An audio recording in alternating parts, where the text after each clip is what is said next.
Hey, everyone! If you enjoy my quantum audiobooks, you can support me by becoming a Patreon member. Your support helps me keep creating, and you'll get exclusive perks. You can also access my audiobooks directly through Google Drive. Check out the link in the description. Now, let's get started. Shenhai wanted to struggle but couldn't move at all. The hand that was pinching his neck was like a pair of iron pliers firmly stuck on his neck, but he could still breathe. The reason why he was called Shenhai was because he had the ability to talk to marine animals and could breathe underwater. On both sides of his abdominal cavity he had a pair of gills. "It's none of my business," Shenhai said with difficulty. "I just heard the noise and came to see. I didn't participate in anything." Shenhai looked at the man in front of him with fear in his eyes. As a member of the internet world, he also had some habits of surfing the internet. Naturally, he knew that the man in front of him was the Punisher who killed countless people. Because of his appearance, there were fewer car thieves on the streets of New York at night. "I know you have nothing to do with this, but I just don't like you."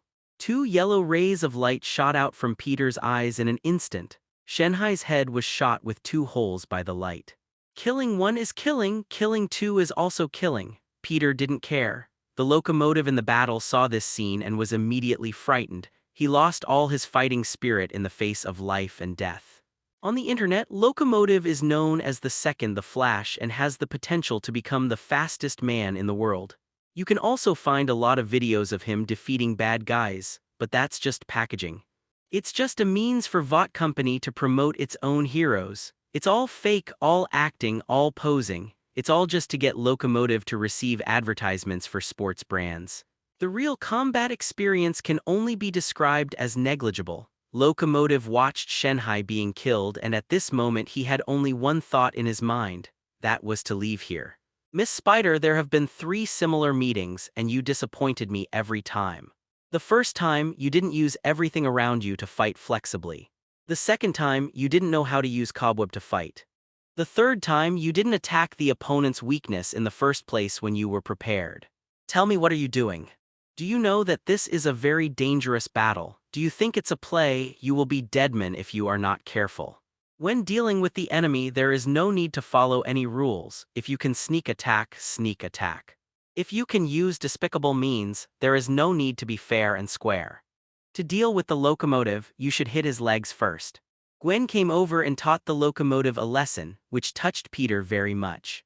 But he was also worried about this girl. Spider-Man has super abilities, but he is not omnipotent after all. If possible, Peter hopes that Gwen will never participate in the battle. This is also the reason why he scolded Gwen coldly, seriously, and without emotion. There is progress only when there is spurring. While Peter was talking, the locomotive used all his strength to escape from the branch of Water Company. "He's gone. He can't leave, but Miss Spider, you should leave." After saying that, Peter moved quickly and picked up Gwen in an instant. He flew down from a building more than 20 stories high. After Gwen reacted, she was quite resistant. "Let go, you guy, I can walk by myself." There was unspeakable disgust in her tone. Even during the flight, she gave Peter a fierce elbow. If there was no bull spell to strengthen his body, Peter would have broken several ribs. After landing, Gwen pushed him away violently. "I have a boyfriend, don't touch me." "Peter, I am your boyfriend." "Boring. Wait for me here, I'll be back in a minute." After saying that, Peter disappeared. "Safe," the locomotive panted, and his heart almost jumped out. It was so uncomfortable. The reason for the violent heartbeat was, on the one hand, the fear of death. On the other hand, it is because of the sequelae of the injection of compound number 5.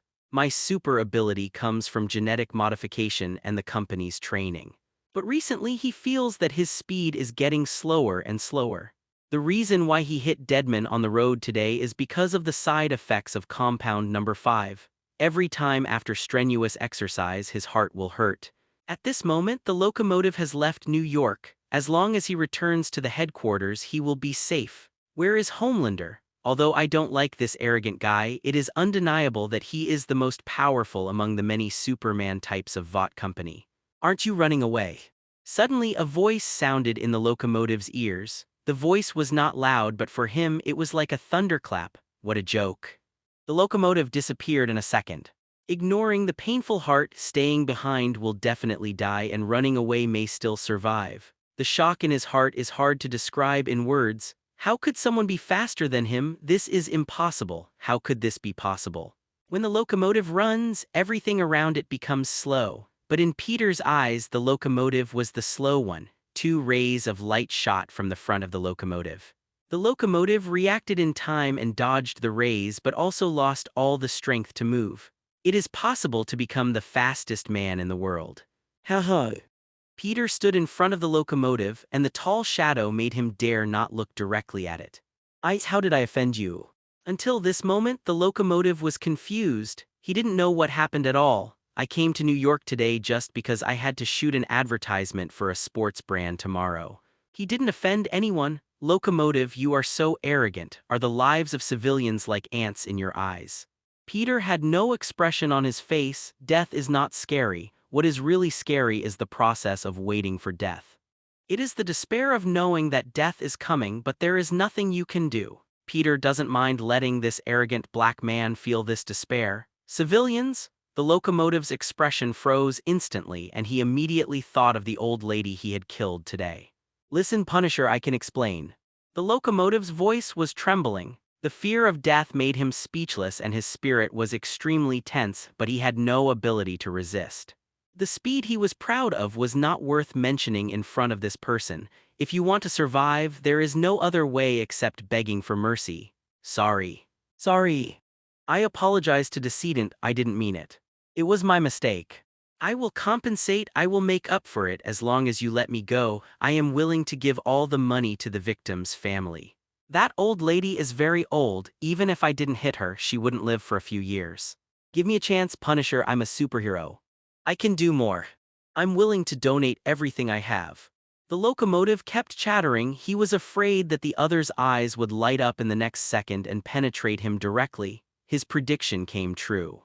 2 rays of light swept across, directly cutting off the legs that the locomotive was proud of, the legs that became the capital of the superhero. The locomotive roared in pain. The blood kept flowing, dyeing the ground under his feet red. If you have money, can you kill people at will? 2 more rays of light shot out, ending the locomotive's life directly. A few seconds later, Peter returned to downtown New York and returned to the front of the water company branch.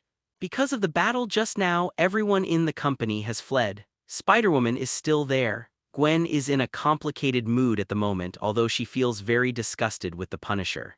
But it is undeniable that what the other party said does make sense. Her combat experience is still too poor. She also regrets why she didn't hit the train's leg at the first time. If she hit his leg directly at the first time, the subsequent battle would definitely not be so tense. Miss Spider, tell me about your next plan.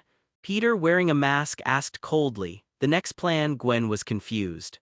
She came here today just to help Peter vent his anger, and she didn't make any plans at all. The next thing is to leave here. Hearing this answer, Peter almost spit out a mouthful of blood. Gwen, you are too reckless, aren't you? If you attack rashly without checking the opponent's situation before taking action, what if Homelander is here? Gwen will definitely not be Homelander's opponent. The Punisher sneered at Gwen. You are just like I expected, you have no brains. Being belittled for no reason, Gwen was naturally dissatisfied and her voice became cold. Punisher, what I do is none of your business. Peter ignored her and continued. From the moment you said you were going to run away from here, I knew you came here tonight without any plan at all. Maybe the locomotive is not a threat to you. What if Homelander is here too? Are you his opponent? Gwen was stunned. Homelander is the leader of the Super 7. He can fly, his eyes can shoot lasers, his speed and strength are stronger than hers. She is indeed no match. The cold voice sounded again. Everyone saw that you came here to attack the locomotive. Don't treat the people of Water Company as fools. They will naturally investigate the origin of the conflict between you and the locomotive. They will also deduce why he was attacked based on what the locomotive did. In the end, it is not difficult to find that the locomotive killed someone on the road today. Then, do you think the senior executives of Water Company will connect these 2 things? They can even boldly guess that the person killed by the locomotive is your friend or family member. You hit someone and left. which is equivalent to causing trouble for the family of the victim who was killed by the locomotive today. Gwen was shocked after listening to the Punisher's analysis. It almost caused a big trouble for Peter if it was really because of this incident it was found out about Peter and the Parker family. The consequences are unimaginable. Gwen couldn't think of a solution for a while. She could only help the Punisher. Punisher, I don't like you very much. You are too extreme, too violent, and too cruel in dealing with criminals. But I really need your help in this matter. Tell me what I should do, and I will repay you for this favor. Your favor is worthless to me. Peter said coldly, but I do have a way. What's the solution? Gwen asked anxiously. However, Peter ignored her because the system's voice was ringing in his ears. You completed the task, an eye for an eye, a tooth for a tooth. The locomotive paid the price for what he did. The court and the police can't judge the object, so it can only be handed over to the villain superhero to solve. You completed the task well. Making the locomotive feel great fear before death, you get 20,000 points. Because of the excellent completion of the task, you will be awarded 5,000 points, a total of 25,000 points. Your accumulated points are 129,600 points. You get a new ability. Underwater breathing. You can get this ability directly or convert it into other abilities. If you give up this ability, you can strengthen any one of the 3 spells. Rabbit spell, cow spell, and pig spell. Peter was in hesitation and entanglement for a while. They are all very good abilities, but Peter doesn't think he can use the underwater breathing ability for the time being. He is not ready to go to Atlantis yet. As for the strengthening of the spells, the rabbit spell has been strengthened once and it is not necessary in the current situation. The bull spell, the pig spell, which one should I choose? The bull spell brings huge amounts of enhancement to the body, but the body's endurance is almost reaching its limit. It's like there are countless banknotes that can be put into a wallet, but the capacity of the wallet is limited. Once this limit is exceeded, it is possible to stretch the wallet. Damn it, can't you give me the chicken spell? Until now, I still have to rely on potions to maintain flight. Weighing 2 evils, choose the lesser one. Weighing 2 benefits, choose the greater one. In the current situation, strengthening the pig spell is the best choice. Peter chose the pig spell. Your approach is in line with a true villain superhero. In response to this, the Points Mall will launch a points lottery function. Note, this lottery can only be conducted once within 60 days. You can choose freely. Peter didn't hesitate this time. 1 point, does that still count as a point? Draw. Congratulations on getting a new ability. Area 13 is the safest place. You designate an area as Area 13. 5 seconds later, the target will explode violently. Note, the explosion range will not affect the area outside the target, and 1 millimeter outside the target range will not be affected. This ability can only be used once and can only be obtained by lottery. Hey Punisher, what method do you have? Peter smiled slightly. It's very simple, just change the target of the locomotive to the entire water company. As long as the entire water company branch is destroyed, naturally no one will think that our action this time is just to deal with the locomotive. They will only think that the first one to deal with the locomotive is because he is a member of the Super 7. Dealing with him is just because he is the biggest threat. Gwen was in a complicated mood. Although she didn't like the Punisher, she had to say that the other party was indeed smart, but new problems followed one after another. So how do we destroy the Vought branch? Do we have to ask someone to drive an excavator over? It's so easy. Peter's eyes flashed with lightning, and 2 extremely destructive beams of light penetrated the concrete wall of Vought. As the sight moved, the laser moved with it. There were broken walls and ruins everywhere. Suddenly, Peter and Gwen looked up at the sky almost at the same time. Spider telepathy, 2 red lights fell from the sky. It was Cyclops. Peter reacted quickly and his electric eyes collided with Cyclops. The red and yellow lights fought in the air and were evenly matched. Bang! Dust rose. Homelander, with golden hair and an American flag cape behind him, appeared in front of Peter and Gwen. His eyes were shining with red light. He looked very angry with a frown on his face. Peter was not afraid of him. Even if he couldn't beat him, Homelander couldn't catch up with him at his speed. Homelander, originally named John, is a superhero bred by Vought Company based on the gene of the Soldier Boy and compound number 5. His mother is a pregnant woman with intellectual disabilities and all the compound know. 5 injected was absorbed by the fetus in her belly, which is Homelander later. Homelander's psychology is distorted because of lack of love since childhood, which makes him cold and cruel, but this anger has nowhere to be released. He is indeed the strongest in Vought Company, but Superman is much stronger than him. In addition, there is a mutant school in the border area and a bald professor can easily defeat him. This makes his personality more distorted. Gwen is quite nervous at this moment. After several battles, she has a very clear understanding of herself and she is definitely not Homelander's opponent. 2 little bugs actually caused such a big damage. Peter's expression is still grim. John, you finally came after making such a big fuss. Homelander was stunned and looked at Peter in amazement. How do you know my name? Who are you? It doesn't matter who I am, what matters is that I know everything. I know everything about you, and I even know you better than you know yourself. I came here just to tell you that New York is my territory, and I don't allow people from the water company to interfere. Homelander was very afraid of the man dressed as a mafia in front of him. During this period of time, there have been many news reports about the Punisher. At first, Homelander didn't pay attention to it. Even 10 minutes ago, he didn't take the Punisher seriously, until just now. He realized how terrible and powerful this guy was. There is almost no one on the whole earth who can be his opponent. Those who are faster than him can't fly. Those who can fly into the sky are not as fast as him. Most people rely on mechanical devices to fly, but Homelander doesn't need any external force at all. The fast ones can even produce sonic booms, facing those guys who rely on armor to fly. He shot a laser from his eyes which could kill the opponent from a long distance, without mental attacks.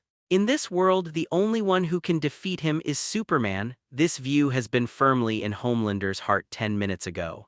Until just now, Homelander realized that the Punisher in front of him has the power that is not inferior to him. At least the lightning in the other person's eyes can fight his Cyclops on par. And this guy also has extreme speed, flight ability. You said New York belongs to you, why did I listen to you? Being spoken to like this, Azu felt very embarrassed. You know, in the entire Vought Company, the upper-level leaders have to be polite to him. As for the Super 7, who dares not listen to him, and the guy in front of him spoke in the same tone as he spoke to others. This feeling made him uncomfortable. Homelander, what I said just now was not a request but a notice. Peter floated in the air and said in an unquestionable tone. Even he didn't know if he could beat Azu. But the momentum must be there. Once you show weakness, you will really become a lamb on the chopping board for others to slaughter. I told you, Homelander, I know everything about you. Your real name is John, your mother has a brain disease, and you were raised by Vought Corporation since childhood. Perhaps you once wanted to be a superhero that everyone admires. But you always help the wrong people. Things that are easy to solve become complicated because of you and finally mess everything up. At that time, it can only be said that you did the wrong thing with good intentions. Later, you vented your anger on ordinary people. You have killed at least 800 people in these years, if not 1,000. The scarlet light in Homelander's eyes flashed again. He wanted to shoot the guy in front of him with a laser. It's not because of anger but fear. How could the Punisher know so much about him? In Vought Corporation, the information about Homelander is top secret, and the number of people who know all the information will not exceed one hand. No, in a sense, the Punisher is more terrifying. He can actually speak his heart. Peter didn't care about Homelander's threats. Let me guess, why are you angry? You want to be a respected superhero. You want to get everyone's praise and applause. But so far, most of your heroic deeds that have been praised by people are scripts. You regard yourself as a hero, but you know that all this is fake. The remaining sense of morality makes you suffer, but more of the fear of things being exposed. Because you know that once things are exposed, you will immediately fall from heaven to hell. Stop talking. Stop talking. Homelander interrupted Peter rudely. These words pierced his heart like steel needles, exposing all the unbearable things that he wanted to forget and hide. Homelander felt like a criminal standing in a court and being tried. As a time traveler, Peter knew all the plots. Even if he forgot some details, he knew the general plot very well. Homelander, how pitiful. You are even worried about your own aging. Your hair has turned white. And your strength has also decreased compared to before. The dominance that you have maintained with great difficulty is no longer unshakable as your body ages. You care too much about other people's opinions, and you have always lived in other people's expectations. This conflict between expectations and reality makes you sensitive and inferior. I say, stop talking. Homelander was completely furious. Two lasers shot at Peter, but they were easily dodged. Peter sneered, do you think you are strong? The location of District 13 is determined to be the branch of Vought Company in front of you. In 5 seconds, a huge explosion will occur in the entire area. The system sound just ended. Gwen's spider telepathy issued a warning, an unprecedented warning. Gwen quickly left this position. Hey, Punisher, get out of there. As soon as the voice fell, huge amounts of explosions sounded. Even residents living on the other side of New York were awakened by huge amounts of sound. The entire building collapsed in an instant, and the steel bars, cement, and other things turned into powder in an instant. Huge amounts of air waves swept through, shattering the glass of all houses within a radius of 1 kilometer. The power of the explosion was no less than a nuclear explosion. Gwen was almost blown away by huge amounts of wind and waves. It's so scary, this is simply too scary. Is this the real strength of the Punisher? 100-meter-high building turned into powder in an instant. Should he be called the Punisher? He should be called the Destroyer. The new superhero, Spider-Woman Gwen, was greatly shocked at this moment. Her heart was pounding. Originally, she only thought that the Punisher was better than her in combat thinking, but now she realized that compared to him, she was not worth mentioning at all. At the same time, Gwen felt a little more fortunate in her heart. Fortunately, such a powerful person is a good person, otherwise this will be a disaster for the whole world. Peter's face did not change at this moment, as if the explosion that just happened was a trivial matter, but he was also extremely shocked in his heart. Originally, he thought it was just an ordinary explosion, but he didn't expect the crisis to be so strong. If it weren't for the fact that the Bull Talisman was strong enough and the explosion was only carried out within the target range, Peter would have run away long ago. Unfortunately, if I had known this thing was so powerful, I would not have used it. Homelander stared blankly at the dust and debris around him. He was almost stupid. The scarlet light in his eyes dissipated and he had no intention of fighting at this moment. He looked at Peter with fear. This man is too powerful. He was closest to the explosion, and the scene he saw was even more terrifying. The explosion in the entire Vought Company seemed to be firmly controlled by a pair of invisible hands. It was as if there was a protective shield that separated the entire explosion range. Obviously, the only one who could do all this was the man in front of him. Facing such a terrifying opponent, Homelander's hands trembled uncontrollably. As Peter said before, he was afraid of falling from the high altar and becoming an object of scorn by everyone. He was afraid of aging, losing his deterrent power, and being replaced by others. The only thing he was not afraid of was death. He felt that almost no one in this world was his opponent, so the door of death was always locked to him, but just now, he found that the lock of the door had disappeared and there were signs that the door was about to be opened. Who are you? Homelander's tone was low and he had obviously thought of leaving. Even he couldn't bear the explosion just now. Even if he had an extraordinary body, he couldn't resist such damage. He would definitely die. Peter was suspended in the air, looking down at him. Who am I? Do I need to explain to you? Remember what I said, Vought Company is not allowed to appear in New York in the future, otherwise all of you will die. Peter's voice was very light, but Homelander shuddered. Then he flew away directly, leaving this place that scared him. New mission started. As a new superhero, Spider-Woman's fighting skills are not even qualified. Please give her fighting skills. Reward 10,000 points, a new ability. This mission hit Peter's heart. Having such a girlfriend is really worrying. He had been preparing to teach Gwen some fighting knowledge. Miss Spider. Gwen was still immersed in the explosion just now and hadn't recovered. Your fighting is as ridiculous as your launching of Cobweb. Next weekend at 3 p.m., I will wait for you at the Christmas Cafe in Queens. All to teach you some fighting skills. Apart from anything else, the fighting skills that come with the Yan Shuangying template are still quite powerful. Even if Gwen is an ordinary person with no abilities learning this set of fighting skills, it is still no problem to deal with 10 big men. Gwen didn't react a little. Why? You don't look like someone who is willing to help others.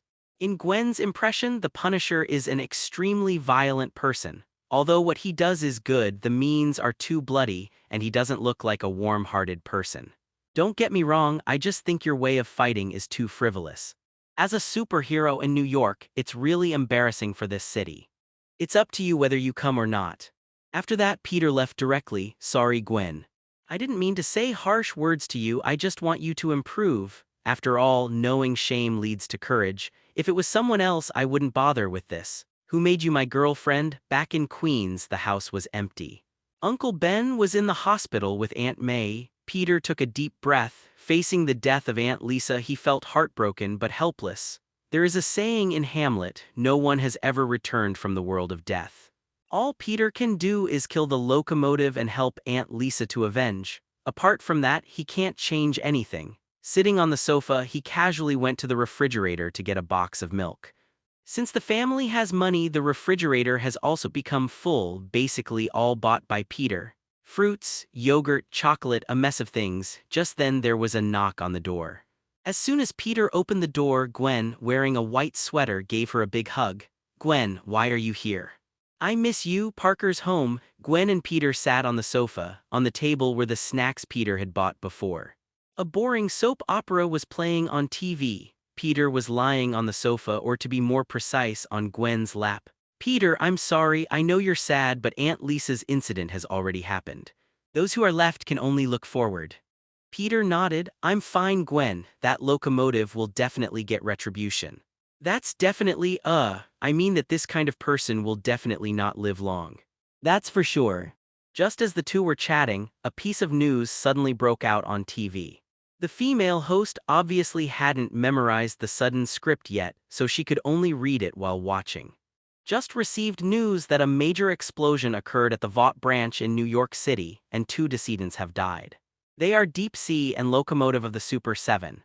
The cause of the explosion, according to the internal staff of the Vought group, was because a Superman type improperly used his own super ability. More follow-up news is still under investigation, Gwen exclaimed. Peter, you saw me. The locomotive is dead.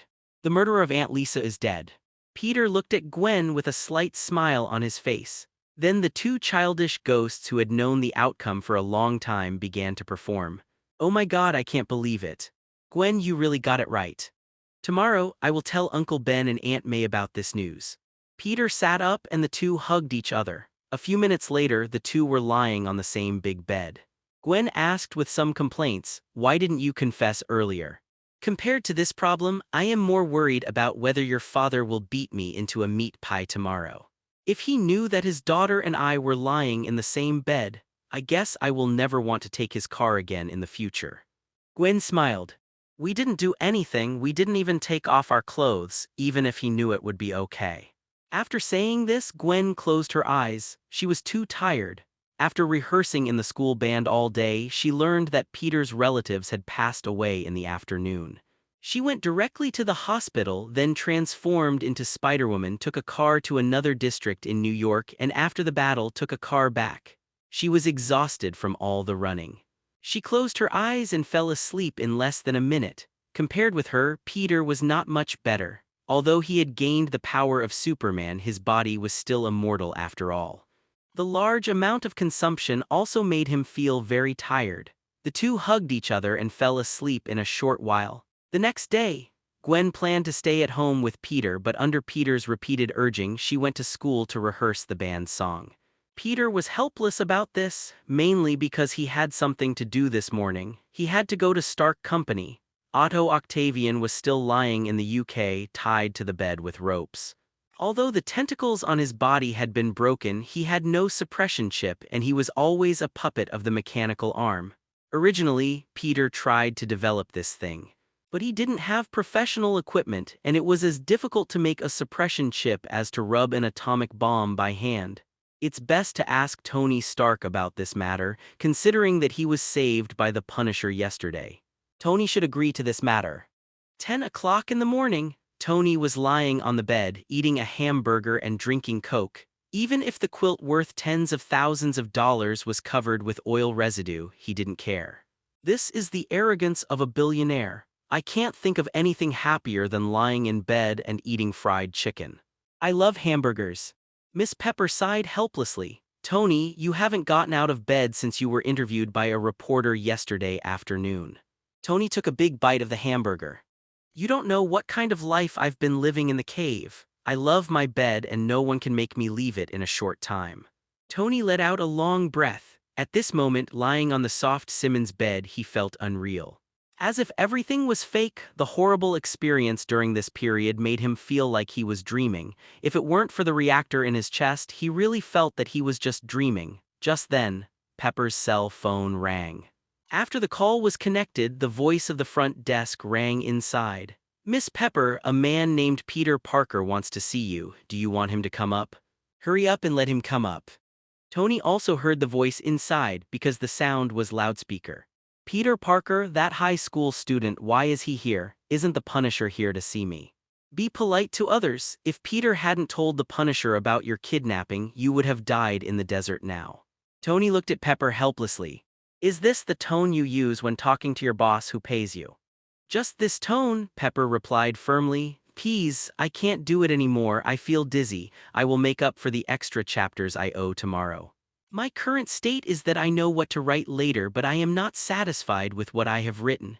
I will write again tomorrow when I am sober and strive for excellence. Don't worry, I won't waste words. Some readers said, why do I have an Aunt Lisa and waste words every day? Actually, it's not. This character didn't appear at all. The only purpose of her appearance was to introduce the line of the black robe pickets. If I don't use some words to describe her relationship with the protagonist, then the plot of killing the locomotive later will be illogical. After all, if someone you don't care about dies, why would you help her get revenge? And the emotional interaction with women. A reader suggested it and I supported it directly. I haven't written it this way. If I do it to Gwen, the next one will do the same. One after another, I feel that the routine is too repetitive. Moreover, the review is overhead and I dare not write too harshly. Then there are readers who are worried about the problem of the protagonists cheating on each other. I haven't been writing books for a long time, but I also know that this is a poison point. The heroine will not cheat on the hero. The heroine will not fall in love with the hero's vest. The heroine will not fall in love with Miles. If the little black spider appears, I will let the protagonist shoot him to death with a lightning eye first. In terms of emotional development, it is mostly a long-term process. But there should be passionate places later, and that should be with Catwoman, but I haven't figured out how to write it specifically. Catwoman, please imagine the Anne Hathaway version yourself. I don't have a computer, so I can't put pictures. The problem of water writing. I like to use metaphors. For example, if I want to describe a person's deep eyes, I will probably write that his eyes are like a pool of water without waves in a quiet forest. I really don't think I am too good in other places. Before the book is put on the shelves, I will not add words in the related articles of the work. At most, it will be 30 to 50 words, which is the statement required by the software. Please give me some free data. The above is the last time I add words to the book, which is considered as the statement of the book. It will not be put on the shelves tomorrow, and the words occupied by this paragraph of ink will also be supplemented in the free chapters. I will only write more free words of 110,000 and there will be no shortage. A day later, Peter met this billionaire with many titles again. Compared to yesterday, Tony, who had rested for a day and a night, was obviously in much better condition. Seeing Peter coming, he did not forget to tease. Look who's coming, it turns out to be my savior. Thank you, kid. If it weren't for you, I would have died in the terrorists' lair yesterday. Although Tony has a foul mouth and likes to make fun of others, he is indeed a good person in his bones. The formation of his current personality is probably related to his childhood experience. The murder of his parents brought him a great shadow. It's great to see that you are okay. Peter put down the fruit basket bought from the fruit store. Even though there is no such custom in America, Peter always feels that it is better to bring some gifts to visit someone who is almost dead. Even though Peter's money was sponsored by Tony. Tony smiled and nodded, but the gratitude in his eyes was hard to hide. Miss Pepper, please go to my office and bring my briefcase. Oh, okay. Miss Pepper turned and left. Tony sat up from the bed, looked at Peter and said sincerely, "Listen to me, kid, thank you.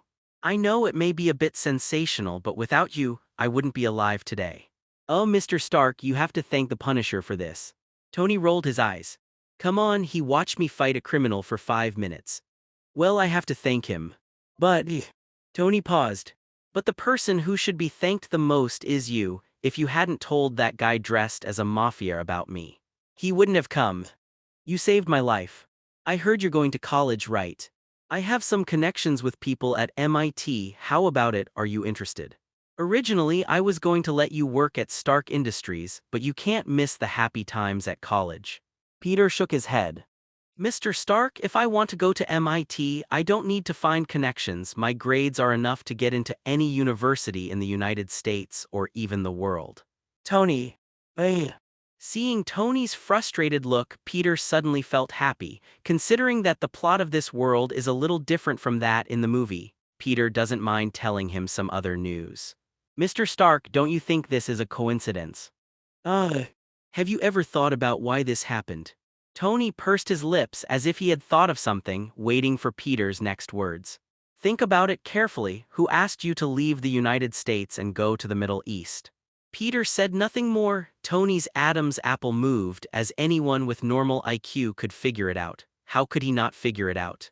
His trip to the Middle East can be said to be driven by Obadiah Stane. After the Rhino used Stark industrial weapons, Tony once approached him. As a result, not long after, the other party arranged a trip to the Middle East for him. Said there was no connection between the two. Tony didn't believe it. It's just that he didn't want to admit it, nor did he want to believe it. Since his parents died, Obadiah has played the role of a father in his life. Now, because of profit issues, he was murdered by someone he trusted. Tony really didn't want to accept it, so he quickly changed the subject. "Peter, do you have a girlfriend? The female receptionist you flirted with last time. If you really like her, I can introduce her to you." "Peter, hey." The topic changed so quickly. "What's going on?" "Mr. Stark, I already have a girlfriend and I don't need anyone to help me flirt with girls. I can do it myself." I have something I want to ask you for help. The Punisher asked me to come here, and it's also a reward for this rescue." Hearing Peter's words, Tony immediately became excited. "So, what is it?" "Please develop a suppression chip, the kind that suppresses artificial intelligence." For the next 5 minutes, Peter described the specific details of the chip to Tony. Tony nodded. "For someone who can build a reactor in a cave with a pile of scrap copper and iron, this is not a difficult task. No problem, I'll take care of this." Now that he's done with his reward, tell me about yours. Peter was stunned. "But this is normal. Think about Tony's performance in the Avengers Alliance. Making armor for Rhodes, upgrading S.H.I.E.L.D. for Captain America, developing armor for little Spider-Man. He is definitely the one who considers others the most. In other words, Tony has a kind of quality in his bones which is worthy of respect." At this time, Miss Pepper walked in with a briefcase. Tony took it in his hand, pulled out a check from it, took out a pen and made a random scratch on it. "Peter, you saved my life. I don't have anything else. The only thing I don't lack is green banknotes. Spend this 100 million first. Also, I remember that your family lives in Queens, right? I have a villa there, but I haven't lived there. I don't want to owe others a favor. Now we are even." Peter couldn't keep calm for a while. No, Mr. Stark, I can't accept it." One day a month later, in a high-end villa area in Queens, Peter woke up from the bed, yawned, and felt very empty. Tony Stark forcibly transferred a villa to his name despite his refusal. There was also an extra $100 million in the bank card. This kind of port-rich life made Peter a little overwhelmed. He also lost all his fighting spirit. The main reason was that he had money and his life suddenly had no goals. After Uncle Ben and Aunt May knew the news, the sadness of Aunt Lisa's death was immediately diluted. After Peter reasonably explained the source of the money, the two old people also completely got rid of their frugal life. Even though Uncle Ben had been frugal all his life, he could not find a reason to convince Peter to continue working hard with a deposit of 100 million US dollars. Being rich is really depraved. The location of the villa is very close to the original home, and it only takes about 20 minutes to drive. Peter has moved into the villa for a while, and he invited Gwen to come with him. After all, the relationship between the two boyfriends and girlfriends is already known to everyone. But George, as a conservative old white, firmly opposed cohabitation. Even though he was optimistic about Peter, he did not agree that his daughter would live with her boyfriend who had just been together for a month. For this country that claims to be free, there are actually many conservatives like George. As for freedom, that's just a slogan of capitalists. Young people are becoming more and more free. If they want to live independently, they must have their own house, whether buying or renting a house. This has promoted the real estate economy, but it is not just the real estate industry that has been promoted. In short, they talk about ideology and their hearts are all about business. Peter didn't think George did anything wrong. If he has a daughter in the future, he will probably be stricter with his son-in-law. After all, his father is a billionaire. Can't a daughter find a yellow-haired man? At this moment, the door of the villa was knocked. The person who came was Pepper. In a month, a lot of things happened. Just like the plot of the movie, Tony couldn't stand the loneliness and developed Mark III. Wearing red and gold armor, he fought Obadiah Stane. Kill this guy who sells weapons to terrorists, and publicly admit that he is Iron Man. Stark Industries stocks soared in an instant. Before that, Peter specifically asked his future father-in-law George to buy some stocks. Let their family make a fortune. As for Tony's love life, he has completely said goodbye to the playboy in the past. Miss Pepper in front of Peter is his new girlfriend. Compared with the last time they met, Pepper's mental state is obviously better this time, and even her complexion has become more rosy. Good morning, Miss Pepper, please come in. Pepper smiled faintly. Good morning, Peter, I won't come in. I just had work to deal with nearby and now I have to go back to the company. Tony just called me and said he wants to take you with him. Peter hummed and immediately went back to the room to change clothes. Mostly it's about suppressing the chip. It was supposed to be completed in several days, but it took a month. But it's nothing. It's just hard for Otto, who has been tied to the bed. Rose had sent a message to Peter before saying that she had been injecting sedatives into Otto to stabilize his emotions. If Tony couldn't come up with the inhibitory chip, Otto might have been injected with drugs and his brain would be damaged. It didn't take too long to get to Stark Company by business car, entering the office. Pepper received a call from Tony, who had gone out for something, and asked her to hand over the things in the laboratory to Peter. Sorry, Mr. Parker, Tony left for something. He asked me to give you a chip. I'll get it now. Please wait a moment. Peter nodded. All his attention was attracted by the silver-white mark II in the office. At this moment, a voice with a soft human voice line sounded. Hello, Mr. Parker, I'm Jarvis. Do you need coffee? Peter smiled slightly. It must be said that the artificial intelligence created by Tony made him very interested. In his previous life, he had imagined that he also had an artificial intelligence butler like Jarvis. Hello, Jarvis. Jarvis was silent, as if it had never heard such an answer before. Peter noticed this and asked, Tony created you and gave you the ability to think. He should hope that you can think about things like a human being. Maybe so. It seems that the first generation of Jarvis is very stupid. Didn't Tony upgrade it? If one day Tony and his girlfriend Miss Pepper are in danger at the same time and you can only save one person, you want to save your master, but he wants you to save Pepper, what will you do? Jarvis fell silent again. After a moment he answered, I am an intelligent life developed by Mr. Tony Stark and I will obey his instructions unconditionally.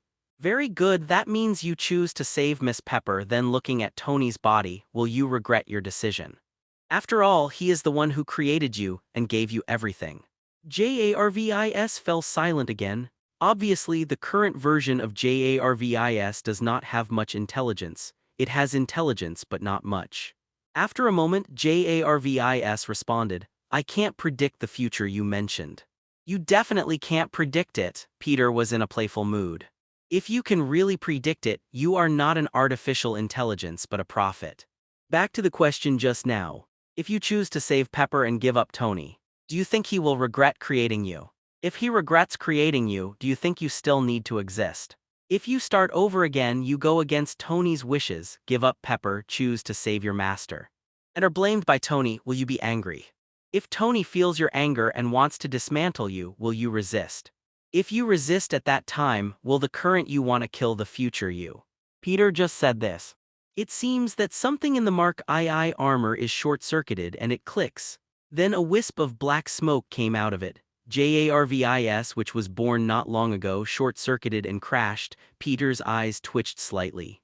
No way, this is artificial intelligence, artificial idiocy. I just asked a few simple questions and that's it. I still have a lot of questions to ask later. Peter quickly stepped back and pretended to be calm as if the short circuit of JARVIS had nothing to do with him. Someone came in from outside the office soon, but it was not Miss Pepper but Tony.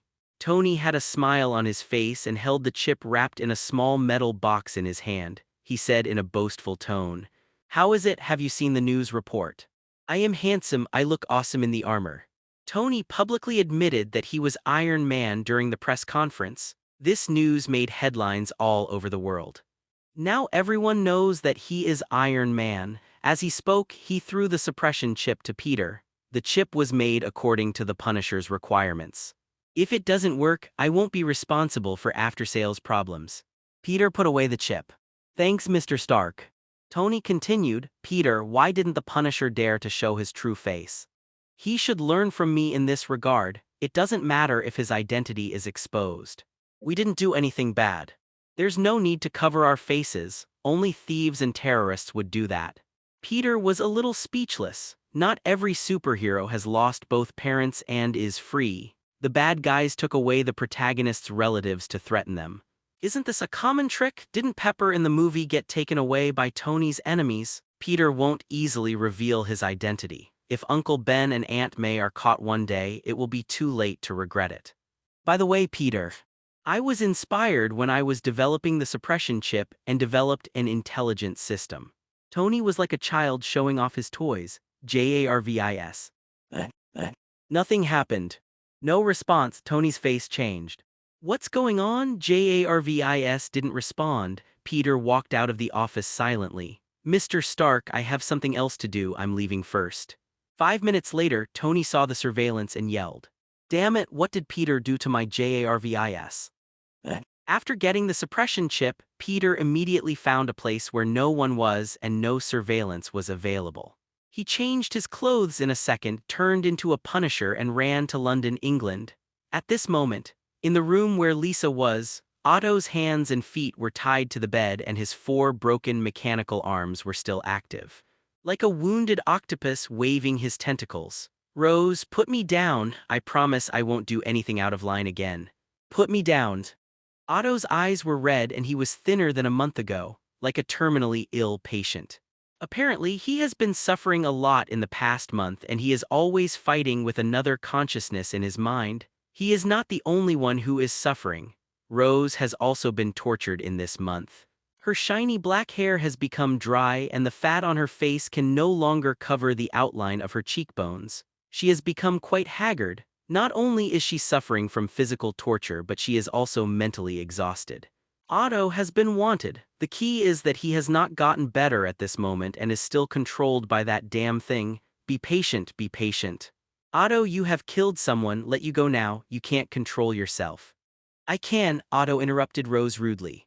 At this moment there was a knock on the door. Rose was startled and she was very fragile now. She lived in fear every day, afraid that the FBI would come to her door. Who? It's me. Rose breathed a sigh of relief and her dim eyes suddenly lit up. She walked quickly to the door and opened it. The golden light shone into the dim room, illuminating her haggard face. You are finally here, Punisher. In the past, for Rose, the Punisher was synonymous with fear. She has been checking information about the Punisher these days. She only found information about criminals killed by the Punisher.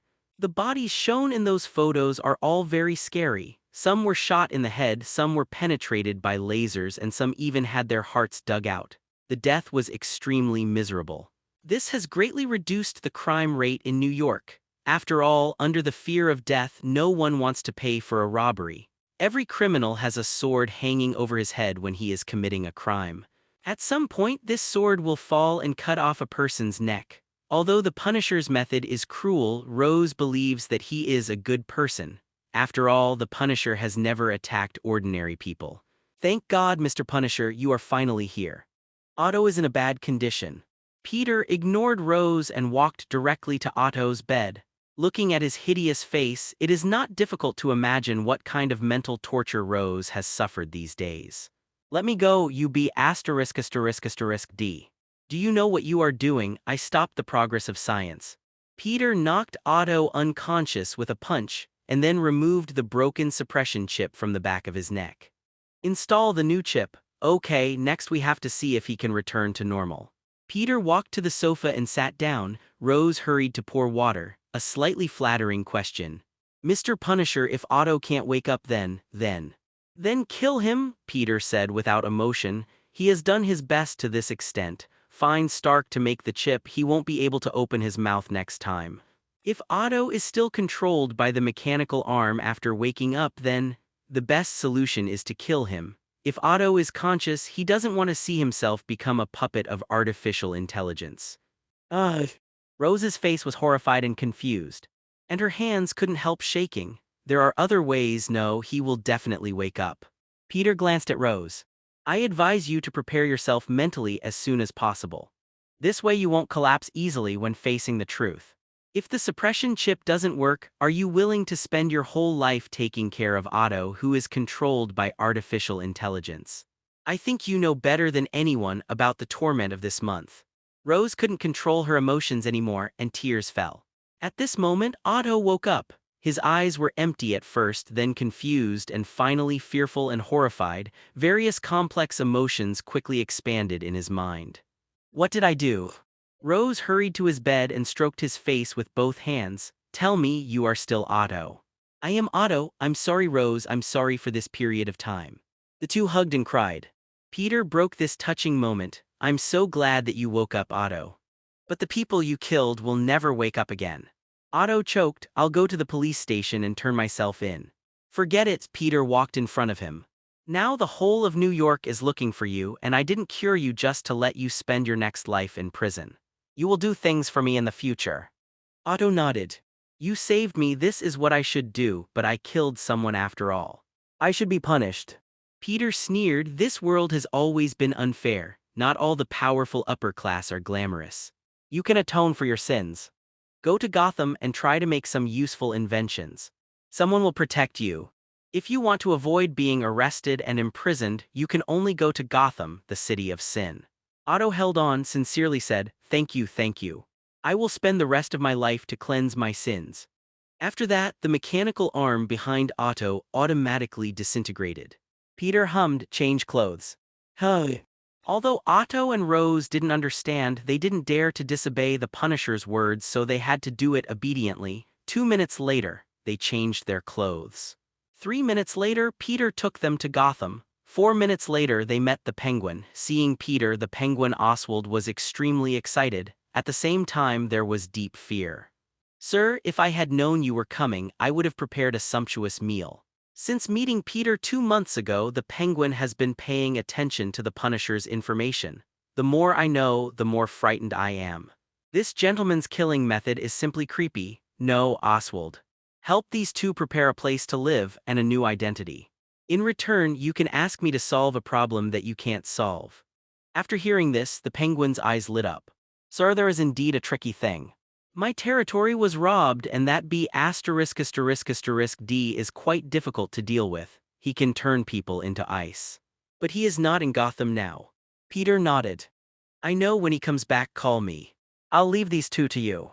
Otto stretched out his hand and shook it with Peter in a somewhat surprised look. Thank you, Punisher, thank you for saving my life.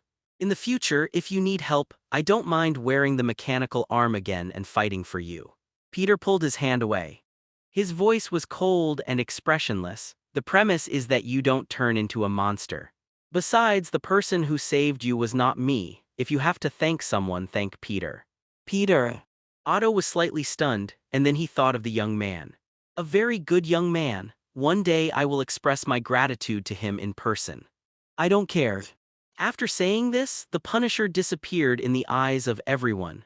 The reason why Peter put Otto next to the penguin is that Otto now needs the protection of the penguin. Second, let them monitor each other, check and balance each other. Peter doesn't like things that are beyond his expectations. On the way home, the electronic sound of the system sounded in his ears. You have completed the mission and saved Otto Octavian. Dr. Octopus officially exits the stage of history. We look forward to the future, Otto, providing you with equal value in return. Reward 10,000 points. Your current points are 142,300. Total accumulated points are 152,300. You get an ability upgrade. Please choose one of the following 3 options, or give up the choice to get a special ability. Bulletproof head. The bulletproof effect after the upgrade will cover the whole body. Note, it only works on bullets. Bullets fired by any firearm cannot cause you any harm. Mind bullets. Original effect description. How many bullets you can fire with a pistol depends on how many guns you want to fire. After the upgrade, you can fire bullets without a pistol, but the firing interval is the same as that of a pistol, and the range is set to 50 meters. Strengthen your physique. After the upgrade, your bones are strengthened, your muscle density is strengthened, and you get a certain degree of self-recovery ability. The platelet ability is strengthened. Even if you are shot, you can recover as long as you get enough sleep. Peter looked at the options above, and his choice difficulty came back again. This time he was not struggling with what to choose but whether to gamble on a special ability. Mind bullets and bulletproof heads were excluded at the first time. Now the points have accumulated to 150,000 and only 50,000 are needed to exchange for the Homelander template. At that time he will be immune to bullets directly, so there is no need to choose the first 2. As for the latter one, it really makes Peter excited, but the Homelander template covers this ability. Forget it. Give up the choice and get a special ability. You get Night Raven times 50. Description: Night Raven is a flight bird with good night vision ability and fast speed. Release Night Ravens, they will share your vision. Note: Night Ravens are not aggressive, just a means of reconnaissance. The system prompt sound ended and Peter had a thumb file-sized tattoo on his wrist, which was a black crow. Peter pressed lightly and a crow flapped its wings and flew out. At this moment, Peter seemed to be playing a game with a ward inserted and gained a broader perspective. It's better than nothing. If a Special Forces soldier had this ability, he would wake up laughing in his dreams. When Peter returned home, Gwen was lying on the bed doing homework. Since they got together, their learning efficiency has plummeted. They often sit together and chat secretly during class. The Dean of Studies also talked to the two of them. They are the 2 students who are most likely to be admitted to a top university this year. This is related to the reputation of Midtown Science and Technology High School. But in the exam at the end of last month, the two's grades did not decline, and gradually the teacher didn't care. As soon as Peter entered the room, he threw himself on Gwen after changing his clothes. As his girlfriend, Gwen naturally didn't resist, and the 2 of them stayed in bed for a long time. Stop it, Peter, I have things to do. I just want to make trouble with you. The 2 were close, noses scratching each other like 2 young children playing games. Peter, I have something to tell you. Gwen's tone suddenly became serious. The 2 of them sat cross-legged. Gwen looked a little unnatural. Peter, I'm telling you this, don't think too much about it and don't be angry. What's so serious? Well, I've been going out on Saturdays in recent weeks. Actually, I went to learn fighting with a man. He's very good at fighting, and I want to learn a few moves from him. Gwen felt very guilty towards Peter for hiding this matter. She always felt that if she didn't explain this matter to Peter, she would be like a woman of no quality. Peter was slightly stunned. I didn't expect Gwen to tell him about this. It's okay, go ahead, I believe my girlfriend. After that, Peter gave Gwen a big hug. Gwen was relieved. With Peter's support, she no longer had to bear the psychological burden. She lay directly in Peter's arms. Baby, you're so nice. Hey, when did you become so exaggerated? Peter, you actually said I was exaggerated. Saturday afternoon at 3 o'clock, in an indoor gymnasium in Queens. A closed badminton court. Peter rents this venue for half a day every Saturday. For this reason, he even got a membership. There is no way, after all, he is training his girlfriend. Money is spent on outsiders. The golden hair on Gwen's forehead has been wet with sweat. Wearing a mask, she just feels uncomfortable breathing. Rest for a while. Miss Spider, you are really weak, and your endurance needs to be strengthened. Peter, wearing a mask and combing his hair back, said expressionlessly. Then he secretly gave himself a dose of endurance enhancement potion with his backhand. There is no way, although there is the blessing of the bull spell, but the physical fitness is too poor. Fortunately, it won't be long before the Homelander template can be exchanged. Gwen looked at Peter unconvinced. Don't look down on me. After that, she stood up again. Gwen inherited her father George's tough style. If George had a weak character, he would not have been able to rise from an unknown detective to the position of the commissioner of the New York City Police Department.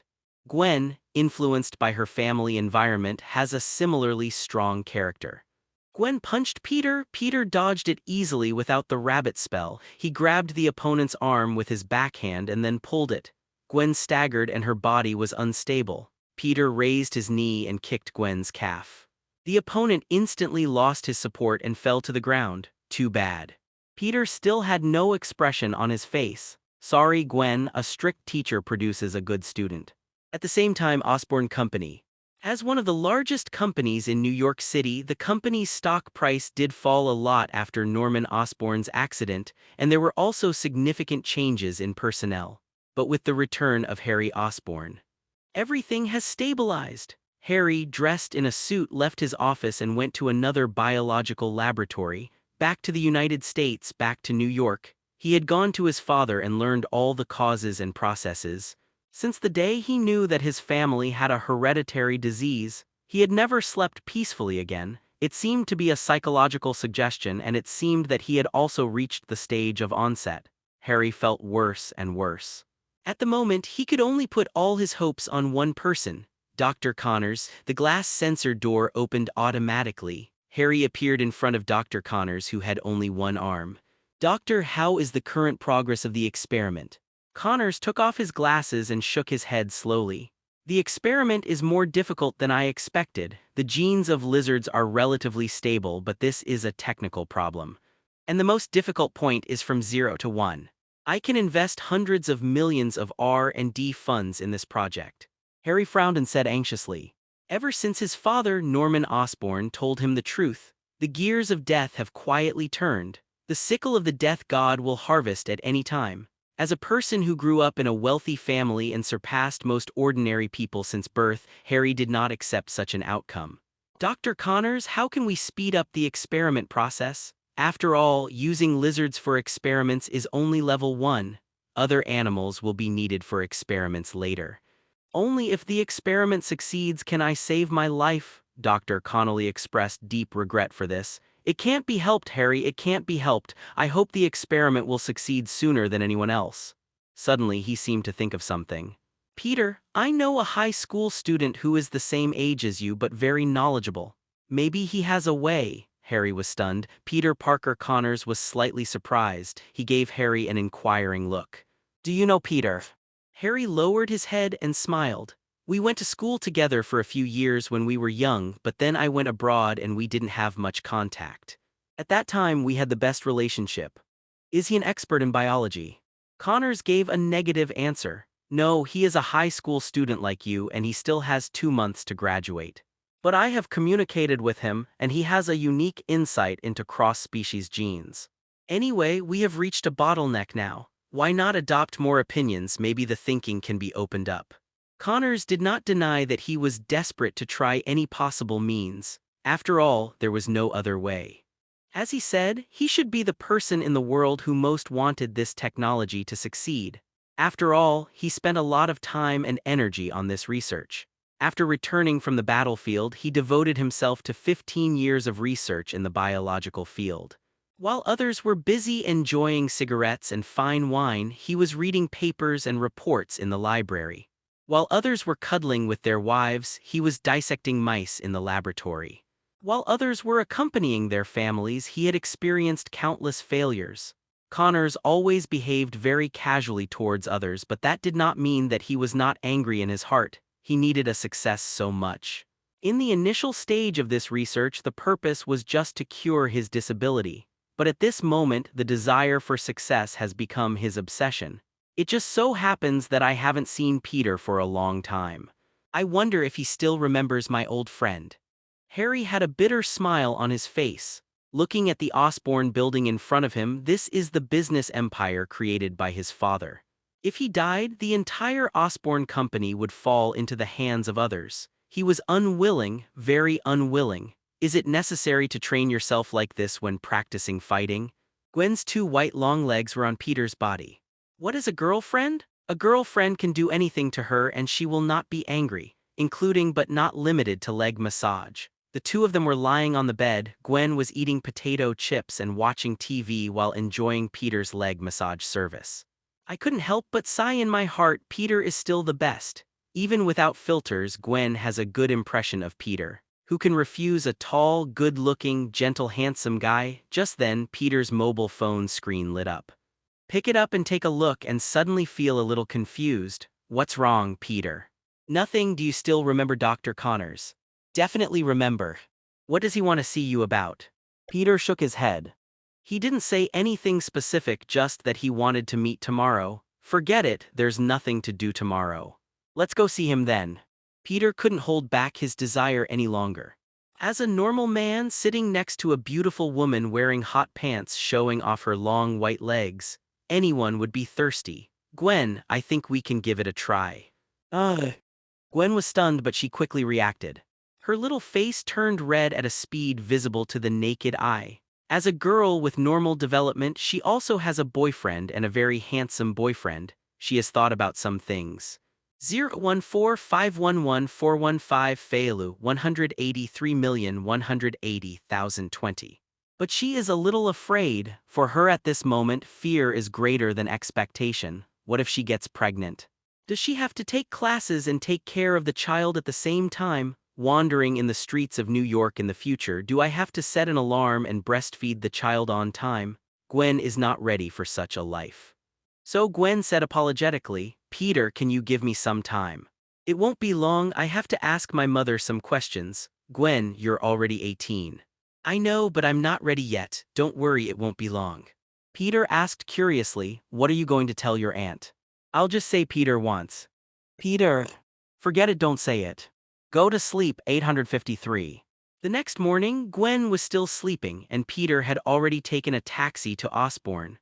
Although it was unknown what Dr. Connors wanted to do specifically, it was not difficult to guess that his purpose was definitely related to biological experiments.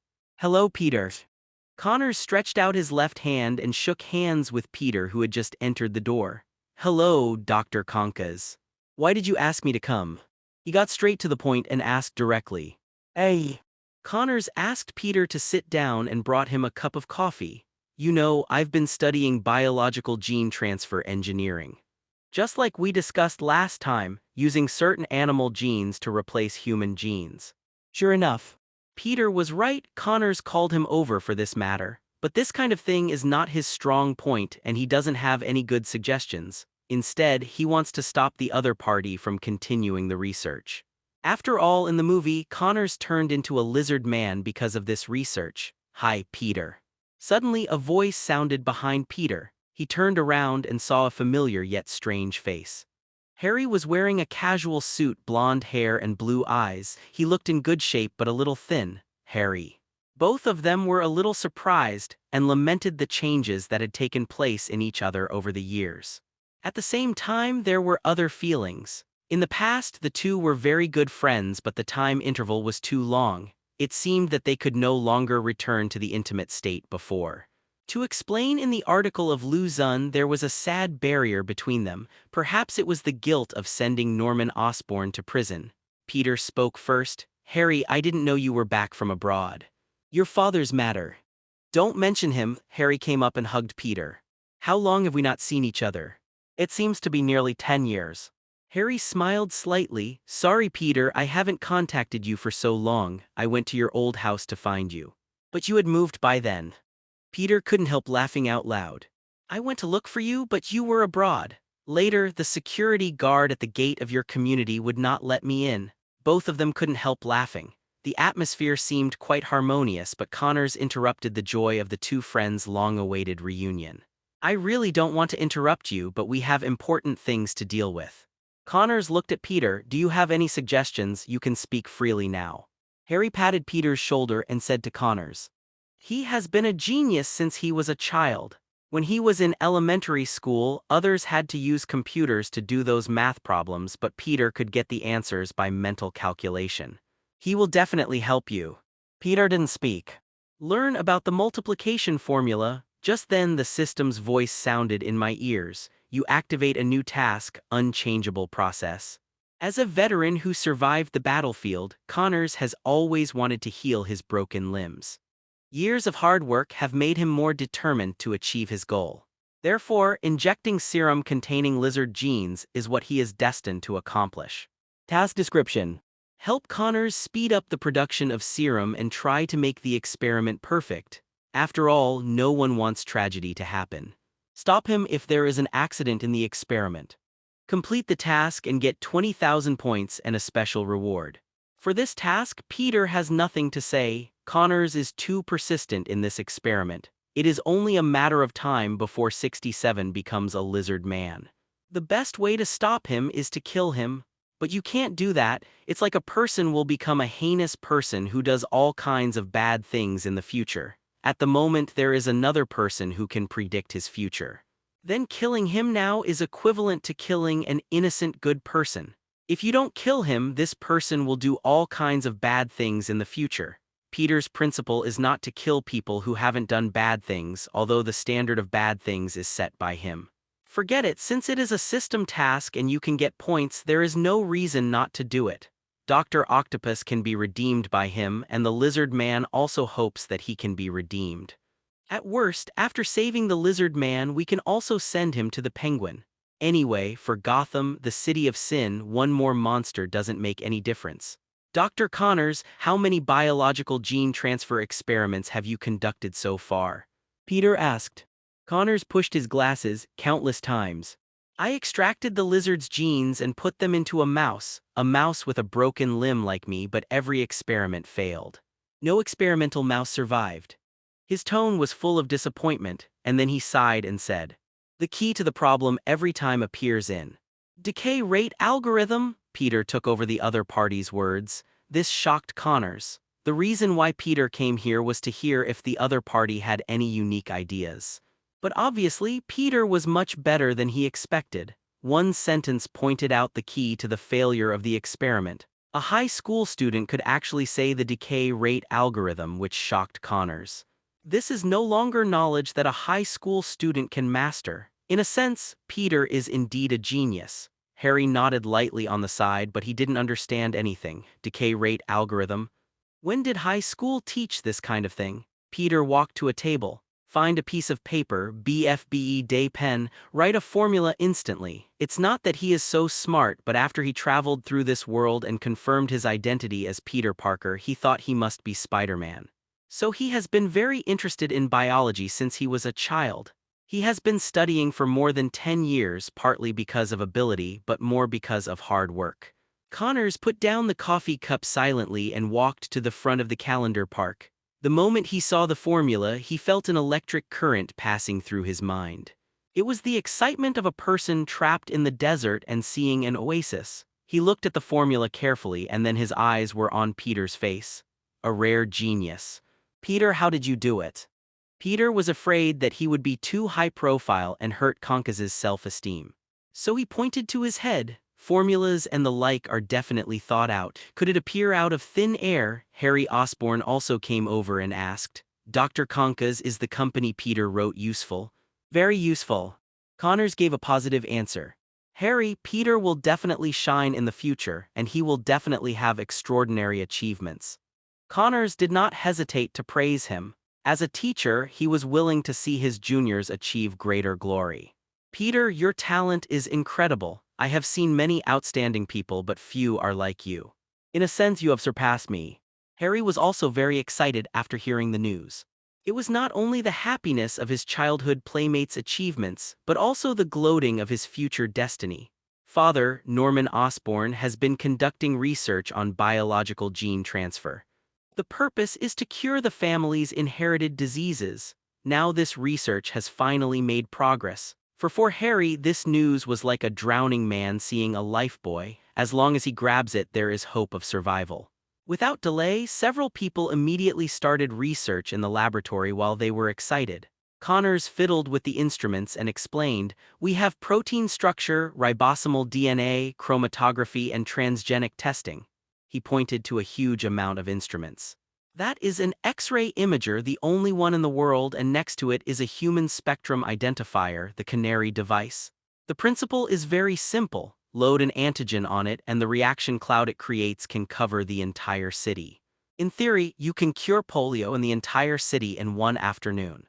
Peter had an impression of this thing. In the movie, Conkas, who turned into a lizard man, attempted to use this device to genetically modify the entire population of New York. He attempted to make everyone complete their evolution and become lizards.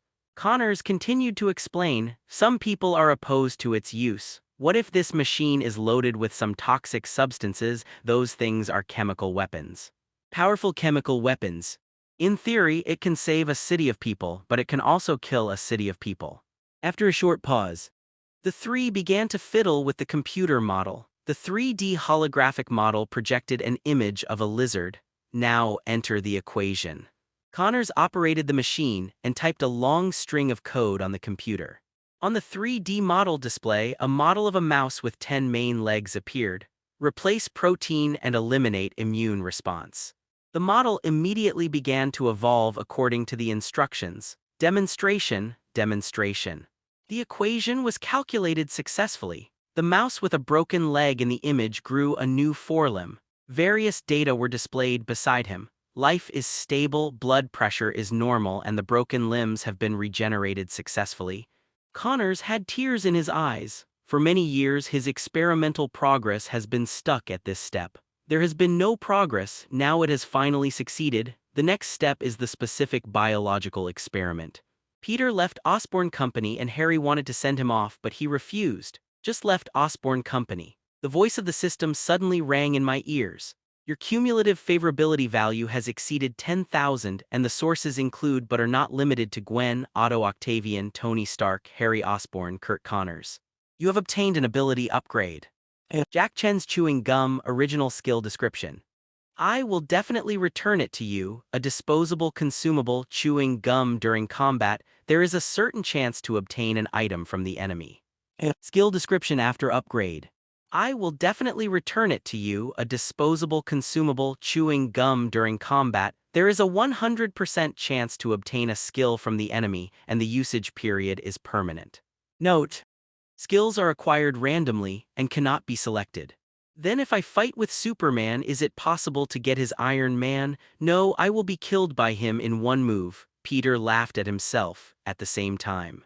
On the other side of New York City, a tall man appeared in Stark Industries. He looks exactly like Tony Stark. His real identity is Dimitri, and people who have seen him call him Chameleon. He has a good fighting ability, and the most deadly thing is that he can imitate anyone. Whether it is voice, appearance, or even height, there is no flaw. A few years ago, he sneaked into the United States and came to New York to work under Kingpin. Recently, a Punisher suddenly appeared in New York, which ruined Kingpin's business. He received Kingpin's commission to investigate the true identity of the Punisher. From the information released publicly, only 2 people have had contact with the Punisher. One is Spider-Woman, who is also a superhero who has become famous in New York recently. But like the Punisher, she also wears a mask and no one knows her identity, so there is no way to investigate. Another person who has contact with the Punisher is Tony Stark. This playboy admitted in public that it was the Punisher who rescued him from the terrorists' nest. So if you want to investigate the true identity of the Punisher, you must start with him. At this moment, Pepper in front of the Chameleon was confused by the disguise and thought he was the real Tony Stark. "Pepper, the Punisher saved my life. I think I should give back. After all, if it weren't for him, I might have died a long time ago." Pepper was a little helpless. You can't find him, and didn't you give that kid 100 million? It's a report. Chameleon was stunned. That kid. Peter. You are not drunk, are you? Pepper rolled her eyes at her former boss and current boyfriend. Honey, I have been in a state of confusion recently. Can you tell me Peter's address? I have to go there in person to thank him. Pepper felt very strange. She had never seen such a strange Tony, but she didn't think much about it, just regarded it as the sequelae of the battle between Tony and Ironmonger. So she told Chameleon where Peter lived.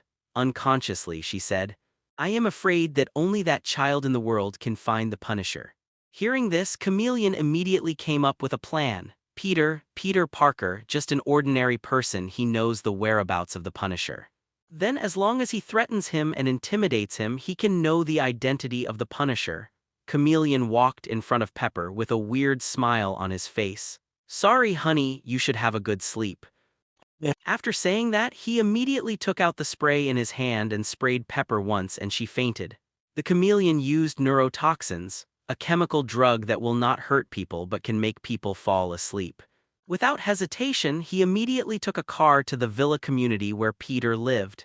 He transformed into Tony Stark again. The strange thing is that many crows appeared in the whole community. It was really surprising that crows appeared in the city, but the chameleon ignored it. According to Pepper's instructions, he walked to the door of Peter's villa, cleared his throat, and knocked on the door. Peter, wearing pajamas, opened the door from the inside, holding a piece of gum wrapper in his hand. 014511415 Falu 183,180,140.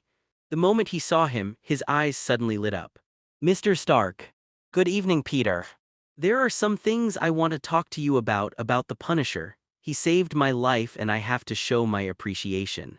Peter raised his lips and chewed the mask candy in his mouth vigorously. Come in, come in. The two sat on the sofa facing each other. I want to talk to you for a while, but my girlfriend will be back soon. FFLX. I'll just chat for a few words and then I'll leave, Chameleon said hurriedly. I want to ask, who is the real identity of the Punisher? Only when I know his information can I repay him better. Peter smiled slightly. The Punisher is me. Chameleon was stunned. Don't joke, Peter. I'm talking about something serious again. Peter's eyes were full of lightning. Who is kidding you? Uneasy emotions immediately surged into Chameleon's heart. The moment he saw Peter's eyes flashing with lightning, he understood something. This guy, he doesn't know the Punisher. He is the Punisher himself. Although Chameleon has the ability to change his appearance, his physical fitness is that of an ordinary person, and he is definitely not a match for Superman. At this moment, his hand is firmly on the sleeping potion. He pretends to be calm on his face. After all, he is now wearing the face of Tony Stark. Oh my God. Peter, you are the Punisher. It's so shocking. Peter watched the other party's performance quietly. From the moment this guy appeared at the gate of the community, his whereabouts had been controlled by Peter through the Night Raven. With Tony Stark's personality, he would most likely fall from the sky in armor and casually pose in a handsome pose. At the very least, he would have to drive a luxury car over, and he would never tiptoe over the fence like this guy in front of him. Spider telepathy gave a warning as soon as this guy entered the door. Peter judged that the guy in front of him should be Chameleon. In the movie, this villain did not appear, but he does exist in the animation. Peter, I think we need to have a drink. Chameleon smiled and stood up, raised his hand suddenly, and sprayed the sleeping spray towards Peter. I didn't expect that the famous Punisher was actually a high school student. I will take you back. Kingpin will be very happy. Poison resistance +1. Peter, who has the ability to resist poison, was not affected at all before Chameleon took action. Spider telepathy did not give any hints, which means that the opponent's attack was ineffective. You seem to be happy a little too early. Peter grabbed Chameleon's neck and took him out of the villa and flew high into the sky. Chameleon was terrified and couldn't stop shaking. How could this be possible? The potion he used was specially formulated, not to mention humans, even dinosaurs would fall asleep after taking a sip. And this guy in front of him was fine. This doesn't make sense. This is impossible. He couldn't stop shaking. No one knew the Punisher's methods better than him. He investigated the bodies that died at the hands of the Punisher. Everyone died in a very miserable way, thinking that he might become such a body. Chameleon began to regret it. Damn it, what on earth was he thinking? Why did he come here to investigate such a terrifying guy? As a former bear agent, Chameleon has performed many tasks and faced danger for a long time, which made him have a calm heart. Peter, listen, Peter, I won't tell anyone about this. As long as you let me go, I promise. I'm also doing things for others, there's no need to risk my life. Give me a chance. It was Jin Bing who asked me to come here. I can be your spy, and I will pass on any news he has in the future to you. I'm useful to you. Peter chuckled. Jin Bing, I'll go find him, I don't need you. After saying this, lightning flashed in his eyes. The laser seemed to be about to be fired in the next second. The fear in the chameleon's heart was beyond description. Even in the sub-zero temperature at high altitude, he was sweating all over due to nervousness. At the same time, the disguise on his face was no longer under control, and the chameleon's face began to change into various appearances. Please, Peter. Let me go, I won't go against you. Please. A flash of lightning pierced through the night sky. The chameleon's head looked like a rotten persimmon. Peter threw it away. A red blood bubble immediately appeared on a remote road. This was the body of the chameleon. You have killed the chameleon and obtained its ability. You can disguise yourself as anyone. This ability has been upgraded. You can disguise the other person's voice, appearance, height, and other external features without external assistance. Peter returned home. Standing in front of the full-length mirror, he imagined what Gwen looked like in his mind. Blonde hair, blue eyes, 1.7 meters tall, and a rather plump figure. Peter's skin began to wriggle, and it took only a few moments. In the mirror in front of Peter, Gwen's image appeared. They were exactly the same, with no difference at all. It's time to give the Punisher a new identity. As Peter's strength increases, more and more people pay attention to the Punisher. There will be more troubles to deal with in the future. Maybe the Punisher has been targeted by SHIELD or some other organization. Since the chameleon can find Peter Parker, it's possible that others can find this place. So Peter Parker must not have too deep a connection with the Punisher. For someone like Kingpin, if he knew Peter's true identity, he would inevitably threaten his family. Don't think that the Mafia and people who engage in violent activities are so good. They engage in violent activities and often do everything they can to achieve their goals. Peter looked in the mirror. He pinched himself. A thin face, fierce eyes, white hair, and a face that looked like it was not easy to mess with. Herman Dante. As a bad namer, Peter could only split and reorganize the names of the games he played in his previous life. From now on, Herman Dante is the true identity of the Punisher. As for Peter Parker, he is just a genius high school student. Thinking of this, he went out immediately. Kingpin, right, let's go talk to him now. In a luxurious manor in Manhattan, New York, Kingpin, wearing a white suit, sat at the head of an extended dining table. The table was full of candles, and the knife and fork were cutting the grilled steak. At the moment, the eyes of this gangster emperor looked a little more gentle. Opposite him were his wife and children. To be precise, it was a portrait of his wife and children. 014511415 Failu 183,180,330. Boss, I brought his head. Suddenly, a henchman came in with a bleeding head in his hand. This man owed Jin Bing money. Jin Bing instantly raged. I said not a drop of blood is allowed here. Jin Bing stood up angrily, walked directly to his younger brother, and stretched out his hand to embrace this guy. A crackling sound rang out. The younger brother's internal organs were all shattered, and even a few bones were broken. Jin Bing looked quite fat, as if he was a patient with 3 highs. But in fact, this huge amounts of body fat content is only 2%. His muscle density is extremely high. Even if a bullet hits his body, it is difficult to penetrate. The housekeeper hurriedly asked someone to clean up the blood in the room and then left quickly. Jin Bing was left alone in the entire restaurant. He sat back in his seat, saw the photo of his deceased wife, sighed, and said, "Sorry, Vanessa, I promise not to let you see any bloody scenes." Yes, she really can't see it because she died a long time ago. Suddenly a cold voice sounded. Jin Bing was shocked. In fear, he stood up suddenly. He slapped the table and almost broke it. A strange man appeared in his sight. White hair, blue eyes, wearing a windbreaker, giving people a fierce temperament as if he would draw a gun in the next second. He was Peter's disguised identity, German Dante. Who are you? Jin Bing is the underground emperor of the New York gang. Showing the proper reaction, he was panicked but did not show it. Who am I? Aren't you looking for me? Jin Bing was stunned. You are the Punisher. In the past 2 months, the crime rate in New York has reached the lowest level in history. It's all related to the man in front of him. This caused Jin Bing to lose a lot of money. Punisher, I'm looking for you, but I didn't expect you to take the initiative to appear in front of me. Aren't you afraid that I will kill you? Jin Bing sat back in his seat, with anger in his eyes that was difficult to hide. But at this moment, he didn't dare to act rashly. After all, he didn't have the ability to kill the Punisher, but the other party could kill him easily. In this regard, he could only pretend to be calm. German Dante showed a sneer at the corner of his mouth. He looked at the portrait of Jin Bing's deceased wife Vanessa and said, "If you want to kill me, you must have this ability. Even if you let 10 or 100 men with Gatling guns shoot at me at the same time, I can guarantee that they will be the ones who die in the end. Besides, haven't you killed enough people? I don't need to repeat why Vanessa died." Jin Bing's broad hands clenched into fists. Don't mention my wife in front of me. When Jin Bing killed someone before, he was caught by his wife and children. She couldn't believe that her husband, who was obviously an entrepreneur, was actually doing the heavy work of killing people behind the scenes. They fled in panic and were eventually hit and killed by a moving car. This is also the reason why Jin Bing asked people to study multi-universe. He missed his wife too much, since Vanessa in this world is dead.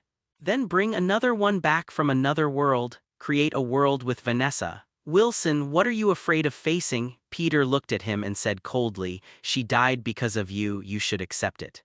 Imagine the bad things you have done in your life. On the surface, you look like a prosperous entrepreneur, but in fact you are the biggest villain in New York. Flower guns, PR asterisks and asterisk utes, gambling. All controlled by you. Maybe your wife is helping you atone in hell. Peter mercilessly revealed Kingpin's scars. Shut up. Peter's words pierced Kingpin's heart like nails. What is your purpose? Are you here to kill me? Peter stood up and walked directly in front of Kingpin. You sent Vulture and Chameleon to try to get them to deal with me. Kingpin was stunned. Cold sweat broke out on his back. You know everything. Oi. There is nothing I don't know. I hope this is the last time. Otherwise, next time we meet, I promise to tear off your head and put it in front of Vanessa's portrait. I won't kill you today. I just don't want the New York gangs to be in chaos without your rule. By then, those criminals will only become more unscrupulous. Definitely if you annoy me again. I don't care about these things. Peter put a note in front of Kingpin. It's my name and a photo of me. I need an ID. I also need a house. You have to help me take care of these things. Kingpin was furious. He was full of anger, but the moment he saw German Dante's eyes, he suppressed it again. This man is really too powerful, so powerful that even the king of the underground in New York dare not offend him easily, but he still said with dissatisfaction, "You killed my people and affected my business. Now you want me to get you a fake identity and a house. Who do you think I am?" Peter walked up to Kingpin and looked him in the eye. Sorry, Wilson, I think you misunderstood me. I'm not discussing this with you. If you don't do what I gave you, then you have no value to me. A worthless person, a sinful person. I won't feel guilty killing you. Kingpin was obviously shocked by Peter's aura.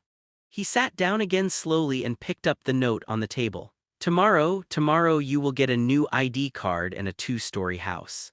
If you need, I can even arrange 10 beauties for you in the house. For my sincerity, I hope you won't interfere with my business anymore. Peter smiled slightly. Then you have to keep a low profile. After that, Peter left Kingpin's house directly. It was not a pity for Peter that Kingpin was not killed. After his death, the underground criminal forces in New York will be unrestrained, and a large number of criminal activities will definitely occur in a short period of time.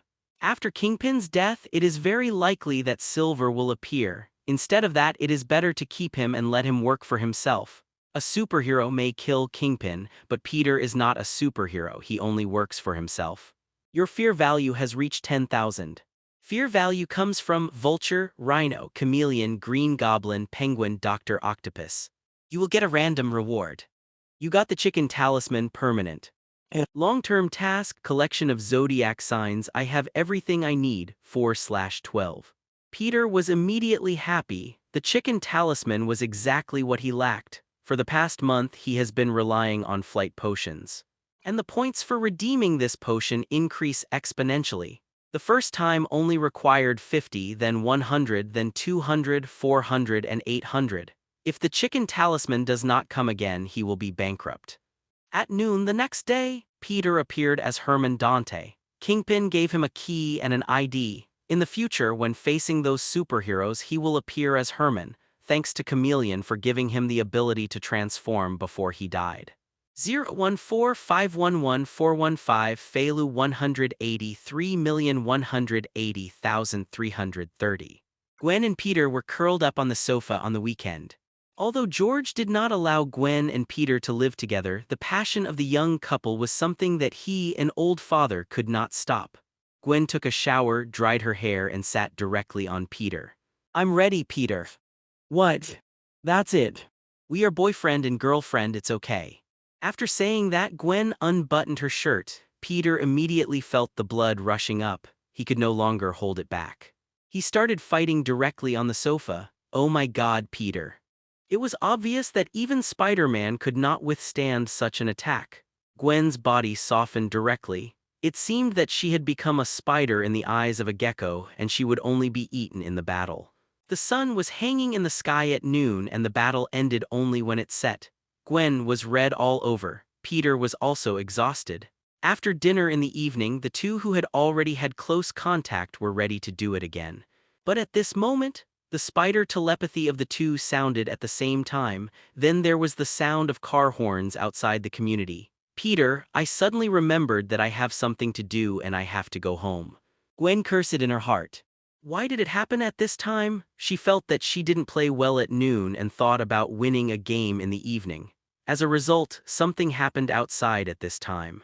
Although she didn't want to go, she wanted to stay here and continue playing poker with Peter. But as a superhero, she has the responsibility to deal with the chaos. The computer simulation experiment excited Connors's quiet heart. He immediately prepared the gene drug and injected it into the mice with broken limbs. The effect was better than he expected. The experiment was successful. The formula provided by Peter played a key role, at least it was a major breakthrough in the experiment. Normally, human experiments can only be carried out after a period of time after biological experiments. After all, there are still many risks. The mice in the experiment also need to be observed. This includes the DNA sequence of integrate between different species and biological stability. After many studies and calculations, Conkas could not find any abnormalities at all. So the serum with lizard genes was injected in advance. He has been waiting for this day for more than 20 years, but it does not mean that he can wait another hour. Anyway, this experiment still needs human bodies, so let him be the first experimental subject. After injecting the lizard serum, Connors fell into a coma. His consciousness gradually blurred, and when he woke up again, he found that his right hand, which had long been away from him, appeared on his body again. He could clearly perceive the existence of each finger. Huge amounts of joy made him cry uncontrollably. The arm that had disappeared for many years actually grew back. With this point, he could win this year's Nobel Prize. It can make more disabled people perfect. Look at this arm, how perfect and beautiful it is. However, before Connors had more time to appreciate the arm, he felt hungry. Energy cannot be generated out of thin air. Now that a new arm has grown, it must consume a lot of energy in the body. Connorson ran to the refrigerator and devoured everything he could eat. Bread, hamburgers, and milk. Where is the meat? Why is there no meat? Connors roared, feeling endless anger accumulated in his heart. He punched hard 3, 6, 7 and smashed the refrigerator to pieces. The light on the desk reflected Connor's shadow at this moment. His body became extremely strong and tall, just like a monster. There was a huge amount of tail behind him, as if it could destroy everything. At this moment, Connors had completely lost his wits and turned into a complete monster. His glasses were blown up by his enlarged head.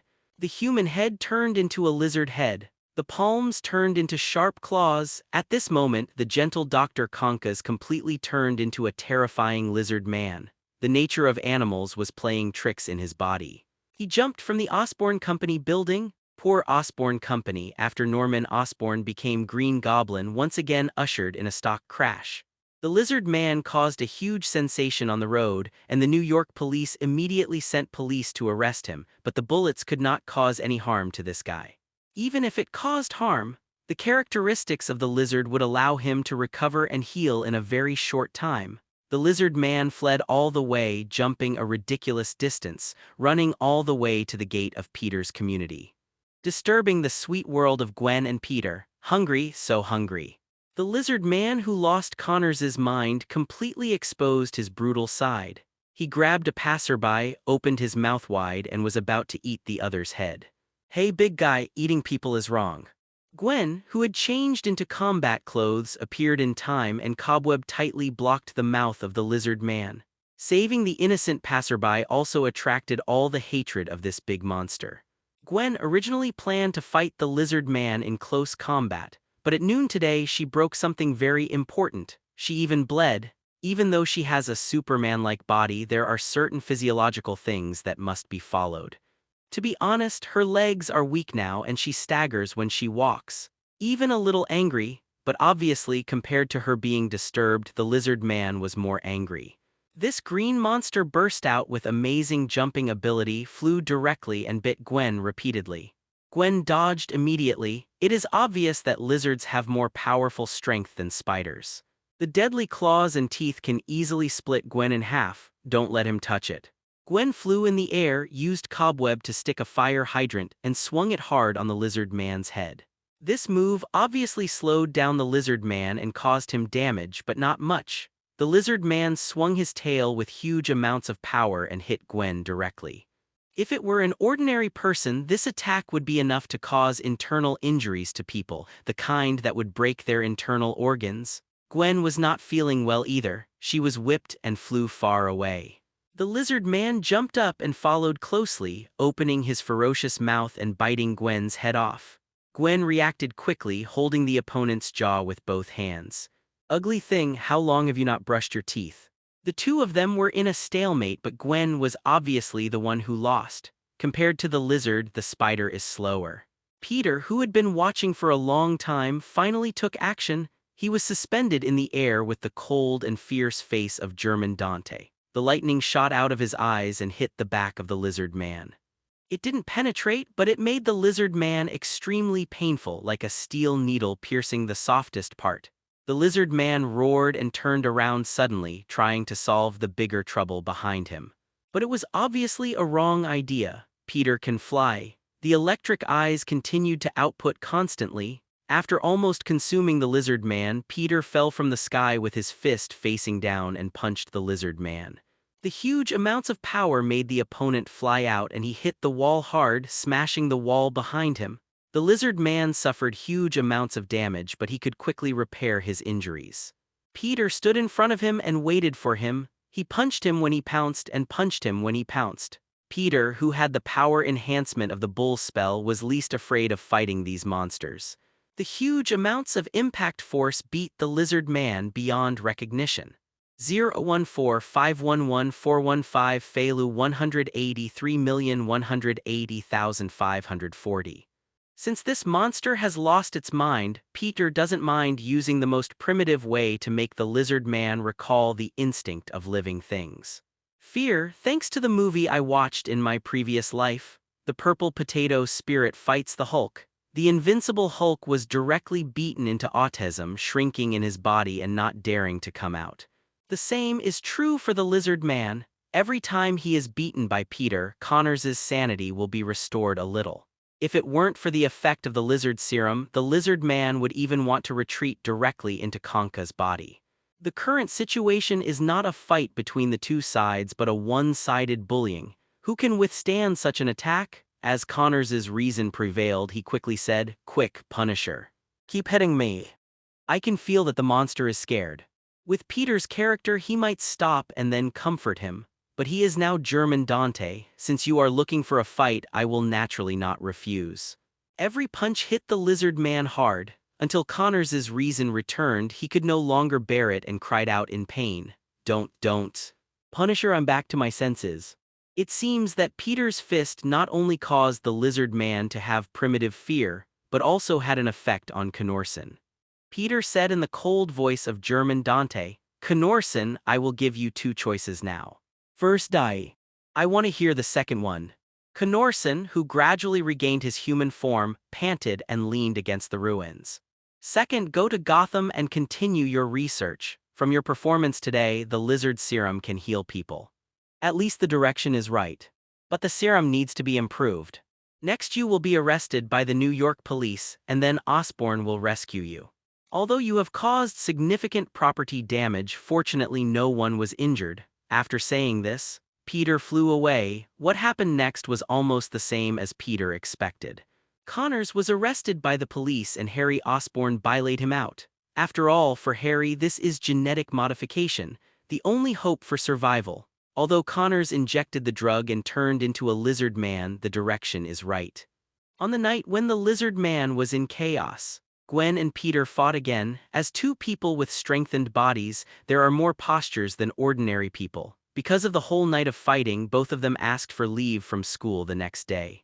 A few days later, Osborn Company, Harry Osborn stopped Connors, who was about to leave. Dr. Connors, I don't understand, why are you leaving? The experiment has been successful. Why do you want to leave at this time? Connors sighed. Harry, you are wrong, the experiment did not succeed. We all know what happened that day. My arm did recover briefly because of the lizard serum, but it is obvious that the harm is greater. I know that feeling, watching another self controlling the body but unable to do anything. Compared to becoming disabled, I don't want to become a monster. Harry hurried to Connors. He said sincerely, Doctor, even if the experiment failed, our direction is correct. Osborn can provide you with strong financial support and you can continue your research. This time, make some changes, only keep the arm and don't turn into a monster. Develop in this direction. It will definitely succeed. Connors smiled bitterly. Harry, this is impossible, at least not now. I conducted a new experiment, this time locking myself in a tempered glass hand that is fully enclosed on all sides. After re-injecting the serum, although there was no loss of reason, but it still turned into a monster. After speaking, Connors patted Harry on the shoulder, shook his head and left. But Connors did not intend to give up this research. He would continue this work for the rest of his time, but he could not continue to stay at Osborn. This would bring trouble to Harry. The stock price of Osborn had almost hit the bottom because of the Lizard Man incident. Connors was too embarrassed to stay any longer. I heard that there was a rich man in Gotham and maybe he could seek his funding. In the blink of an eye, the autumn in New York was completely over. The first snow fell quietly. Peter and Gwen walked on the streets of New York in thick coats. Peter, who cut your hair? I should go find that barber. Gwen was obviously not satisfied with Peter's new hairstyle. Peter shrugged his shoulders. Haircut is gambling and he lost this time. Fortunately, he is very good looking and can handle any hairstyle. Would you like to come to my house tonight to celebrate your admission to college? My mother made lemon sea bass. During this period, the two of them took the exam and successfully entered the Imperial University, and they have been studying in the university for a while. Fortunately, the Imperial University is also in New York. Although it is far from Peter's residence, Peter is not short of money now. He rented a 2-story independent apartment near the school. Otherwise, he and Gwen would live in the dormitory. They can only go to the hotel to enjoy their married life on weekends. Peter and Gwen have always had a good relationship, and since something beyond friendship happened, they have been inseparable. However, the school is on vacation during this period and Gwen wants to go home for a few days. Peter shook his head helplessly. Not today, I have to go to Stark Industries later. Mr. Stark wants to see me. Although I don't want to go, who is the one who provided the villa we live in now? Gwen nodded. It seems that my boyfriend is very valued by this Iron Man. The two kissed for a while on the street. If it weren't for something happening later, then it is estimated that in an hour the floor of the house would be full of scattered clothes of the two. Then Peter, I'll go back first. Peter sent Gwen to the car and he also rushed to Stark Industries. He did want to see Tony, but not as Peter Parker, but as German Dante. Yesterday, Tony found Peter. The purpose was to meet the Punisher. Although Peter didn't know what his purpose was, but he still agreed. After all, he also had something to remind this playboy. For example, according to the plot of the movie, at the moment, Tony should be deeply affected by palladium poison. He made a reactor with palladium under the hands of terrorists, and it was this thing that saved his life. Now this thing is waiting to kill him, but there is no way the reactor using palladium will kill him. If he doesn't use it, he will die immediately. Peter appeared in Stark Industries as Jamin. Under the guidance of the front desk, he walked into Pepper's office. Now the whole company is under her control and Tony handed over the highest authority to her, Punisher. Pepper was shocked when she saw the white-haired Jamin Dante. In recent months, Peter no longer wears a mask but shows himself as Jamin. It is not surprising that Pepper can recognize him. Good afternoon, Miss Pepper. Tony found me through Peter. I hope he has something important. My time is precious. Facing this cruel criminal killer. 14,511,415 Philo 183,180,540. Pepper was obviously a little overwhelmed. Team Tech. I'll go find Tony now.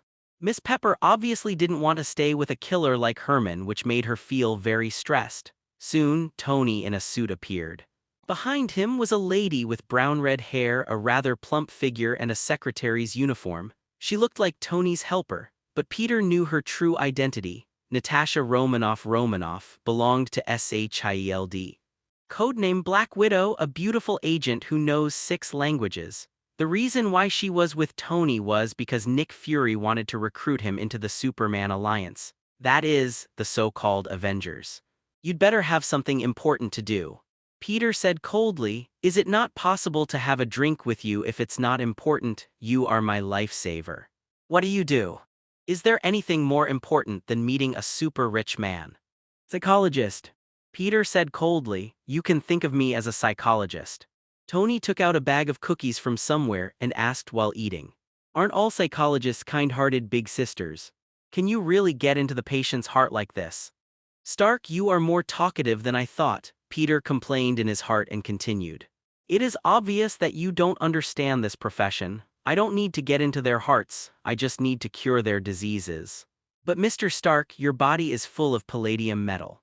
This psychologist can't cure you. This sentence instantly depressed Tony's mood. At this moment, a large amount of palladium has appeared in his blood. These heavy metal elements are all over his body, flowing in his blood vessels, flowing into his heart, and then flowing out of his heart. If this problem is not solved, then Iron Man, who has just been on the hot search in various countries, will soon exit the stage of history in a ridiculous manner. Peter carelessly rubbed salt into Tony's wounds. He was originally a complicated person. He is friendly, helpful, and loyal to his feelings. He is also the one who kills people like crazy with vicious means and a lot of tricks. It's just that he chooses to face the people around him with a friendly attitude. But when facing others as Herman, it is inevitable that some darker potential will be exposed. Tony forced a smile and glanced at Natasha Romanoff behind him. Don't tell Pepper about this. He didn't know the true identity of Natasha Romanoff at this moment. He knew that this woman was not simple, but he didn't expect that she was from SHIELD. Got it, Mr. Stark? Natasha Romanoff responded, but her eyes were all on Herman. This cold man made her feel a desire to explore for the first time in a long time. She couldn't wait to know everything about this man. She looked at Peter and Peter looked at her. I have to remind you, Miss Natasha Romanoff, don't look into the eyes of a psychologist, otherwise your secrets will be known. Since Peter decided to let Herman deal with this group of superheroes under the guise of Herman, he had to add more resumes to this disguise. Psychologists are a good choice. After all, Peter knows most of the plots of Marvel and DC. He knows the entire resume of each superhero. When he gets along with them in this identity, he feels a little more like a charlatan. Natasha Romanoff did not look away, still staring at Peter. It must be said that Black Widow at the moment is the most beautiful period, with collagen all over her face, very shiny and a pretty good figure. You look at me like this, it makes me very embarrassed. Peter was a little embarrassed, but he was wearing the pseudonym of Herman, and Peter defined this identity as being sharp-tongued, cold, and ruthless. So he had to do something that fits this pseudonym's personality. Miss Natasha Romanoff, it seems that you really want to have a psychotherapy. My consultation fee is very expensive, 1 million per hour. It can be seen that you are not a person who is willing to show your inner thoughts, and you are always vigilant even to your boss Tony. But this is normal. No subordinate will treat his boss as a human being, especially this boss is a playboy. Tony quickly interrupted Peter. Watch your words, don't let Pepper hear this, I'm no longer dating those models. Peter looked at Tony. Mr. Stark, I can not only see that there are heavy metals in your blood, but I can also see that your kidneys seem to have problems. I advise you to try not to indulge too much. After all, the reactor on your chest can't charge your kidneys. Tony retorted immediately, shut up. What's your name? Forget it, you white-haired mafia, you are slandering me. My kidneys are fine, they are very good and healthy. When it comes to male dignity, Tony can no longer stand the man in front of him. His mouth is more poisonous than his own, almost every word will make people angry. Herman Dante. Natasha Romanoff reminded on the side, and then the slender beauty could no longer bear it. She asked Peter. Mr. Herman, are you so confident in your analysis? Peter's face did not change. Many people have questioned me like this, but they all apologized for their behavior in the end. Miss Natasha Romanoff, I don't mind continuing to do psychological analysis for you, but whether you can listen to it is another matter. Natasha Romanoff put down the documents in her hand, and the expression on her face seemed to say, please speak. Peter chuckled and said, where were we talking just now? By the way, you are on guard against everyone. It's not difficult to judge this. Since I walked in, you have been holding your hands in front of your chest. Psychologically, this is a sign of defense. It can't be that your chest is too big. Thank you for the compliment. Natasha Romanoff's mouth corners slightly raised. Obviously, Peter's presumptuous words can't hurt her. Don't worry, I haven't finished speaking yet. Peter continued. A person's character originates from childhood. If a child is not suppressed in childhood, he will most likely be a confident person in the future. Similarly, Miss Natasha Romanoff, I can see that your childhood was not unfortunate and your parents may have passed away a long time ago. Or everything you had in your childhood was fake. Peter's words made Natasha Romanoff's face change. Yes, it's useful to be told. Natasha Romanoff did have an unfortunate childhood. She was born in a bear that had not yet disintegrated. Her parents had died long ago. Her adoptive father and mother were both agents. All her happiness was a lie. Later, she and her sister were all sent to a place called the Red House for agent training. Inhumane training. Miss Natasha Romanoff, I don't think I need to do more analysis. Your micro-expressions are enough to make me sure that I am right. Natasha Romanoff smiled slightly. Mr. Herman, I didn't expect that under your cold appearance you have a delicate heart. After saying that, she left directly.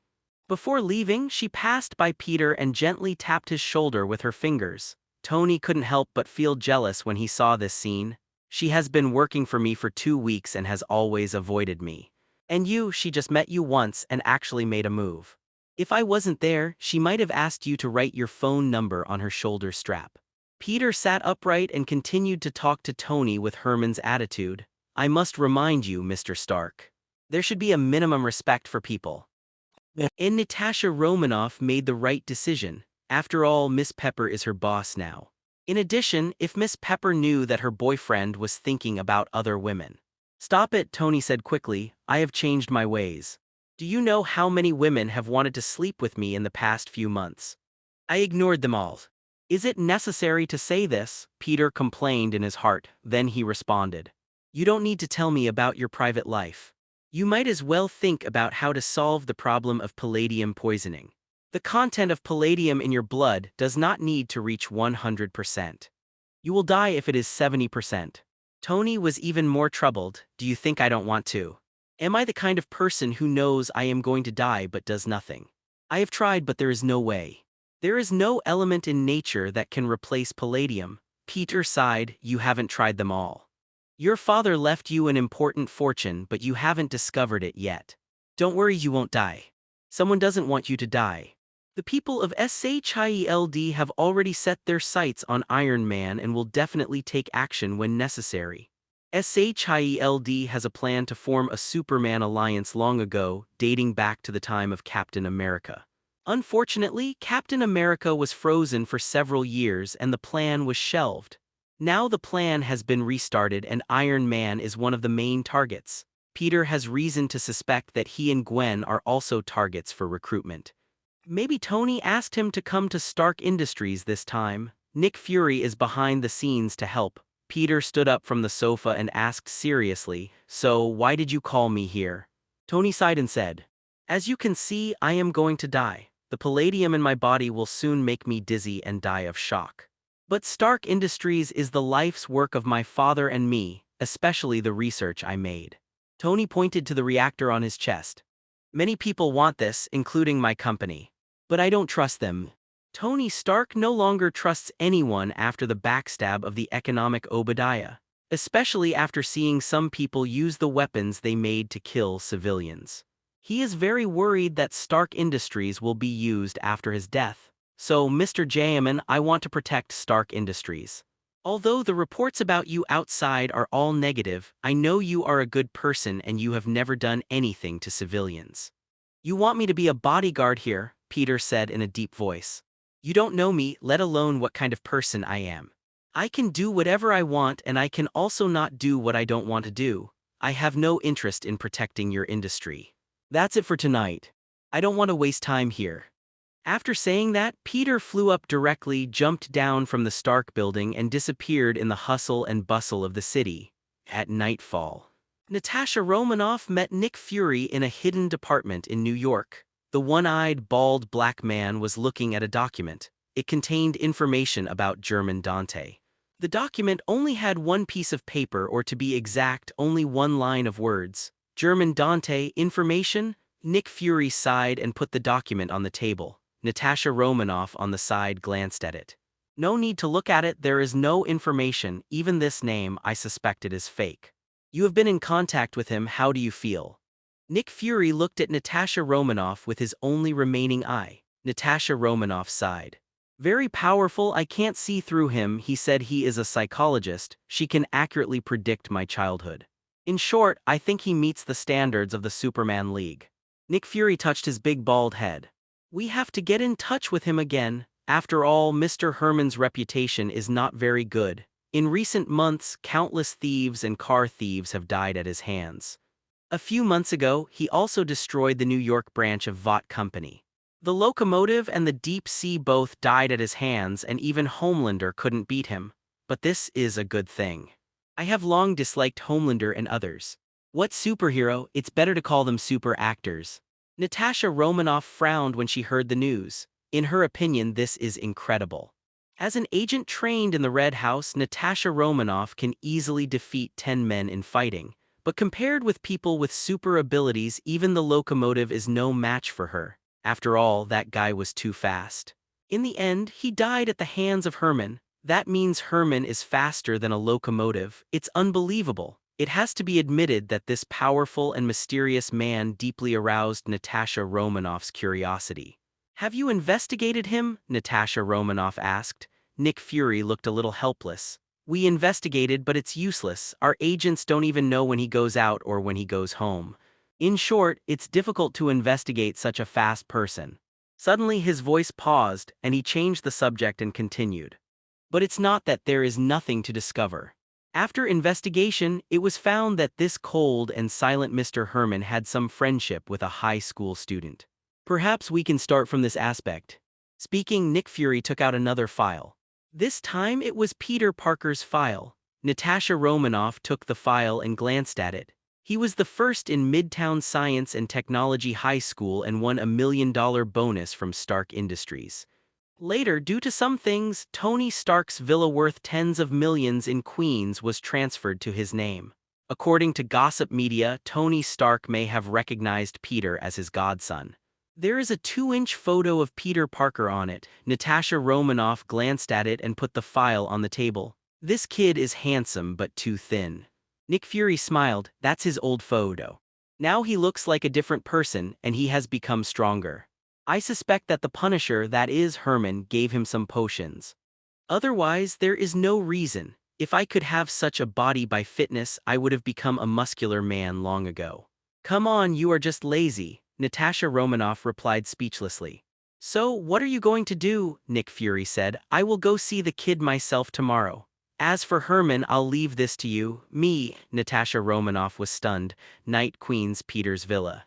Gwen went home and he was alone tonight. I have to say that life with a girlfriend is really great. Especially when there is no shortage of money, but men also need their own time alone. Peter prepared a glass of red wine, 2 sausages, and a steak. He originally wanted to make some Huxia food, but it was too troublesome. He turned on the TV, leaned on the sofa, and was about to enjoy the food. Suddenly, he was refreshed. A few kilometers away from the villa, there are 10 small villas. 014511415 Feilu 183,190,150. That was the residence that Kingpin had prepared for him before. Near the villa, Peter arranged a lot of night crows. They monitored everything around them almost without blind spots. From Night Crow's perspective, a beautiful girl with a slim figure, brown hair, and tights appeared near the villa. Damn it, you ruined my whole night. Can't we talk about it tomorrow? Peter complained. He quickly left the house and appeared a few kilometers away with German Dante's face on his face. Fortunately, he was very fast and entered the villa in almost a breath. Adjusting his posture, leaning on the sofa, turning on the TV, which was playing a meaningless soap opera. At this moment, there was a knock on the door. Miss Natasha Romanoff, don't you know that the night is a personal time? Hearing German's voice in the house, Natasha Romanoff was startled. How did he know I was here? Could it be that he installed a surveillance camera nearby? Natasha Romanoff pushed the door open and saw German Dante leaning on the sofa with his back to her. Sorry, I just want you to give me some psychological counseling. You don't have any psychological problems. Peter turned around, glanced at Natasha Romanoff, motioned her to sit down, and then walked to the wine cabinet to take out a bottle of red wine. I have to say that Jin Bing is still very considerate. He said the most cruel words, but his body did the most cowardly things. Not only did he prepare a house for Peter, but even the things inside were all available. The red wine in the wine cabinet is also very valuable. I said, my consultation fee is very expensive. I wonder if you can accept 1,000,000 hours a day. Natasha Romanoff pursed her lips. I can pay with other things. A warm chandelier hangs from the ceiling. The atmosphere in the villa's living room was slightly tense. Peter's eye twitched slightly. He knew very well why Natasha had come here. He was simply instructed by SHIELD to come here and find out whether Jaemin or Peter could become a member of SHIELD after all. At this point in time, Nick Fury was preparing to form the Avengers. But Peter wasn't planning on joining. Joining the Avengers means being bound by the rules. We can no longer do whatever we want. Interesting, Peter said indifferently, wearing the Jaemin vest. Miss Natasha, what makes you think I would be interested in the other payment methods you're talking about? He walked up to Natasha and handed her a glass of red wine. Peter wasn't worried about Kingpin putting poison in the wine. After all, he had a talent for being immune to poison. Natasha was infected by this cold and composed aura.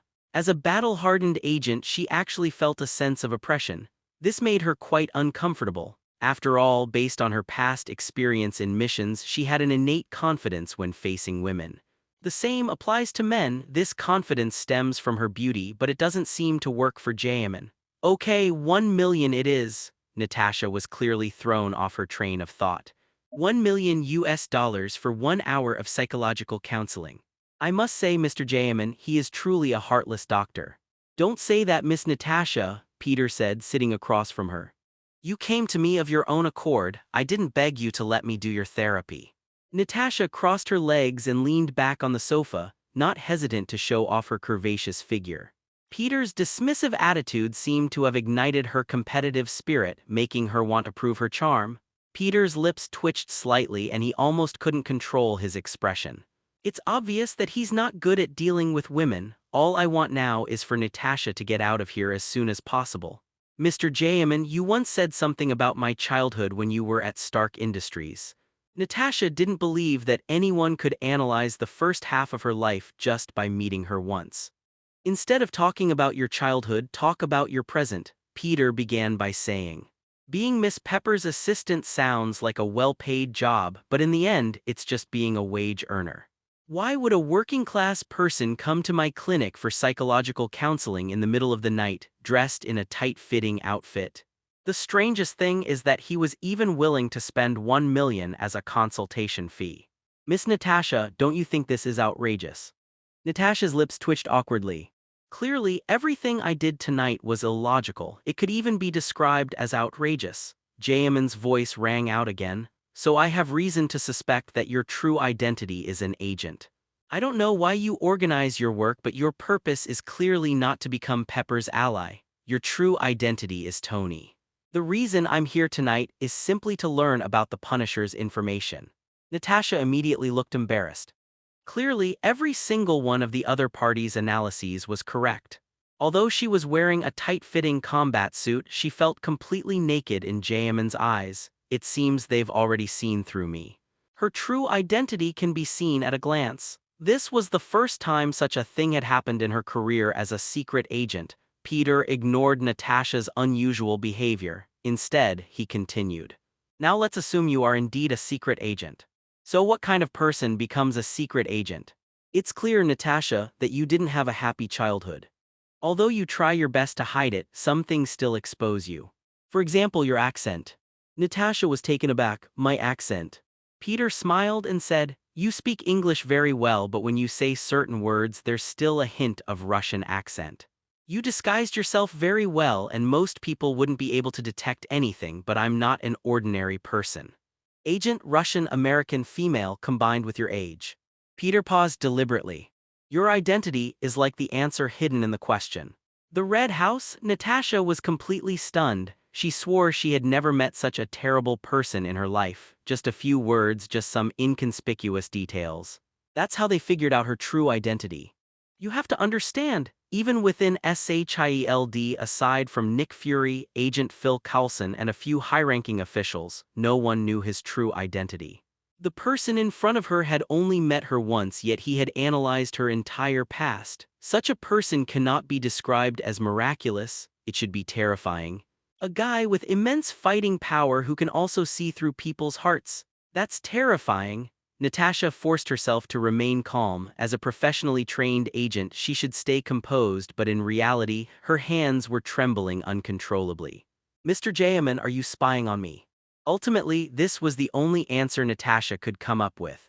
She couldn't think of any other explanation. You're really narcissistic. I admit you're pretty and have a great figure, but who has time to observe you? Well, in a sense, you're not wrong since I've seen the movie.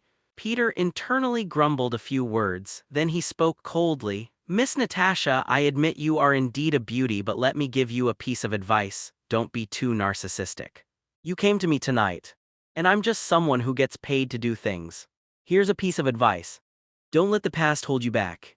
To quote Gabriel Garcia Marquez's 100 Years of Solitude, memories are all false, a road with no return. All the springs of the past can never be restored, and even the most passionate and loyal love is nothing but fleeting smoke. If I were you, I would simply quit any intelligence organization and enjoy life. That's all I have to say. The choice is yours. Natasha fell silent after hearing this. Tonight, every word Mr. Jayaman said resonated deeply with her. It seems that she never had a life of her own in the first half of her life. They lived in fake families during their childhood, and as young adults they were selected to enter the Red Room, where they underwent inhumane training and even had their uteruses removed, rendering them infertile for life. Later, he became a member of SHIELD, but she also longed for a peaceful life. I also long for a normal job, and I look forward to strolling with friends on the bustling streets of New York on weekends, watching a movie in the cinema, and then enjoying a delicious meal. Miss Natasha, if you are satisfied with this conversation, you can make the payment now. Peter doesn't need $1 million. The goal is to use a high price to block the subsequent interference from the superheroes.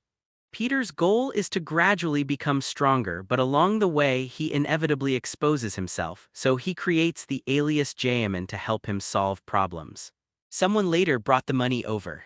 Natasha just wanted to get out of there. She felt completely exposed. Leaving her here made her very uncomfortable. You'd better keep your promise. I don't want to go looking for you in person. Natasha was startled. She didn't want to be targeted by a cold-blooded psychologist who killed people with the most cruel methods. Natasha left the villa. She instantly breathed a sigh of relief. Her tense nerves relaxed. Peter also breathed a sigh of relief. Having grown to this stage of life, I've inevitably had to interact with superheroes quite a bit. Although I don't want to, there's nothing I can do. It was nearly 11 p.m. when we returned to SHIELD's New York branch.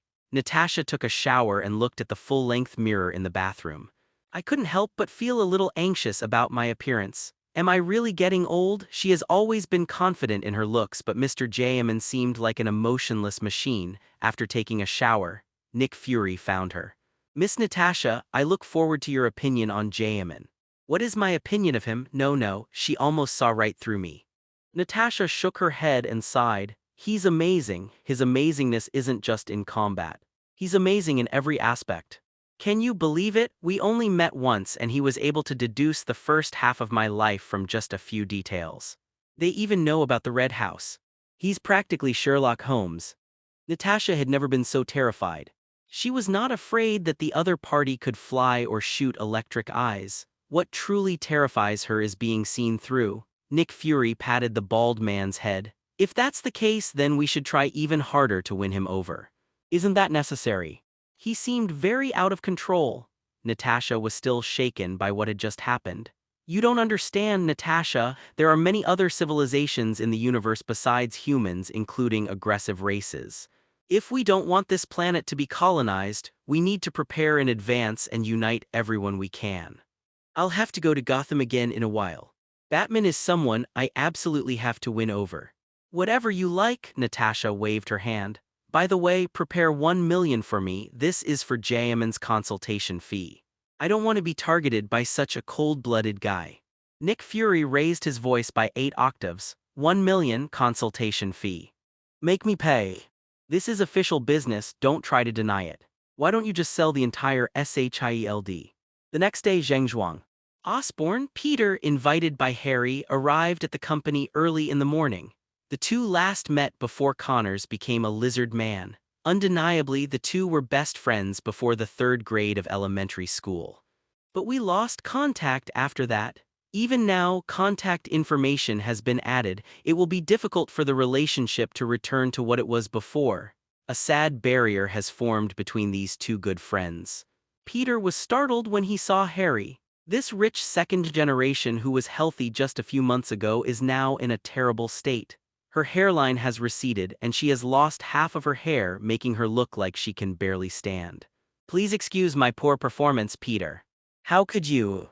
As a time traveler, Peter certainly knew why Harry had become the way he was, but it happened much faster than he had expected.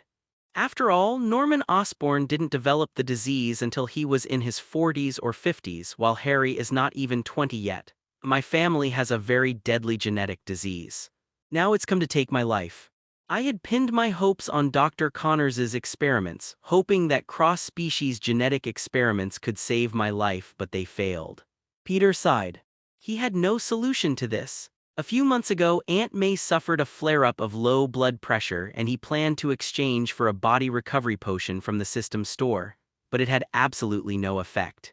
Items in the system shop cannot be used by anyone other than Peter. Do me a favor, Peter. I want to catch the Spider-Woman. I can only live if I get her blood. Peter was slightly taken aback. Spider-Woman is Gwen, his wife. How could he possibly help an outsider deal with his own girlfriend? Most importantly, even if Harry gets Gwen's blood, his illness will not improve. Peter remembered clearly that in his past life he had read a comic book in which Harry from a parallel universe captured Spider-Man and used his blood to perform a gene transfer. As a result, Harry turned into a spider monster. It's a giant humanoid spider with several eyes. Give up, Harry. Maybe you can hibernate and come out when a cure for this disease becomes available in the future. Peter reassured her, saying that he would never go after Gwen. He couldn't distinguish between those who were close and those who were distant, or those who were intimate and those who were distant. His solution for Harry wasn't just something he said offhand. Oswald previously said that one of his territories had been taken over by Mr. Freeze. They also planned to ask Peter to come and help, but since Mr. Freeze appeared for a period of time, Peter didn't rush to deal with the matter. Mr. Freeze is an expert in the field of ice, and his wife, like Harry, suffers from an incurable disease. The man with the frozen body then sealed his wife in ice. If Harry agrees to this plan, Peter could go find this ice-cold guy right away. Don't talk nonsense, Peter. We're friends, you have to help me catch Spider-Woman. Superheroes are all busybodies. If we Li Wangzhao create a little trouble, we can definitely lure her here. You're insane, Harry. Peter, are you going to help me or not? We're friends. No longer. Peter turned and left. Watching Peter's departing figure, Harry slammed his fist on the table. Even you won't help me. Harry didn't furrow his brow. In despair, he suddenly thought of his father, Norman Osborn. He might have a solution. I can ask him. 014501427 Feilu 193,260,370. Harry didn't hesitate any longer and headed straight for Norman Osborn's asylum. Norman Osborn was in a rather remote location, guarded by police officers dispatched by the police station.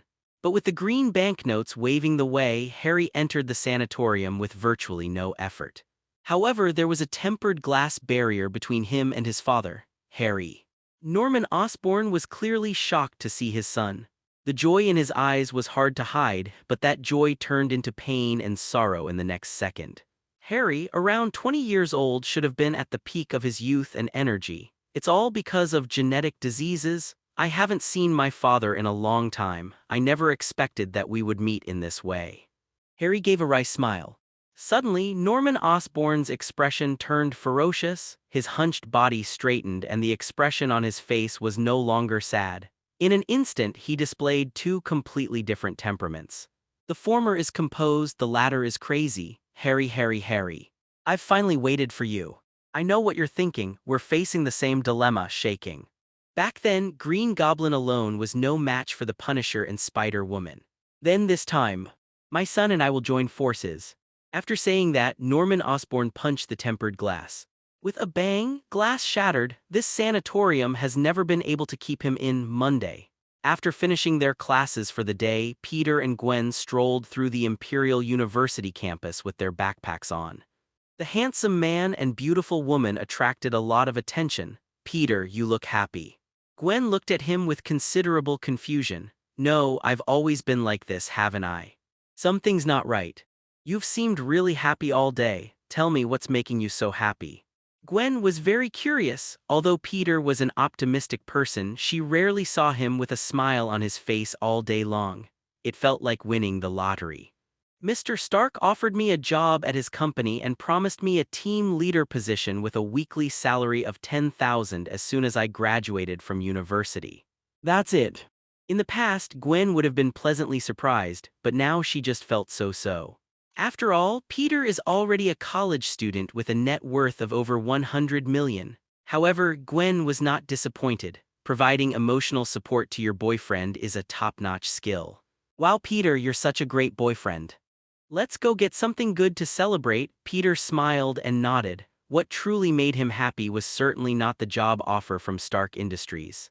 Instead, his accumulated points reached 199,800. I'm only 200 points away from getting the Homelander template. However, physical fitness and various abilities will be greatly improved.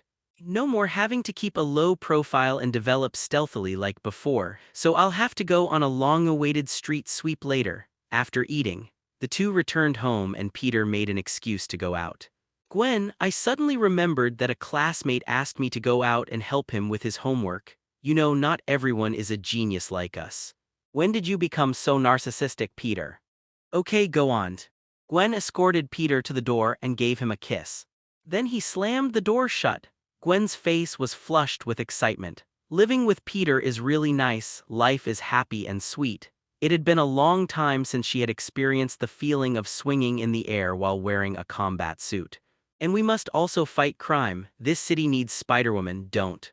I'll give you all the money, just don't hurt my family.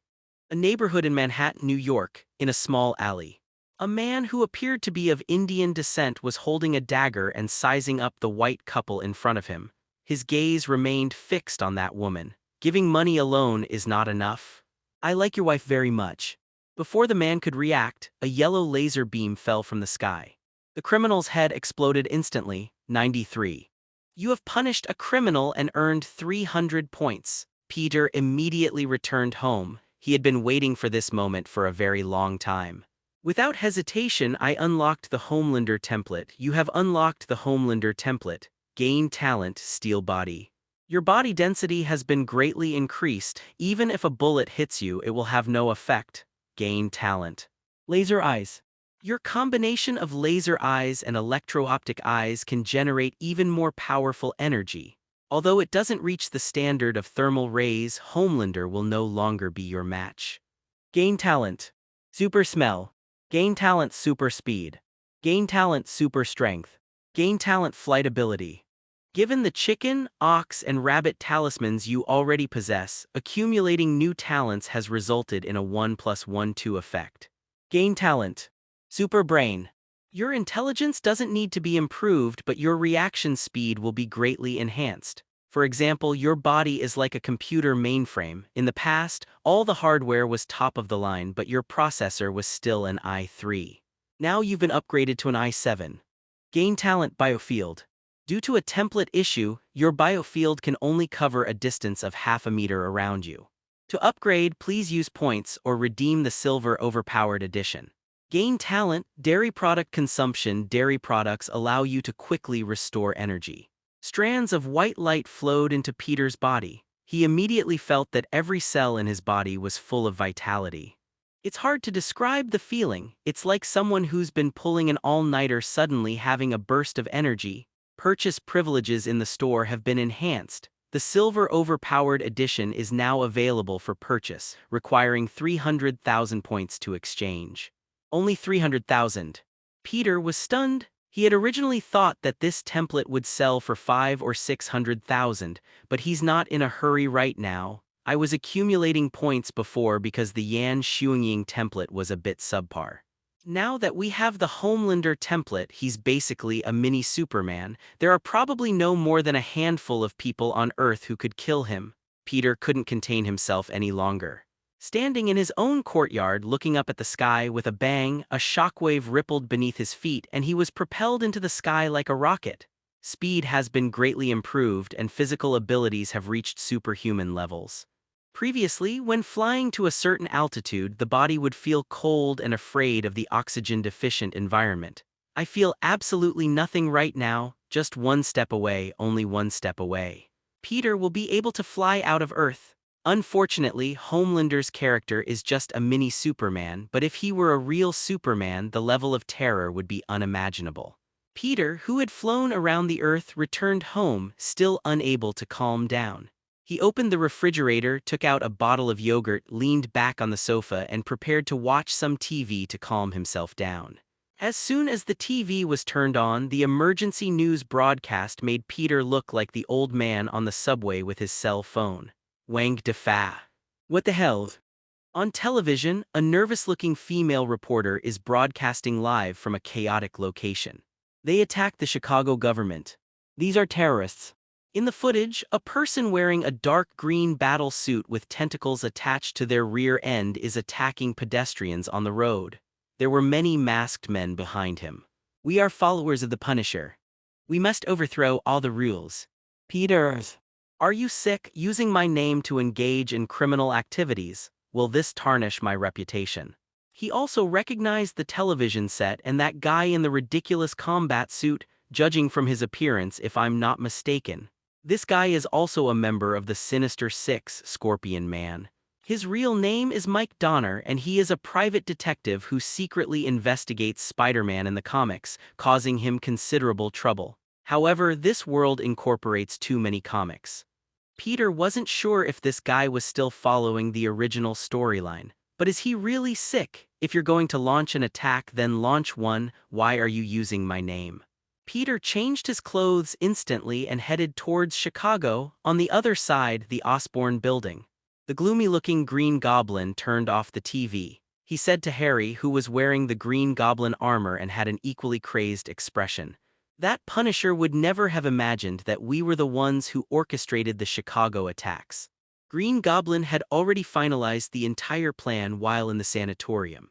Every time I fought Spider-Woman in the past, the Punisher would come out and cause trouble. Let's lure him away beforehand this time, lead him to a western city in the United States.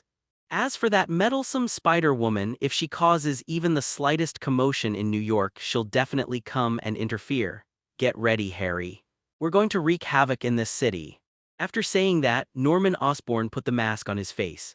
It suddenly slammed into the glass, shattered it, and landed steadily on the bat-shaped aircraft. Harry, connected to green liquid tubes, followed closely behind. He doesn't hate anyone, he hates the world. Since he's going to die, then nobody else should expect to live a good life either. It would be best if we could catch the Spider-Woman, if not, then let more people die with her. Chicago. Mike Donald felt incredibly good.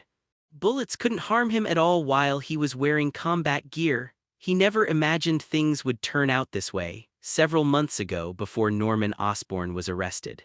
The New York government hired him to investigate Spider-Woman, study her abilities, and hand her over to the government to be used as a biological weapon. But where are you going to find someone who wears a mask all day? While conducting a study on spiders, he entered Osborn and met Norman Osborn. Perhaps they saw through the ruthlessness in his bones. The two exchanged contact information, then Norman Osborn was arrested. Norman Osborn escaped from prison 3 days ago, and I got in touch with him. They gave him a combat suit that was practically invincible. In addition to these, there are tens of millions of dollars. The mission is singular. To incite riots in any city in the western United States, to create riots that will garner national attention. Using the name of a Punisher to do bad things, no risk, no reward. What's more, there are combat suits provided by Osborn. Mike is completely fearless. This combat suit is incredibly powerful. It gave him boundless strength. He can easily remove a fire hydrant that is firmly fixed to the ground. The tail can increase its aggressiveness. It can fire tear gas, concentrated sulfuric acid, lasers, bullets, and can even be used as a flail to smash opponents. We are followers of the Punishers, and we will destroy the world. The Scorpion Man lashed out with his tail, sending a policeman flying. The surrounding ruins were all his and the local gang's handiwork. Gangs and the government are natural enemies, and with Osborn's support they have nothing to fear. Just then, bang. Dust and debris on the ground are blown far away from a single point. Peter descended from the sky. One knee landed on the ground where the knee struck a shattered stone slab. The Scorpion Man was startled. He had expected the Punisher to come, but I never imagined it would come so quickly. Damn it, it's the Punisher, we have to get out of here. The Scorpion shouted, although the suit gave him superhuman strength. But no matter how you look at it, they are no match for the Punisher. His eyes can shoot lasers and he can fly. The Scorpion Man knew perfectly well that once caught, he would not have a good end, so he turned and ran without the slightest hesitation. Osborn gave him no little money, but he didn't want to do something as foolish as earning money but not being able to spend it. Where are you going? Peter appeared instantly in front of the Scorpion Man, his eyes flashing red, veins bulging on his forehead as if he would be pierced through by the Scorpion Man at any moment. Scorpion Man broke out in a cold sweat. He wasn't prepared for his combat suit to be able to withstand laser eyes. So, die, Punisher. The Scorpion Man made the first move, smashing the heavy hammer on the end of his tail down hard towards Peter's chest. Bang! It's like an egg hitting a rock. All the technology at the tail of the Scorpion combat suit was completely destroyed. The tear gas canisters exploded and concentrated sulfuric acid dripped down Peter's clothes.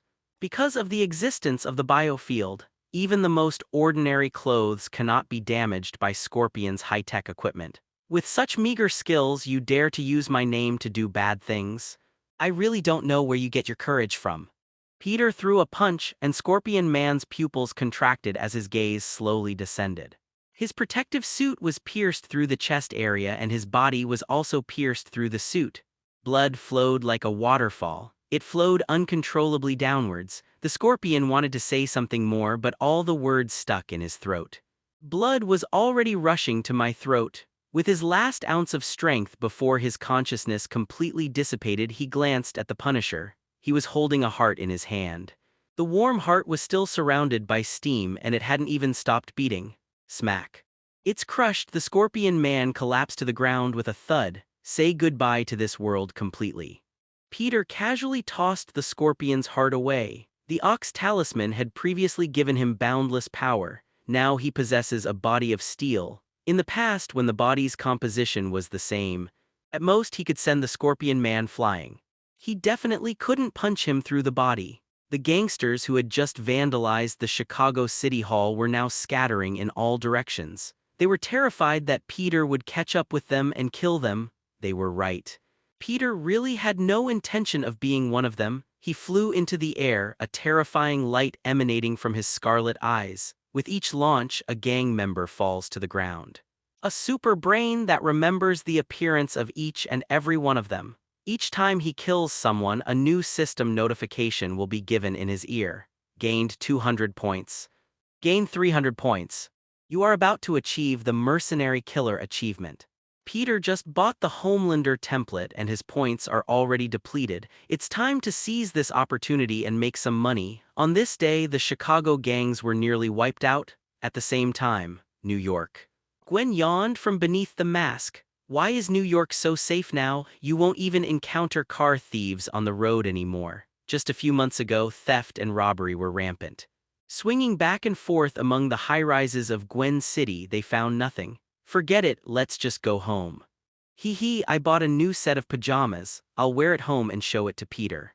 However, just as Gwen was preparing to leave, a cry for help caught her attention. On the side of the street, a black man was seen holding a knife and facing a woman. It looks like he's going to rob someone. She definitely needs Spider-Woman's help at this moment. Black and white combat suits traversed the air. Spider silk fell from the sky, instantly suspending the robber in midair. You're welcome, ma'am. That's what your friendly neighbor Spider-Man should do. Just then, Gwen's spider sense suddenly gave her a warning. A sinister voice suddenly came to my ear. I knew you couldn't stand meddling. The Green Goblin flew out from behind a building. Gwen tried to swing away on her webs, but then she saw a guy on her head dressed similarly to the Green Goblin. He just wasn't wearing a mask. Harry. Harry Potter, the second Green Goblin, was stunned for a moment. Do you know me? Everyone knows that Harry is Norman Osborn's son. It's no secret. But very few people have actually seen him. He only went to Midtown Tech High School once. When I transferred schools from abroad, I went to Zhengcheng Science and Technology High School to complete the formalities once, and then I never went back. So who could possibly have such a profound memory of him? Peter. Peter's girlfriend. He must have mentioned me to you often. You're Gwen. After a brief moment of shock, Harry's eyes turned fierce. So Peter refused to capture Spider-Woman in order to protect you. He treasures you. My precious life is about to disappear. Then let Peter taste the pain of loss too. The flying device beneath Harry's feet activated, and a pumpkin bomb was thrown towards Gwen. Gwen had no advantage whatsoever against two flying green goblins. What's more, now that Harry has discovered his true identity, at this moment, she is not only undergoing a physical ordeal, but her mind is also no longer at peace. Damn it, why did I have to say his name? During this period, under the continuous training of the Punishers, Gwen's combat skills have improved considerably compared to before, but that was when she was facing one enemy. Now, two green goblins are keeping her on her toes. Launch spider silk to stick to the pumpkin bombs in the air, then hurl them into the air. A deafening explosion rang out, shattering the windows of nearby buildings. If it weren't for her spider sense, Gwen would have had a hard time dealing with these two. Is all the people in that prison where Green Goblin is held just eating donuts? I'm going to call the mayor's hotline to file a complaint against them. The bat-shaped flying machine is equipped not only with pumpkin bombs, but also with bullets. The two green gobs firmly held air superiority. Gwen had no choice but to run away. Go to the sewers, the aircraft are completely useless in there. Without hesitation, Gwen made her decision and rushed straight into the sewer. New York's drainage system is excellent. The sewers are vast, with a complex and interwoven network of pipes that gives you a comprehensive understanding of the entire city. We can't just run away. Harry has discovered my identity, and he's very likely to target Peter and Mom and Dad.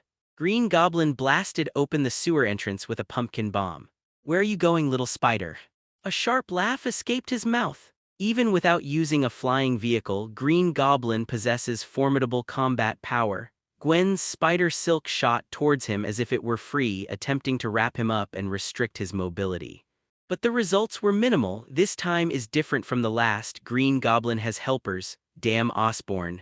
Rhino, Lizard, Dr. Octopus, and Green Goblin all came from your company. Just how many monsters are left? The spider silk clung to the top of the sewer, and Gwen, gripping the silk with both hands, kicked the Green Goblin away. Gwen, imagine how desperate Peter must have been when he saw your body. Does he even know that you're Spider-Woman? At this moment, Harry, under the Green Goblin's guidance, was injected with spider serum, causing his body to mutate and his eyes to turn dark green. He's lost all his former handsomeness. He looks like a real devil. Gwen still wanted to keep him calm. Harry, your father is a criminal, but you are not. You still have a choice. Don't call me Harry. Harry is dead. The second generation Green Goblin rudely interrupted Gwen's words. I sought help from Peter, but he would rather betray our brotherly bond than deal with you. He probably knew all along that his girlfriend was Spider-Man. Then I'll destroy you. I really want to see what kind of expression Peter will have on his face. After saying this, Harry became even more frantic. He suddenly reached out, increasing his speed to the maximum, grabbed Gwen's leg and then slammed her heavily against the wall. With a thud, dust rose in all directions. Gwen's mask shattered, but she only suffered some scratches and managed to adjust her posture at the last moment. Well done, Harry. If the two of us join forces, we can definitely kill this guy. We only need a little of her blood to heal us, so there's no need to be polite to her. After saying that, Green Goblin threw a handful of small pumpkin bombs at them. The enormous explosion reverberated almost throughout Queens, but given the police's response time, it will still take a long time. IZZ. Gwen covered her mouth and nose. The smoke and dust were making it hard for her to breathe. In that instant, she used up almost all her spider silk, weaving an extremely thick web in front of her to protect herself from the damage. You two are insane. Gwen was completely enraged and charged forward to fight the two Green Goblins. But at that very moment, a coincidence happened. The explosion caused some roads in Queens to collapse. Peter, who had just returned from Chicago, lost his balance and fell into the sewer. Such an act that has no bearing on his image will not trigger his spider sense. This is just too unlucky. Peter dusted himself off, walked forward. Just then the spider senses activated. A pumpkin bomb appeared at his feet. Peter kicked it away and the pumpkin bomb exploded instantly. However, such an explosion is nothing in the face of a body made of steel. Peter, what a surprise. Harry's voice suddenly rang out as the smoke cleared. Several figures appeared in front of Peter. Harry, now the second Green Goblin, along with his father and a panting, exhausted Gwen. Oh my God, Peter, what are you doing here? Get out of here. Gwen screamed at Peter. None of you are leaving here today. Harry glared at Peter fiercely as if he wanted to kill his former friend. Harry, we used to talk about everything, but now you're disregarding brotherhood for your girlfriend's life. Since you care about him so much, then I'll destroy everything you have. As soon as he finished speaking, a sharp blade popped out from his wrist guard, ready to slit Gwen's throat. 119. Bang! A tremendous sonic boom erupted. Laser beams shot from Peter's eyes. What? Both generations of Green Goblin looked like they wanted to bulge their eyes out. Even Gwen is starting to doubt if she's dreaming. How so? Peter's head was covered in bulging veins, and even the area around his eyes was covered in grotesque blood vessels. Whose everything are you talking about that you've ruined? He grabbed Harry's arm and yanked it hard.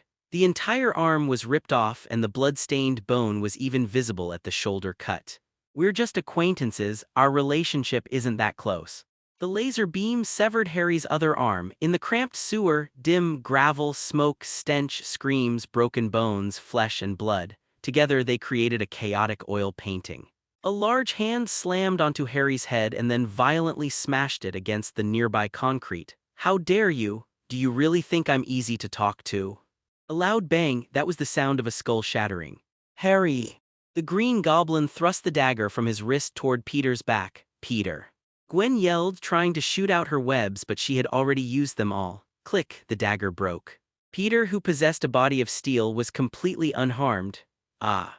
Green Goblin was startled, and before he could react, Peter's fist had already landed on his face. The Green Goblin's mask shattered instantly. From now on, there will be no more Osborn in the world.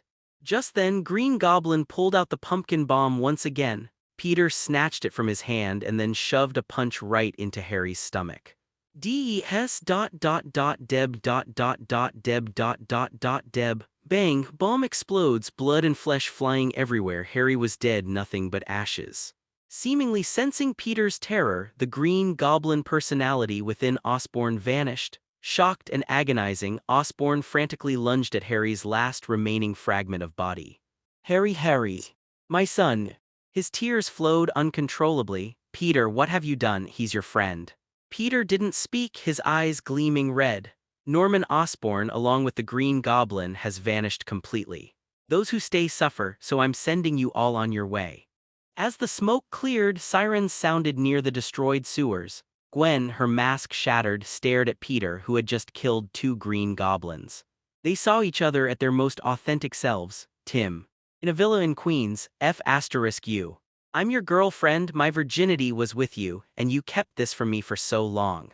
It's not that I didn't want to tell you, I just didn't want you to worry. And you didn't even tell me about this. Peter, you've changed so much I almost don't recognize you. You weren't like this before. Gwen, I've always been like this. My feelings for you are real. It's been 2 hours and we have school tomorrow. Can't we just talk this out? Peter had anticipated this outcome, which is why he didn't tell Gwen about it. Given the other person's personality, they'll definitely be furious once they find out about this. Gwen glared at Peter with an unfriendly expression like an angry kitten. Why did you have to talk about it so openly? You're telling me my boyfriend is a guy who can fly and shoot lasers from his eyes. He's also killed people and a lot of people. So that's why there are no car thieves in New York at night. Turns out you've killed them all. Gwen, how could you say such a thing? Without me, countless people would have fallen victim to the crimes of criminals. And even if I'm a freak, you're no better. My girlfriend is someone who can shoot spider webs and climb walls with her bare hands. Peter, you be *****D. Gwen turned and kicked, but Peter dodged it. The two argued as they fought. Pillows, cushions, oranges, and peaches from the fruit bowl all became weapons. The spider silk was given to me by you. That's because I'm worried about your safety. If there were no spider silk, would you be running around doing heroic deeds every day? You're still insulting me. No wonder that damn Punisher always manages to insult me so effectively. It turns out it was you. You be ****D.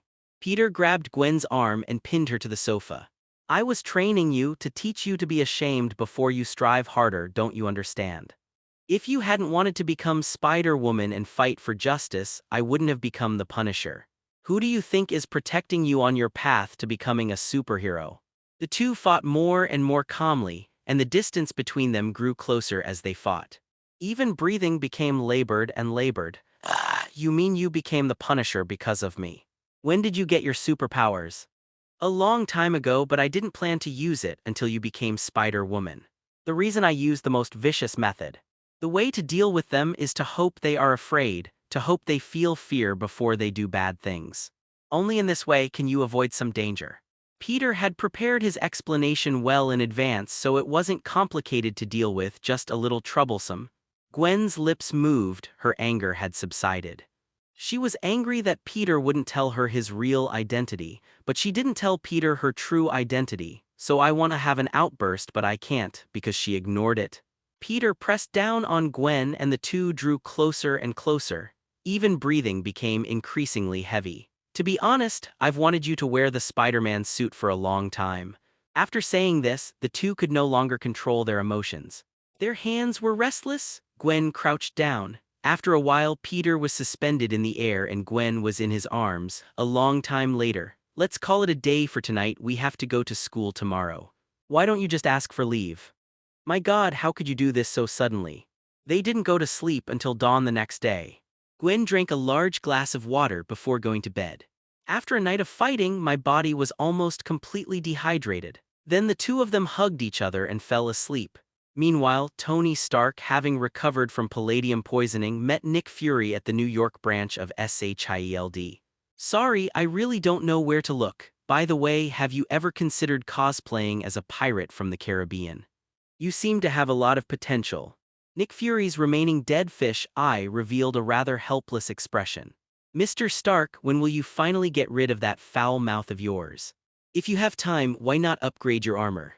Your smart assistant has been talked about by a high school student, and the news has spread throughout the entire SHIELD. Tony's face immediately turned red. Hey, that was months ago. Jarvis is smarter than Einstein now. Forget it, why should I tell you this? After all, not everyone has studied at MIT. Tony shrugged indifferently. So how's the attack power of your armor? Invincible. Tony confidently raised his chin. He is extremely excited right now. What could possibly cause a billionaire to worry? Answer: death. But now Tony has already used a new element in the reactor in his chest. No more worries about palladium poisoning. Mr. Stark, I suggest you watch this video patiently.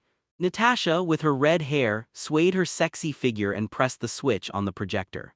A white-haired Jaemin Dante appears on the screen.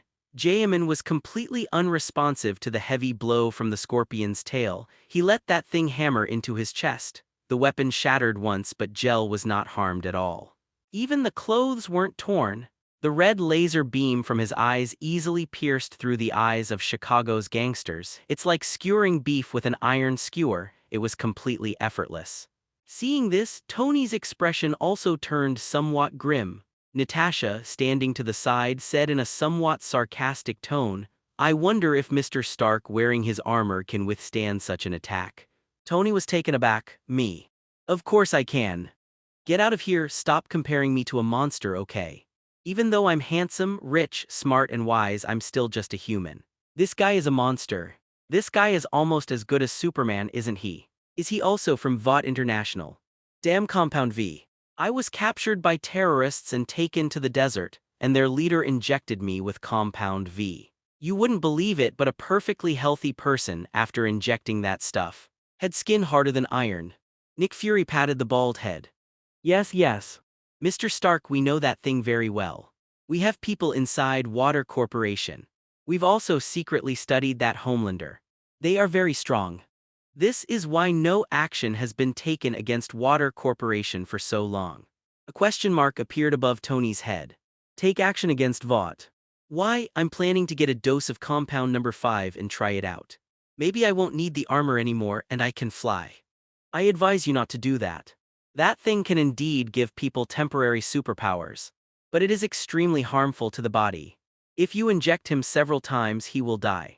VOT International has a wide range of interests, and they even want to manipulate the presidential election. It's a matter of national security, and SHIELD can't just sit idly by. The villainous superhero, you gave Norman Osborn one last chance, but he remained controlled by the evil personality within him. Perhaps only death can offer him salvation. You have completed the task and received a reward of 20,000 points. You have done more than enough for your friends. Everyone is an independent individual, and you rejected Harry Osborn's moral blackmail. You have killed Harry Osborn and gained 10 seed points. You have accumulated 30,000 points. Peter was awakened by a sound in his ear while lying on the Simmons bed. This task was completed several months ago. If the system hadn't suddenly sent that message, he would have almost forgotten about it. The afternoon sun shone through the curtains and fell on the two of them. Gwen stretched and lay on Peter's shoulder. Gwen, if I lie down any longer, I'll get frozen shoulder. Gwen smiled slightly, then rolled over and sat on Peter's lap, placing her hands on his chest. Short blonde hair fell across Peter's face. Do disciplinary officers also fear frozen shoulder? Punishers are human too. By the way, Peter, why did you give yourself the name the Punisher? It doesn't sound cool at all. Peter was speechless. This has nothing to do with me. Blame the guys at the Daily Bugle. They're the ones who first came up with that name. I suspect that Jonah James, the editor of the Daily Bugle, is my hater for giving me such an awful name. Gwen couldn't help but cover her mouth and chuckle. Then you can come up with one yourself. How about calling him Punishment Superman? Gwen, I told you to watch less boring variety shows. Your naming skills are not much better than the people at the Daily Bugle and are even more abstract. Then you can name it yourself. Gwen frowned slightly. How about calling him the super invincible Demon King? Peter joked. What? Gwen couldn't help but roll her eyes. It's not as good as the one I came up with. Also, what's wrong with your combat suit? Can't you redesign it? No, wait. Gwen seemed to remember something and punched Peter in the chest.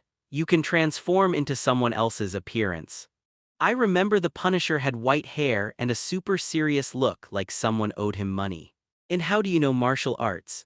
What causes laser beams to appear in the eyes? And your speed. Peter sighed. He knew this was an unavoidable topic. Gwen, I don't know what happened either.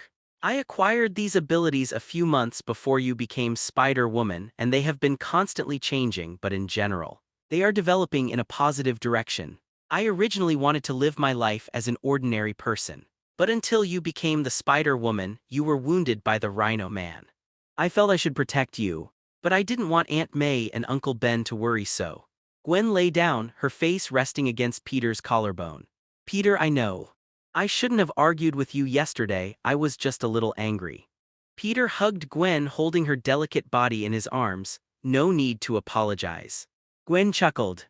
How about we do it again? Aye. We've already been here all night if we come again. Oh, I love that feeling of being in the sky. Hey. Snap. Meanwhile, at the New York branch of SHIELD, Agent Hill, holding a document and looking flustered, approached Nick Fury. As a capable and stylish long-haired female agent, Agent Hill rarely showed any signs of panic. She was born in Chicago, and the temperature on the day she was born dropped to -40°C, so her mother froze to death in the hospital. Therefore, her father never forgave her. This also shaped her cold personality. It seems that she can solve any problem with ease, but at this moment her forehead was covered in sweat. Chief Nick, something urgent has happened.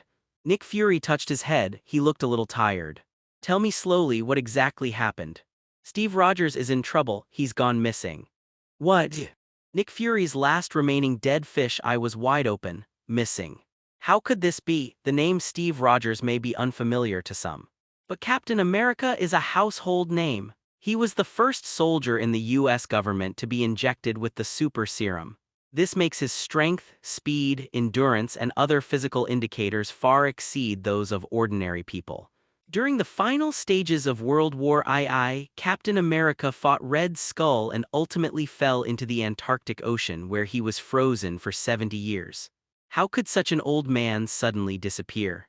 Nick Fury felt utterly overwhelmed. Why is the world so turbulent lately? Batman of Gotham, Iron Man, Punisher, Spider-Woman, and Daredevil, who always operates at night in New York. Mexico was struck by a hammer that no one could lift. In Africa, there are always green creatures that could turn into monsters, and now Captain America has disappeared again. Doesn't this give people a chance to rest? Agent Hill, tell me in detail, how exactly did Steve disappear? Did he leave on his own? I don't know, I only know that there are a lot more ice blocks on the ground. Damn it. Nick Fury was in a real bind. Quickly send someone to find him. Give me information on everyone who knows Steve is still alive. I have some other things to take care of. What could be more important than this? Nick Fury sighed. He picked up a few photos from the table and handed them to Agent Hill. Above is a sewer and there are two corpses. One body was relatively intact while the other was completely shattered. Is that the Green Goblin? Agent Hill frowned. How did he get out? Who killed him? Nick Fury picked up a short leather jacket from the hanger. No one but the Punisher has this ability, and no one would use such a brutal method. Agent Hill put down the photo. So you're planning to see the Punisher? Nick Fury shook his head. German Dante is a B*******D. Natasha went to see him and still owes him $1 million in medical fees. In the end, she concluded that this man is dangerous, extremely dangerous. I have no intention of exposing myself to danger. So I'm going to meet someone I can talk to. A high school student. 4 o'clock in the afternoon. Nick Fury knocked on the door of Peter's villa, accompanied by Tony Stark. I have a date with Pepper. Does that mean I have to come in person? I can text Peter. Tony, imagine a one-eyed black man suddenly knocks on your door and tells you you're the one chosen to save the world. What would you do? I will call the mental hospital immediately. You have a pretty clear understanding of yourself. The door opened. Inside were Peter and Gwen, who had just woken up. The two were preparing to cook. Peter recognized Nick Fury at a glance. It must be said that the features of this SHIELD director are quite distinctive. "Hello, Peter, are you settling in well at my villa?" Tony, standing to the side, quipped. As a billionaire, he could sell a missile for tens of millions. He naturally didn't feel bad about giving away the house, but he couldn't shake his habit of teasing people. Peter smiled slightly. "Has Mr. Stark's smart assistant been upgraded? I really look forward to starting a new round of conversations with it." Tony's smile froze instantly. The renowned MIT genius Tony Stark's top inventions were discussed extensively by a high school student. This has become a topic of conversation among SHIELD agents. "Peter, let's do it again. This time I promise Jarvis won't have any problems." He had barely finished speaking when he was interrupted by Gua Furui, who was standing next to him. "Next time I'd love to see two geniuses clash. But we have other things to talk about today." Tony introduced the two of them. Upon entering the room, Nick Fury spoke first. "Peter, I know you and Jayaman are friends, and among the known relationships you are the only one who can talk to him." "No, he and I are not friends. He is my alternate identity," Peter muttered to himself. "I hope he can join us," Nick Fury continued. "This does not conflict with his philosophy of punishing sinners." "Then you should go directly to him. If you don't know Jayaman's address, I can take you there." Nick Fury was speechless. "If it were useful for us to find him, why would we come looking for you? Only you can speak to him, Peter.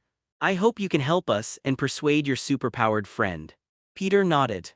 "Okay, I'll try my best, but whether it will work or not is hard to say." Having said this, Peter was ready to see his guests off. He never considered joining the Avengers. Once you join, it means you'll be bound by the rules, and it means you'll have to take on some thankless tasks. Just then, Nick Fury's cell phone sent a series of pictures. There was also a message from Agent Hill. Without hesitation, he turned on the speakerphone. "Director Fury, these are some biological experts we consulted when Captain America was thawed. Even if Captain America becomes a super soldier, whether he can survive being frozen in ice for over 70 years is another matter entirely."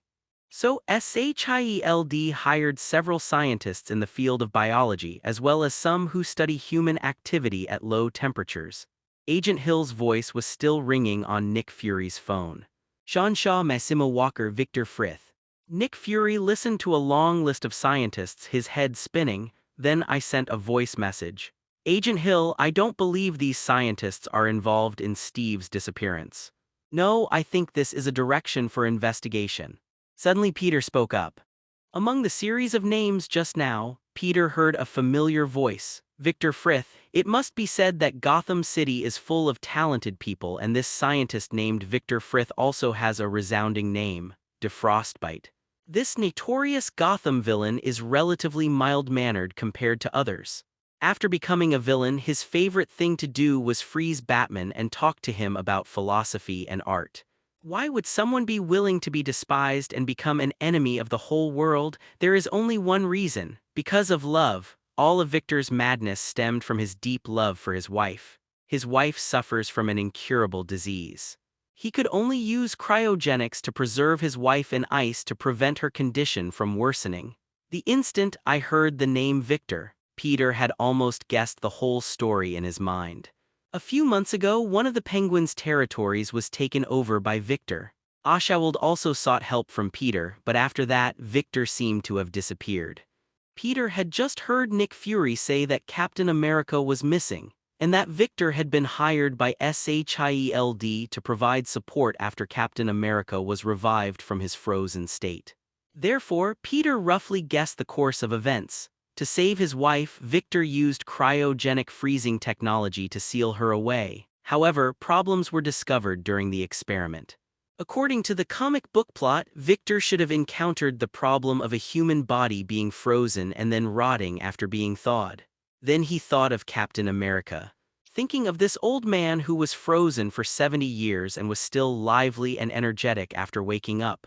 Then a magical thing happened. Victor, the infamous DC villain, kidnapped Marvel's Captain America.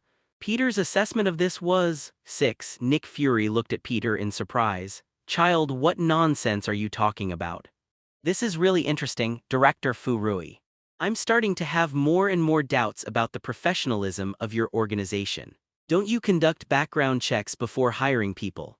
Victor Frith has published an important paper internationally, which is about the study of human cell activity under extreme freezing conditions.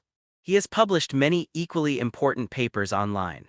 His wife, Nora, suffers from a serious illness that is practically incurable. Knowing these 2 points, it shouldn't be hard to guess why Captain America disappeared, right? Even the slowest person can figure out the connection between several things. Tony suddenly said, I understand Victor wants to seal his wife with water. But they must have encountered some insurmountable problem. Perhaps the person he froze died directly. So he kidnapped Captain America to study him. But how did he kidnap Captain America? Steve is a super soldier. That's not important. Nick Fury truly felt the trip was worthwhile. He originally intended to persuade the Punisher to join the Avengers through Peter. Now he wants to bring Peter directly into SHIELD. This child is such a treasure, you know a lot. SHIELD needs this kind of talent. Peter, have you considered the work of S.H.I.E.L.D. in God 2.6? I know you may not know what this place is or whether it's a legitimate organization. But I guarantee this job is way cooler than most jobs in the world. Moreover, with Social Security contributions, the monthly salary is over $30,000. Peter paused for a moment, then took the call.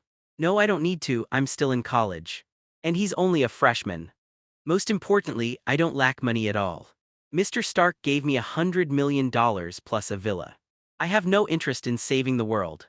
Upon hearing this, Nick Fury's face darkened even more. Peter turned to Tony and said, Come on, let me see Jarvis. Tony immediately took off his watch. He was well aware of Peter's purpose, and so he said with great conviction, This time, Jarvis definitely won't be instantly killed by you. Peter was holding Tony's watch, which had the Jarvis system. Hello, Jarvis. Jarvis's slightly mechanical voice came from inside. Hello, Mr. Parker, it's a pleasure to speak with you. Really, how happy are you? Jarvis.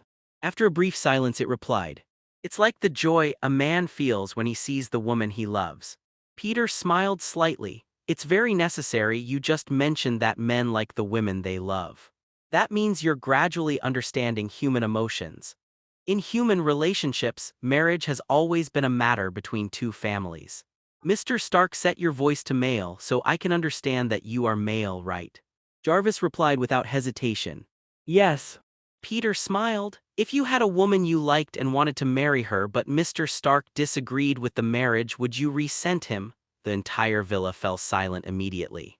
Tony clenched his fists, waiting for Jarvis's answer. He certainly didn't want the intelligent system he developed to become an artificial idiot in the contest with Peter. Jarvis remained silent for a long time. This question clearly touches on a blind spot in his knowledge. Mr. Parker, if I fall in love with a woman, I will bravely pursue her. This is a story that is sung in the epic of human civilization. There are such stories in various countries. Very good, Peter replied affirmatively.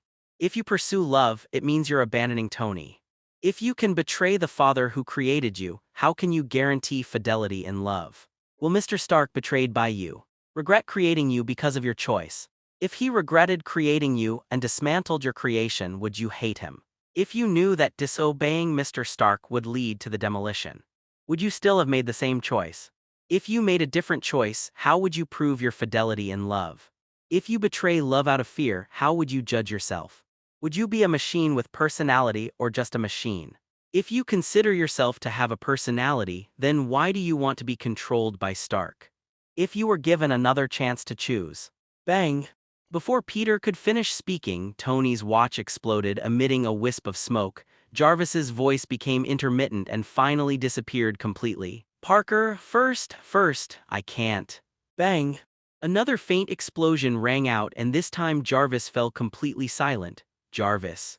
Jarvis, damn Peter, you've broken my Jarvis again. Peter shrugged. He had thought Jarvis would have made great progress compared to last time, but he hadn't expected this. It's still so easy for the conversation to go viral. He still has many questions ahead. Peter shrugged. I'm sorry, Mr. Stark, I thought you were an absolute genius in engineering. I never expected that you would make a mistake. Tony fell silent. He wanted to argue, but he couldn't utter a single word. Mr. Star 27, I advise you not to devote all your energy to artificial intelligence. Their threat is far greater than we imagine. Peter, you damn high schooler. After I upgrade Jarvis, we'll have another match. I refuse to believe you can keep talking it out forever. Tony clearly didn't heed Peter's advice. Sitting to one side, Nick Fury knew he had more important things to do now, but he just held back his laughter. Watching the renowned Tony Stark get completely outplayed by a high school student was truly hilarious. All right, Peter, the clue you provided is very useful. I will send someone to investigate immediately. You should also consider what I just said. SHILD is always open to you.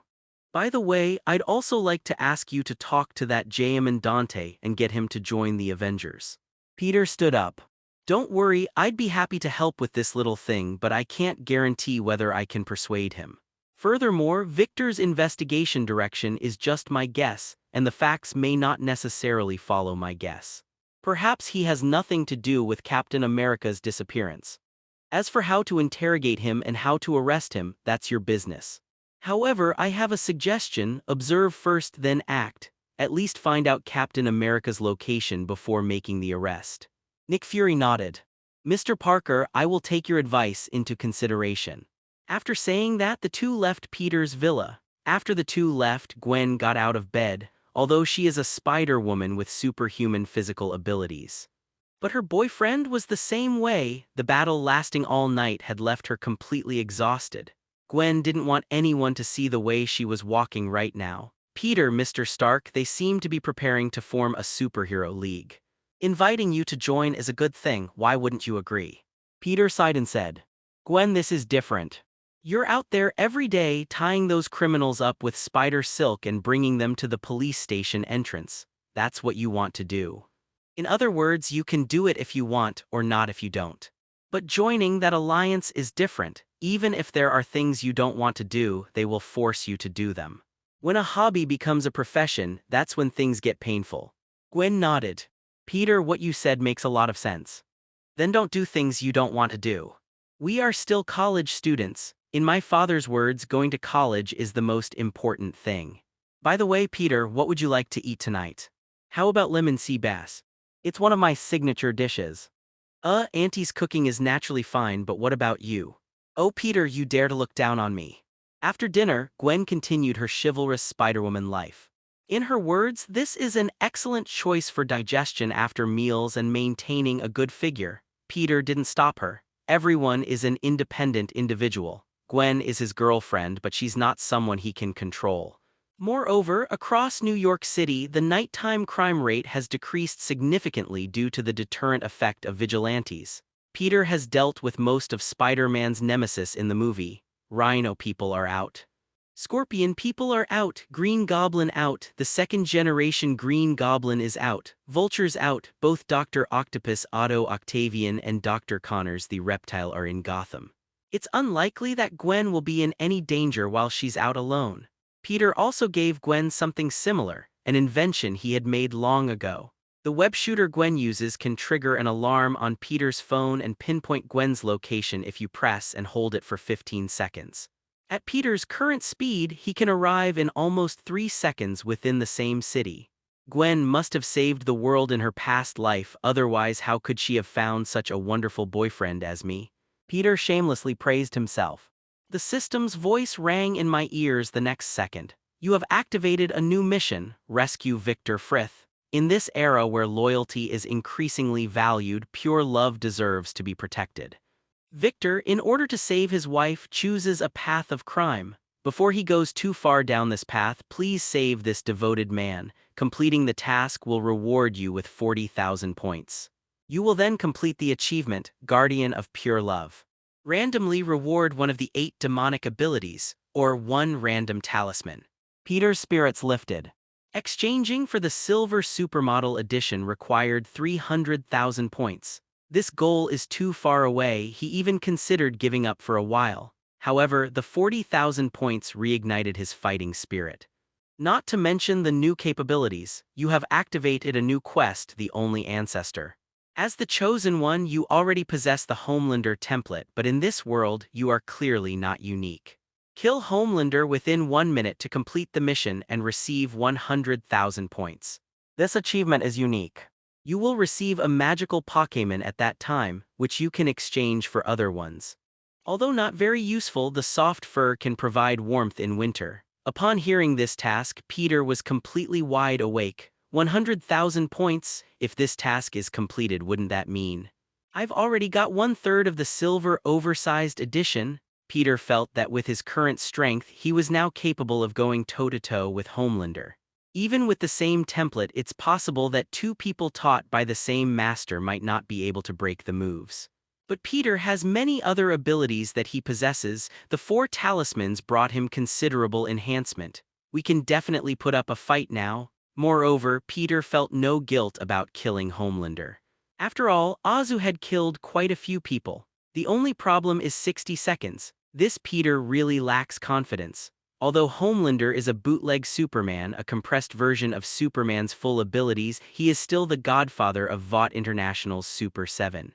Perhaps we can leverage the power of the Black Robe Police. Peter was no longer comfortable with that kind of clandestine life. The meager sums offered by street criminals were far too little. He had already made up his mind. Either use the boys to take down Homelander or use Nick Fury. This one-eyed director of SHIELD must also be disgusted by Vought's actions. Peter was making plans when he heard a voice again. You have activated a new quest, the Great Detective Sherlock Holmes Returns long-term quest. American police officers have degenerated. They need a real detective to help them solve cases. Please help the police solve this problem using your expertise in criminal psychology. Completing the reward will earn you 20,000 points. Available item: Sherlock's pipe. Description: feels refreshed and invigorated after use. Peter stretched and yawned. It looks like I'm about to get busy again. He had little interest in Sherlock's pipe. However, the points were indeed what he needed. After completing these 3 tasks, he had more than half of the points needed to exchange for silver superpower. Peter had already devised a series of plans. It seems I'll have to get in touch with Nick Fury again in the future. He's the director of SHIELD, so his authority goes without saying. He will be useful in many things later on. Just as Peter was figuring out how to accomplish these 3 tasks, his phone suddenly vibrated. No way! Peter picked it up and took a look. Sure enough, it was Gwen who sent the alert. This indicates that she encountered a danger she could not handle. Just then, the power went out at home, and not only home but the entire Queens and half of New York City were plunged into a blackout at the same time. I think I know what happened. Peter changed his clothes in a second and vanished from the spot. 30 minutes ago, Osborn, hey buddy, you look great, happy birthday. In the bathroom, Max, dressed in an electrical engineer's uniform, said to himself in the mirror, today is his birthday, but Harry Osborn caused a mess. The company's stock price plummeted again, but that wasn't the worst of it. Worst of all, with Harry Osborn's death, the company's shareholders were fighting amongst themselves for control. They attempted to acquire this company, valued at $200 billion. When the fighting goes on above, the people below suffer as well. Calamity. As a low-level employee, Max could only work overtime at the company with great difficulty. Personnel changes mean the risk of losing one's job. At such a special time, Max would rather forego her birthday than lose her job.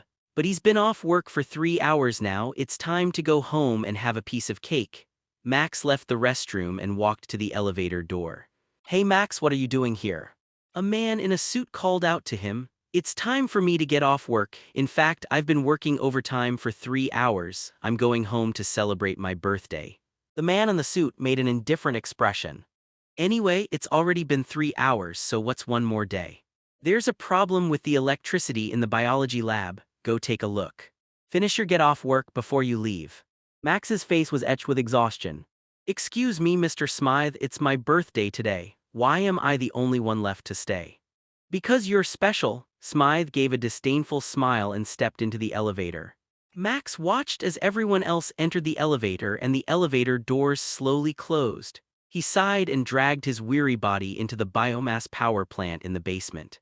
The biological experimental device, to put it simply, is a group of electric eels soaking in water. Max stepped forward. Hey guys, let me see what's wrong with you. Years of living alone had led him to develop a habit of talking to himself. The computer can chat happily with cats, dogs, and even water cups. At the same time, he couldn't help but complain. 717, I've given so much to the company, but they won't let me celebrate my birthday. This is outrageous. I designed the power grid, but the patent is under someone else's name. That's outrageous. I could have used the patent money to rent an apartment closer to the company. I don't even know if I'll still have a car later. Max, while busy at work, said to the electric eel in the glass container, I bet you didn't know it was my birthday today, you know that. I was hoping you would sing me happy birthday. I can only sing to myself. As he spoke, he took out his phone. Hello, Henry, this is Max. Could you please turn off the power to section 32? He hadn't finished speaking. The voice on the phone immediately rejected the request. Don't think about it anymore, I'm already home. Max frowned. What do you mean? I don't know where the switch is. It's dangerous to do repairs here. However, the other party ignored him and hung up the phone directly. Max sighed. It was as if he was cheering himself up. Okay, looks like I'll have to do it myself. Happy birthday to me, and may I be safe and successful. He clumsily climbed the ladder, arms outstretched, struggling to maintain his balance. After all, there's a risk of electric shock if you're not careful. He grabbed a broken conduit in each hand. Happy birthday, dear Max. Click, the line was reconnected. Phew, I'm famous now. The next second, a surge of electricity coursed through his body. When a person is electrocuted, their hand grips uncontrollably and they are holding onto an electrical wire, unable to let go.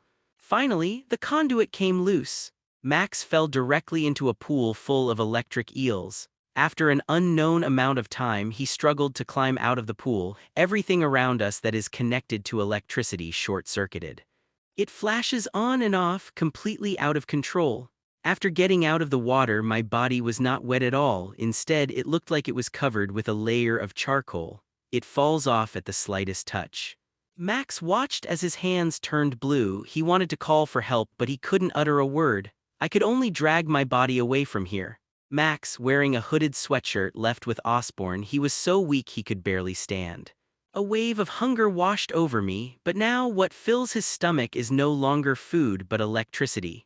He followed his biological instincts and walked towards Times Square. At that moment, all he could think about was the weight. Max stumbled into the crowd, forcefully tore open the cable's protective netting, grabbed the cable, and began to continuously draw electricity from the entire city. This action immediately sparked riots. A large number of police officers rushed over. Such a commotion naturally attracted the attention of the Spider-Woman. The police officers patrolling the scene did not hesitate to draw their guns and aim them at the blue monster in front of them. Kneel down right now or I'll shoot.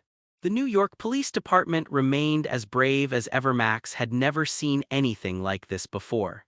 As a nobody in the workplace, he has almost never received any attention and has little say in his work. At that moment, a large number of tourists in Times Square were watching him from a distance. Even the LED advertising screens in shopping malls feature his image. After absorbing the electricity, his rationality returned considerably. Seeing the strange blue thing on the advertising screen, he completely panicked. What kind of monster is this? Facing Max, this strange blue creature surrounded by flashing sparks, the police officer held his guns in both hands, ready to fire at any moment. Just then, a truck came rushing towards them. The driver's attention was completely drawn to Max and he was about to hit him. Max dodged with a wave of his hand and a surge of electricity shot into the truck, throwing it away.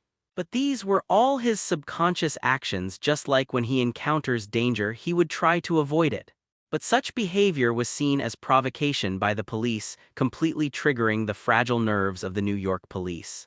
Times Square is a place where there are always a lot of police patrols, and now this has happened. Almost instantly, more than a dozen police cars arrived at the scene and surrounded Max. Everyone drew their pistols. Kneel on the ground. Now, Max was terrified, like a child helpless in the face of danger. Don't. This is not my fault, sir. Please help me, I need you. Kneel on the ground, now. Or we'll shoot. This is for your own safety and the safety of other passersby. Just then an officer threw a smoke grenade at Max's feet. No, stop. Don't do this to me. You're doomed, you freak. Max tried to explain, but no one listened to him. Instead, they kept verbally abusing him. The smoke bomb made it even harder for him to breathe. Max's pent-up grievances and repression were finally released. A surge of robbery energy sent more than a dozen police cars flying. The police also fired bullets at Electro, but the bullets had no effect on him. Just then, Gwen, dressed in a black and white battle suit, arrived at the scene. Hey guys, I bet you never need a power bank. Upon seeing this figure, Electro became visibly excited. It's you. Yes, it's me, your friendly neighbor, Spider-Woman. Don't you remember me? I don't remember, or should I remember? Gwen clearly didn't recognize the blue-skinned guy in the black hooded sweatshirt. The only creatures with blue skin that Gwen would remember are the Smurfs and Aladdin's lamp. The Electric Man was very excited, and in the past few days he bought a lot of Spider-Woman desktop figurines. He was a huge fan of Spider-Woman, and seeing his idol again filled him with indescribable excitement. He also hoped to get her help. It was me. That day I was standing upstairs ready to jump and you stopped me and told me to live a good life. Upon hearing this, Gwen finally remembered this person. A few months ago, Peter took her to a Huxia restaurant where a black man was about to jump off the building, but she stopped him. Hey, I know who you are, I remember you.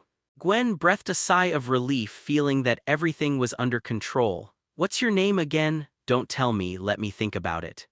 As she spoke, she walked toward the Electric Man. You've forgotten me? The Electric Man's emotions were very unstable, like a barrel of gunpowder placed in a power plant. A single spark can cause a massive explosion. Max, my name is Max. Yes, your name is Max. Gwen tried to make her tone light. I didn't recognize you because you look different. Tell me what happened. Electroman shook his head. I don't know what's wrong with me. It's strange, I feel a strange energy in my body and a burning anger in my heart. Gwen tried her best to calm Electro down. Listen to me, let's leave here and talk somewhere else. Electro nodded, okay. However, the moment he took a step, the sniper upstairs pulled the trigger. This action directly enraged Electro, a violent shockwave. It knocked down a huge billboard. There were people standing under the billboard. Gwen stretched out her spider silk and pulled the dying man back from hell. This action immediately drew cheers from passers-by. The crowd began to shout her name loudly, Spider-Woman, Spider-Woman. All the billboards in Times Square switched to featuring Spider-Woman. Electro was utterly enraged upon witnessing this. You framed me. Driven by rage, the electric current surged relentlessly. He couldn't understand why he was always looked down upon and never valued. He considers the Spider-Woman a friend. But the other party wants to harm him. The Electric Man gripped the cable tightly with both hands, and the electricity from the entire city surged into his body. Times Square experienced a sudden power outage. Stop, Max. I didn't lie to you. Gwen fired her web in an attempt to subdue Max, but the moment the web touched him, an electric current was conducted. Gwen's web shooter was instantly destroyed. This is terrible. The electric current damaged the web shooters and also struck Gwen, but since she was a superhuman, this level of current wouldn't kill her, though it was very painful. Left with no other option, Gwen had to fight Electro in close combat. Stop, Max, stop. Do you even know what you're doing right now? But Gwen couldn't attack at all. The powerful electric current could simply bounce him away. Each time Max is attacked, the electric current from her body is reflected back onto her. How do I fight this? The opponent has essentially equipped a thornmill, 1219. Peter can definitely subdue him. Gwen didn't hesitate any longer. One of her spider silks was electrocuted, but luckily the other was fine. You lied to me, I'll make everyone in the world take me seriously. The color on Electro's body is turning increasingly blue. The energy is getting stronger and stronger. Until all of New York was plunged into darkness, all the electricity was absorbed into his body. Spider-Woman, I once considered you a friend, but you lied to me. I'm not lying to you, calm down. Electro-Man had completely lost his mind. His anger was swelling and fermenting in his mind. He suddenly waved his hand and a powerful surge of electricity swept out. Gwen quickly dodged, bang. A figure landed steadily in front of Gwen. Gwen was overjoyed. It's him. It's Jamin the Punisher. Miss Spider-Woman, you're as weak as ever. Gwen, you're waiting to go home. The electric current from Electro couldn't harm Peter at all. There wasn't even the slightest tingling or numb sensation. Peter frowned, a red glint flashing in his eyes. This isn't just laser eyes, it's electric eyes. The two abilities merge. Don't kill him, Max is just blinded by rage. Gwen knows her boyfriend's methods all too well. If he hadn't warned Max, he would most likely have been killed by him. Electro was stunned to see that the Punisher before him was completely unharmed. How is this possible? I own the electricity for all of New York City. Peter remained expressionless. If you had all the electricity in the world and hit me, I might feel a little pain. The entire Times Square was now pitch black. Without the power supply, this world-class city instantly lost its vitality. In the darkness, Peter's eyes flashed with a red light, instantly striking Max. Both Marvel and DC have proven that saying true. The poor rely on mutation, the rich rely on technology. Max's body, in a sense, no longer belongs to the category of human beings. It is, in fact, a mixture of currents. We can live with electricity, but we'll die without it. Peter grabbed him by the neck and flung him high into the air. This thought sent Electro-Man flying straight into the stratosphere. Electro's destructive power is too great. For him, the sky is the best battlefield. Peter landed punch after punch on Electro's face. Each of Electro's attacks consumes a significant amount of his own battery. You think you can be remembered by the world with this little skill? Peter grabbed Electro's blogger, freezing him in midair, and shot a laser beam at his head. Electro screamed in terror. He never expected to be so unlucky as to encounter such a formidable opponent. The laser beams were destroying his body while the electricity stored within him was repairing the damage. It's simply impossible to resist. After a short while, the Electric Man's skin gradually changed from blue to normal. This is a sign that his body's energy is almost completely depleted. The blue skin turned black again. Peter released his grip, letting Max freefall from the air. Ah! Max screamed in terror. He knew perfectly well that without electricity, he was just an ordinary person. If it falls to the ground, it will definitely turn into a pile of minced meat. However, just as he was about to land, I only felt my ankle being grabbed. Max's Adam's apple bobbed and he opened his eyes, panting heavily. His head was pointing downwards, less than an inch from the ground. If they hadn't been caught in time, he's going to die a horrible death. Peter released his grip expressionlessly and Max fell to the ground. Even without Gwen, Peter wasn't going to kill Max. Compared to other villains, Peter, who had seen the movie, felt that Max was more sympathetic, and so far he has not killed anyone. As for the blackout across New York City, doesn't the West always promote the concept of environmental protection? Let's just say that Max forced them to be environmentally conscious. Thank you for not killing me. Thank you. Max spoke, his voice trembling. He didn't want to experience that again. They thought they had gained immense power, but it turned out they were nothing in front of the Punisher. Peter looked at Max, a sense of curiosity rising within him. Imagine giving Max a reactor from Stark's chest, then he fights Thor without his hammer. Who will win? I hope something like what happened to Max doesn't happen again. Otherwise, it wouldn't be as simple as just beating you up. Peter said in a cold voice.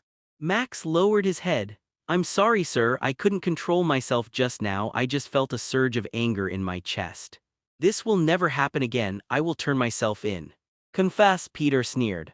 You overestimate American law. Everyone in power has some criminal record. Given your situation, once you're in prison, you'll be taken to a research institute the next second and studied for the rest of your life. Even your corpse will be dissected. Your brain will be sliced up, and your heart will suffer the same treatment. Peter was wearing a Jamin's disguise. His voice was cold and deep, and his face was resolute and profound. These words sent chills down Max's spine. The black man who had just absorbed all of New York's electricity sat on the ground and started crying. Damn it! Why am I so unlucky? Today is my birthday, today is my birthday. I just want to take the last bus home, light some candles, and eat a cake. Why did I have to go through all this? Max completely broke down. In the United States, he was black, a minority, had an unfortunate childhood, and was not valued even though he had excellent grades in school. This is especially true after starting work. He had been suppressing his emotions until a few minutes ago when his emotions finally broke free like a spring that had been compressed to its limit. It erupted completely. Max, you couldn't change anything back then because you were just a nobody. Things are different now, you have great abilities and no one will dare to bully you anymore. You should resist. If kindness doesn't grow teeth, then it's weakness. Peter stood up and looked into the distance. Come on, now I'll take you to get revenge on those who bullied you. Max was taken aback. How did you know I was being bullied? Peter's expression remained unchanged, but his eyes glanced slightly at him. I know everything. Damn it, Manhattan hasn't had a power outage in years, how could it suddenly go out? Like Queens, Manhattan is a borough of New York City. Smythe complained in his luxurious villa. Because he stole Max's patent slot, he received nearly $7 million in patent fees from above. He bought a villa in Manhattan and lived the life of the wealthy. With the recent personnel changes at Osborne, he needs to perform better. Try your best to get all your subordinates to work overtime, this counts as part of his performance. Smythe turned on his phone's flashlight and took 2 candles from the kitchen drawer, then take out a lighter and light it. The moment the flames lit up, 2 more figures appeared in the room. Smythe was startled and screamed, his heart nearly leaping out of his chest. Who are you people? He calmed his breathing, and with the help of the dim firelight, he could make out the appearance of the person who had come, and then he breathed a sigh of relief. Max, what are you doing in my house? Max has clearly developed a psychological fear of his boss who has suppressed him for 5 or 6 years. Peter glanced at Max, then said in a cold voice. The patent fees for Max's invention of the electric grid. 10 million, not a penny less. Smythe's expression changed and he became somewhat annoyed. I understand you're the ones who messed up the electrical circuits in my house. I'm calling the police right now to have you arrested. This is trespassing. Max, don't think you can order me around just because you found some help. I'm the boss and you're fired. Peter gave a soft snort, his gaze fixed on the cleaver on the stove. This is not common in American households, it's used to process meaty bones. Peter picked up the axe and teleported to Smythe's side. Without saying a word, he pressed down on the other person's hand, then chop it down hard. Smythe roared in pain as he jerked to his feet, his left hand forever left on the cutting board. Ah. Peter casually tossed the axe aside. I'm giving you another chance to answer. Smythe had never seen anything like this before. Blood was gushing from his left hand. Immense pain, fear in my heart. The 2 extreme forms of torment caused him physical discomfort. She even lost control of her bladder. Sir, this, Max, having regained his senses, was still trembling uncontrollably. Max, you are not needed, your achievements have been stolen, Peter said. This person has taken everything that belongs to you, kill him. You can absorb all the electricity in New York City, so killing one person is that difficult. You're right, sir, I won't let anyone bully me anymore. Max picked up Smythe's phone and a faint electric current surged through his body. The current may be small, but it's enough to kill someone. As he raised his hand, a surge of electricity coursed into Smythe's heart. This boss who had exploited him for years, he's gone to hell. It's over. Max was breathing heavily and fine beads of sweat seeped from his forehead. Punisher, thank you. He sincerely said to Peter, I used to think you were crazy, but now I see you're the real hero. Also, could you please apologize to the Spider Woman for me? I lost my mind and was blinded by anger.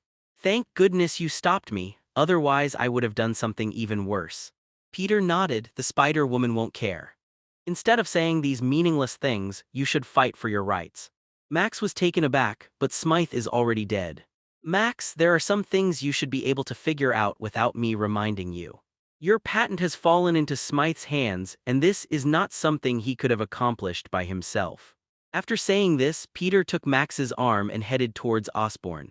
Norman Osborne died. Harry Osborne is dead. The huge company has no heir. The shareholders were arguing fiercely at the meeting table. Whether it's a conspiracy or a trick, everyone is sparing no effort to gain control of this company worth $200 billion. Even if it's already dark, even if all the employees have gone home, the company's leadership was still arguing at the meeting table. This is a war, and war can only end when the spoils have been distributed. On the long conference table, candles are arranged in a regular pattern. I've been with this company for 10 years. I'm a veteran who helped Norman build this business empire. He's dead, so I should inherit this company. Sorry, I don't agree with you. This company isn't about who's been there the longest being the boss. In terms of contribution, none of you here are as great as me. Stop arguing, can't we discuss things calmly? A short-haired woman was exhausted by the constant arguing in the meeting room. She has already earned enough money. The reason I'm still sitting here is because I want to protect my shares. Just then, the lights in the dimly lit conference room suddenly came on. Along with the lights, two figures also appeared. Peter stood on the conference table. The sudden turn of events startled everyone, leaving them wide-eyed. Peter ignored the reactions of others. Pointing at Mike 37, he addressed the crowd. I don't know who you are, and I don't want to know who you are.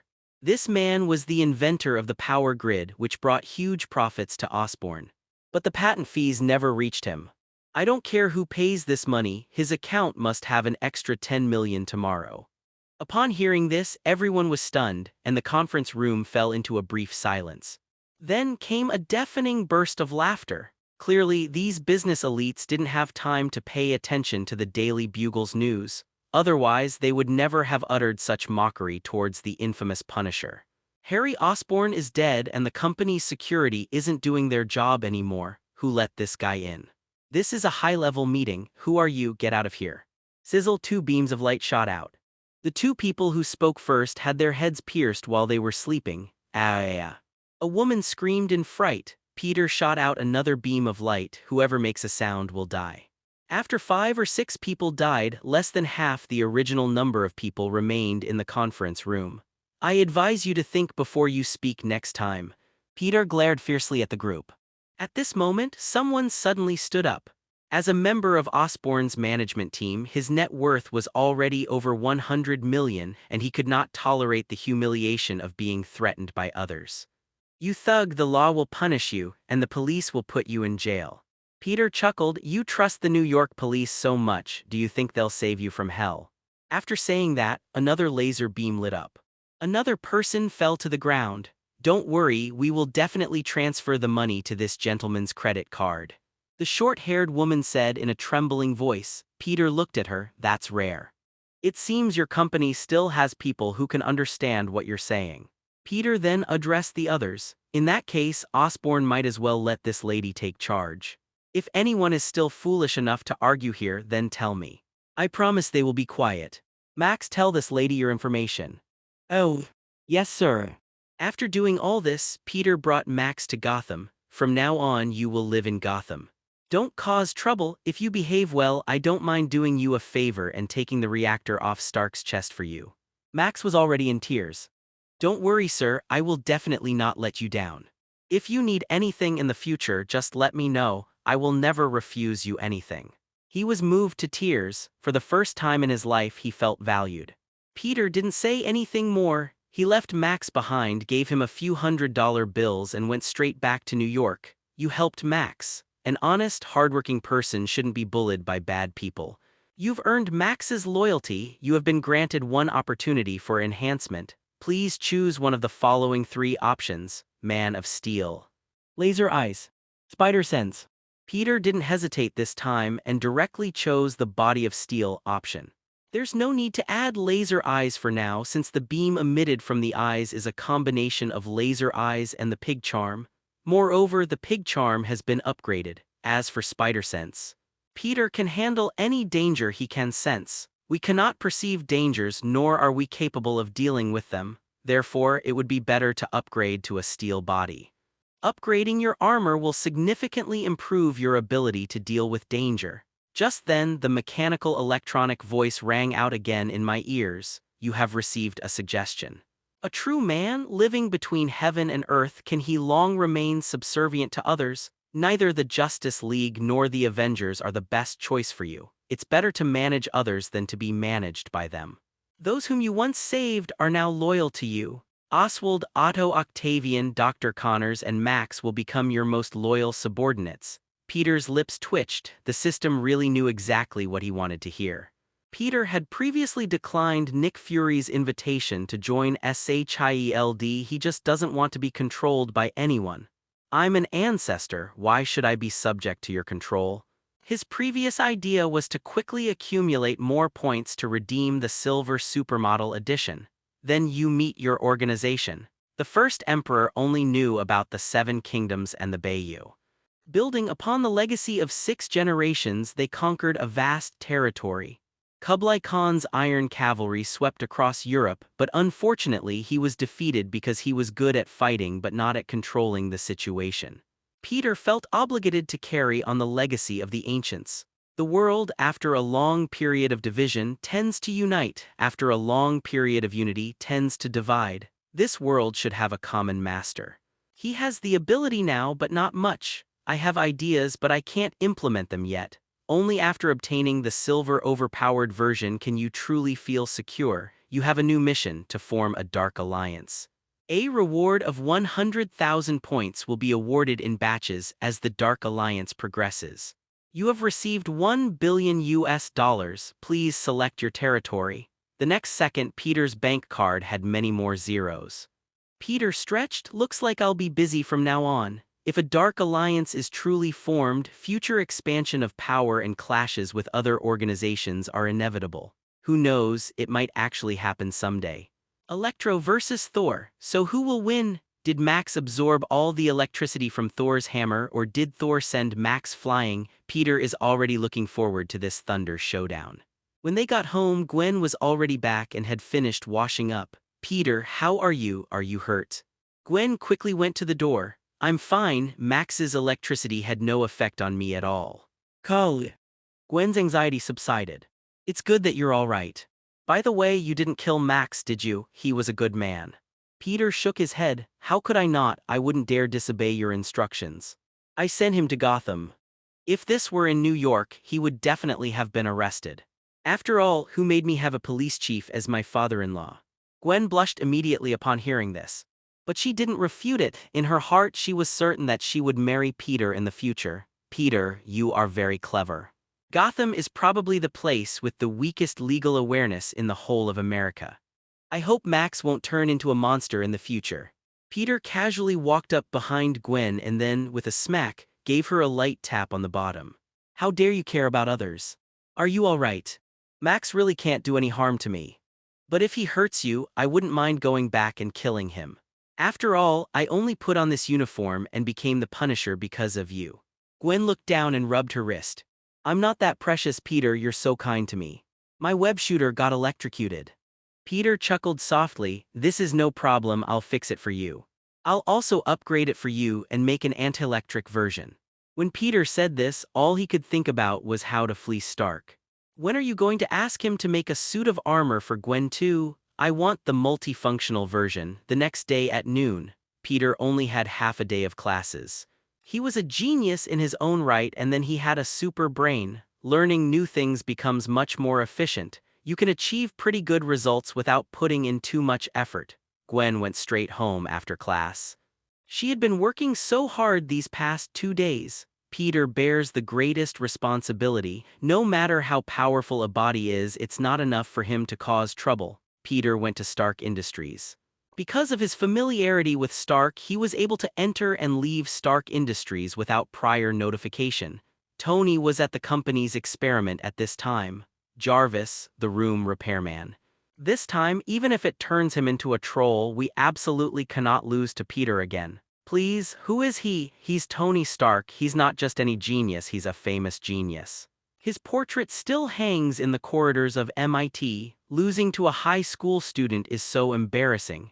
The office's glass sensor door opened. Peter went straight in, lay down on Stark's sofa and ate his snacks. Mr. Stark, there's really no need for you to be angry. After all, artificial intelligence is not your specialty, so it's already quite impressive that you've achieved this level of accomplishment. Tony rolled his eyes at Peter.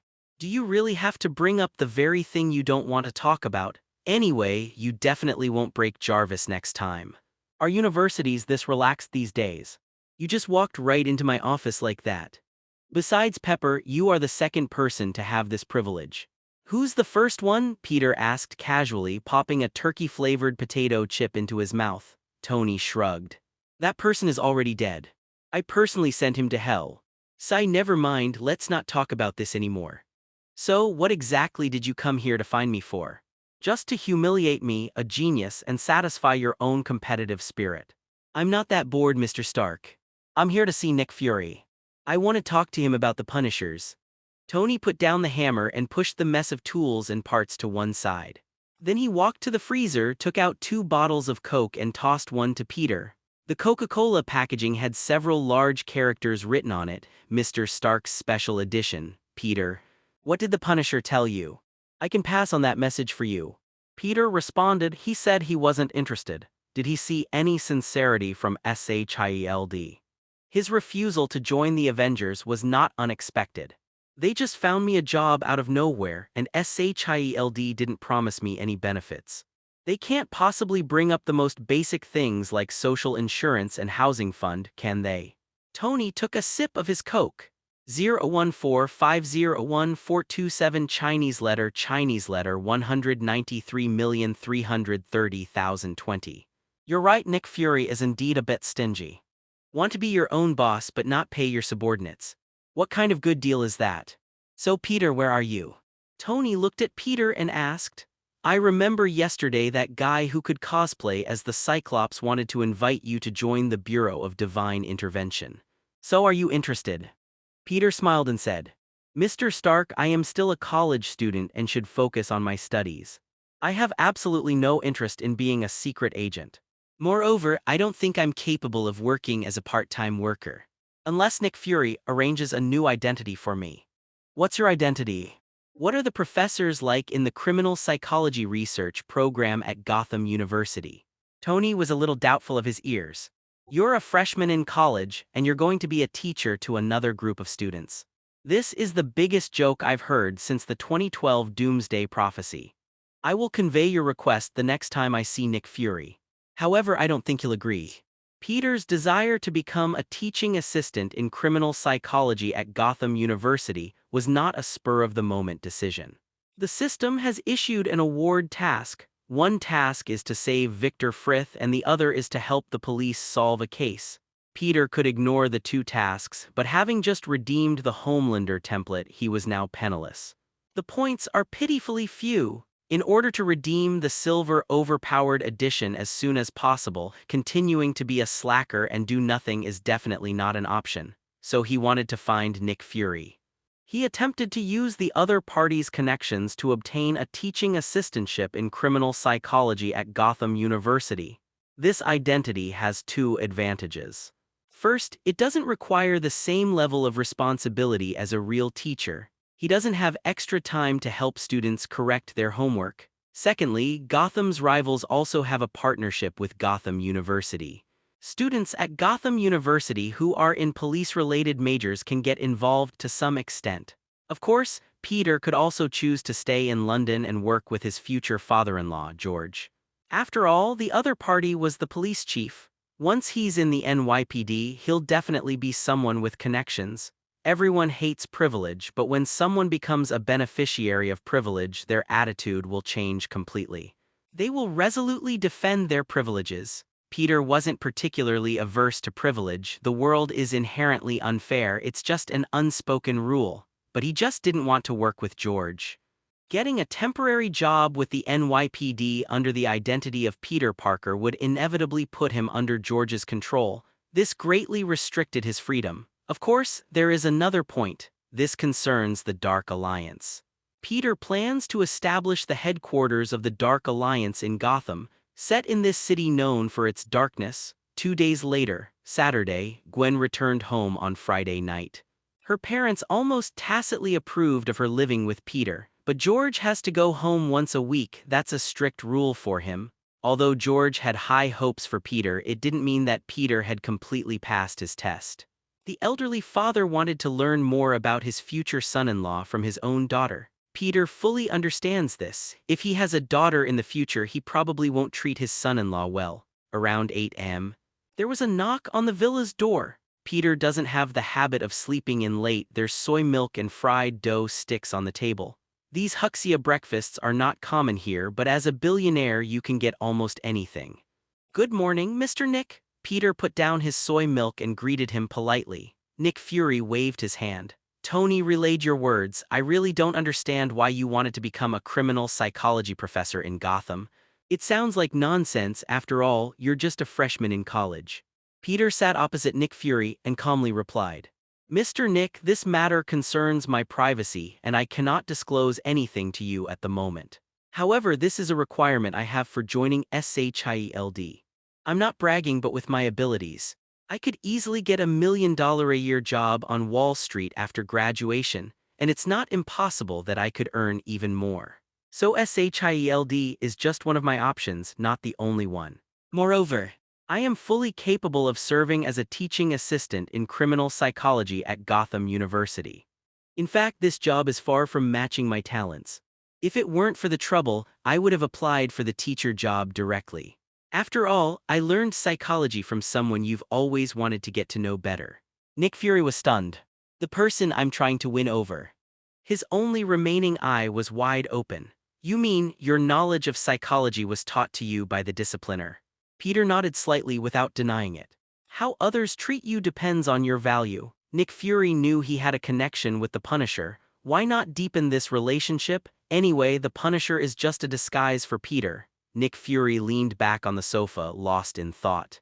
Natasha said that the Punisher, J.M. Dante, was a psychology expert. His student must also be a talented individual. Most importantly, Peter has connections with the Punisher, and in the future he can seek the Punisher's help through Peter. There's something in Mexico right now that I need his help with, Mr. Nick. Peter suddenly spoke. Although I hate to say this, I think your injured eye can be completely replaced with a prosthetic eye. Mr. Stark can help you design a prosthetic eye that can emit lasers. A question mark popped up above Nick Fury's head. He was clearly confused by those words. Peter continued, perhaps with this eye you will be able to see the people around you more clearly. Perhaps not all the people around you are trustworthy. Furthermore, with a metal prosthetic eye, you won't get scratched by cats and dogs. Upon hearing this, Nick Fury nearly jumped up from the sofa. It was actually caused by a cat scratch. To be precise, it was injured by a cat-shaped flurkin. Not many people know about this, but looking into Peter's eyes, it seemed he understood everything. Peter, what do you know? Peter smiled slightly. I know nothing. Nick Fury, the top leader of SHIELD, let out a soft sigh. I will consider your offer to be a teaching assistant at Gotham University. Consider, Peter asked. All right, in that case, Mr. Nick, I'll have to figure it out myself. As for my joining SHIELD, there's no need to consider it anymore. I must say, Peter, you're like a cunning fox. Nick Fury originally just wanted to tease Peter. But to his surprise, the other party didn't give him that chance at all. Moreover, based on the conversation just now, he was completely convinced that Peter was capable of finding a job at Gotham University on his own. Wouldn't that mean missing an opportunity for Peter to owe someone a favor? It will be even more difficult to contact the Punishers through Peter later on. Okay, no problem, Peter. I'll take care of this for you. But there's something I need your help with.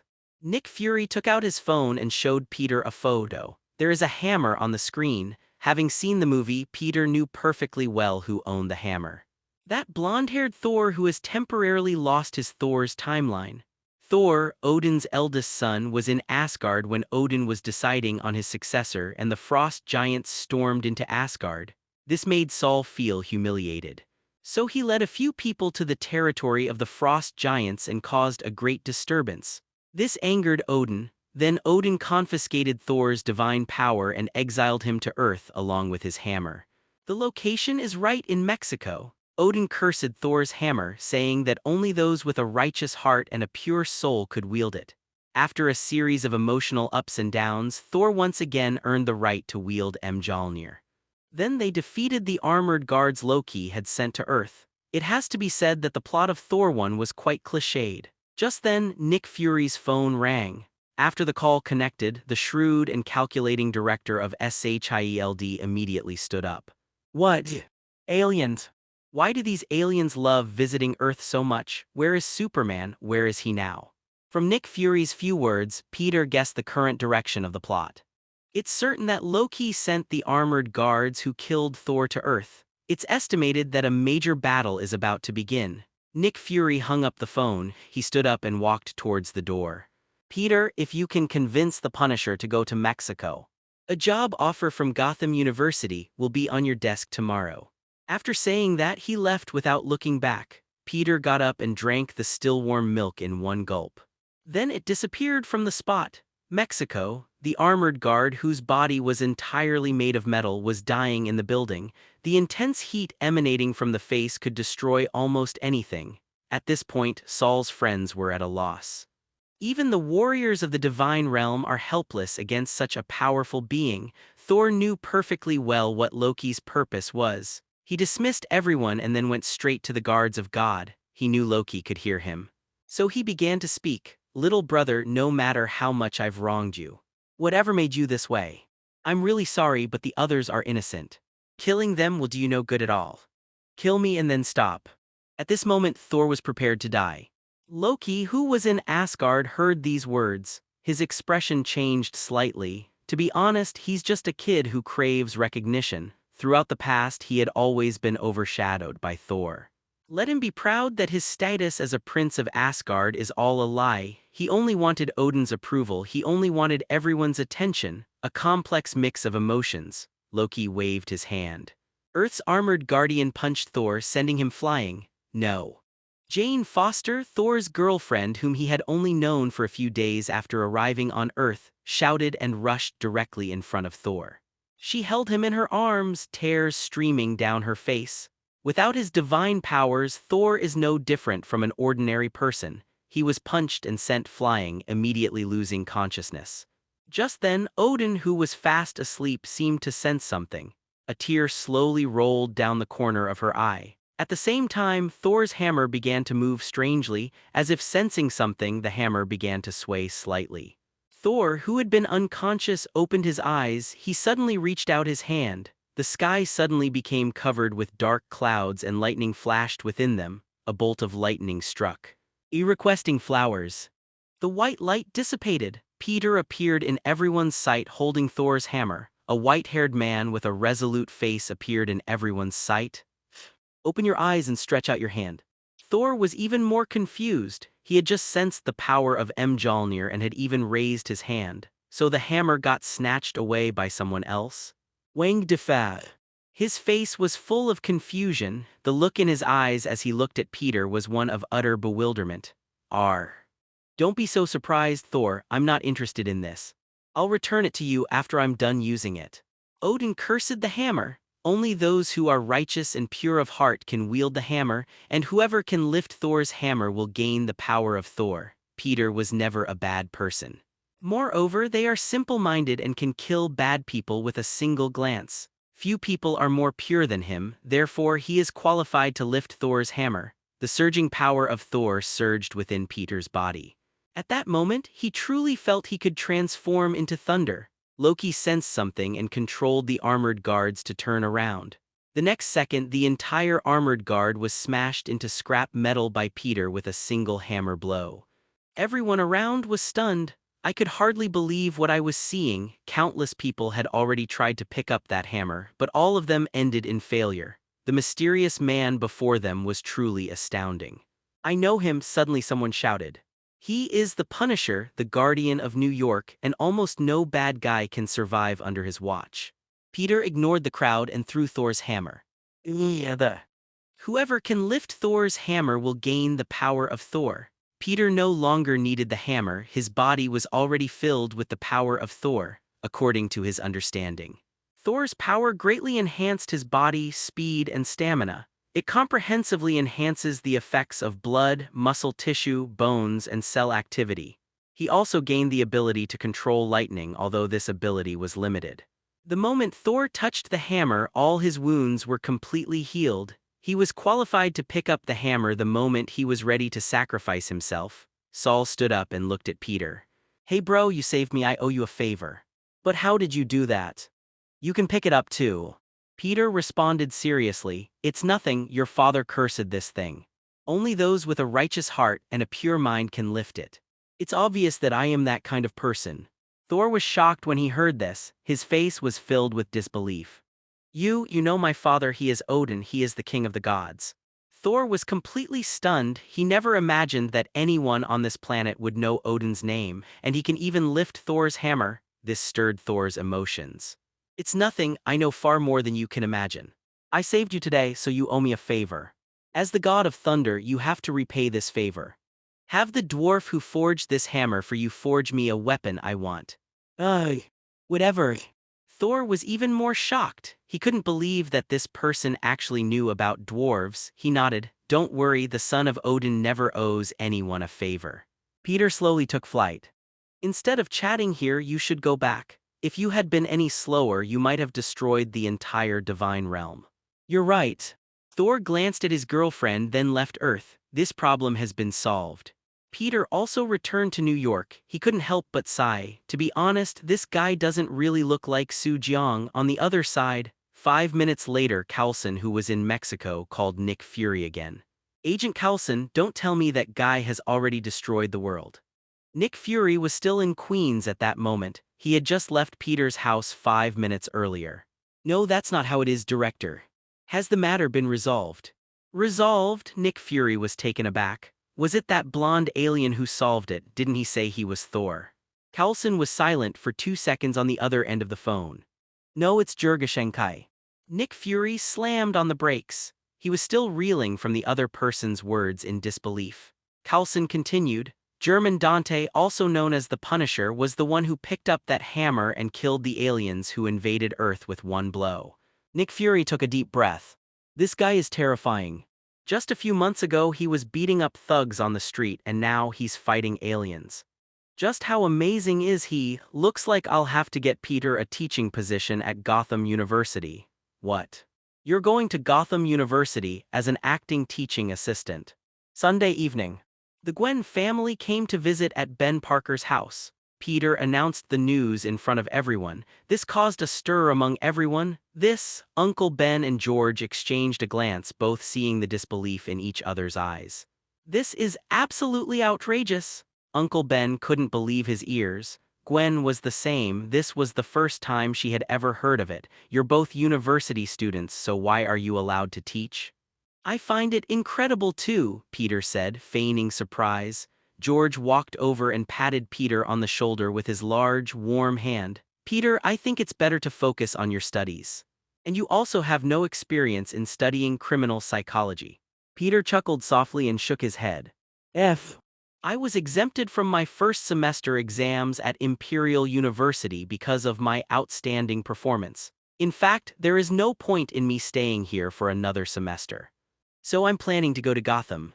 I heard that the people there are kind and honest, and it's a good place to live. Peter wasn't lying. His academic performance was indeed among the best. The questions he asked in class were so specialized that they often left professors speechless. The entire Imperial University knew that Peter Parker, a freshman, was a genius. He's a guy that teachers both love and hate. George looked at Gwen. Gwen rolled her eyes in exasperation. Yes, Peter was indeed the top student throughout the entire first grade. Even several teachers said that they had nothing left to teach Peter. Gwen stepped forward.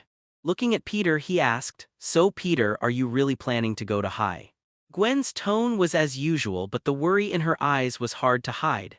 Peter bent down slightly and whispered in Gwen's ear. It was a mission assigned by SHIELD, and I made my requests to them. As long as I work as a teaching assistant for a period of time, Mr. Stark will make you a suit of armor. Gwen's eyes were wide open. You mean that mysterious organization has already found out my real identity? Peter grinned helplessly, whether it's a comic or a movie for the sake of plot logic. They all portray the villains or supporting characters as mindless and stupid. Of course, it's also true that they didn't dare to design overly complex plots in order to cater to some brainless viewers. Therefore, it is very difficult to discover the hidden identities of superheroes. However, it is clear that the people in this world are smarter. Peter didn't believe that SHIELD satellites were just for show. It's possible that Gwen's identity was exposed a long time ago. As for himself, at his speed, satellites simply cannot capture him. Peter, I don't need armor. You don't need to do things you don't like for my sake. Gwen said in a low voice. Peter smiled slightly. I love new challenges, Gwen. Besides, it's not like I don't go home. You know how fast I can go. Okay, fine, then you can just watch your girlfriend attend class alone.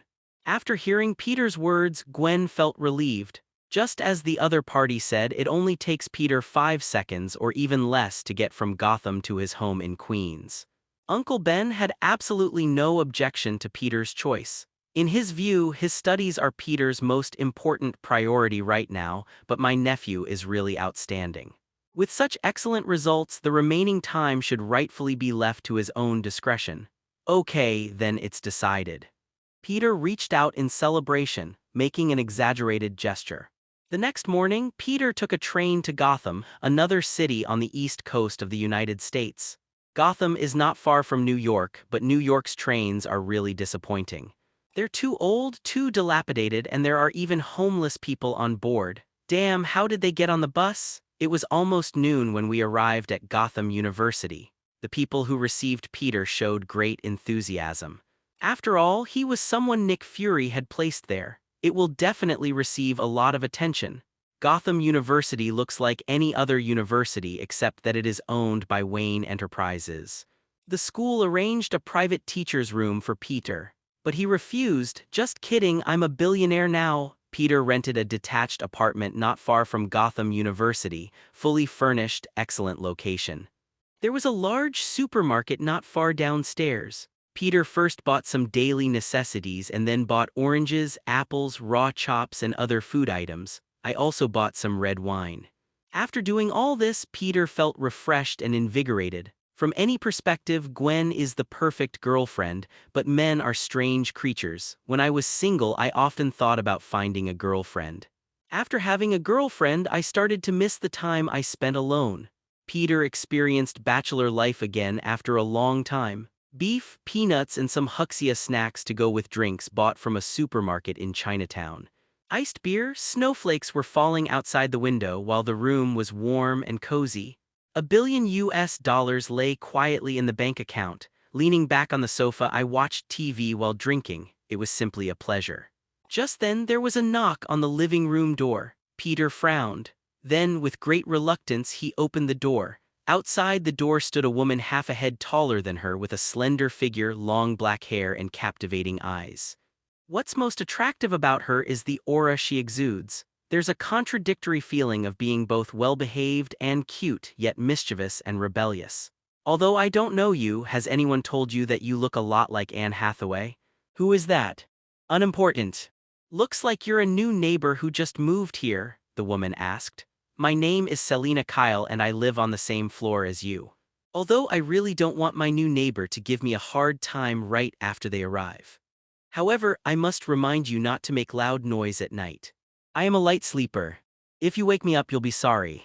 As expected of Gotham, a place known for its honest and simple people, even the little girls were unusually fierce yesterday. Selina's tone was cold, not like she was negotiating a problem, but rather like she was looking for trouble. Peter smiled slightly. Very well, you have your rules and I have mine. I hate the smell of smoke. I don't care if you smoke, but don't let me smell it, or I'll give you a piece of my mind. After saying that, Peter slammed the door shut. He was almost certain that this Selina was the famous DC anti-hero Catwoman. Believe it or not, she looks almost exactly like Anne Hathaway. Unfortunately, there is no such star in this world. As for Catwoman, her origin story is probably second only to Batman and the Joker. Peter couldn't tell which version of Catwoman it was either. If there's a chance in the future, I can ask. Of course, he didn't want to have any further contact with this woman tonight. This is a happy time exclusively for bachelors and it must not be disturbed. Suddenly Peter noticed the windows in his house. He suddenly understood everything, so that's how it is. I said, why is she picking a fight with me when she's perfectly fine? Catwoman is a thief, a robber. Before I rented this place, the other party can move more quickly through the window of their room. Even if the police arrest her or she encounters danger, she won't be trapped inside the house. As for the door lock, what thief doesn't know how to pick locks? It seems this Miss Selina is planning to force me out so she can continue her convenient and quick life of theft. I really have to apologize to her. Peter is quite satisfied with the environment here and has no plans to move away for the time being. He continued watching TV and drinking his beer. He completely ignored Selina's warning. The next day, Peter unusually put on a suit even though he was a teaching assistant and not a formal teacher, but one must also maintain a certain level of decorum. Peter, with his tall and imposing figure, wore a custom-made suit worth $10,000, exuding the aura of a business elite. Peter walked straight into the classroom. The place was in complete chaos, a stark contrast to the intense academic atmosphere of the Imperial University classrooms. If it continues to develop like this, it'll practically become a high school dance movie. Most students at Gotham University come from well-off families, but almost none of them are not rebellious. Now everyone, please sit down. I am your new teaching assistant, Peter Parker. But you look about the same age as us, why should I listen to you? A student wearing a baseball uniform and sporting an American-style buzz cut who looked like an athlete spoke up in dissatisfaction.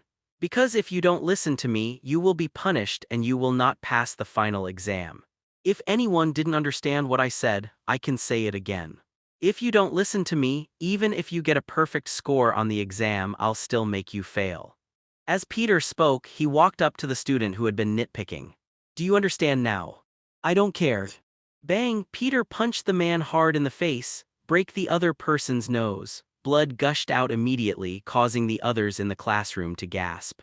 Then everyone shut their mouths, and the noisy classroom fell silent instantly. The first person to step forward is often the one who gets to eat the crab. But they will most likely die from the poison. If there's anything you don't understand in academia, feel free to ask me anytime. But in the classroom, I advise you to show at least some respect. I'm not a mild-tempered person. Peter pointed to the student he had knocked to the ground. Andrew, go to the infirmary now. If you don't follow the rules next time you come to this classroom, I won't hesitate to hit you again. Of course, you can choose to go to the principal's office and complain about me directly, but let's make a bet and see who ends up leaving this school. The students at Gotham University had never seen anything like it. Even the most troublesome among them obediently took out their books at this moment. Clearly, this teacher is not someone to be trifled with. You can tell at a glance that he's a formidable character. That punch just now sent him flying. That's absolutely terrifying. Peter didn't seem to care much about it, elder brother. Tan does not have a tradition of teachers physically punishing students, but he uses special methods when dealing with special groups of people. Only by instilling fear in these rich kids can they learn to respect others. Now, open the book. Can anyone tell me what you learned in the last lesson? If nobody knows, then start learning from the first page. Peter, who possesses a super brain, has carefully prepared his teaching materials. This is not difficult for him now. Page 23, a student answered quietly. Very good, it seems that there are still students like Peng who study hard in this class. Gotham University encompasses various fields and offers a wide range of excellent programs. Those of you here today will most likely become police officers in the future.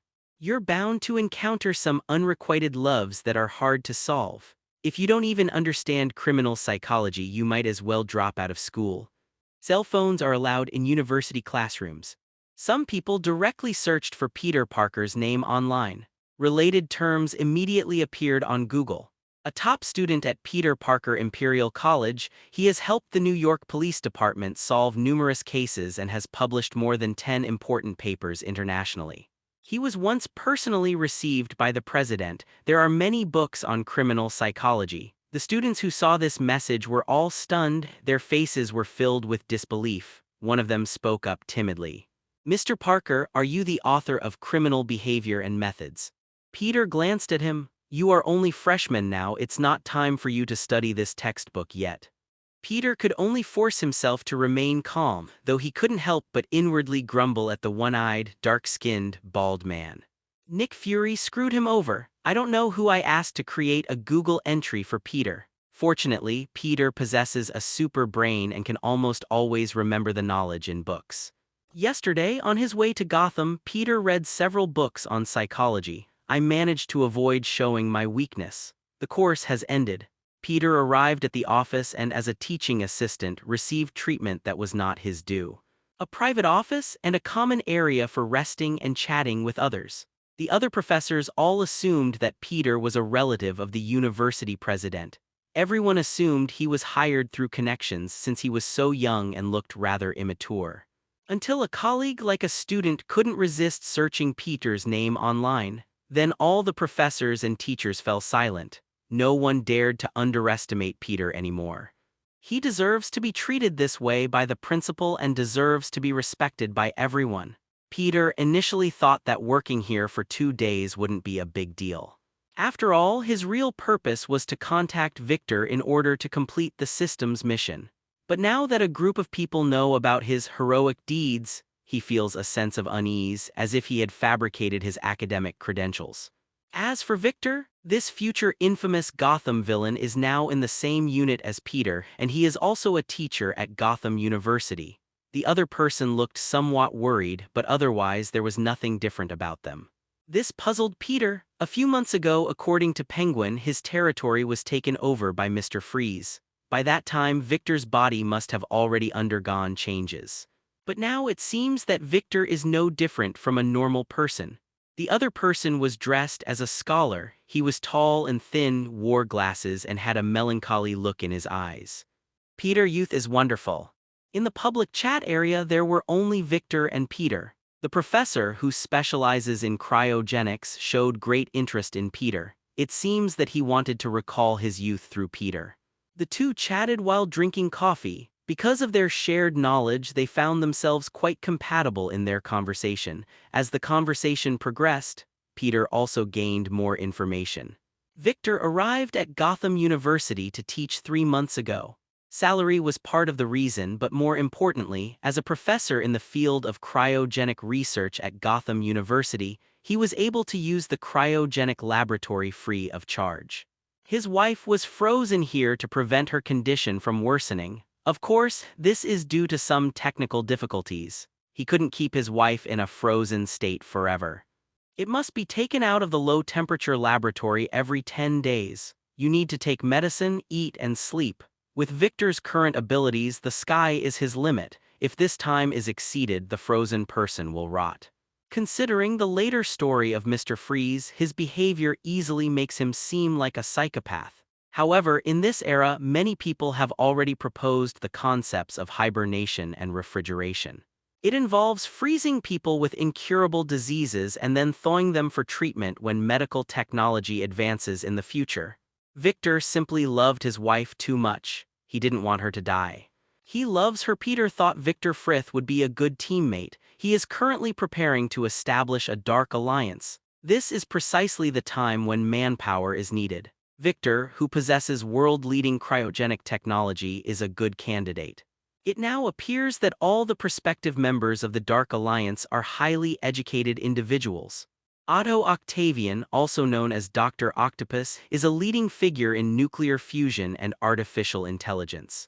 Dr. Connors the Lizard Man holds a PhD in entomology from the field of biology. Max, an electrical engineer, has his own patented inventions. If another Victor were to come along, Tusk, Peter couldn't believe it. He had some top-notch talent under his command. However, to solve the problem of Mr. Freezing, we must first solve the problem of his wife. Before leaving Get Off Work, Victor took Peter to the cryogenic laboratory. I saw Mrs. Frith lying in the cryogenic chamber. As a traditional white woman, she was not very beautiful, perhaps because she suffered from illness which made her lose her former radiance. But in Victor's eyes, his wife was an angel, and every time he saw her, it reminded him of their first meeting. He vowed to cure his wife. In the process of researching low temperatures, Victor also taught himself medical knowledge. But knowledge is a curse. The more you possess, the smaller and more incompetent you become. I know a very famous doctor, perhaps he can help. Victor's eyes dimmed. Nerve atrophy is almost incurable. He placed his hand on the cryogenic chamber, seemingly gently stroking his wife's face. Nora's nerve cells died too quickly. With current medical technology, there is almost nothing that can be done. Freezing may be the only way to save her. I pray to God that the world's medical standards will develop rapidly. I can freeze her and maintain her cells, but prolonged freezing can also cause immune inflammation, which could also take her life. Peter didn't have any particularly good methods. Professional matters should be left to professionals. To save Victor's wife, perhaps we should go to Dr. Strange, this top neurosurgeon. After get off work, Peter went straight back to New York. Strange, dressed in a suit, returned home in high spirits that night. He has a big house in New York, although the mortgage isn't paid off yet, but for a top doctor, staying at Hospital 27 for a few more years means he'll have everything. He took off his watch, store them away like precious treasures and hang them on hangers. If it weren't for some things that had already been arranged, this renowned doctor will continue to have good fortune. He has a respectable job, a good income, and a loving wife. Unfortunately, he later suffered a car accident, and his hands trembled so badly that it was comparable to Parkinson's disease, making surgery impossible. He searched for renowned doctors all over the world and spent all his wealth but still couldn't cure his hands. In despair, Strange travels to the Himalayas, finds the legendary sorcerer and eventually becomes the Sorcerer Supreme. However, in Peter's view, the doctor's fate was clearly predetermined. According to conspiracy theories, this might all be a conspiracy by those mages. Furthermore, even though Doctor Strange later became a superhero, it doesn't necessarily mean he didn't hold a grudge about the past. However, Strange is still some distance away from becoming the Sorcerer Supreme. Doctor Strange. In the quiet room, Peter's sudden voice startled Strange. The doctor cried out in surprise, clutching his chest, clearly startled. "Oh my God!" Strange's expression turned wary. "Who are you, trying to rob me? I've trained in martial arts, I'm not afraid of you." Peter was somewhat speechless. This future Sorcerer Supreme was indeed quite valiant before becoming a sorcerer, fearless of heaven and earth. "Wait!" Strange's eyes suddenly lit up. "I know you, you're the Punisher. I've seen you on the news. You're not a bad person. You maintained order in New York City. I am a doctor. If you come to me, it means someone needs help." "Your analysis is correct," Peter said. "I do have a friend who is seriously ill. She suffers from a neurodegenerative disease." After speaking, Peter took out several sheets of paper, the front of which contained all the data on Mrs. Frith's condition. Strange took the documents and glanced at them briefly. Then he shook his head and said, "My suggestion is to forego treatment and leave the patient with a happy memory in the final days of her life. I admit that I am a very good doctor and I can cure most neurological diseases in the world. But I am not God." Strange poured himself a glass of wine and also poured one for Peter. "It's difficult for me to explain the difficulty of treating this disease to someone like you who isn't an expert. To put it simply, curing her would be no less difficult than a sow giving birth to a Tyrannosaurus Rex." Peter nodded. "I understand, doctor." The next second after he said that, he disappeared from the room. Strange took a sip of red wine, didn't wash up, and went straight to bed. He still has high expectations for his future. 3 days later, Peter sat in his office drinking coffee. Teaching a class to students every day is a relaxed and pleasant experience. After experiencing Peter's tough style, the students all became as obedient as little lambs. Because it was an elective course, many students even came to his class to audit it because they liked the quiet academic atmosphere. Peter said he didn't care. His purpose in coming here to teach was indeed not pure, but the content of his lectures was not suspected of being sham. For the past few days, Peter has been researching treatments for Bevik's wife's illness. In the end, there was simply no way to resolve it, unless you use the power of the Infinity Stones, but at this point in time, because of the Infinite Gem. Although Peter had seen the movie, at this point in time he only knew that the Mind Stone was in Loki's hands. The Space Stone is in Nick Fury's possession. I know nothing else. Meanwhile, SHIELD is also investigating Victor. After all, Victor is a prime suspect in Captain America's disappearance. 014501427 Feilu 193,350,320. Just then, there was a knock on Peter's office door. A man in a police uniform walked in. "Hello, Mr. Parker." Peter glanced at the name on the other person's name tag and recognized him. James Gordon. "Hello, Officer Gordon." There is only one James Gordon in the Gotham Police Department. That was Commissioner Gordon, known as the Knight of Light. He upholds justice and adheres to principles. He never colluded with other police officers who were bribed by gangsters. He is an upright man and Batman's most loyal ally. But Gordon is just an ordinary police officer right now. Even his signature mustache hadn't grown for more than a few days. Mr. Gordon, what can I do for you? Gordon's eyes lit up. He learned from a friend that a new professor had arrived at Gotham University who had helped the New York Police Department solve many cases. So Gordon wanted to come and pay a visit. He is willing to associate with anyone who is capable. There is also a tricky case I'd like to consult Peter about, but he didn't expect Peter to be so young. He didn't even look as old as him. It's hard to imagine that someone so young can become a teacher. This Mr. Parker must have something extraordinary about him. After a brief exchange of pleasantries, Gordon stated the purpose of his visit. Mr. Parker, there has been another murder in Gotham recently. It's another serial murder case. The victims are all women. The crimes all occurred during the day. The criminals broke into the victims' homes during the day. Then d them and finally killed them. This incident has caused great panic. But we have absolutely no clue where to begin our investigation. Therefore, we would like to ask for your assistance in handling the case. Gordon's request was exactly what Peter had expected. The crime rate in Gotham City has always been high. The Gotham Police Department is struggling to punish the criminals here no matter how hard it tries. After all, there are too many criminals.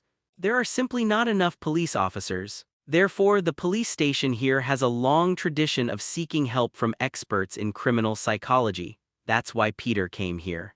Peter hadn't expected the police to come knocking so quickly. He had intended to use this time to form a dark alliance, then go and make contact with the members of the boys.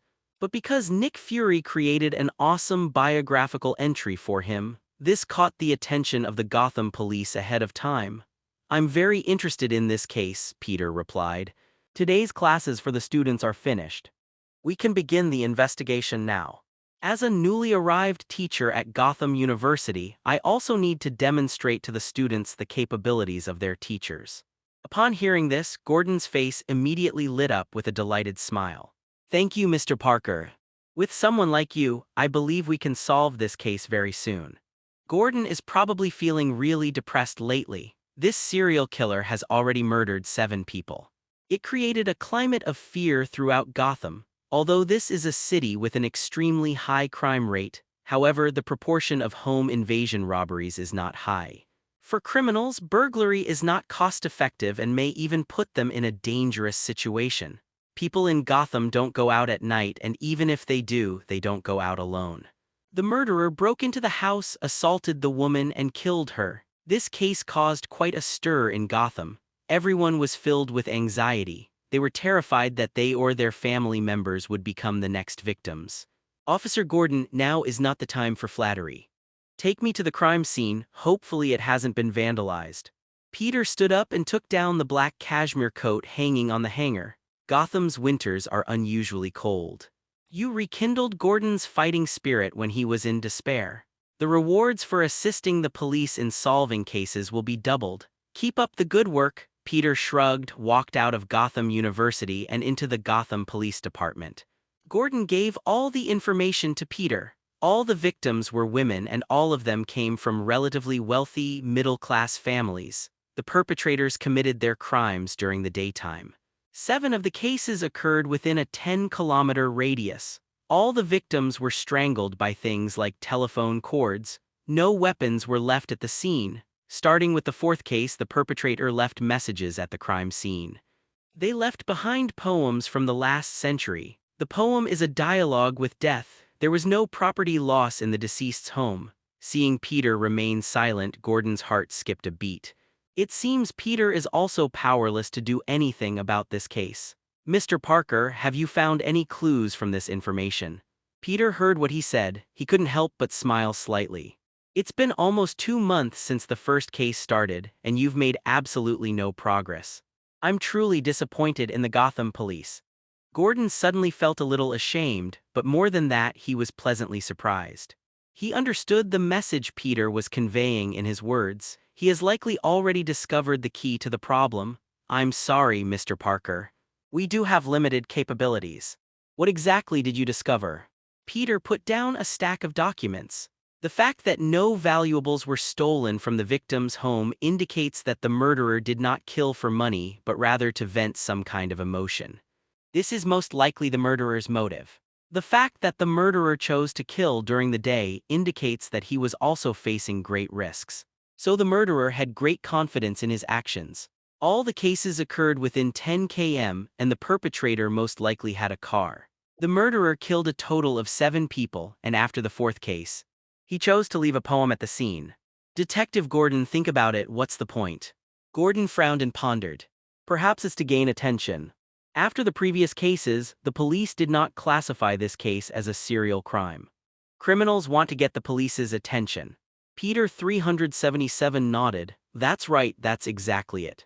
The murderer committed the crime early on but didn't get any media attention, which made him feel frustrated.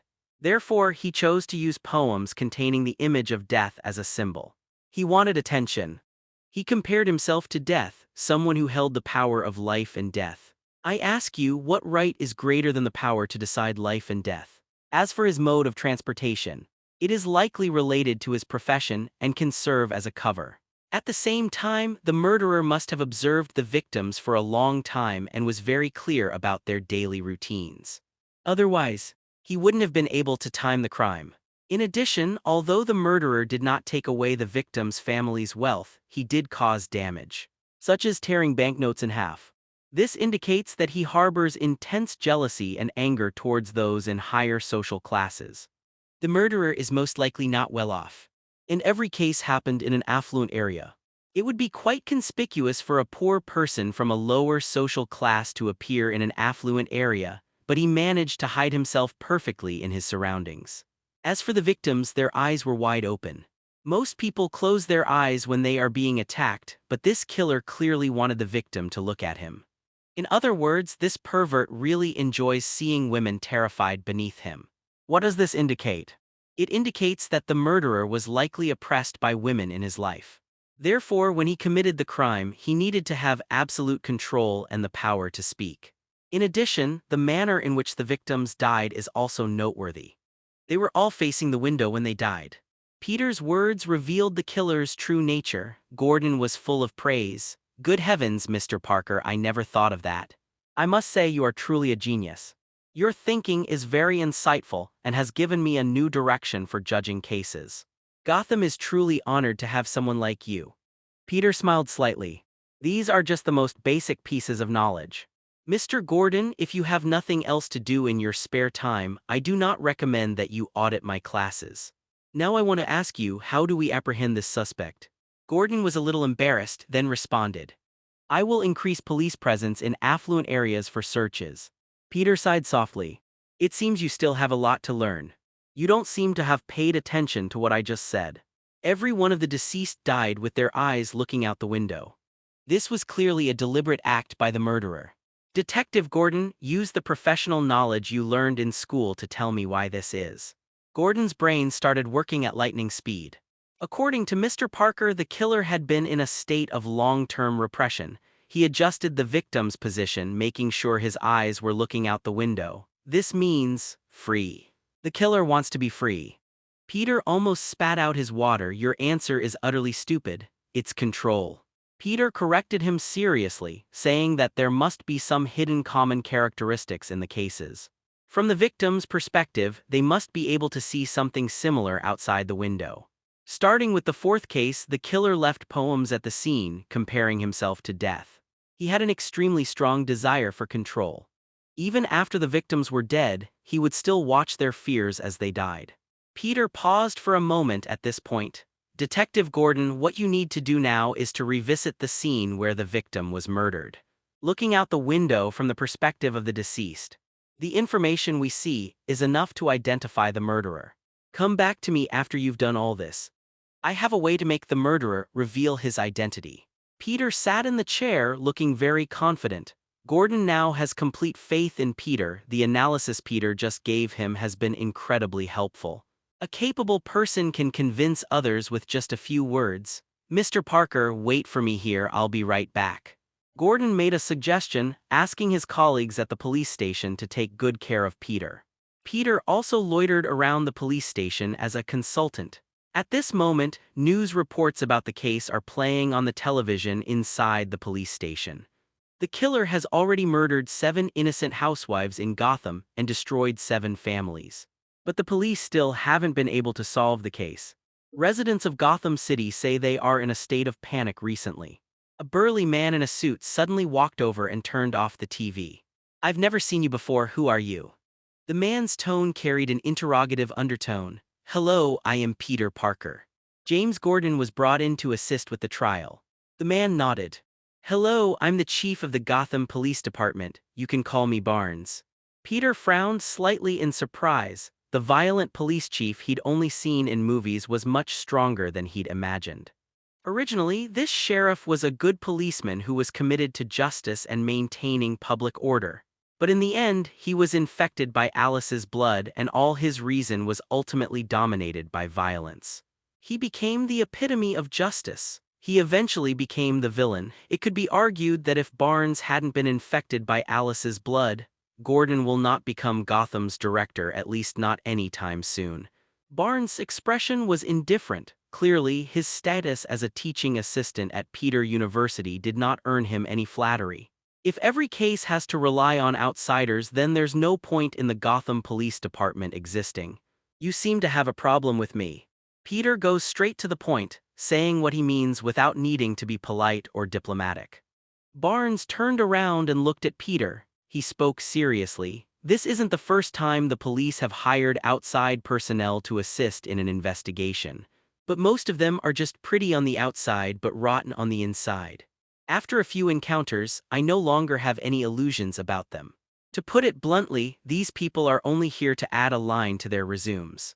So that at a family gathering I could boast about myself, saying that I once helped the police solve a case." Barnes paused for a moment. Looking at Peter, he said without any mercy, "In my opinion, you are the same. The biggest difference between you and them is that you are still young. So before I kick you out, you'd better think it over and leave here on your own." Peter smiled slightly. "Chief Barnes, how about we make a bet? Let's bet on this serial murder case. I guarantee that the criminal will be caught tomorrow. If I fail to do so, I am willing to leave Gotham University." Barnes looked at Peter with a puzzled expression.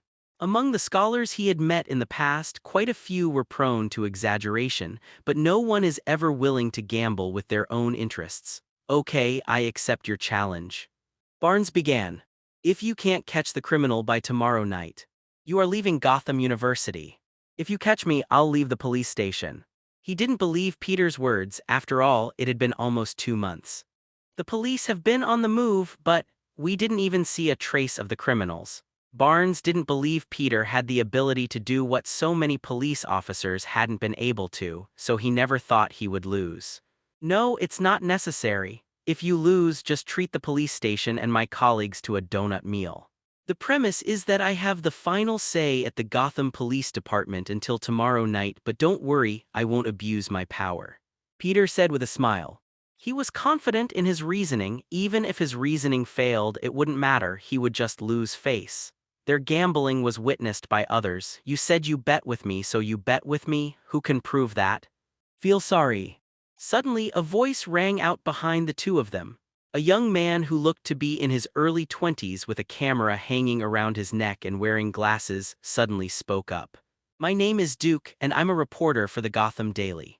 I heard everything you two said. May I ask if this bet can be published in the newspaper? I think this kind of gambling can give the citizens of Gotham hope and let them know the importance of the police to this case."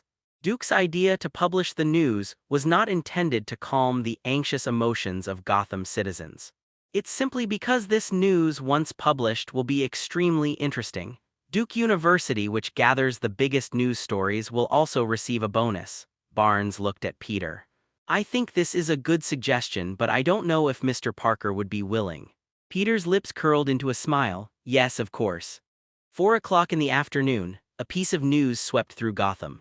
Almost every cell phone in Gotham popped up with this message. 14,501,427 Felu, 193,360,440. Gotham City Police Commissioner Barnes and Gotham University criminal psychology professor Peter Parker made a career-defining bet. In an attempt to sensationalize the story, the media elevated Peter's role from teaching assistant to psychology professor. Shortly after returning home, Detective Gordon took the initiative to come to their door. The detective appeared visibly disappointed upon entering. He got straight to the point without any formalities. He had also heard about Peter's bet with Barnes. Frankly, he didn't want Peter to lose. Peter's loss means the criminals will remain at large. He would also lose his job, and if he did, Gordon would feel guilty about it. Mr. Parker, things are not good. I went to several murder scenes and took photos from the angle from which the victims were last found. In short, I didn't see anything. I think there might be a problem with your reasoning. Peter took the photos he had taken. After reading them all, a smile appeared on his face. All the photos were taken from the victim's eye level, facing the window. Through the window, you can see the blue sky, some tree branches, and power lines, nothing special.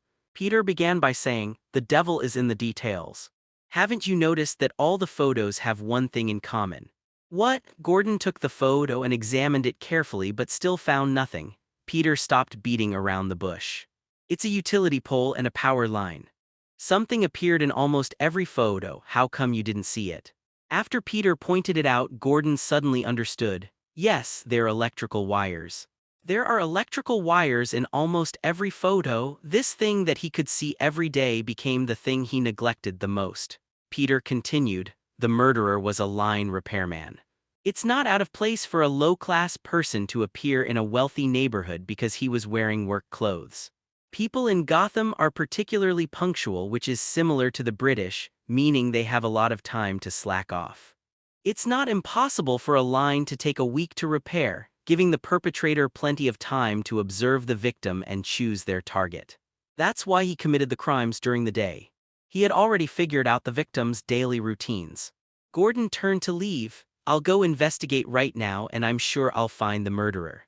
Peter shook his head and said, I have a better way to make the killer come to me. Go and publish a news article saying that the murderer has been caught. He is a poor black man, a nobody, and in short, he is worthless. Gordon wasn't stupid, but this was the first time he'd encountered such a method of investigation. I'll do it right away. He didn't ask for a reason and gave Peter his absolute trust. Gordon was too young and energetic at this time, but he had not yet fully mastered wisdom.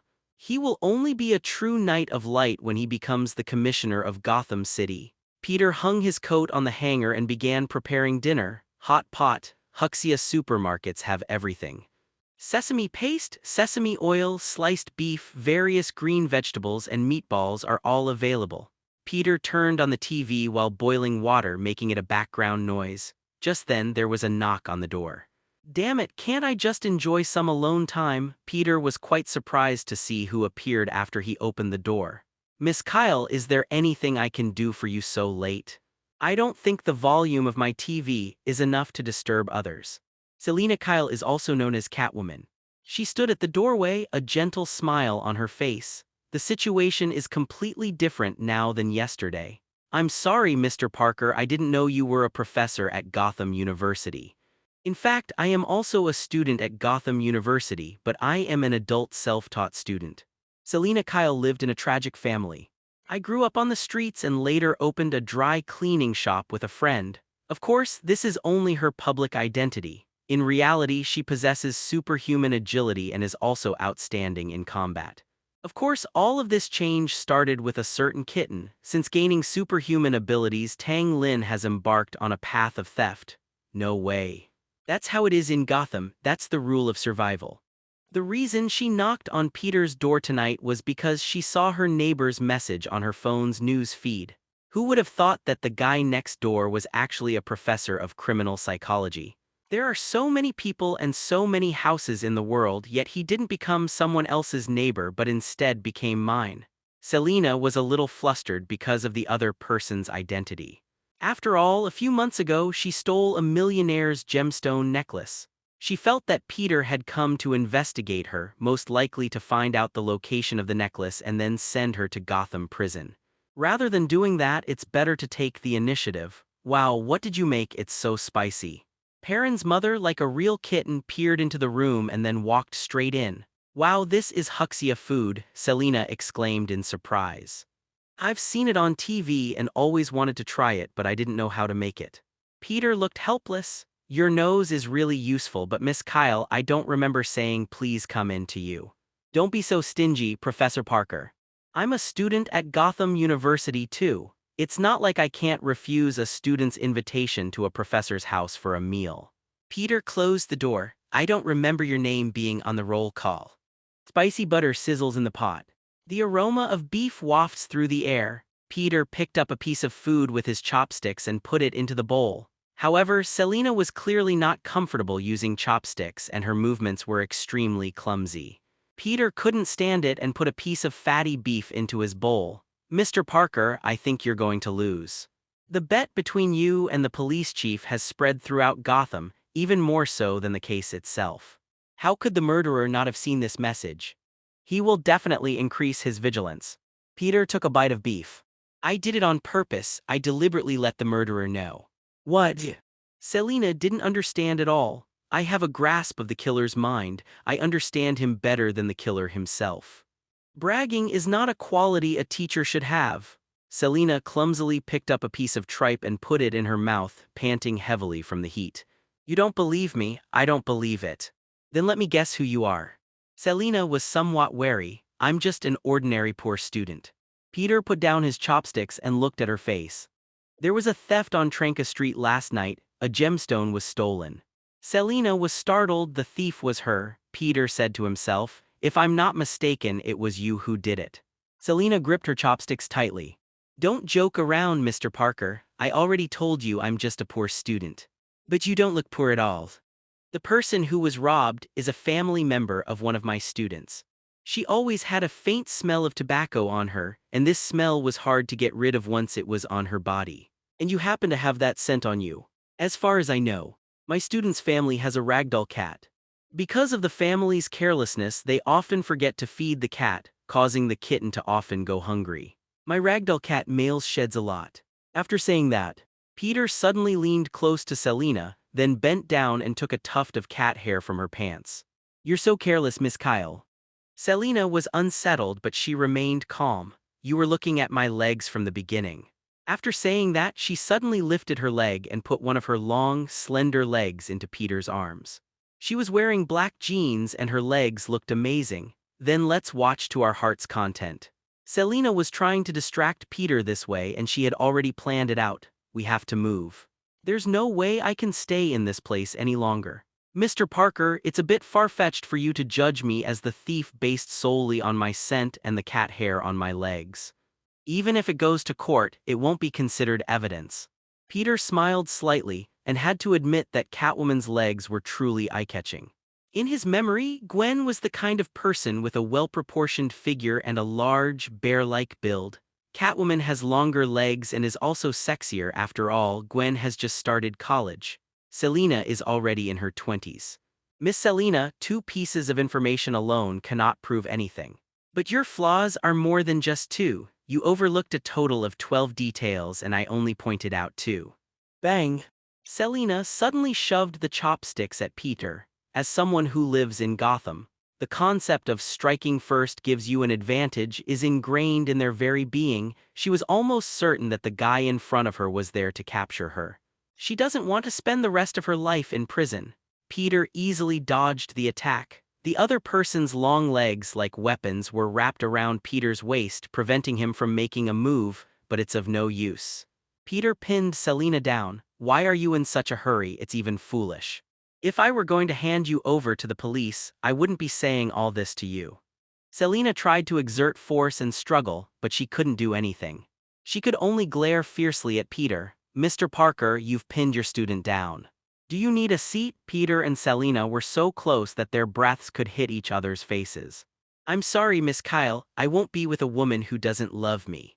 He slowly got up and continued eating. This, however, caught Selina's attention. This man is so mysterious, I can't help but be curious about him.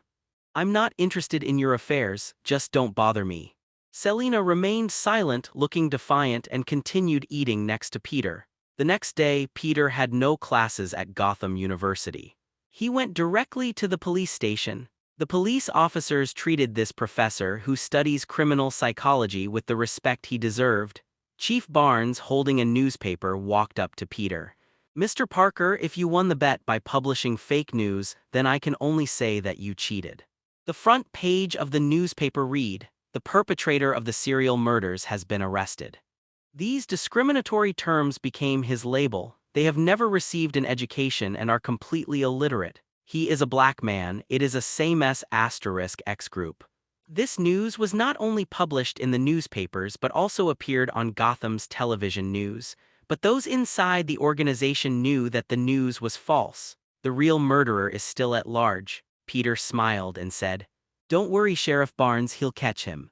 Imagine a guy at a crime scene who tries his best to show off, even leaving poems at the scene to expand his influence. How much he craves attention. Now his masterpiece, all his sins, have been replaced by a wretched fellow. How furious must this person be? He will contact the police station on his own initiative. Barnes scrutinized Peter with a skeptical look. "These are all just your guesses. If your guesses are all wrong, you'll bring shame to the police station. I can even arrest you on charges of interfering with the investigation." Just then a police officer suddenly ran over, looking extremely anxious. "Chief, Mr. Parker, that criminal," he called. "What?" Barnes was stunned. He hadn't expected things to actually turn out exactly as Peter had predicted. The killer actually contacted the police. There wasn't time to think too much. He quickly ran to the operator's position and took the phone. "Hello, this is Barnes." "Barnes, you're a piece of trash. Is all your detective knowledge fake?" Because the speakerphone was on 743, the criminal's voice could be heard by everyone around. Barnes gestured to the officers to locate the criminal based on the phone call. The perpetrator was clearly still angry. "Trash, you're all useless rubbish. Don't even think about replacing me with a black man. I will expose your lies throughout Gotham. Just you wait, I'll continue my crimes today. This is retribution for your lies." He hung up the phone immediately after saying that. Barnes immediately looked at the police officer. "Chief, we've located the criminal's position." "Very good, adapt to capture immediately." Almost half of the Gotham Police Department was mobilized. They quickly arrived near the criminal's communication signal. The police quickly found a suspicious person, and it was indeed this guy. However, the other party was provoked and randomly kidnapped a woman on the street with a fruit knife. He was surrounded by police, but no one dared to fire a shot. After all, he had hostages in his hands. "Damn it, how could my colleagues be so careless?" Gordon cursed. As a conscientious policeman, he couldn't bear to see anyone else die at the hands of the murderer. "I can go and talk to him."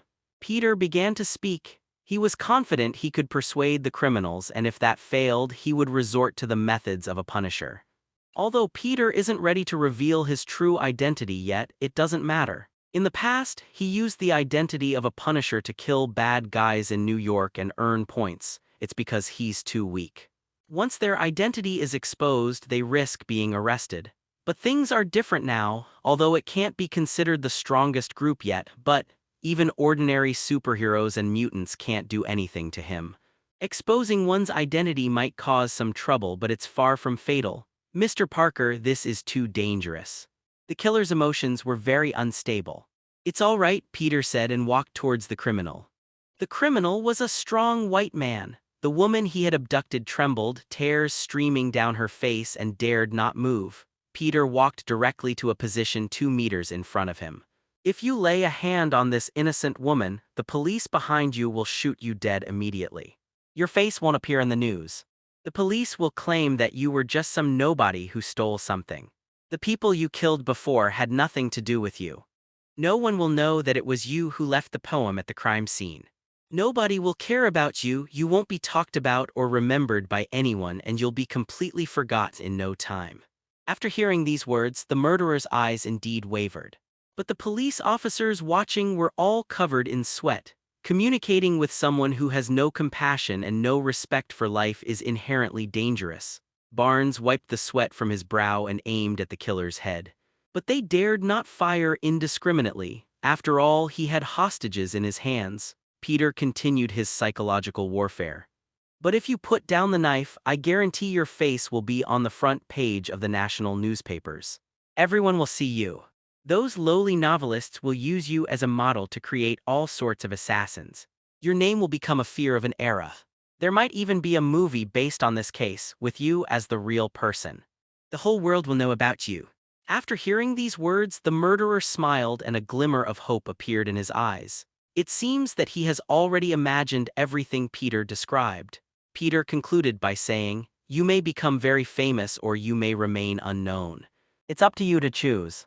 The murderer slowly lowered the knife. The police swarmed in and arrested the murderer who had committed 7 deaths in the shortest possible time. The reporter, with a keen sense of smell, followed the police from the moment they began their operation. They used a video camera to record the entire process. Half a day later, Peter Parker's name resounds throughout Gotham. Almost everyone knows that he solved a serial murder case that the police had been unable to solve for 2 months in less than 2 days. Turn on any TV in Gotham. There is likely a host above introducing what just happened. Gotham Daily News reports that Gotham University criminal psychology expert Peter Parker has assisted police in apprehending a serial killer. The TV is off. A handsome, muscular man turned off the television. He sat on his $100,000 sofa thinking about Peter Parker's face. "Ah foo, I'll go look into this, Mr. Parker. I've never heard of Gotham having such a detective genius before." Alfred, whose hair was not yet gray, nodded. He said to the young man, "Young Master Wayne, you are a student at Gotham University and he is a professor at Gotham University. Perhaps it would be best if you did this. You haven't been to school in a long time." Bruce Wayne sighed. In recent years, he has traveled around the world, met many different people, and learned a lot of different knowledge. For him, university was all about dating, but at this moment, Peter Parker caught his attention. "Okay, I'll go to school next week. Actually, even if I don't take exams or study, it won't affect my graduation certificate. After all, most of Gotham University is owned by the Wayne family." Afu was speechless. "Young master, you have become too decadent." Meanwhile, at the Gotham Police Department, almost all the police officers were eating donuts. This was Barnes' punishment for losing the bet. He bought donuts for everyone in the police department, even the professors at Gotham University. But Barnes didn't show any annoyance on his face. On the contrary, he seemed very happy. "Mr. Parker, I must admit that my previous behavior was far too arrogant. I must apologize to you. You are a true master detective. You can easily grasp a criminal's psychology just by looking at a few details. You are so admirable." Peter took a sip of water and cleaned the donut crumbs from his mouth. "It's nothing. Being able to eliminate a potential hazard for the city is simply what a citizen should do." Barnes CHFF reached out and shook hands with Peter. He was given a specially made police badge. "I'm sorry, this honorary badge doesn't have any real use. But in the police station, this is the greatest honor. Your knowledge is admirable." Just then Gordon walked over. "Mr. Parker, you're amazing. If everyone were like you, the Gotham Police Department would be better able to maintain order in this city." Peter laughed. "If everyone were like me, Gotham's criminals would be nothing short of terrifying. I'm sorry, gentlemen, I have some other things to take care of and can't stay any longer." As they passed the police officers' workstations, almost all the officers stood up and spontaneously applauded. Meanwhile, Newton also reported the news. George, as the commissioner of the Metropolitan Police, was among the first to take notice of the news. "Incredible, Peter only spent 3 days in Gotham and he's already solved such a huge case." While he felt proud of Peter, he was mostly annoyed. "Damn it, I knew he was a genius all along, otherwise I wouldn't have let my daughter date him. I even suggested he apply to police academy." George launched into a tirade against several of his trusted subordinates. "There's an element of boasting in addition to complaining. Look, this is my son-in-law after all. He inherited my detective skills. I should never have sent him to Gotham. He would have had a much better future if he had stayed with the NYPD." Meanwhile, Peter returned home and heard the system's voice in his ear. "You have completed the mission, the return of the great detective Sherlock Holmes. American police officers have degenerated. They need a real detective to help them solve cases. Please help the police solve this problem using your expertise in criminal psychology. You have earned 20,000 points. Your points have been doubled. In recognition of your outstanding performance, you have been awarded an additional 10,000 points. You have earned a total of 50,000 points. You have obtained Sherlock Holmes' pipe consumable. It's a timer that keeps your mind clear at all times. You will not be troubled by hostility. Peter picked up the brand new pipe and took a puff. It feels like smoking an e-cigarette. The refreshing sensation goes straight to your lungs. You have gained access to the Memory Palace feature. You will remember everything that happens in the future, and if you forget anything, you can always open your Memory Palace. Knock, knock, knock. A knock sounded on the door. Peter walked to the door and the door opened. It's Selina wearing a turtleneck sweater. She has a great figure and a more charming feminine allure. Selina is holding a freshly baked apple pie. It was still steaming. Mr. Parker, I saw the news. I must say you are truly remarkable. You caught the murderer in just 2 days. You are now a hero in all of Gotham. So you came here to flatter me? Peter asked directly. Selina suddenly approached Peter. This apple pie is my way of thanking you for keeping the secret. I don't know why, ever since what happened last night, Selina suddenly developed a special feeling for Peter. I always find myself wanting to see this man. It seems that being with him would make me very happy. In short, it's difficult to express this feeling. Okay, I'll take this. Peter accepted the apple pie. What is this thing? This is the first time I've ever made this. It's delicious, Selina corrected seriously. When a woman gives a gift to a man, what matters most to her is not the process of giving the gift but his reaction after receiving it. This is what is known as emotional value. Peter shrugged. There was no emotional response. After all, he has a girlfriend and Gwen is a good match. To avoid getting scolded, Catwoman will definitely take him. Wanda, Harley Quinn, and even Jarvis has been changed by you, Tony. Has anyone noticed this detail? I must say, Mr. Parker, as a knowledgeable scholar, your emotional intelligence is really low. I think you've misunderstood something. Okay, apple pie, I'll take it. I have something to do, you should go back. You have absolutely no emotional intelligence. I'm never sending you anything again. After saying that, Selina angrily slammed the door and left. Having grown up in Gotham, her childhood struggles made her less refined and more straightforward. Peter shrugged, disappeared from the spot, and returned to Gotham a few seconds later. Now, Gwen, who was hanging on the Empire State Building, was playing on her phone. She was dressed in a black and white outfit, leisurely enjoying the afternoon sun. She had obviously seen Peter's message as well. As expected of Peter, he's really amazing. Gwen sat on the top of the building, took a selfie with her phone, struck a pose, and showed off her figure. Click. After the photo shoot, she sent it to Peter. Then a message notification sounded behind me. She turned around abruptly and bumped right into Peter's arms. Peter flew straight up without using the Punisher's disguise. Oh my God, Peter, you scared me. Gwen threw herself into Peter's arms. The two had only been dating for a few months and were in the honeymoon phase. During this time, they could laugh like idiots even when watching boring talk shows together. Peter glanced at Gwen in the photo, who was posing with her curves accentuated. Let's go home. What? Say up. Oh, you're so naughty, Peter, can't you resist? You're my girlfriend, I can do whatever I want with you. By the way, why weren't you disguised? Didn't you say it would be dangerous to have your true identity discovered if you didn't? Peter shrugged, but when your strength reaches a certain level, it's no longer dangerous. So what are you doing here? Gwen replied. I'll tell you something strange. Yesterday's news reported that a monster has appeared in New York that can turn into sand. It's terrifying. I wonder if I can find him today.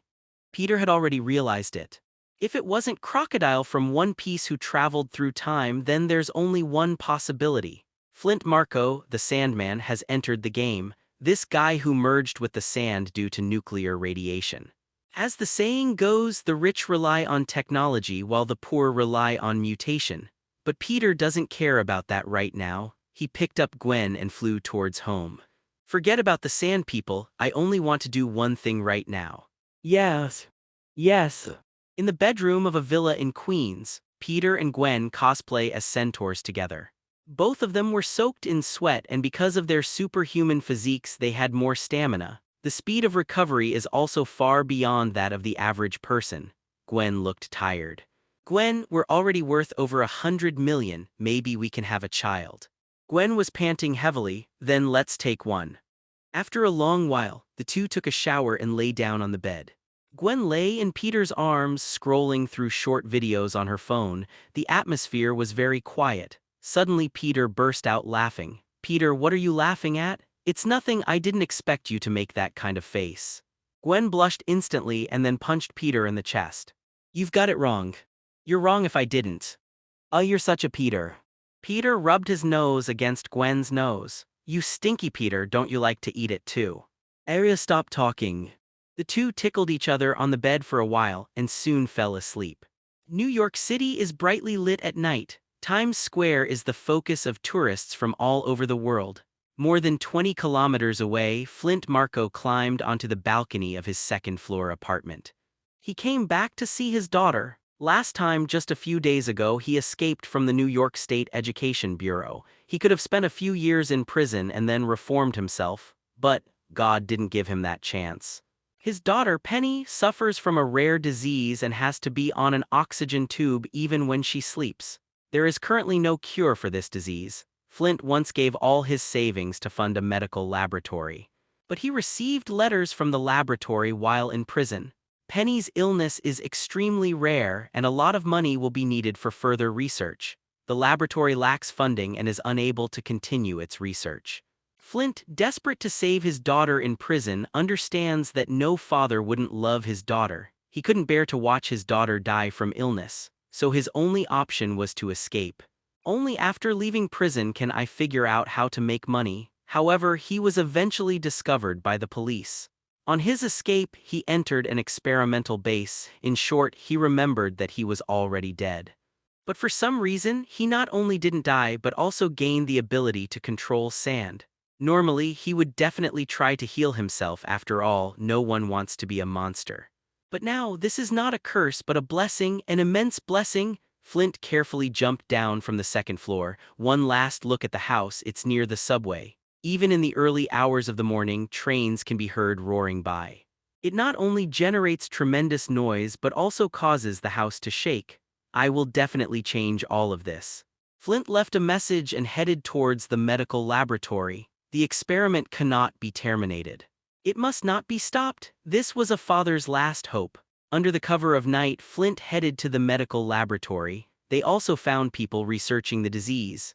The medical doctor, dressed in a white coat, looked at the strange man in front of him with a wary expression. "Strangeness, how did he get in?" The door was locked, leaving only a few centimeters of gap. "Doctor, this is Flint. I'm in prison and we're communicating through letters. I beg you to help my daughter. Only you can cure her." Hearing this, the doctor felt much more at ease. "I'm sorry, I understand how you feel. But I no longer have research funding." "I have money," Flint said, placing a backpack full of cash on the table. The doctor glanced at it, shook his head and said, "Mr. Marco, that's not enough. Your daughter's life is far more complicated than I imagined, much more complicated than I thought. To conduct this experiment, I need a large number of researchers. We still need tens of millions of yuan." Flint fell silent, and after a brief silence, he seemed to have made a decision.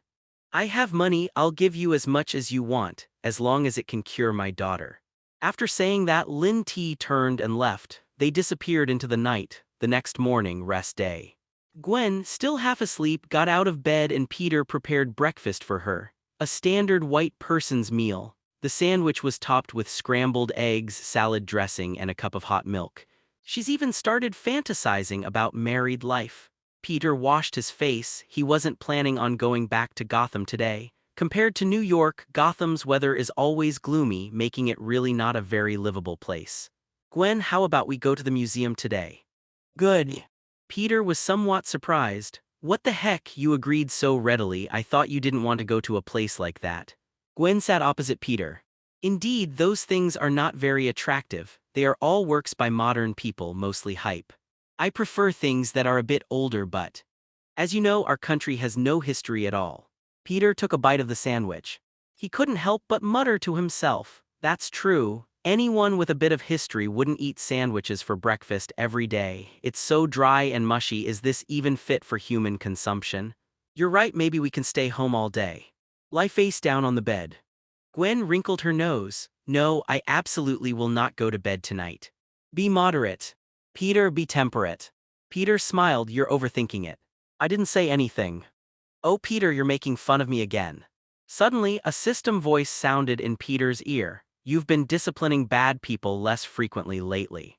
To incentivize you, you can choose one of the following 3 options as a reward. Earth Tiger Summoner can be used to synthesize Earth Tiger armor, which will increase your speed.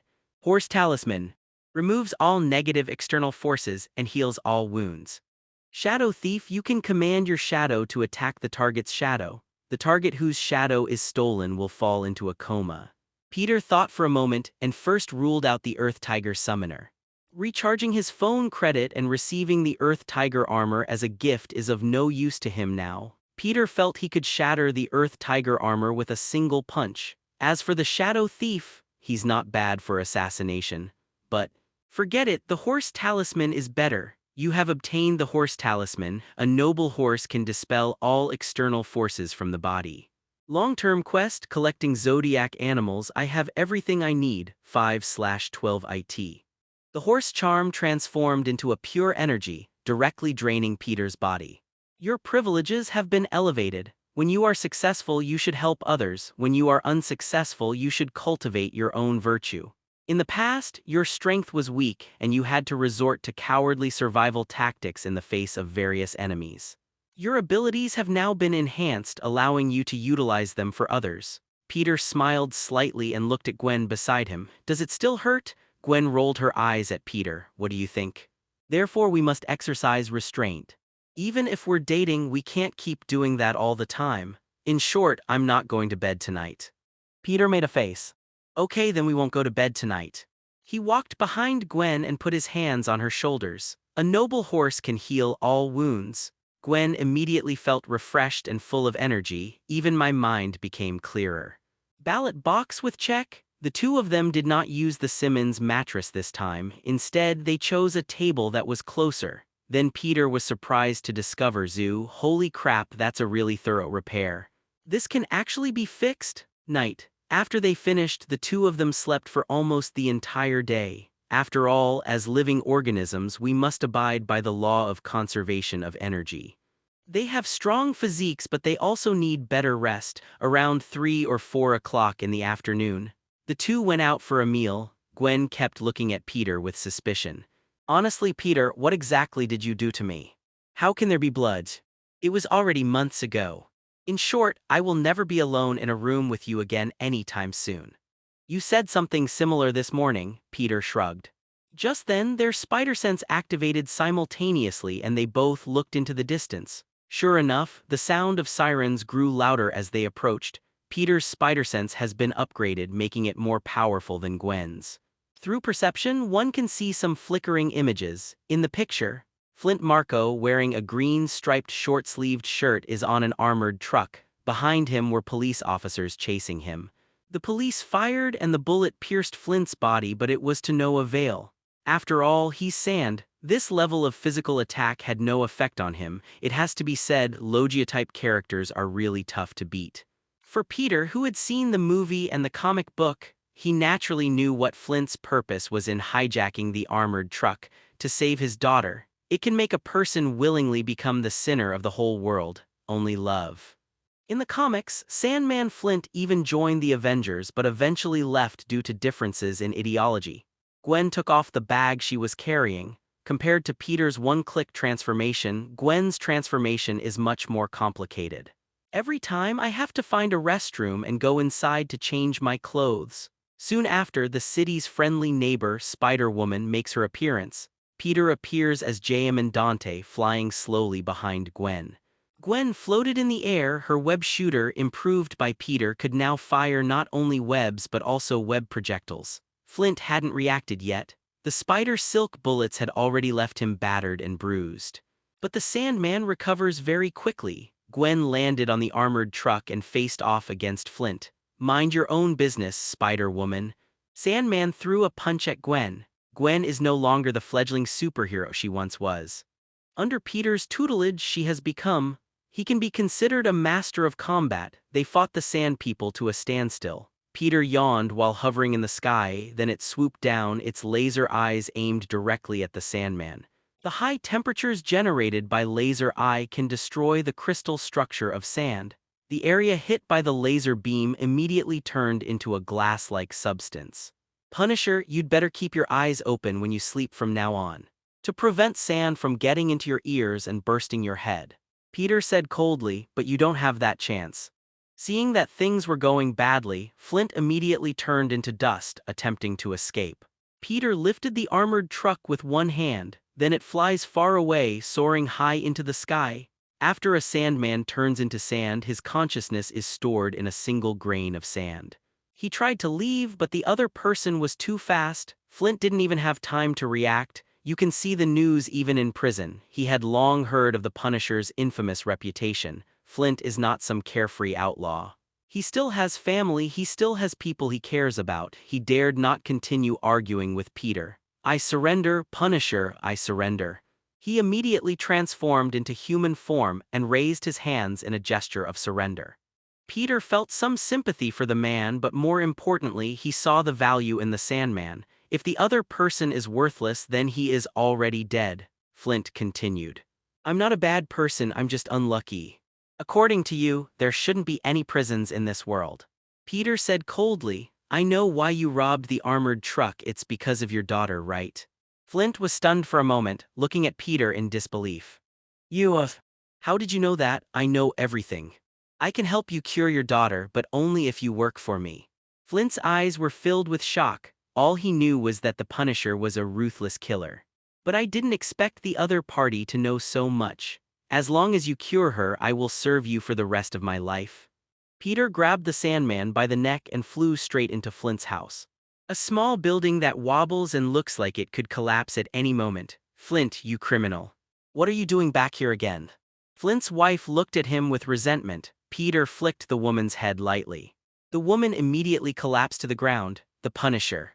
Flint anxiously helped his wife up. The hardships of life are enough to wear down any love. He had long since lost love for his wife, but she was, after all, the mother of his daughter. Peter spoke in a cold voice, Don't worry, she's fine. I don't like it when someone keeps buzzing in my ear like a mosquito. At that moment, the little girl inside the house also came out. There is no heating in the house. Penny was wearing pink pants that were already pilling and made her look very thin. She also had 2 oxygen tubes inserted into her nose. His complexion didn't look healthy either. Dad, who is this uncle? Flint looked at his daughter with loving eyes, then slowly squatted down and patted her head. Sweetheart, he's the one who can heal you. Peter told Flint to leave, then went to Penny.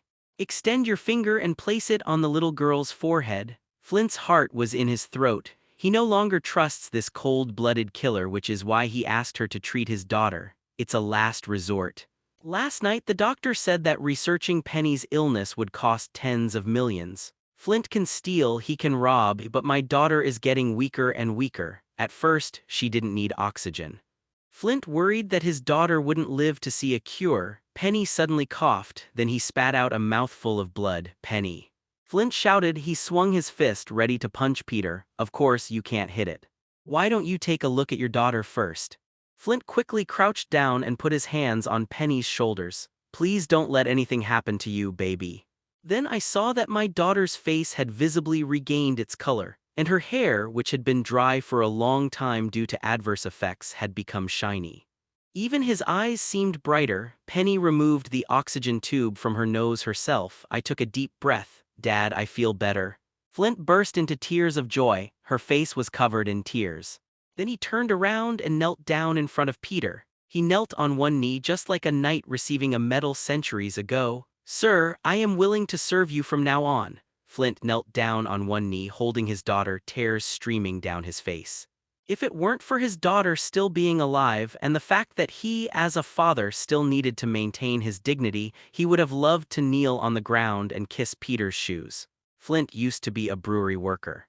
He married his wife and she became pregnant soon after. At that time, all he could think about was working hard and making money. I'll take out a loan from the bank to buy a new house.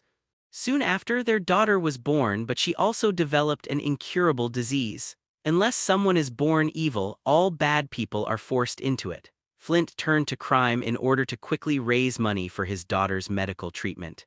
The Punisher. If you ever need anything in the future, I'll help you. Peter glanced at him, then at his child. Then he casually pulled out 10 bright green 100 yuan bills, a total of $1,000. Because online payment is not well developed in the United States, Peter always carries a wallet when he goes out. $1,000 is not much for Peter, it's so little that it's practically worthless. I'll give you a contact number. Go to Gotham and find a guy named Oswald, nicknamed the Penguin. Once you find him, he'll help you. There is no place for you in New York anymore. You can only survive if you go to Gotham right now. Whether or not you take your family with you is your business. See you in Gotham in 2 days. After saying that, Peter disappeared from the spot.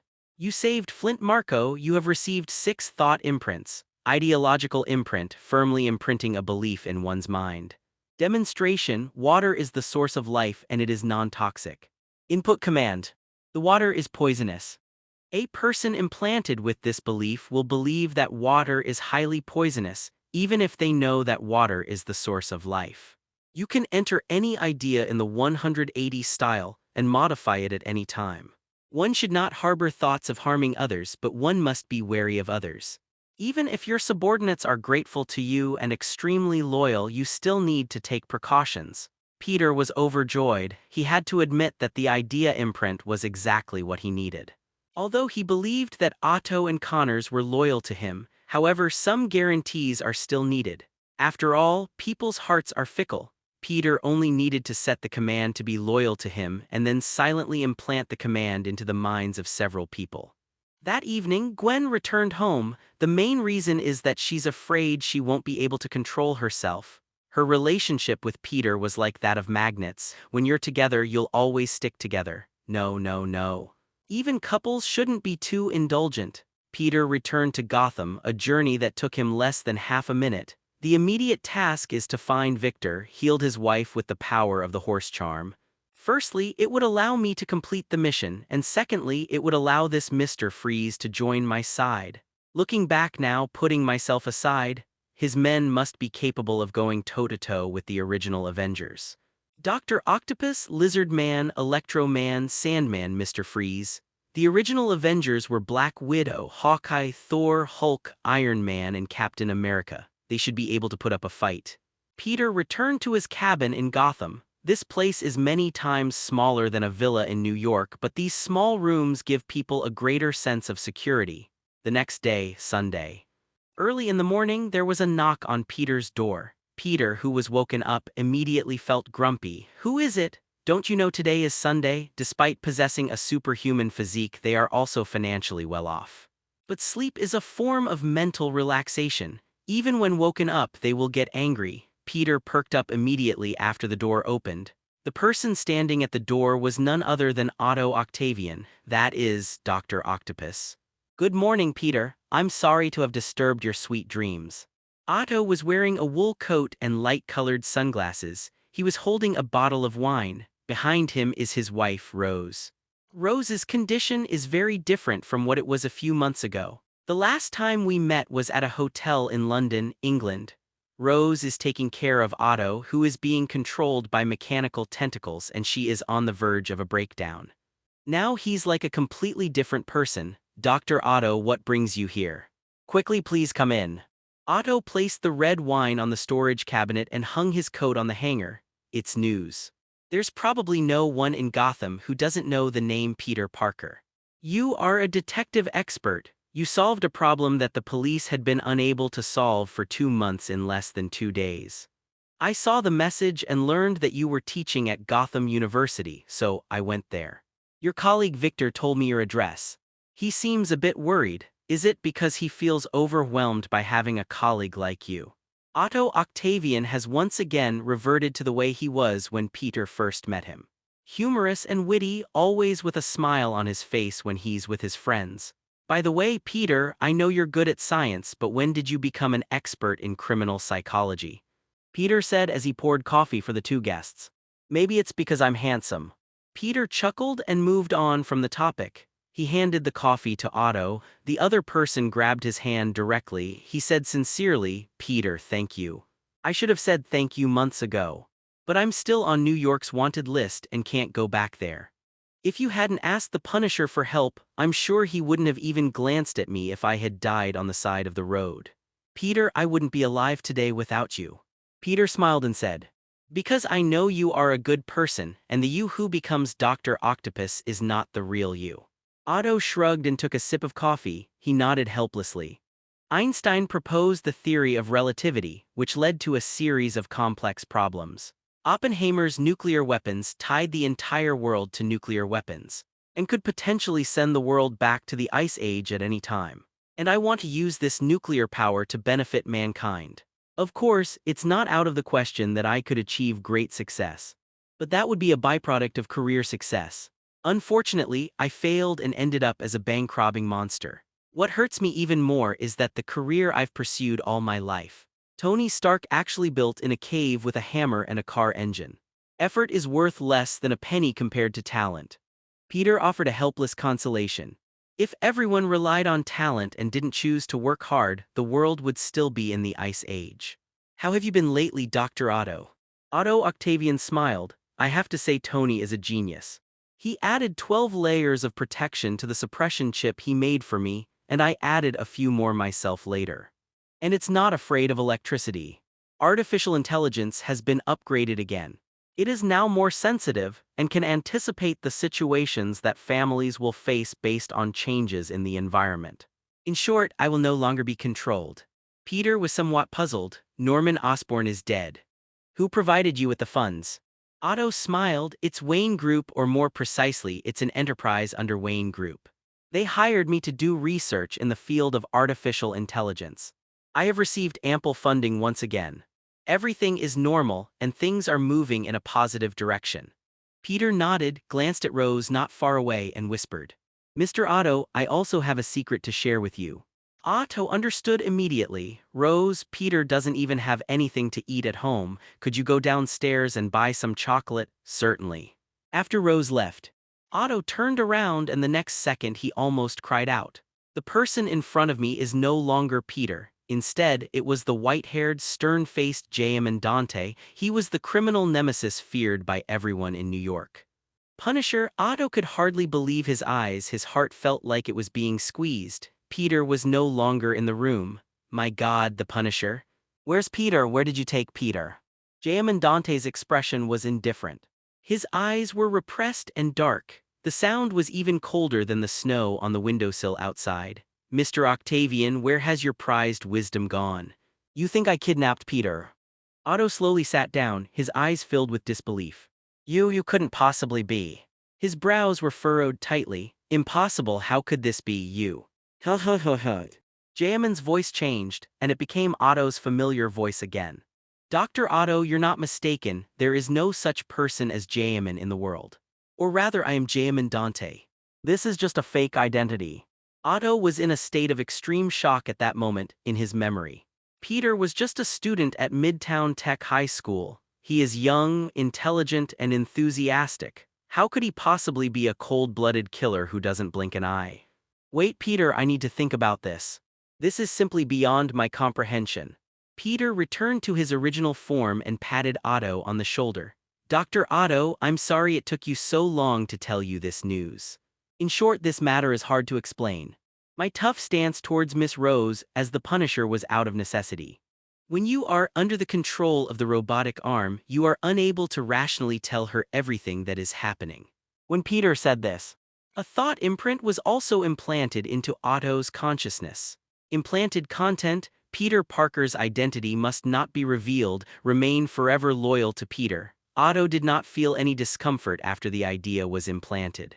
He didn't even realize it, still immersed in the immense shock that Peter was the Punisher. But Peter, I don't understand, how do you possess such immense power? This is simply unbelievable. It's like waking up one day and people saying that God has turned into a black man. This is incredible. Faced with this problem, Peter could only resort to the prepared script he had written beforehand. I also find it amazing even now. I can't believe it, but it really happened. When I woke up, everything was different. I had gained superhuman strength. And so began the path of punishing criminals. Otto took a sip of coffee, forcibly suppressing the shock in his heart. He sighed and took a while to calm down. Yes, what won't happen in this world? He was also once controlled by artificial intelligence and briefly became Dr. Octopus. Peter, I think what you're doing is vigilante justice. Peter responded, it's vigilante justice. I don't deny it, but so what? The opulent conference room is no cleaner than a stinking sewer. Fairness and justice require sacrifice. Dr. Otto, there are some facts that you should know better than I do. Although my hands are stained with blood, no one who died was innocent. One thing you can't deny is that since the Punishers came along, New York's crime rate has been more effective than the police's efforts over the past decade. Even a single woman walking alone at night doesn't have to worry about someone snatching her bag. Because those robbers should think carefully about whether they'll get a laser beam through their heads after they snatch the bag. Otto Octavian was completely convinced by these words. Yes, that's true, vigilante justice is a form of white terror, but only bad people are afraid of it. Peter, you've convinced me. So what are your plans next? How can I help you? Otherwise, you have no reason to tell me your identity. Peter sat opposite Otto. He said seriously, I'm planning to form an alliance. Or you could say club, organization, whatever you like. As I just said, it's time for some changes to happen in this world. Every year, countless children and women die in the war. It's almost the 22nd century. Can you believe there are still countries that require women to cover their faces when they go out? And where men are forced to do things they don't want to do. Dr. Otto, the reason I developed nuclear fusion before my death was to make the world a better place. Just like what I'm about to do. Otto Octavian, without the slightest hesitation, immediately said, the world ultimately belongs to the young. Peter, you saved my life. No matter what you do, I will support you. That's why I'm joining this organization you mentioned. Peter smiled slightly. I knew I hadn't misjudged you. In addition, you can now quit your job related to artificial intelligence. I'll pay you a salary. Otto smiled slightly. Forget it, Peter, my salary demands are too high. With this time, if you don't find some like-minded people, it will be difficult for the two of us to accomplish great things. Who told you there are only two of us? 2.4, Peter replied with a smile. Just then, Rose returned from outside. I bought some beef and some fruit. Peter, you're all alone in Gotham. You need to take care of yourself. How can you not even eat fruit? Thank you so much, Miss Rose. That's really expensive. Don't be so polite, Peter. You've helped our family. The group enjoyed a pleasant noon. Otto cooked a lot of dishes himself, but the taste was nothing to write home about. In the evening, Peter fed all the leftovers to the stray cats. One night later, Monday, Peter arrived at the school as usual. As soon as I entered the office, I was greeted with enthusiastic cheers from my colleagues. On the desk, in the most conspicuous position, there is a 6 or 7-inch cake. Peter was startled by what was going on. Not all frights can be detected by the spider sense. At least there was no fright of that type. Mr. Parker, you are truly the pride of Gotham University. That's amazing. I used to think that criminal psychology and such were just for kids. I never expected it to be this amazing. It seems those people are simply not skilled enough. They're far inferior to you. Mr. Parker, I never thought I'd have the chance to eat a donut bought by the police chief in my lifetime. We bought a cake especially to celebrate your amazing achievement. Mr. Parker, do you have time tonight? Perhaps we could go out for dinner. I know a good restaurant. The last time I helped the police catch a serial killer was on a Friday. Peter went straight home from the police station and returned to New York. The group of colleagues started celebrating on Monday morning when they arrived at work. Some people even brought out alcohol. Hey, I still have to teach my students in a bit. The previous chapter is still under review. It has been revised countless times. Peter was somewhat overwhelmed by his colleagues' enthusiasm. Their reaction is not surprising. Gotham is a city with an extremely high crime rate, gangs of all sizes. There are countless underground industries. No matter what time you leave home, no matter if it's windy or rainy outside, drug addicts are everywhere. It's much more chaotic here than in New York. The women carried stun guns with them when they went out for years. Those who can afford it will buy a handgun and keep it in their bag.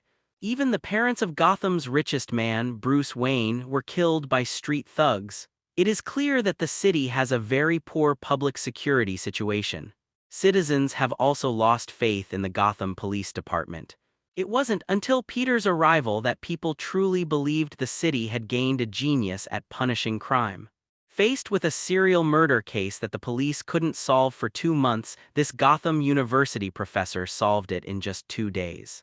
By observing subtle clues, they identified the criminal, used a scheme to lure him out, and finally used their wisdom to rescue the hostage from the criminal's clutches. A short while later, the principal, heavily pregnant and with a noticeably receding hairline, dressed in a suit, also arrived at the common room. "Mr. Parker, you are a true hero. You have brought a good reputation to Gotham University. I think it's time for me to hire you as a professor at Gotham University. Your position as a teaching assistant is unworthy of your knowledge." Peter chuckled. "Principal Huff, thank you for your recognition. But I'm afraid I can't stay here for too long.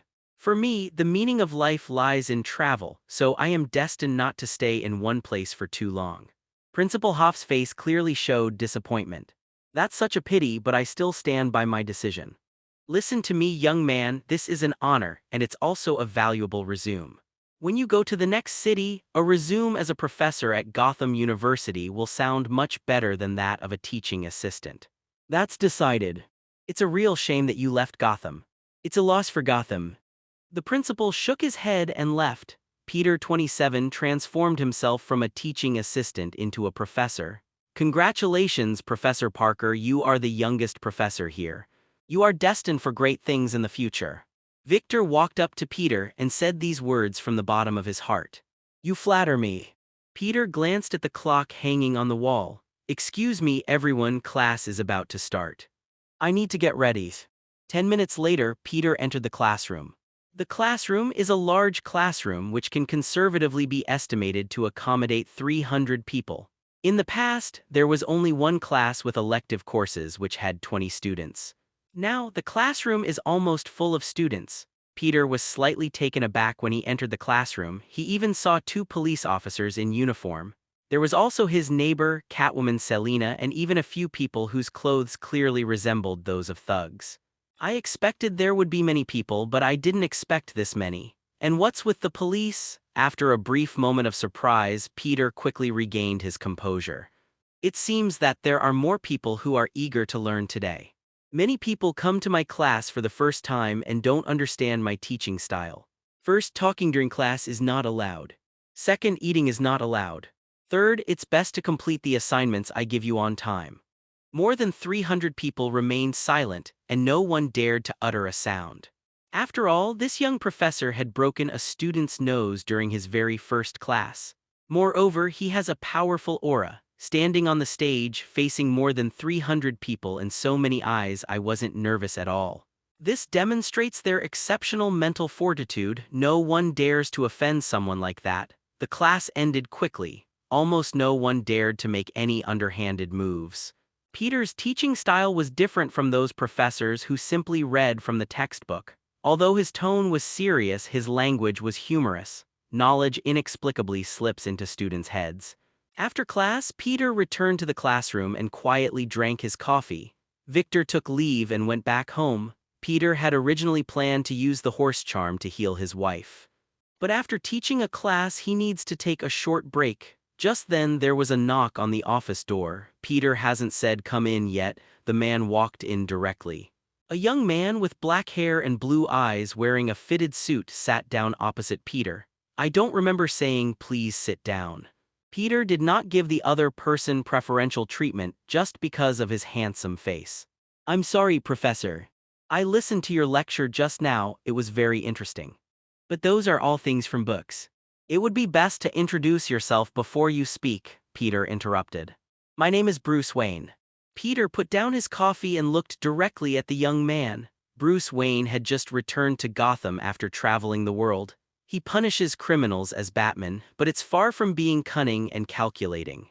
He still needs more experience. However, Peter did not want to have too much contact with this even more arrogant playboy. He had met another playboy, another billionaire. But the two are completely different. Professor Tony Stark is a friend, a trusted friend. Wayne doubted and questioned everything. Batman doesn't trust anyone. At that moment, Peter's first thought upon seeing Wayne was to shoot him dead with a laser, but he didn't do that. "Mr. Wayne, what you said clearly shows a prejudice against books. What do you think has enabled human civilization to develop to its current state? Where do you get the ideas behind every single word, every sentence, and every sentence transition you're using? Is all of this knowledge from books? Do you think traveling 10,000 miles is worse than reading 10,000 books? In fact, not everyone is born into the Wayne family's golden house. The first thing most people do when they wake up is work, because that's how they stay alive. So, Mr. Wayne, where does your arrogance come from? Is it the sense of superiority of the higher class over the lower class? Bruce was speechless. He couldn't find any words to refute it, even if he doesn't want to admit it, it's true. He told himself to treat everyone equally, but Wayne's surname was not ordinary to begin with. At the same time, Peter also aroused his interest. This professor was more aggressive than he had anticipated. "Mr. Parker, why are you so resistant to me? I can tell you're being sarcastic." Peter took a sip of coffee. "Because you entered my office before I even said please come in. I've always been an easygoing person, but arrogance won't earn me respect." Bruce Wayne sighed softly. He walked slowly to the door and then knocked again. "Go back, I'm tired enough today. If you need anything, come find me tomorrow." Bruce stood there speechless for a long time, as the heir to the Wayne Group. In Gotham City, he was the richest man. Even a $2 donut would usually end up in Wayne's hands. Because of his status, almost everyone treated him with utmost courtesy. "This is the first time I've been rejected like this."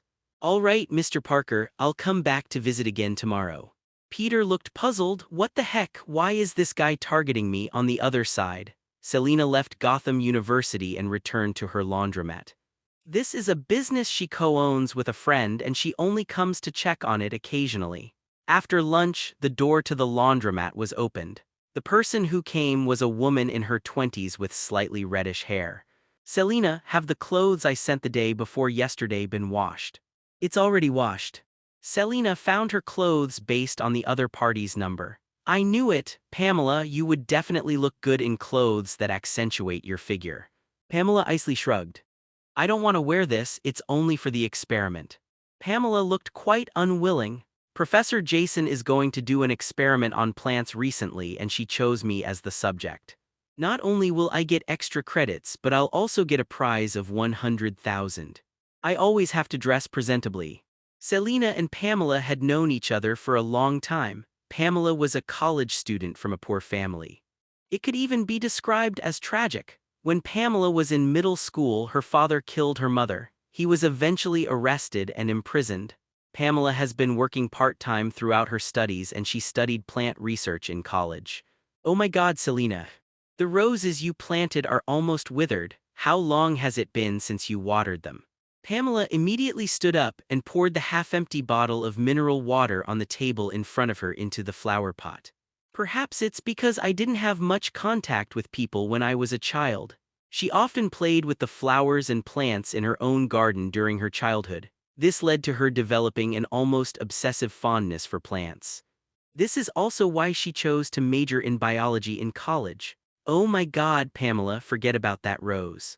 Even if you water it, it won't live much longer. Tell me about your experiment. What kind of experiment would get so much money? The risk is definitely very high." "Pamela, there's no such thing as a free lunch." Pamela glanced at Selina helplessly. "Don't worry, many people are eager to participate in this experiment. Nothing will happen. I can't let this opportunity pass me by. 100,000 yuan can solve a big problem for me. I won't have to share an apartment with my roommate anymore, and I'll have free time every day to do what I like." "You can't do anything without money. Sometimes caring about me is less helpful than watering the plants at home. These poor little guys are so pitiful to be kept in your home." Selina rolled her eyes. "Okay, as long as safety is guaranteed, that's fine." Pamela took out $10 from her pocket, and normally she would also give a tip of $3 to $5. Labor costs are very high in the United States. Selina shook her head. "Forget it, we're friends, I won't charge you this time." "Hee hee, you're so nice, I'll treat you to a big meal once I get the money." Pamela took the clothes and returned to the small house she shared with her roommate. After closing her clothes, she struck a few poses in front of the mirror, then rolled her eyes. "I won't have to live this kind of life of working odd jobs anymore. At least I won't have to live like that in college." After replacement. After getting her clothes, Pamela took the bus directly to the school laboratory. Jason, wearing a white lab coat, is fiddling with the equipment he's about to use. Compared to the dignified demeanor of other university professors, this plant scientist seemed somewhat eccentric. His hair was a mess, his lab coat had oil stains from eating fast food, and his beard was uneven, clearly not well groomed. His appearance seemed out of place in the tidy laboratory. Pamela was clearly also somewhat afraid. "Professor Jason, is this really all right?" "Of course, no problem," Jason Wood replied without any room for argument. "This is a great invention. If the experiment succeeds, I will lead humanity to a whole new level of evolution." In plants, chlorophyll plays a crucial role as it absorbs blue-violet and red light to participate in photosynthesis. Decompose water into hydrogen and oxygen atoms. Imagine if a person's body contained chlorophyll. We could survive without breathing. Throughout history, different species have evolved, with generations succeeding one another. Evolving from fish to scorpions and then to humans. We've been stagnant for far too long. And what we're going to do today is to make humanity evolve once again. Evolve into a species capable of synthesizing its own oxygen. And who knows? We might even be able to communicate with plants, since no one knows whether plants can communicate with each other. Whether from excitement or something else, Jason's voice became increasingly frantic. Pamela was also disturbed by this madness. Being able to communicate with plants was her dream. If it succeeds, all the better. Even if it doesn't, there are still tens of millions of dollars to be made. Professor Jason has a history of conducting animal experiments. Even though the experiment was unsuccessful, the mice were not affected. "Pamela, if you're ready, you can lie down." Jason pointed to the empty bed not far away. "Professor Jason, the payment should have been mentioned beforehand. Don't worry, when you wake up, I guarantee there will be a stack of green banknotes." Pamela took a deep breath, composed herself, and lay down by the window. Jason took out a syringe containing a green solution. "Inject Pamela." The stimulation from the external medication immediately caused Pamela severe discomfort. At this moment, she had lost consciousness.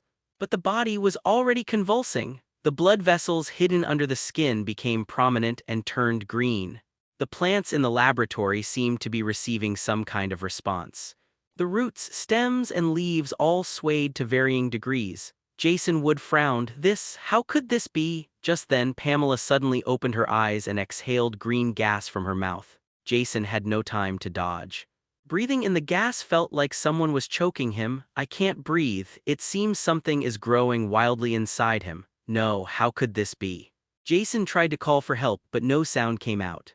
Suddenly, he felt something pierce his esophagus. Then a thorny plant emerged from his throat. Jason fell to the ground with a thud. He conducted the experiment on his own, and now no one is there to save him. Tuesday afternoon.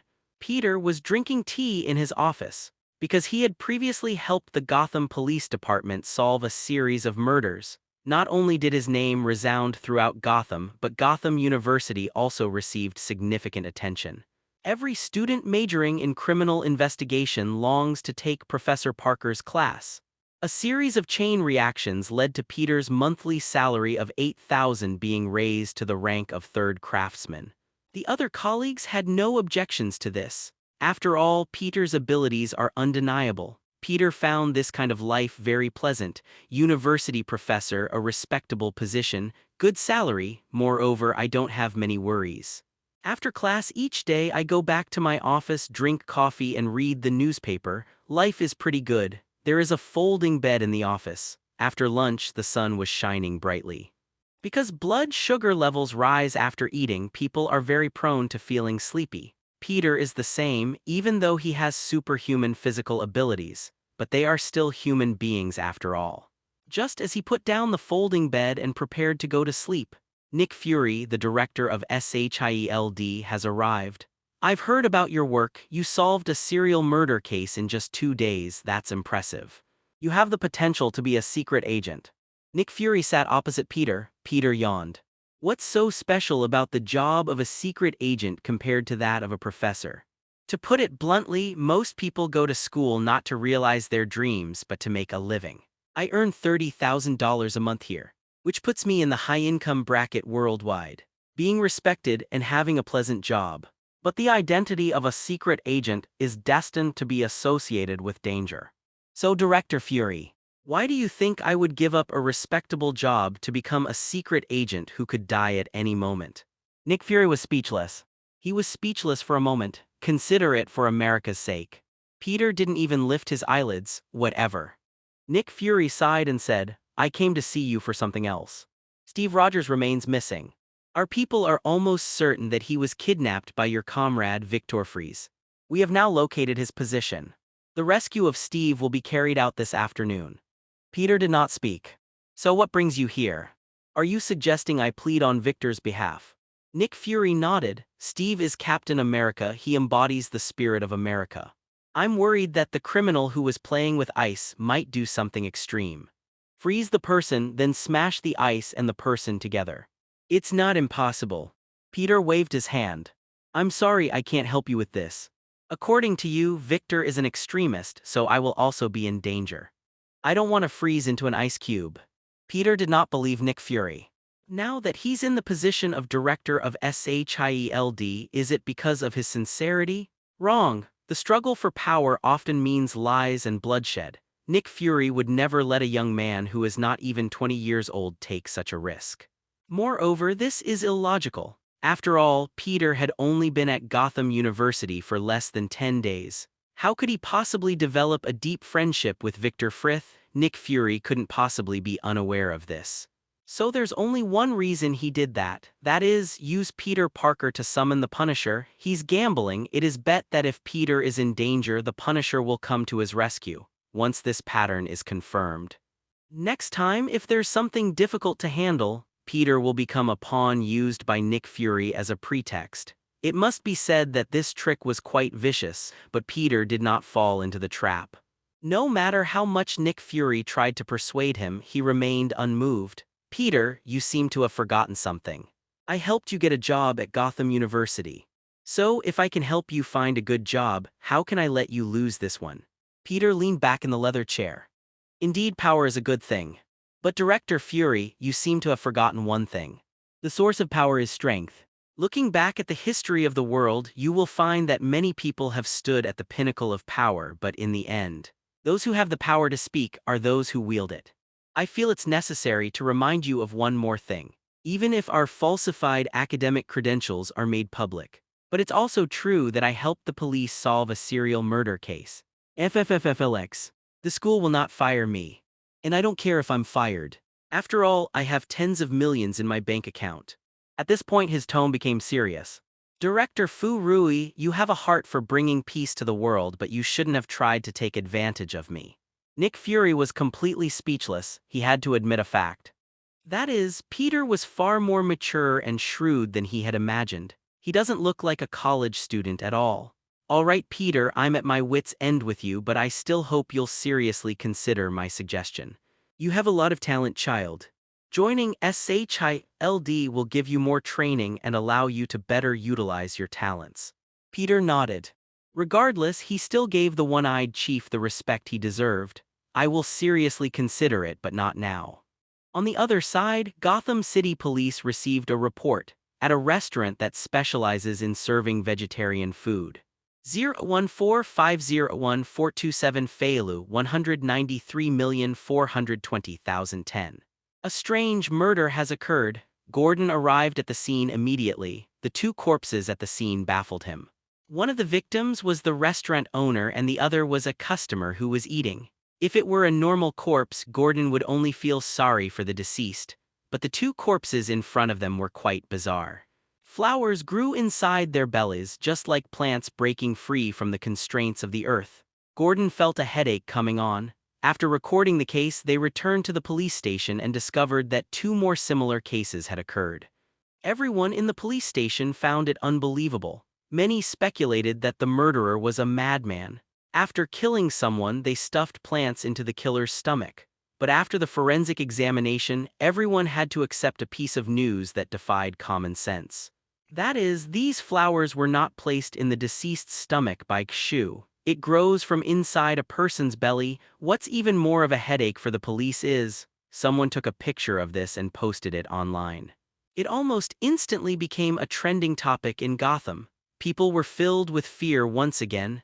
Gordon immediately thought of that very knowledgeable professor at Gotham University. That's how people are. Once they have someone to rely on, they become unwilling to use their own brains to solve problems. He immediately left the police station and drove to Gotham University, just as he was about to knock on the door.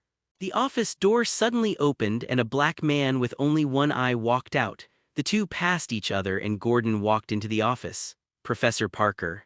Since becoming a professor at Gotham University, Peter has styled his hair like an adult, giving him a mature and confident aura. What brings you here to see me? Don't tell me there's some unsolvable case in Gotham this time. That's quite normal. After all, this is Gotham. Gordon sighed. You're right, Professor. There was indeed a case that we couldn't solve. Just now, we received 3 reports. The same murders occurred at 3 different vegetarian restaurants. Plants grew inside the victim's stomach. After forensic examination, it was found that the plants were not stuffed into the stomach by the murderer but grew out of the body, with roots connected to the flesh and blood. Interesting. Peter slowly stood up, walked to the wardrobe and took out a coat from it. Gordon continued, we've never seen this method before, so we'd like to get your help. Peter glanced at him, then went about straightening his own clothes. Based on Gordon's description, he was almost certain who had committed the murder. In Gotham City, there is only one person with this ability, and who is so insane. Poison Ivy. She is Para Isley. This extreme environmentalist from Gotham City believes that plant life is more important than human life. He's an absolute madman. Officer Gordon, I think you've forgotten who you are. You are the police officer wearing the badge and maintaining order, not me. Come see me now for the case I received today. I didn't see any effort from you. Only your opportunism. I really don't know what you learned at the police academy. This case shouldn't be difficult for you. The dead are all found in vegetarian restaurants. This is what the deceased had in common. This also indicates that the murderer was someone who abhorred destroying plants. Since such a case has already occurred, it will definitely not be the last one. Just follow this line of thinking when conducting the investigation. I don't need to help. As they talked, they put on their coats. It has to be said, Gotham winters are still quite cold. Gordon was taken aback. Professor, you're all dressed. Aren't you going to come with me to take a look? After all, you are an expert in crime. Peter's words made Gordon feel guilty, but he still firmly believed that with the professor's intelligence, any crime was nothing more than a piece of cake in his eyes. As long as he takes action, all problems will be solved immediately. Peter said calmly, I'm sorry, I think you have some misunderstanding about me. I'm getting dressed because I have something else to take care of. After saying this, he paused slightly, then continued. During our student days, we could seek help from our teachers for any difficult problems. No teacher dislikes a student who asks a lot of questions. But you can't expect your teacher to give you the answers during the exam. You should try to solve the problem yourself instead of coming to me. As I just said, you are the Gotham City police officer. Peter wasn't unwilling to help the future Gotham police chief. But he does have urgent matters to attend to right now. For example, he could disguise himself as the Punisher and go find Victor. This was the system's task and also Peter's own wish. Victor is qualified to be a good person provided he saves his wife. Child, Peter is about to go there now, relying on the power of the horse charm. Besides this, there is one more thing to do. He had already made plans with Penguin that evening. There were others holding the weapons of the opponents he had defeated. For example, Connors, Sandman, and Electro. It's time to get on with the Dark Alliance business. Gordon, who was standing to the side, fell silent. He is young, but he is not unreasonable. You're right, Professor Parker. I am a police officer in Gotham City, and I have a duty to maintain order. I shouldn't come to you for help every time I encounter a case. But I still need some advice from you. Peter sighed softly. Have you ever heard of entrapment? If I'm not mistaken, the murderer was an extreme environmentalist who valued plant life above all else. Human life is insignificant compared to plants.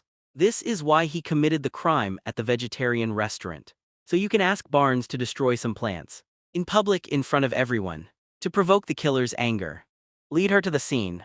Then we'll capture her.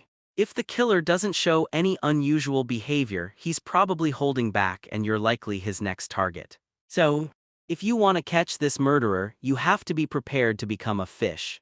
After hearing this, Gordon suddenly understood. That's definitely a great idea, damn it. How could I, as a police officer, not have thought of that? Gordon felt like a muggle. He was as naive as a child in front of Professor Parker. He was certain that he would learn a great deal by following Peter. Thank you so much, Professor. You are a true genius. Your knowledge amazes me, but it also makes me feel guilty. I'm heading back to the police station right now. I'm confident I can bring the murderer to justice. We cannot allow the citizens to fall into panic again. Gordon finished speaking and was about to leave when he stepped out the door. He stopped again. Professor Parker, are you going home? I can drive you. Peter nodded. Okay, thanks then. Anyway, my home isn't far from here. Peter implanted a spider tracker in Victor Wicked when they first met. 014501427 Chinese letter 193,420,010. He went home and the spider tracker's display software was on another phone. 10 minutes later, Gordon parked the police car downstairs at Peter's apartment building. Just then, a red-haired woman walked past the two of them. A voice immediately reached Peter's ear. Poison resistance +1. A tiny toxin that can accelerate fatigue. Peter glanced at the woman's back and could almost certainly tell that she was poison ivy, but he didn't tell Gordon the news. Gordon, like Batman, is still too green. I really need to train properly. Although Peter had killed many people, he still hoped that the world could be more peaceful. Gordon is a good cop, it's just a lack of exercise. Professor Parker, I'll head back now. Gordon said, sitting in the car. Peter nodded, turned and went upstairs. Mr. Freeze was waiting for him to deal with him. Suburbs of Gotham, Peter appears as J.M. and Dante. Based on the location, he determined that Mr. Freeze was in one of the basements here. At the same time, a person carrying a bow and arrows also appeared here. He was an agent of SHIELD. Clint Barton put a piece of chewing gum into his mouth. Start checking your bow and arrows. This is something that must be done at the start of every mission. Nick Fury's voice came through Clint's headset. Agent Patton, rest safely, do not harm Steve. We can kill Victor if necessary. Okay, Clint said impatiently. Does this mission really have to be done by me? I ruined my family dinner. Nick Fury was somewhat helpless. The more capable a person is, the less willing they are to obey discipline. All right, I'll give you a month's vacation after you complete this mission. Because as far as I know, Professor Victor is a very dangerous person, and he is researching cryogenic eyelids. Be careful not to get frozen into an ice sculpture by him. Clint hummed in agreement and then walked down into the basement of a residential building. Peter naturally noticed him as well. To be honest, he had a pretty good impression of this Patton agent. After all, this agent hadn't done anything wrong. His career development has been relatively smooth and successful. He spent his childhood in a circus and learned archery from a master. He was later discovered by Nick Fury and became a SHIELD agent. It must be said that even within SHIELD, he is an exceptionally outstanding individual. He was, after all, one of the original members of the Avengers. Clint stepped into the basement and immediately felt a chill. Compared to the icy landscape outside, the basement felt like a giant refrigerator. Why didn't anyone remind me to wear more clothes? Clint couldn't help but shiver as a physical reaction occurred to him. Stop going any further. Suddenly a cold, sharp voice rang out. Victor appeared, his entire body pale and sickly, carrying a weapon that looked like a gun. Not only was his skin pale, but his hair had also turned white and he was wearing armor in a cool color. It appears to have air conditioning ducts to maintain his current body temperature. Clint gripped the bow and arrow tightly. In such a narrow basement, using a bow and arrow is naturally not a good choice. Fortunately, he has more than one special skill. Close quarters combat is also one of his specialties. 173. Heh, don't get excited. Has anyone told you you should go outside and get some sun? How about Hawaii? That place is quite nice, Sonny, with coconut trees, beaches, seawater, and beautiful women in bikinis. You don't know that place? Stitch, have you seen it? The background of that little blue monster is Hawaii. Clint turned into a chatterbox, trying to calm the strange man in front of him down. He pretended to be relaxed as he walked forward. Victor fired immediately. White mist filled the air and a wall blocked Clint's path. I said, stop going any further. A cold light flashed in Victor's blue eyes. Clearly, his emotions were very unstable. Clint's lips twitched, he sighed and said softly, "There's nothing we can do about that." Then his body lunged forward, and the end of the arrow slammed into Mr. Freeze's body. While fighting, he looked further into the basement. Sure enough, they saw a body frozen in ice. It was Steve Rogers. Captain America was indeed frozen in place by this monster. The two engaged in a fierce fight. The entire basement was covered in ice. Hawkeye cannot use his abilities in such a confined space. After all, which ADC can fight the top laner one-on-one? The environment severely limited him. Can't we just go outside to fight? That Nick Fury guy, he didn't even remind me to bring a knife. Suddenly, two fist-sized spheres fell off Victor's body. The sphere exploded instantly. Clint had no chance of dodging. The explosion of the sphere produced a large amount of ice, or more accurately, water vapor, which condensed instantly. Clint's body was half frozen. His legs were frozen solid as if they were stuck in deep swamp. They couldn't even break free. This is terrible. Nick Fury's voice could also be heard through the earpiece. What happened to Pat and how is he? Can't that damn one-eyed bald guy just leave me alone at this time? Clinton took an arrow from behind his back. He planned to use the explosive function on the arrow to shatter the ice below, but Victor didn't give him a chance at all. The gun, blasting cold air, was already aimed at him. "I won't kill you, I'll just let you cool off a bit." The next second, a burst of cold air hit him and Clinton was instantly frozen. After doing all this, Victor sighed, put away the ice gun and sat down on a block of ice. He turned to look at his wife, who was frozen solid. His eyes changed completely, becoming gentler and filled with deep love. His wife has a rare disease and they have traveled all over the country, but there is almost no chance of a cure. All we can do is wait. We can only hope that future medical technology will be more advanced. They developed a drug that could cure his wife's condition, but clearly God did not intend to give his wife that time. Therefore, Victor had no choice but to freeze his wife. But this is not a real hibernation chamber after all. It must be thawed every 10 days, and after thawing, her body will become even worse. Then Victor thought of a project he had been involved in. To be precise, I was thinking of Steve Rogers, because of a household name in the United States, a superhero who participated in World War II. He stayed in the ice for 70 years. After waking up, he was still able to move and remained conscious. It felt like I had taken a nap. I should have known his entire body from torso to head was frozen solid.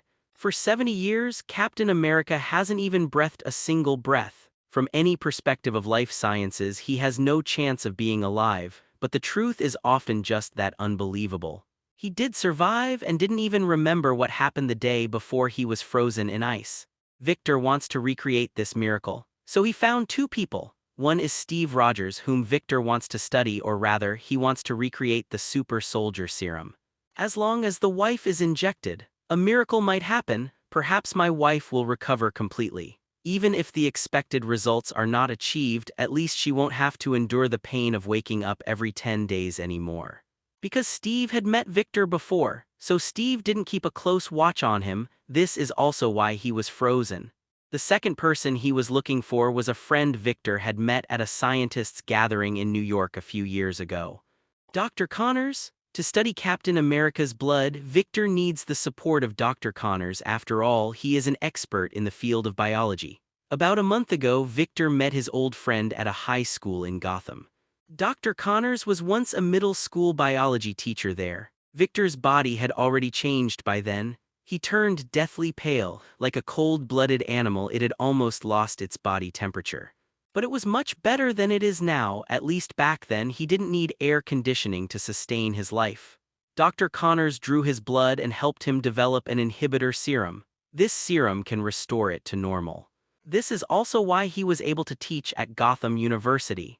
But just 2 days ago, the inhibitory serum began to lose its effectiveness. He had no choice but to leave Gotham University and return to this basement. He was waiting for Connors to send him new serum. Dr. Connors has been extremely busy lately. Because of his good performance in middle school, he was forcibly promoted to head of the grade. While this job offers higher pay, it also involves significantly more work. He not only had to develop a serum to suppress Victor's own mutations, We also need to study Captain America's blood. And then there's the matter of taking care of the school.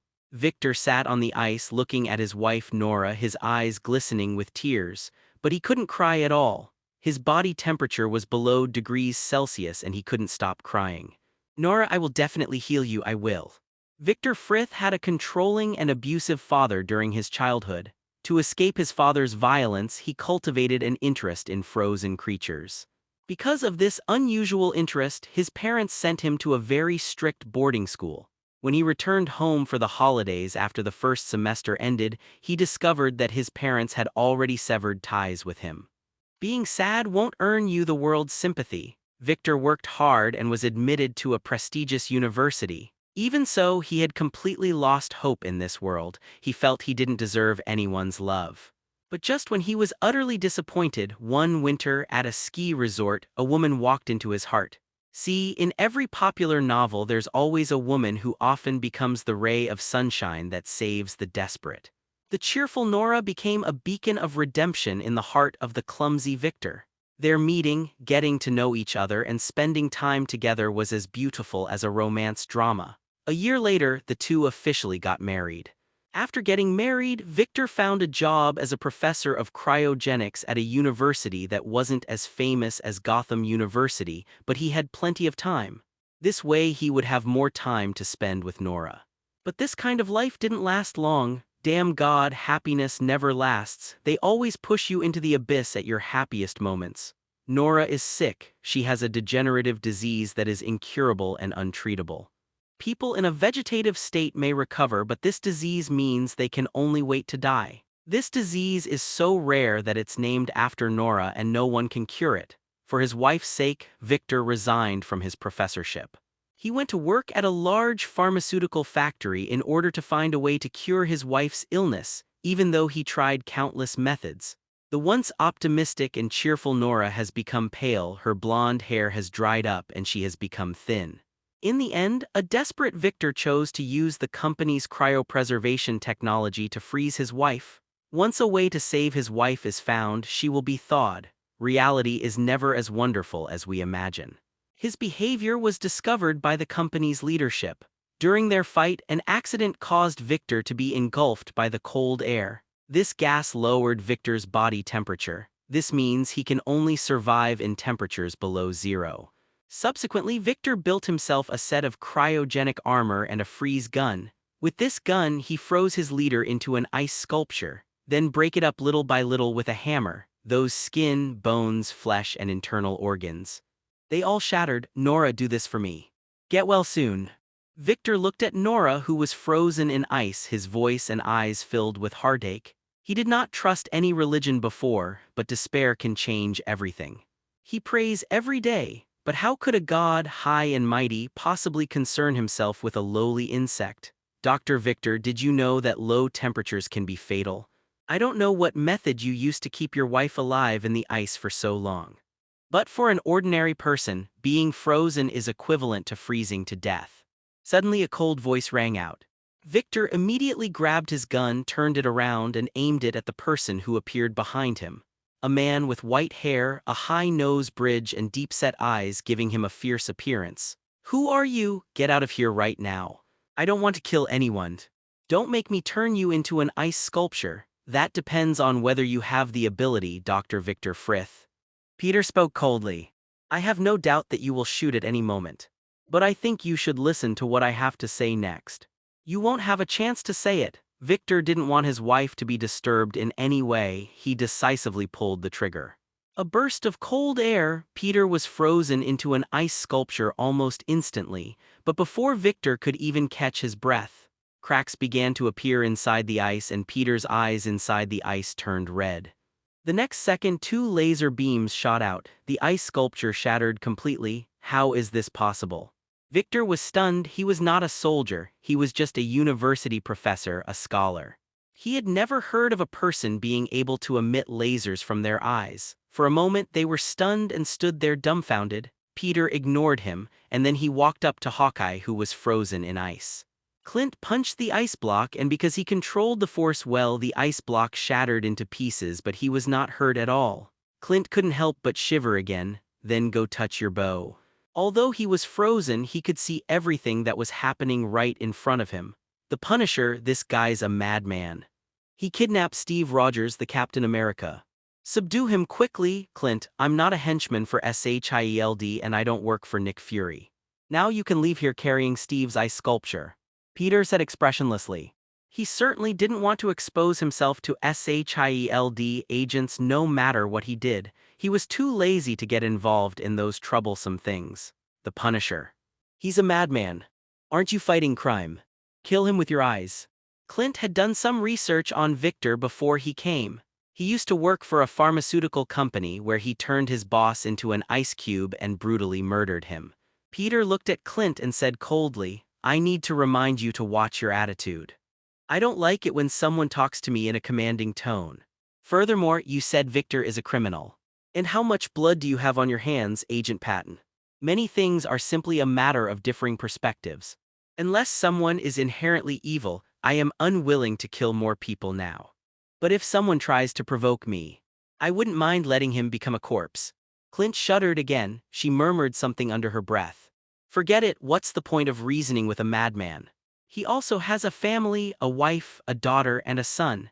It's not worth risking your life here. In reality, are there superheroes like in the movies, fearlessly shielding ordinary people from bullets with their own bodies? Stop fooling around. Clint picked up the ice sculpture of Captain America using almost all his strength. He has been training almost every day for the past few years. He can't compare to those superhumans, but among ordinary people he is considered one of the best.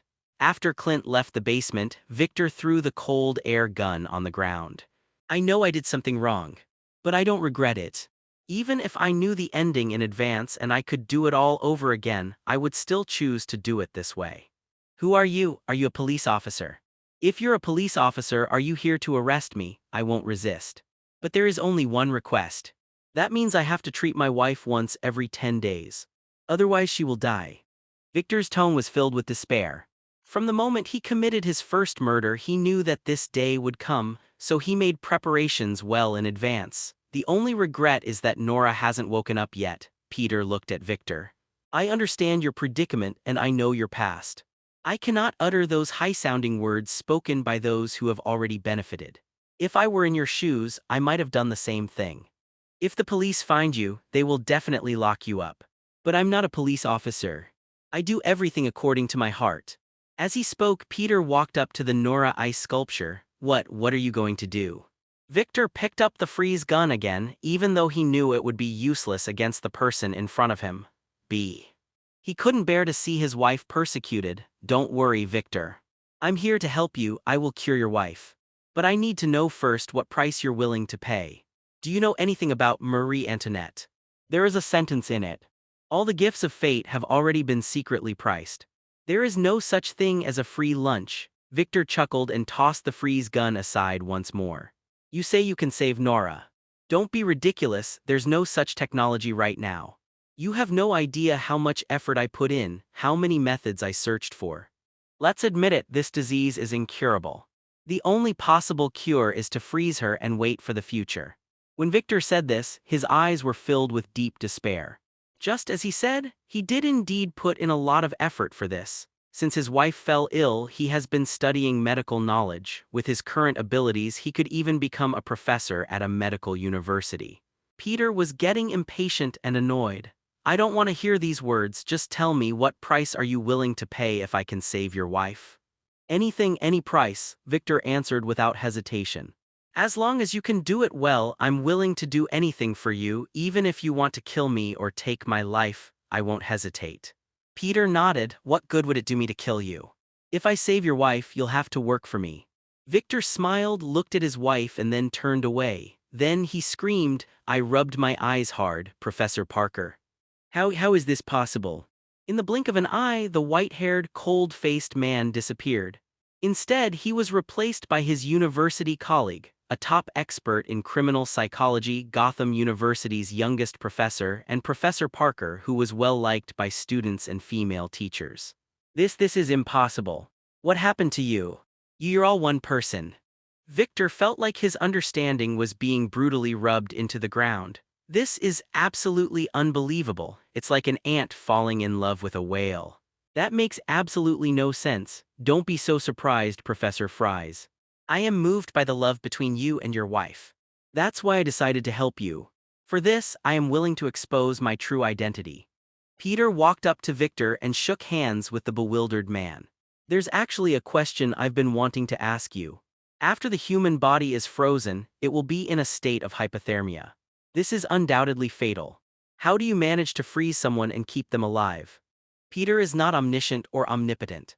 For example, the question just now puzzled him for a long time. I've been curious about this question since I read comics. Now he can't wait to find out. Victor was still in a daze. I answered the question subconsciously. I conducted a lot of experiments. After all, this concerns my wife's safety. This is a chemical reaction between liquid helium and antifreeze. Well, it can't be explained in just a few words. To explain this problem, you'd probably have to fill the blackboards at Gotham University with announcements. But Peter, what exactly happened? How could this be? How could you be the one from just now? Victor felt a wave of confusion wash over him. He even felt like he was dreaming. In fact, his brain was indeed affected to some extent. As Peter reverts to his original form, the instructions imprinted in his mind had silently taken effect. If Peter can save my wife, I will be faithful to him for the rest of my life. I cannot reveal his identity. Nothing unbelievable, Professor Fries. We have only developed less than 3% of this world. It's normal for some things to be hard to understand. In short, all you need to know is that I have no intention of harming you. As he spoke, Peter walked up to the statue that had frozen Nora in ice. He shattered the ice sculpture with a single punch. Nora, having lost her support, fell forward. She leaned against Peter. The moment the two made contact, the power of the horse charm surged within Peter's body. Just 1 second. Nora then opened her eyes. He saw Victor, who looked shocked not far away. Victor felt a roar in his brain as if he were on a desolate and dark land. Countless bolts of lightning were stimulating his brain. How is this possible? Nora, how could you? Victor, I feel very relaxed.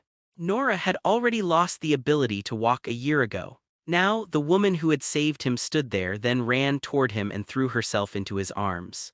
It's simply a miracle. Peter was also moved by this scene. In fact, he activated the horse charm the moment he touched Victor's body, although he wanted to acquire Mr. Freeze as a combatant.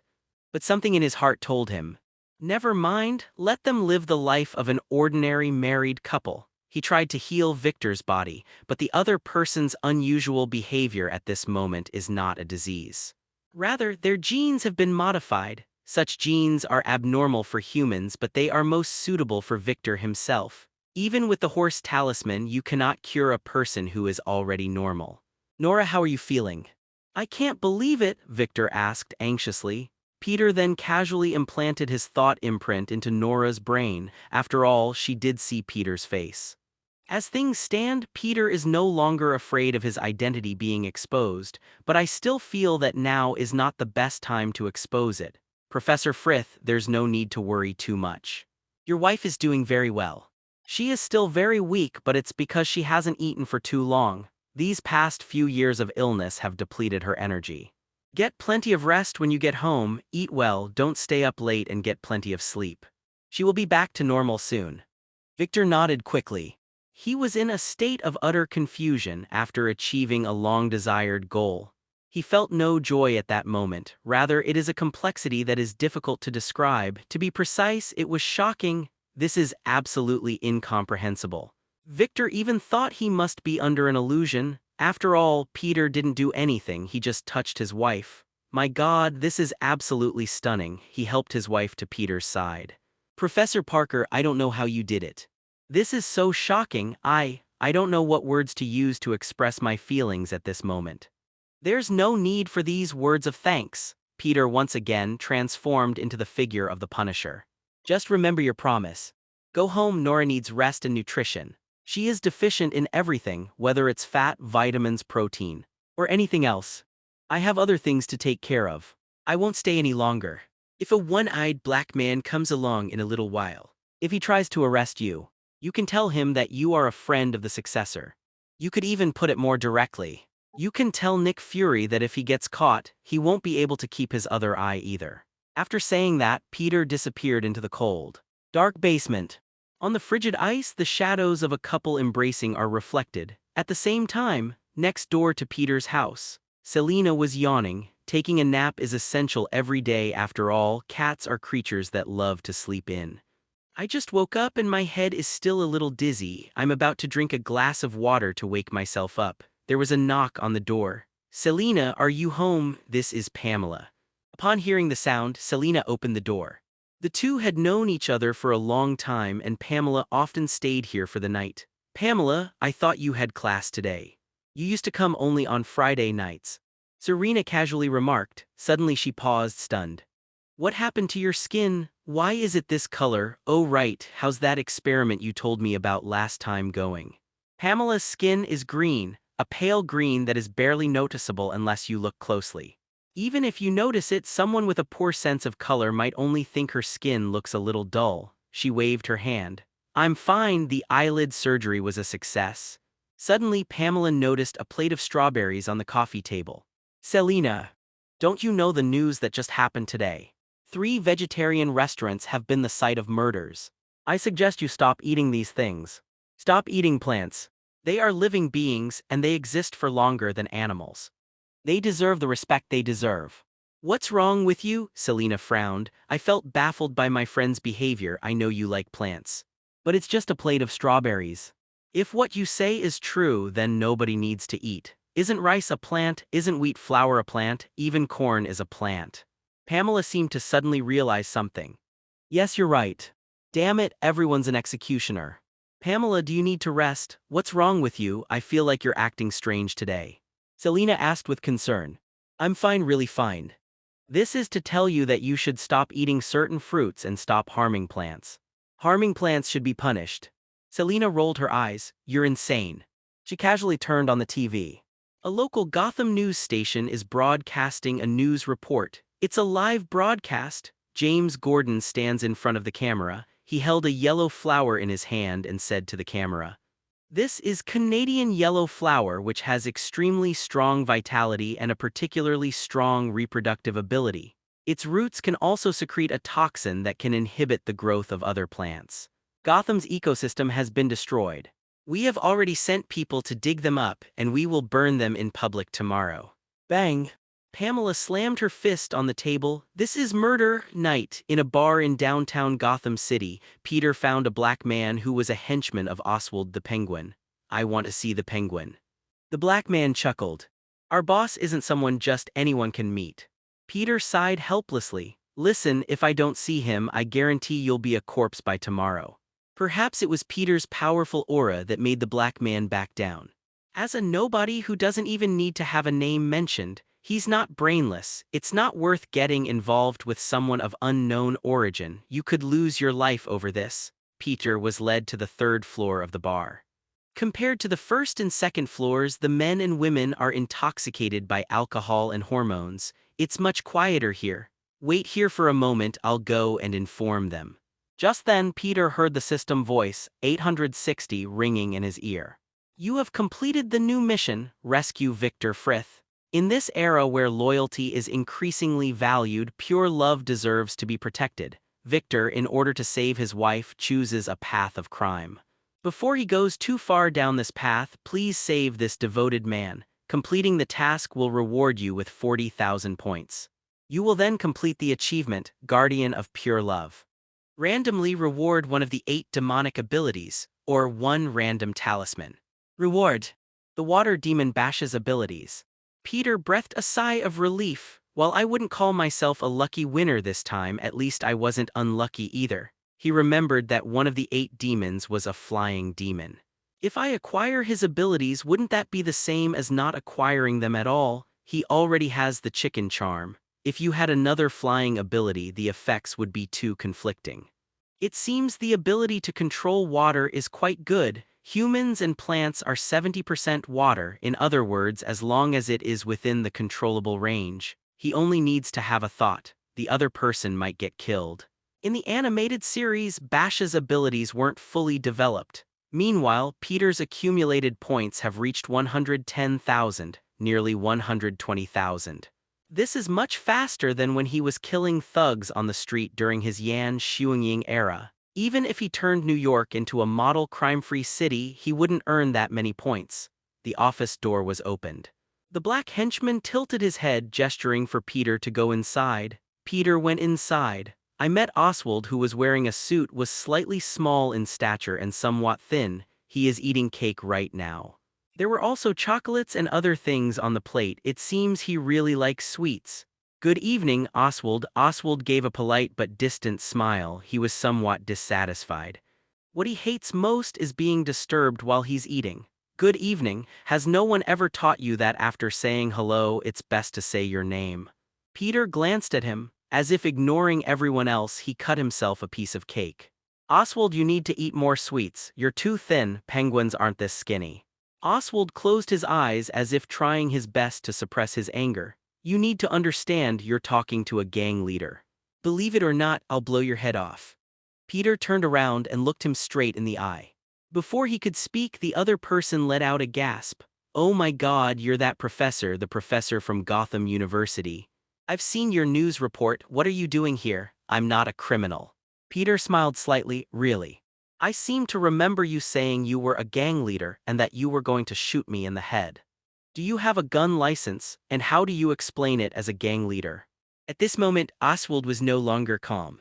They were absolutely panicked. In his view, the professor in front of him helped the police solve a serial murder case. In other words, he was very close to the police, so why is he here tonight? Could it be that I'm being watched by the police? EXX gay. I haven't done anything bad lately. Could it be one of his underlings? Oswald quickly explained. Parker.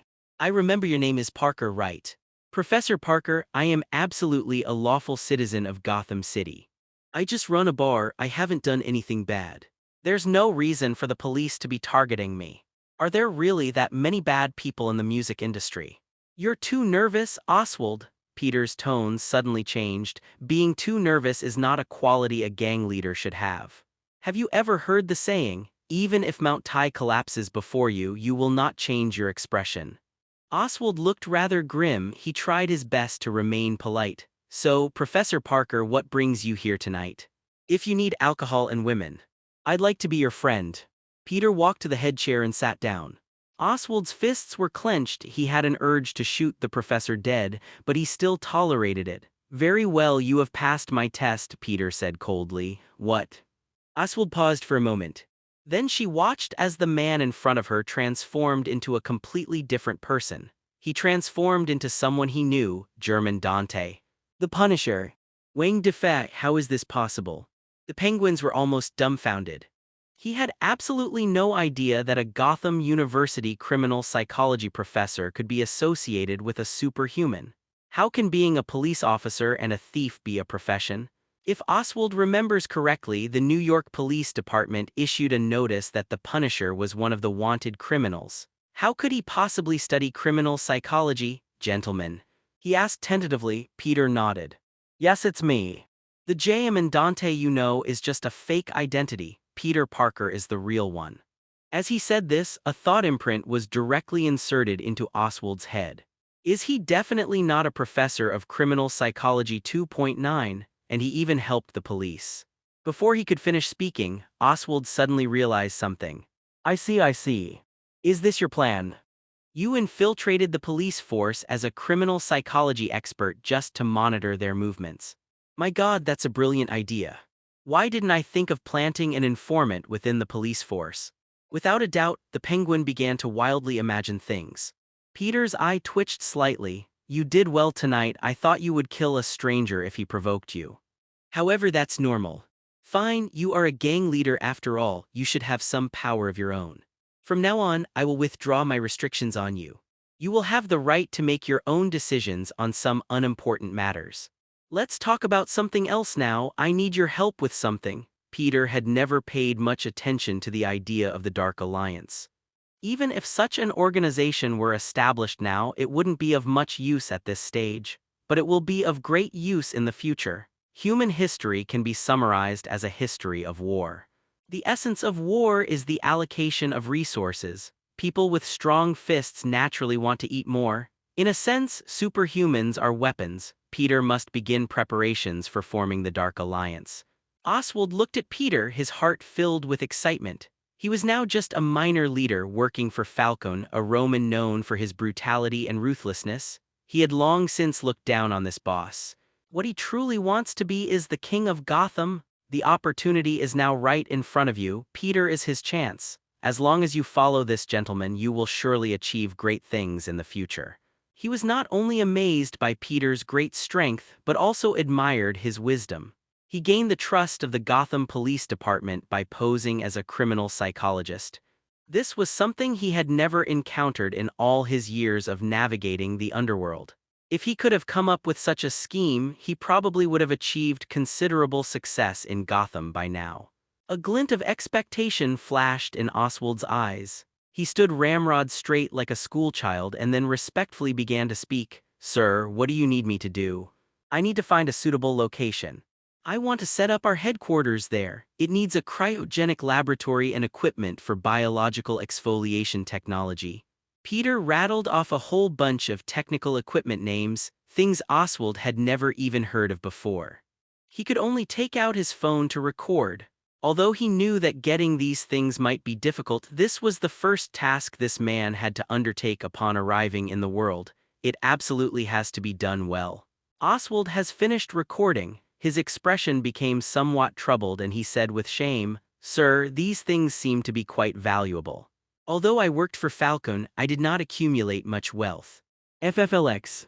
Peter smiled slightly. "Don't worry, Oswald, I'm not a boss who just makes empty promises. When you open your eyes in 27 days, you will find that there is an extra 500 million in your account. This is your operating fund. If you don't have enough money, just ask me for it. If there's any money left over, then it's yours." 500 million. Oswald's mouth dropped open. This amount of money is nothing to the Gotham Underground Emperor, the Scouts. But at that time, he hadn't grown to that level yet. He was still just a henchman under a big gang leader. He hasn't even gotten involved in the white flower business yet. This money once again amazed Oswald at Peter's capabilities. Since his first meeting with Peter, he had been researching a great deal of information about Punishers online. He's a cold-blooded killer on the streets of New York, showing no mercy to criminals. Oswald figured the Punisher probably didn't have much money. After all, in his mind, all important figures didn't need to personally intervene to solve problems. To my utter surprise, the other party was actually so rich, he spent 500 million in one go. Peter looked at Oswald's surprised expression. I couldn't help but complain in my heart. Speaking of which, do I look like a pauper? I can have more money if I want to. There are quite a few gangs in New York except for those of King's size. There are also quite a few mid-level leaders. After all these years, his family must still have several 100 million yuan left.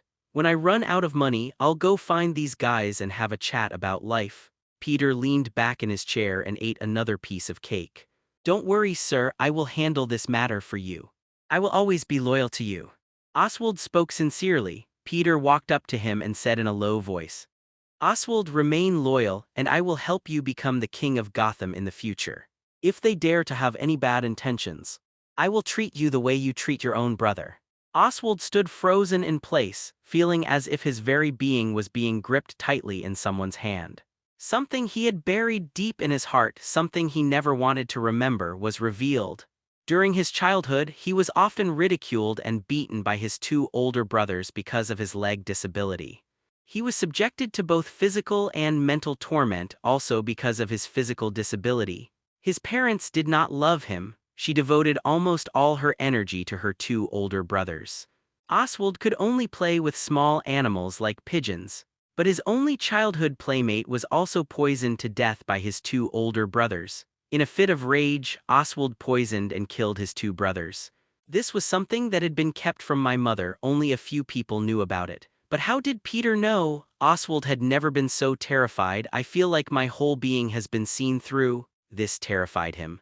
To be precise, it filled him with dread. Don't be nervous, I will keep your secret. Also, don't try to lie to me because I know everything. Peter whispered in his ear. Peter was more wary of Oswald than the others. A guy with no superpowers and a physical disability rises to the position of a mob boss in Gotham.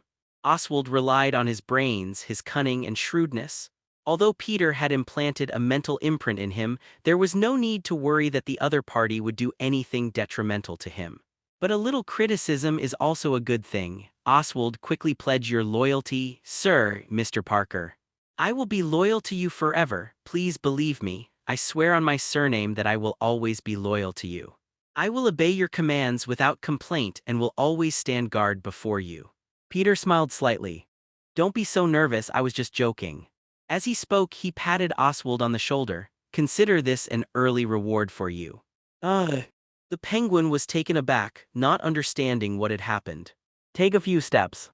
The penguin still didn't understand and then took 2 steps. Sir, what is this for? I don't quite understand. Haven't you noticed? Peter said, his back to him. Your leg is fine now.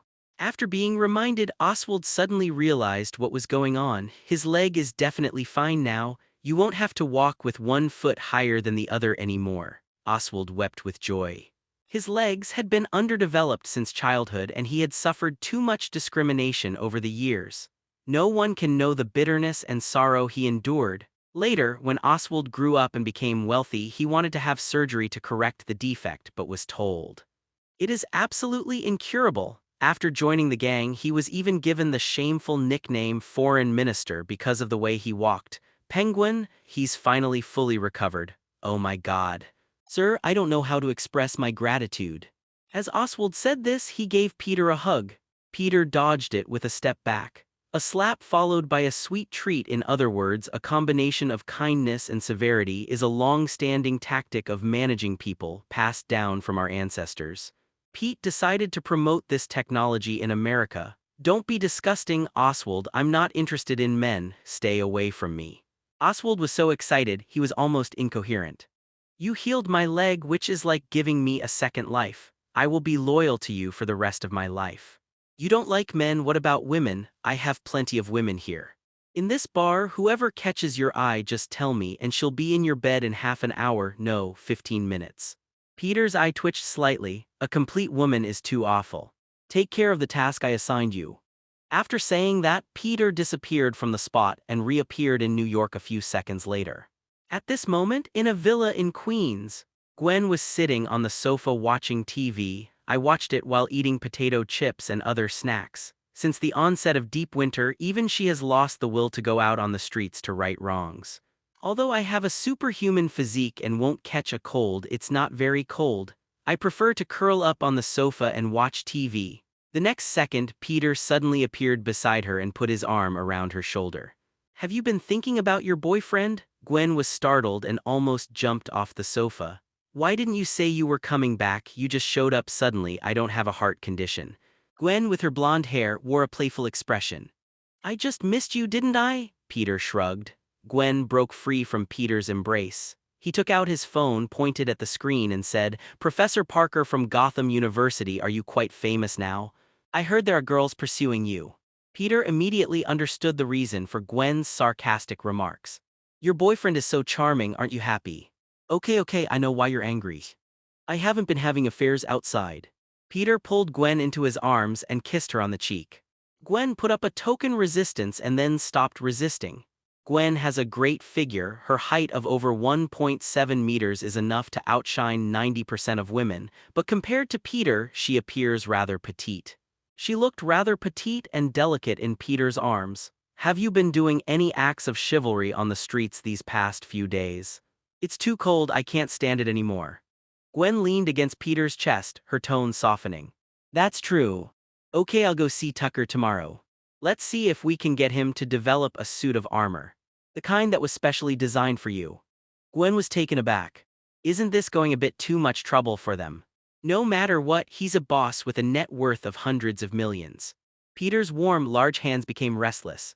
At such a young age, when one is full of energy, it is difficult to suppress one's desires. Hormones and dopamine in the body are secreted wildly all day long. Gwen blushed slightly but did not resist. What's the trouble?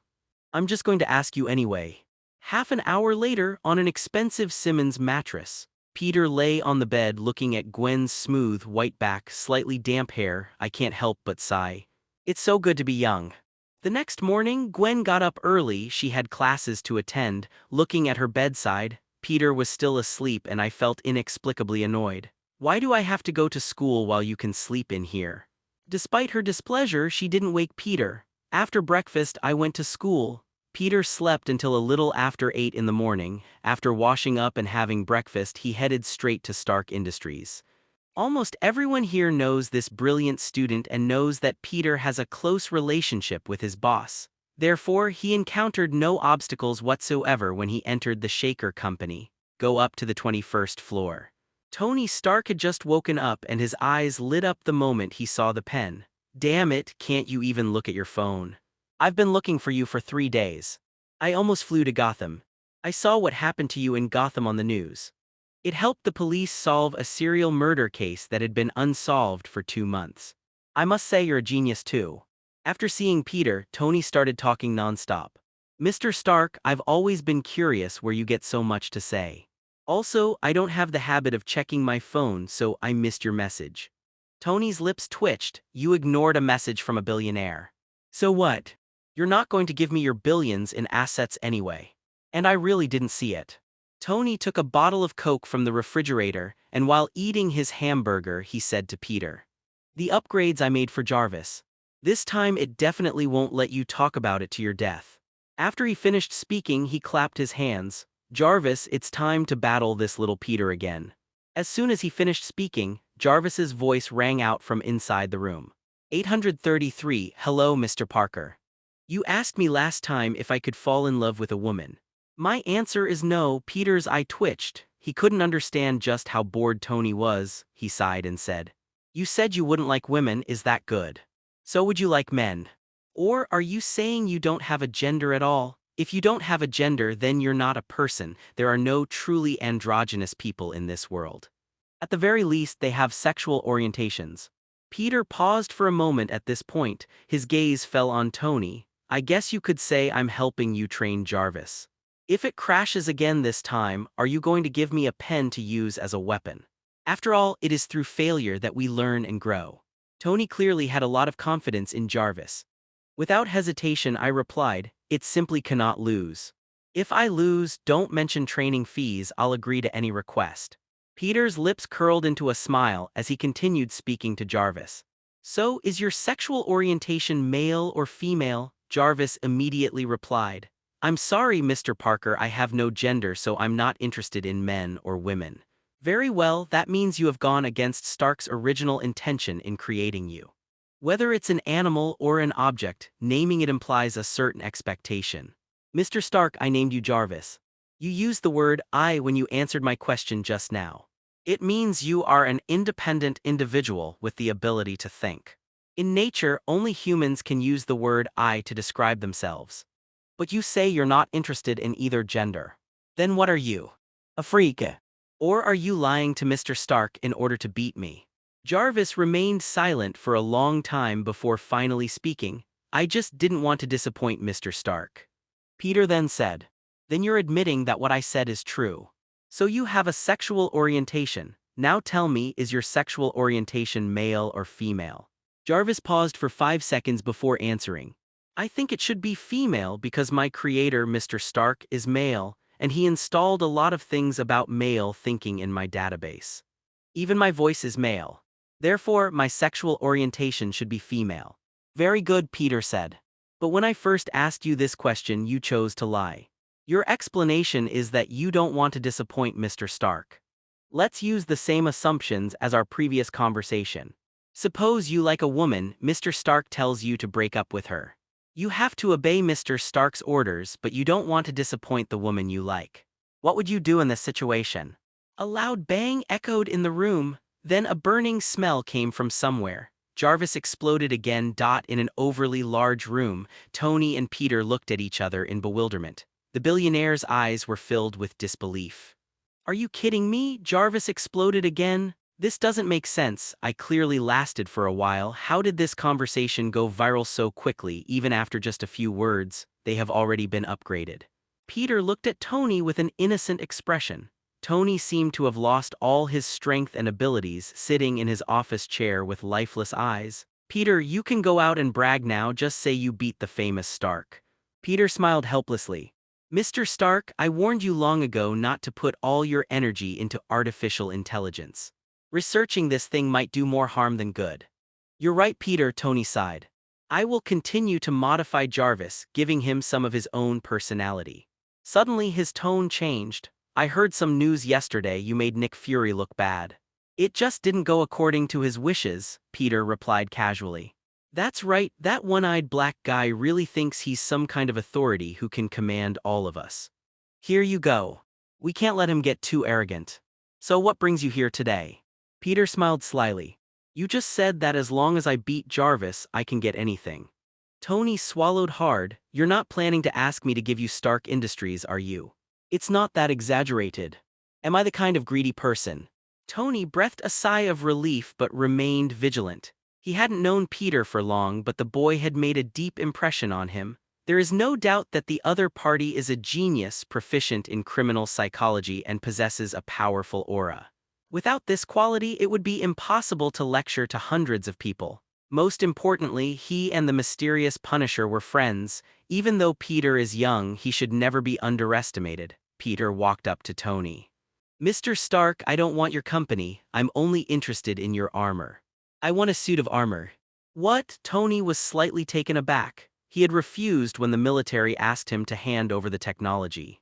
In his view, once the technology is handed over, war will be inevitable. He could not allow Stark Industries to continue researching those harmful things.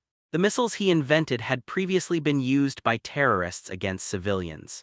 Peter, do you want to be a superhero too? Me? No, Peter immediately denied. You've misunderstood. I'm asking for a set of armor for someone else. Do you know Spider-Woman? Tony paused for a moment, then suddenly realized. You and Spider-Woman are friends. Peter, I really underestimated you. It seems you know quite a few impressive people. Spider-Woman, a street-smart superhero, spends her days delivering tied-up bad guys to the police station.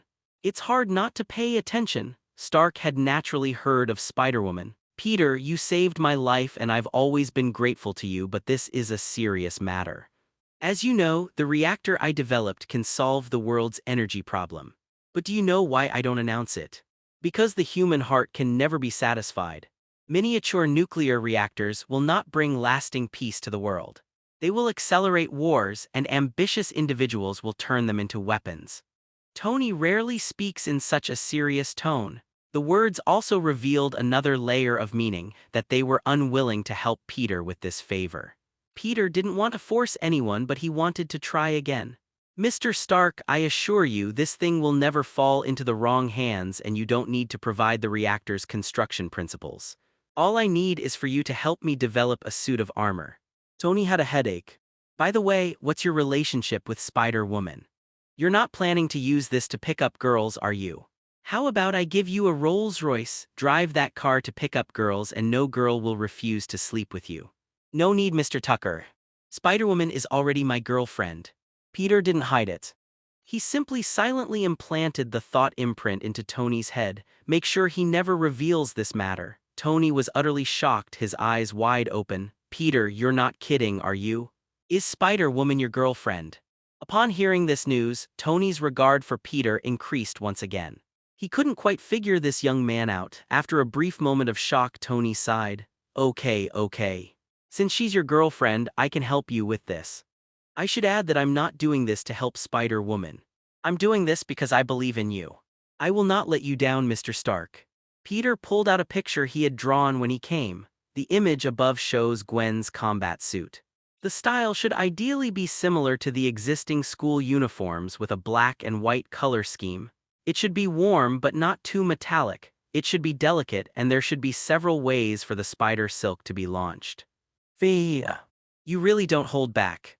After explaining the matter, Peter returned to Gotham. He has no classes on Wednesdays because of his special contributions to the school. He can leave the school at any time when he doesn't have classes. Peter checked in at the university just as I was about to leave. Victor found him. Professor Parker, please wait a moment. Peter was surprised to see him.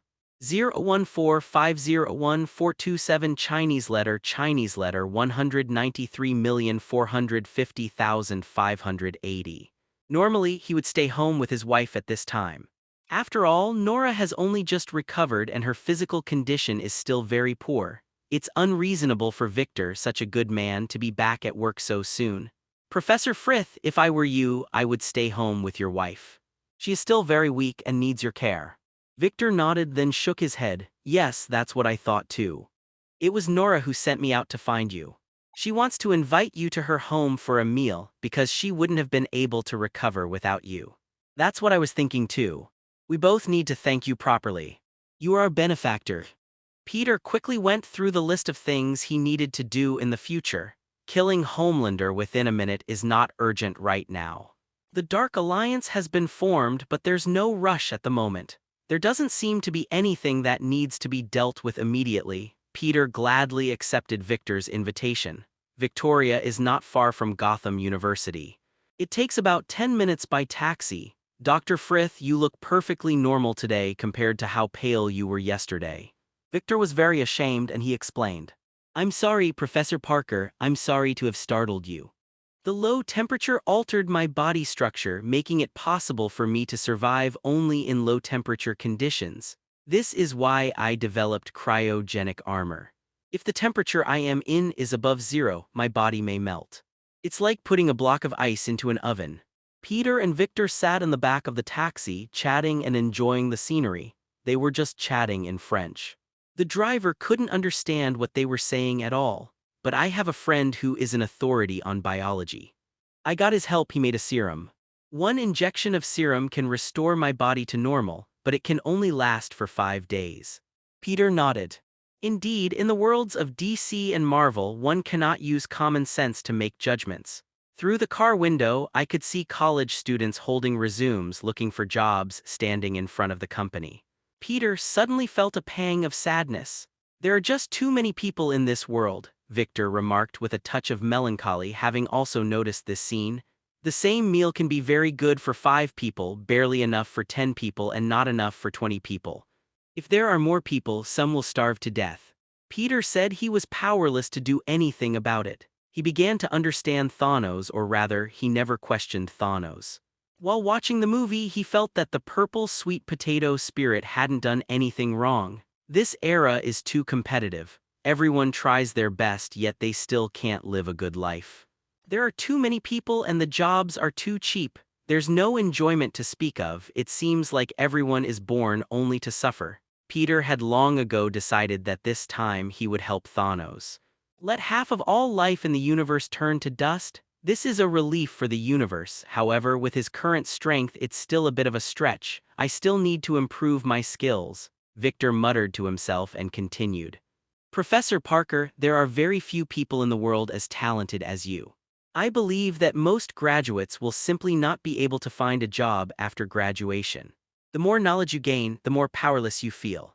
Victor is that kind of person. Frankly, he's not a bad person. Before his wife Nora fell ill, he was a professor at another university. They also worry about the students' future. There are dozens of students in a class, but the number of job positions is pitifully small. Gotham City needs to be saved. Dr. Fries, could you tell me your opinion? How can we improve the lives of these young people? Peter turned to look at him. Victor shook his head.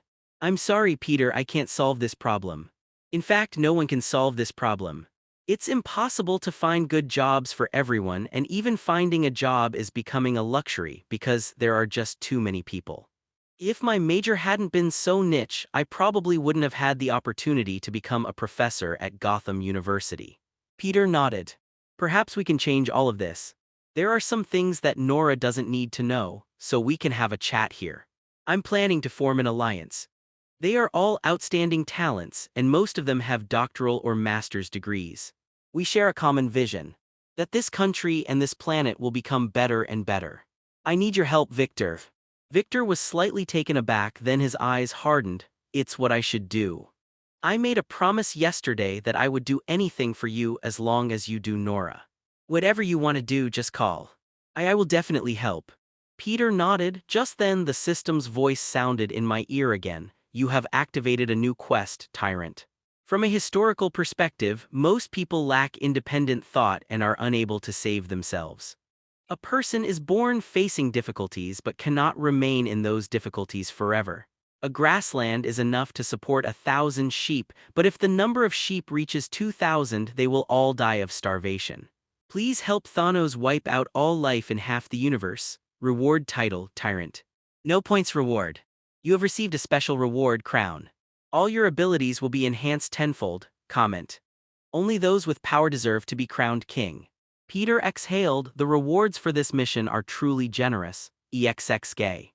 A large black man pinned the penguin against the wall. Penguin was shot in the leg and became a limping penguin again. I work for Falcon.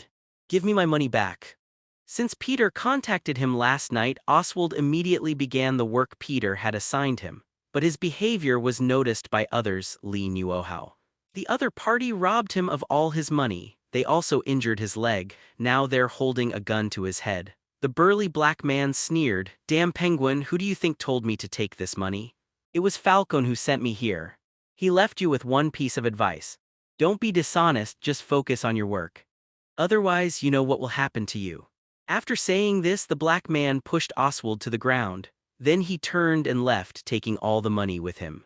"Hello, Mrs. Frith, you look quite well." Peter bought a bouquet of flowers on his way to Victoria. It can be considered a gift for a visit. "You're too kind, Professor Parker. If it weren't for you, I would still be lying in ice. You saved me and this family." Nora stepped forward and gave Peter a warm hug in front of her husband, then kissed his cheek. This made Peter quite uncomfortable. Although he knew it was a polite gesture, he always felt like an adulterer in front of someone else's husband. "I've made chocolate smoked chicken, it'll be ready soon. You two gentlemen can sit on the sofa and watch TV for a while." Victor patted Peter on the shoulder. "What's happening now is all from my dreams.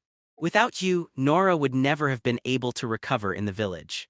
I won't say any more words of gratitude. Anyway, we'll have to have a good drink later." Peter nodded, "Of course.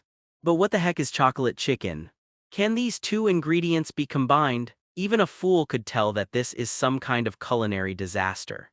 "Never mind, I'll just close my eyes and eat." Although it may sound like chocolate smoked chicken is a culinary disaster, but it tasted pretty good. I have to say Nora's cooking skills are quite good.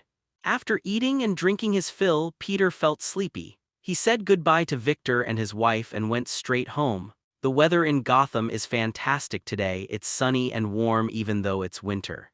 The midday sun shone through the glass into the room.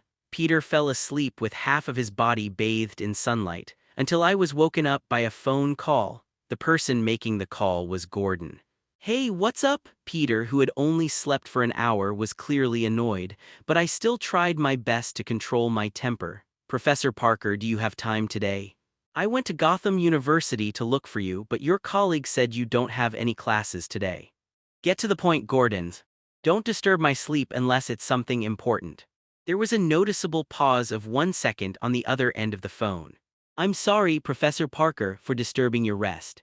Based on your suggestion, it has been decided to destroy the Canada boulders in the square on Iron Rose Street. Maybe it can lead to the murderer who killed someone at the vegetarian restaurant.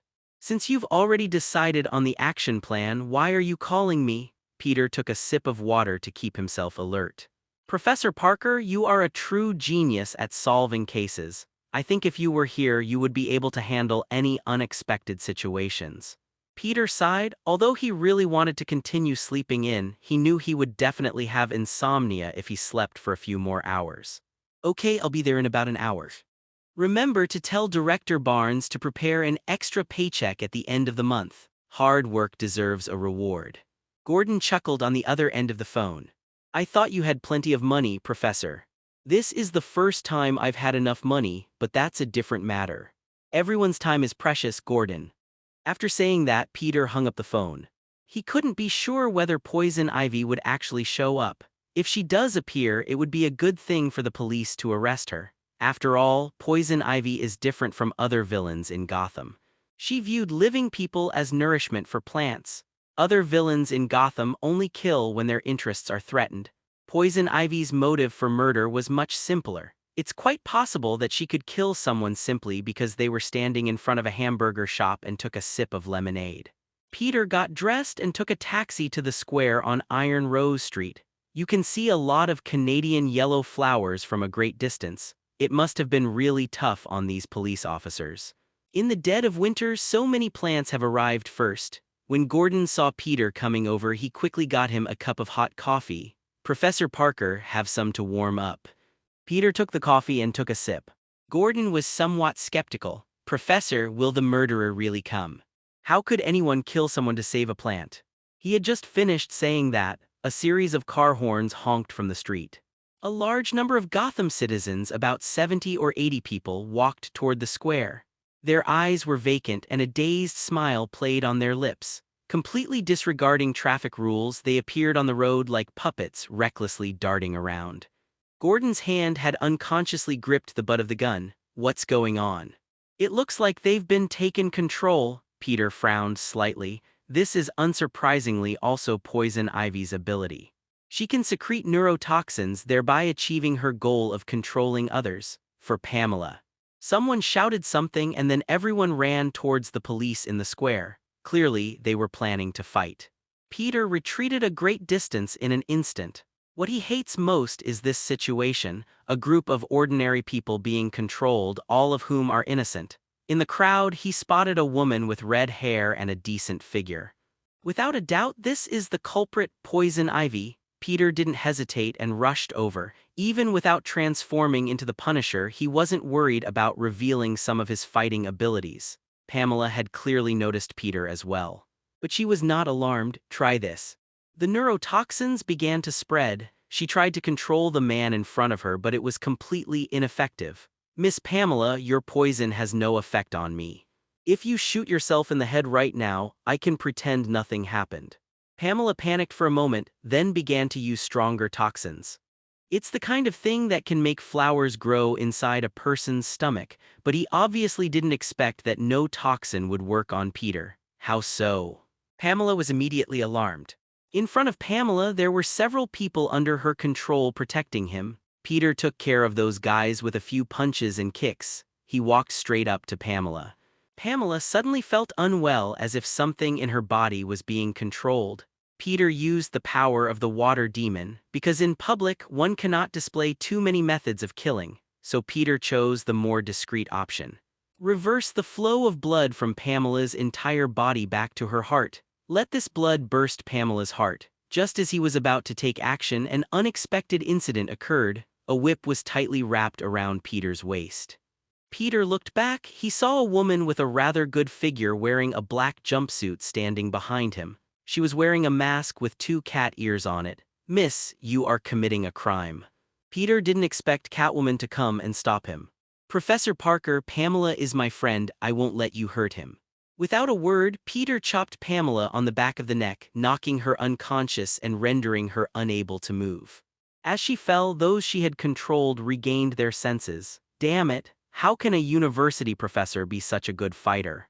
Having broken free from their control, the police officers, each holding a pistol, pointed their guns at Catwoman. EXXK. Catwoman cursed and turned to run away. Gordon walked over to Peter. Professor, are you all right? I'm fine, Peter shook his head. All right, now that we've caught the person, I'm going back. As for whether the criminals are imprisoned in Blackgate or Arkham, that's your business. Catwoman returned home. He casually tossed the mask onto the sofa. She already knew about Pamela's murder last night, but the two have been friends for many years. She still couldn't bear to see Pamela arrested by the police. Therefore, Selina was willing to take the risk to save Pamela. With so many ordinary people providing cover, bringing Pamela back wouldn't have been difficult. But who would have thought that Peter Parker next door would immediately recognize that Pamela was behind it all? How annoying. Selina frowned, looking displeased. What's so annoying about it? Suddenly, a voice rang out in her room. Selina drew her gun almost immediately. Her pert little bottom spun around in place and the gun was pointed at Peter Parker, who had suddenly appeared in the room. You were following me. You were the one who wrapped the whip around me first. So what are you going to do now? Take me to the police station. We cannot rule out this possibility. Peter spoke coldly. You almost helped a murderer escape legal punishment. This crime is enough to put you in Blackgate prison for decades. Selina pointed the pistol at Peter's head. Professor, for the sake of your life, I suggest you forget about this. Don't tell anyone. Selina was utterly astonished. She never expected that Peter would be able to catch up. Furthermore, her true identity was discovered. This left her feeling completely disoriented. We can't really kill them, can we? Although she stole jewelry, she also assaulted people. But she had never killed anyone before, which put her in a difficult position. Therefore, she could only resort to intimidation to get Peter to keep the secret. Don't worry, Selina, I don't plan to tell anyone. I just came to give you a heads up. If your friend continues to roam the city, she will only persecute more people. Gotham doesn't have the death penalty, so Pamela will most likely be put in an insane asylum or a Blackgate prison after she's been arrested. It's better than her killing someone outside. After saying this, Peter turned to leave. Selina was left standing there, stunned. For some reason, after our conversation just now, Peter gave her a strange feeling. This man is mysterious, making people want to explore him. Half an hour later, Selina was changing clothes in front of the mirror while chicken wings were baking in the kitchen oven. She decided to go see Peter. She didn't know why she did it. Logically, Peter discovered her identity, and for her safety, she should immediately change her residence. In order to prevent a large number of police officers from storming into her room and arresting her one day. But she couldn't help but explain to Peter what had just happened. It seems she didn't want to leave a bad impression on him. Selina changed into a black turtleneck sweater and wore jeans. Even without any deliberate dressing up, her almost perfect figure is hard to hide, even in the most ordinary clothes. Selina has very long legs and excellent proportions. Would you like to put on some makeup? Selina was about to pick up her lipstick when she suddenly complained, I must be crazy, this isn't a date. Although she said that, her body language betrayed her, and she still applied a layer of lipstick. Holding the roasted chicken wings, he also picked up a bottle of red wine. He knocked on the neighbor's door. Professor Parker, how about we have dinner together? Peter was slightly surprised, but he still invited Selina to his home. Are you going to apologize to me for that lash? Peter pulled out a chair and sat down with Selina sitting opposite him. Yes, if I had known you were a fighter, I should have used more force. After the joke, Selina subconsciously tossed her hair. Professor Parker, I was indeed a bit impulsive this afternoon. But Pamela was only influenced by the experiment. Although she had always liked plants, she was never as crazy about them as she is now. I think it can help her recover. Return to normal. Selina, never try to redeem a madman, Peter said, taking a sip of red wine. Those who try to redeem a madman often end up dragging themselves into the abyss. Professor Parker, do any girls at school have a crush on you? Follow. Selina's sudden change of topic caused Peter to cough uncontrollably. Did the topic shift so suddenly? I think you need a girlfriend. Especially a man as outstanding as you. Peter smiled slightly, looked into Selina's eyes and said, if you like me, you can just say so. There's nothing shameful about being liked by a pretty girl. The atmosphere of their conversation began to change. While it can't be described as ambiguous, it's already trending in that direction. Selina deboned the chicken wings and placed them on Peter's plate. That's way too high a rank. Peter was momentarily at a loss. Selina stood up and moved from across from Peter to sit next to him. Looking into each other's eyes, the distance between them grew closer and closer.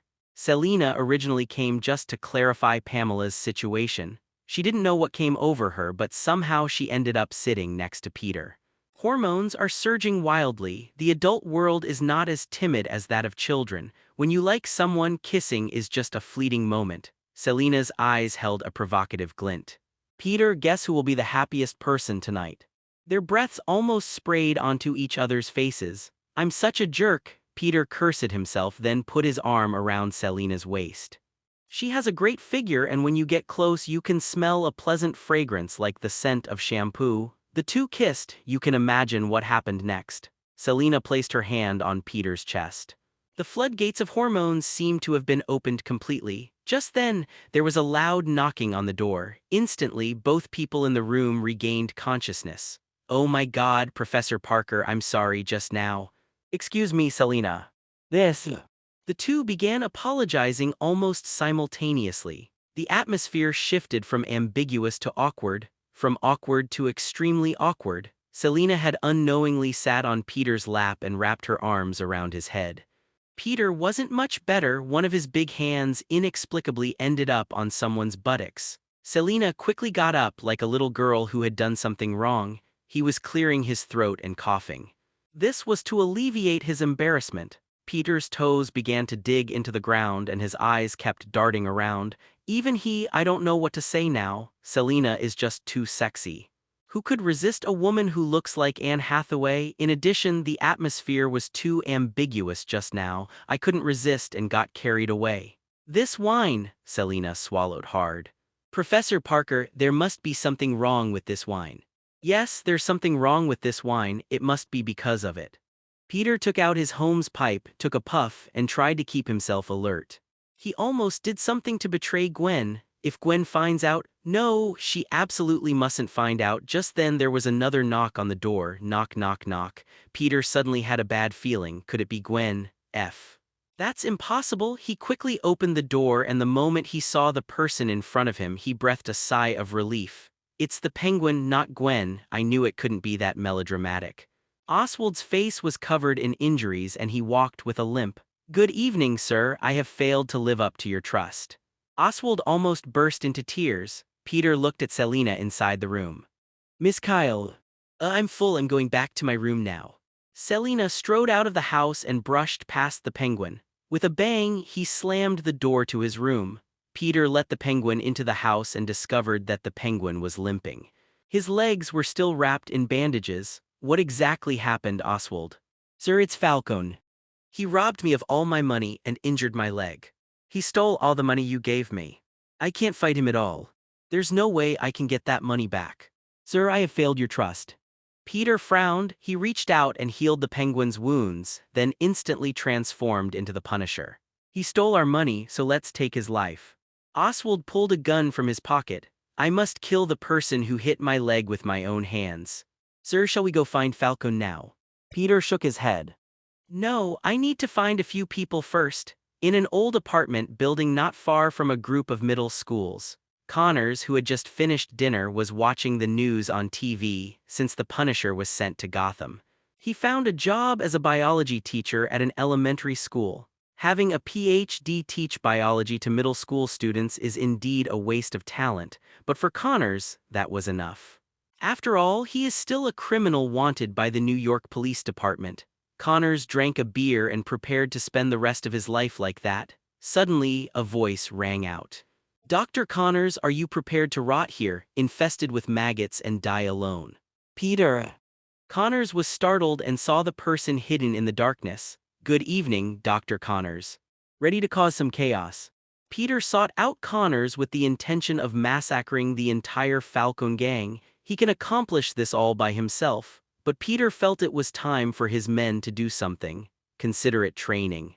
Using the Falcone gang's experience with the Dark Alliance is perfect. Peter will not be able to do everything himself in the future. Sooner or later we'll have to use Connors and his gang. Connors pushed up his glasses and glanced at the door with a puzzled look. Peter, how did you get in? I clearly closed the door. I opened the door and went in, but I was so fast you didn't see me. Connors chuckled and shook his head slightly. Peter, I saw the news about you.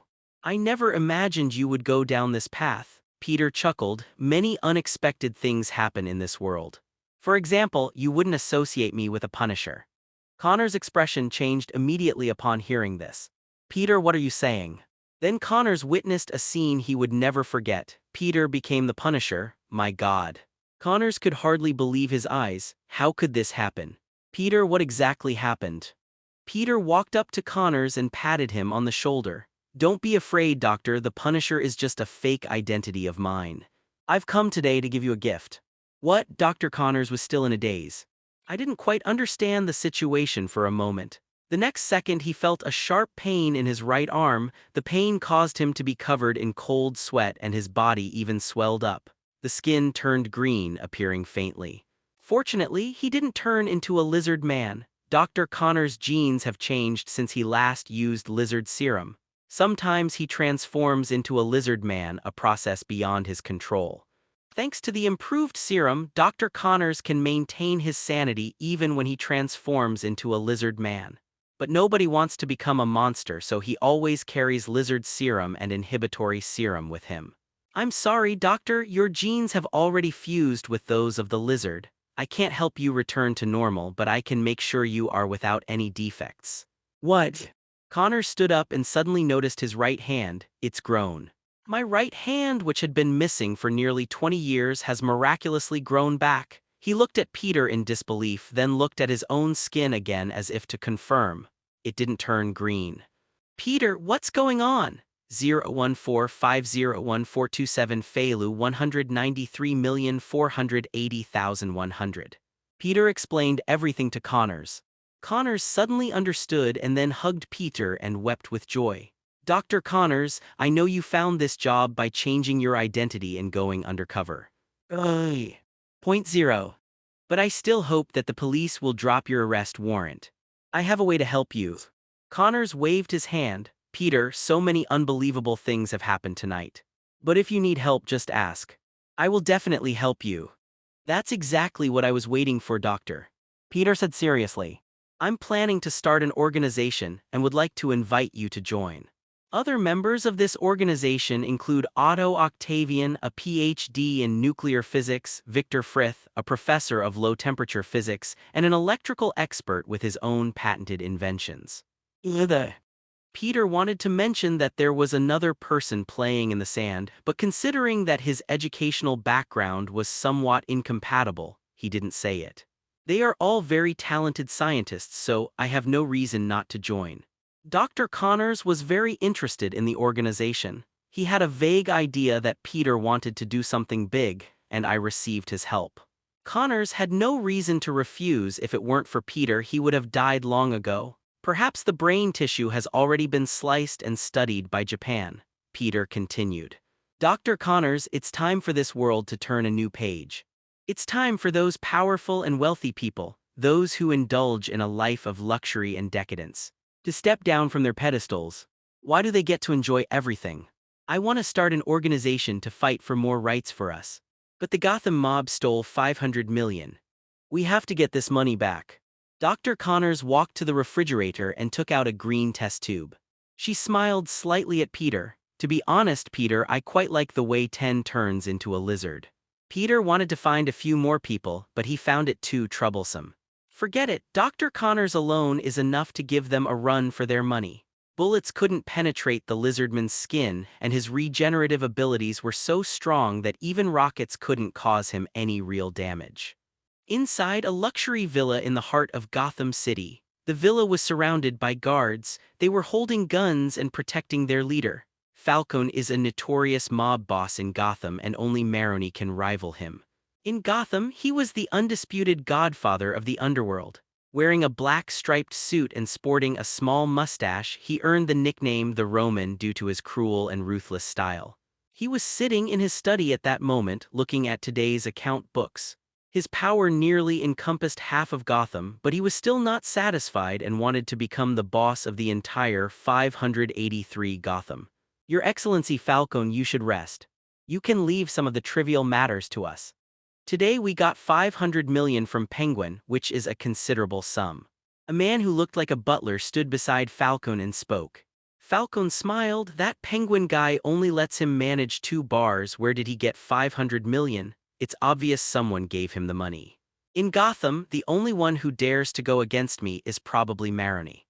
This is to teach the Penguins a lesson, and also to let Maroni know that I'm not someone to be trifled with.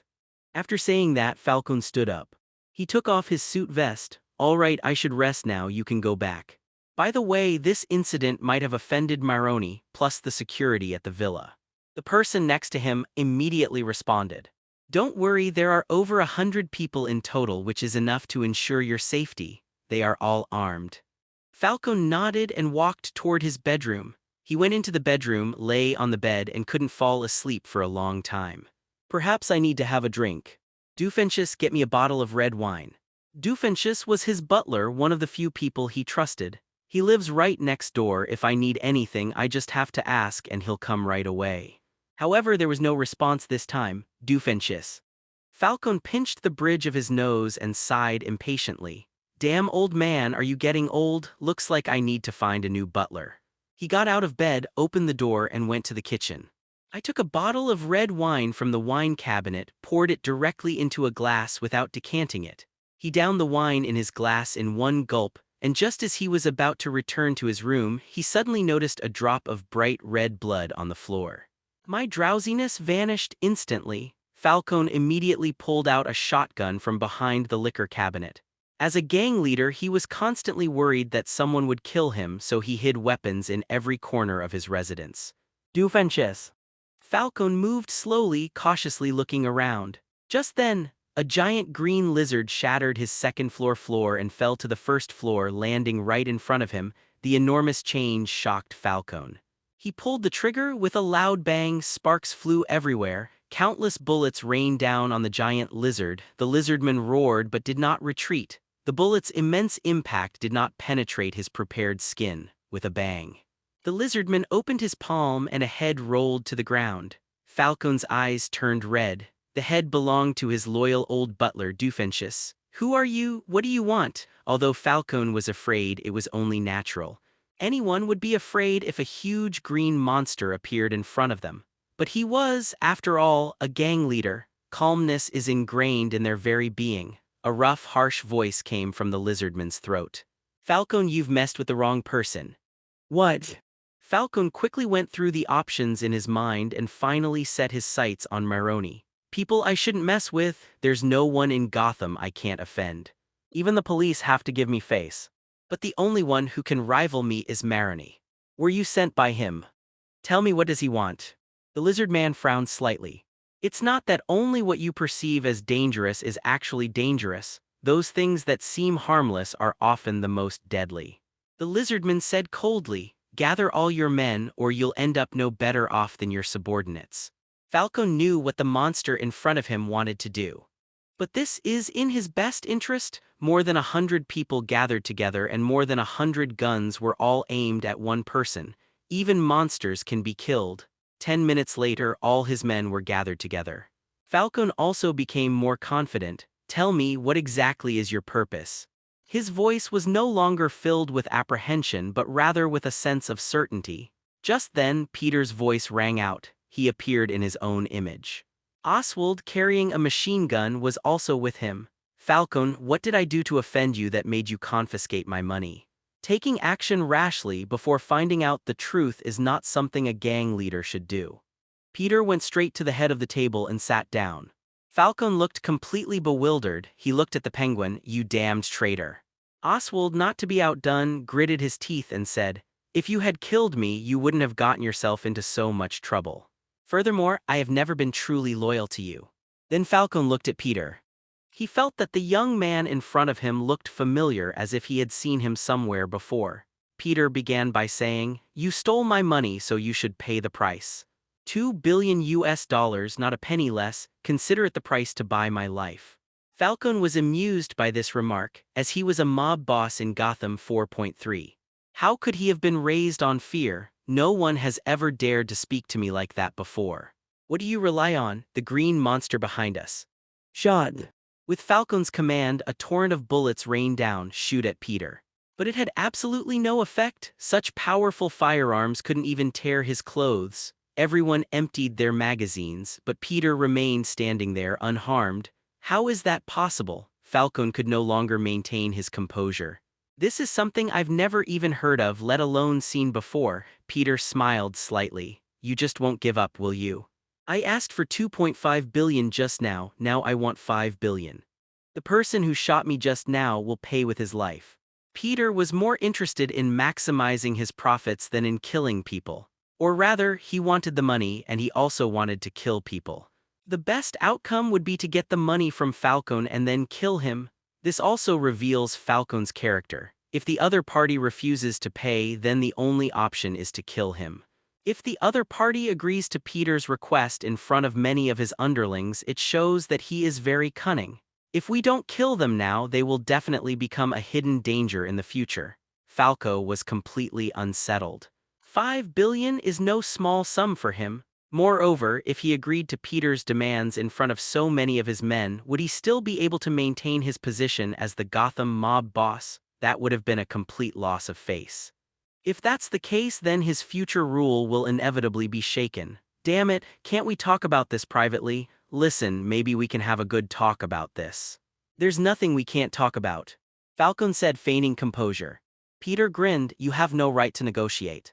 As he finished speaking, a red light surged in his eyes, laser beam. More than 100 people were cut in half at the waist. Blood was everywhere. The whole room reeked of blood. Wang Defa. Falco 27 completely collapsed. This guy in front of him was even crazier than he had imagined. It could even be described as terrifying. Oh my god.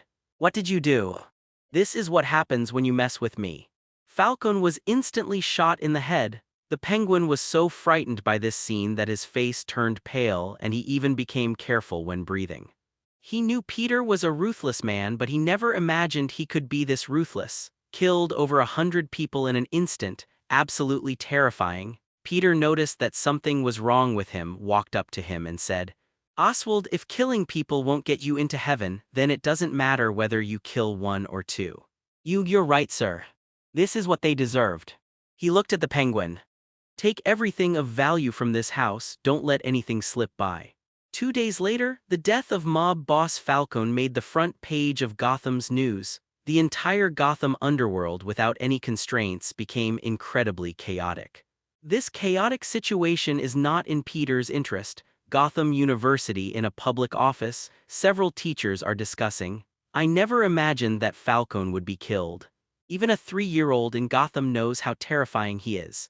These bad guys deserve to die, but the mess they left behind was something that Falcone could keep his men in check when he was in charge. Now that he's dead, Gotham is in chaos again. There are more and more robberies at night and car thieves too. Do you know what 4S stores are using as a selling point now? The selling point is that the car's windows are sturdy and not easily broken by car thieves. From now on, we'll hurry home after get off work. The GCPD doesn't have enough manpower to ensure our safety. Peter listened to his colleagues chatting. He decided to go see Maroni that evening. The happiest person in Gotham right now is probably Maloney. Gotham's underworld was divided between him and Falcone, each holding half, but now Falcone is dead. This was the perfect opportunity for him to expand his territory. In a sense, Peter helped him unify Gotham. It's not unreasonable to ask for some benefits, is it? Night, in Maroni's luxurious bar, he was in his office looking at various pieces of information. Falcone's murder was a great stroke of luck for him. However, the process of annexing other forces is not so easy. He's been incredibly busy these past few days. He leaned back in his chair, sipping his coffee, looking both excited and tired. He closed his eyes and pretended to sleep for a while. Just then, footsteps came from outside the door. Maroni thought it was his servant. Toby, did I tell you not to bother me while I'm working? Maroni didn't even open his eyes and spoke with a slightly tired expression. 014501427 Failu, 193,490,190. The footsteps stopped in front of his desk, followed by the sound of a metal lighter being opened. Maroni suddenly opened his eyes, but she found a strange man sitting in front of her. Peter lit a cigarette. He exhaled a puff of smoke. It's truly unexpected that the esteemed Lord Maroni would be so diligent. They're still handling official business late at night. Or perhaps the legacy left by Falcone is too vast for you to conquer in one go. Maroni was shocked. His hand was already on the gun under the table. I advise you not to have any ulterior motives. Falcone shot me with 100 guns at the same time, but in the end, he was the one who died. Upon hearing this, Maroni completely lost his composure. You're the one who killed Falcone.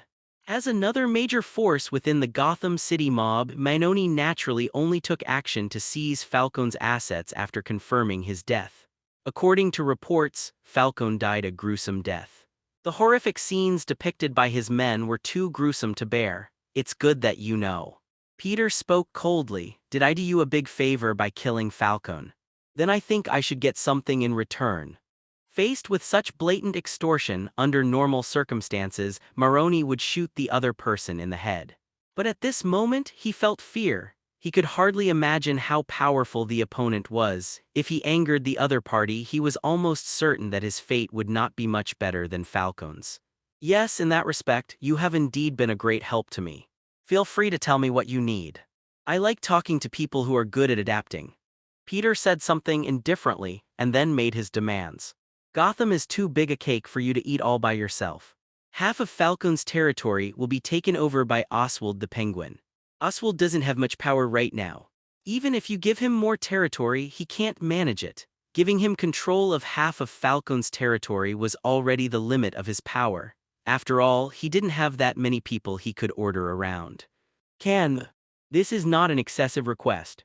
Although Maroni wanted to take over all of Falcon's businesses, his abilities were limited and Gotham was too big. It's not something he can eat in one bite. My second requirement is that I need $1 billion. And you have to give me 100 million US dollars every month. I don't have any other skills, but I'm willing to spend money. This shouldn't be too difficult for you, right? Both of your requests are reasonable and I will do my best to meet them. Maroni's attitude became humble. In front of someone who could kill you at any moment, no one will act arrogantly. Also, resolve the conflicts in Gotham as soon as possible and regulate your subordinates. If there are any more robberies, acts of sexual assault, or child trafficking in Gotham, I'll hold you responsible for everything. Maroni shuddered. Although I am engaged in a legal business, I also abhor this behavior. Don't worry, only by maintaining good public order can we make more money. Peter flicked his cigarette ash, leaned back comfortably on Maroni's Italian leather sofa, and casually propped his legs up on the desk. His gleaming leather shoes left several gray footprints on the surface without any hesitation. If you can't eat it all at once, then eat it slowly. What's the rush? Fine beads of sweat appeared on Maroni's forehead as he forced a smile and said, "You're right, you're right." In his mind, he cursed Peter's ancestors for 18 generations, but he dared not show the slightest dissatisfaction on his face. "I'm here to discuss a business deal with you." Peter exhaled a smoke ring, his face slightly blurred by the swirling smoke which only added to his dangerous aura. "Business, just name it." "I'll do my best as long as it's within my power," Maroni replied cautiously, afraid of inadvertently angering this killing machine. "It's simple. From now on, I'll take half of what you earn." Peter's tone was flat, as if he were just commenting on the nice weather. Half? Maroni nearly jumped up. This was blatant robbery. Why should he give away the territory he'd worked so hard to build to this guy who suddenly appeared? "What, you think it's too much?" Peter raised an eyebrow, a hint of coldness flashing in his eyes. Maroni quickly waved his hand. No, not much, not much. "You should get more, but—" he stammered, trying to find a reason to bargain. "Just what?" Peter's tone was icy, his eyes sharp as knives. Maroni felt as if he were being watched by a ferocious beast. The hairs on his body stood on end. But I also have to support so many men under my command, and the expenses are huge." Peter sneered. "Support your men. Falcon had far more men. Where is he now? In his grave. If you want to join him, I can lend you a hand." Maroni's face turned deathly pale. He knew he had no room for negotiation. This man was more ruthless and terrifying than Falcon. I promise, Maroni said in a trembling voice. "That's more like it. A wise man submits to circumstances." Peter's smile returned, as if the murderous aura from before was just an illusion. "From now on, I'll send someone to collect the money at the beginning of each month. If you dare to play any tricks—" he paused, a hint of mockery flashing in his eyes, "I think you should know the consequences." Maroni nodded repeatedly, like a chick pecking at rice. Peter stood up, dusted off the ash from his cigarette, and prepared to leave. "Oh, right, there's one more thing." Maroni's heart tightened. "What else?" "I heard you have a very beautiful dancer here named Lily," Peter asked casually, as if it were just a casual question.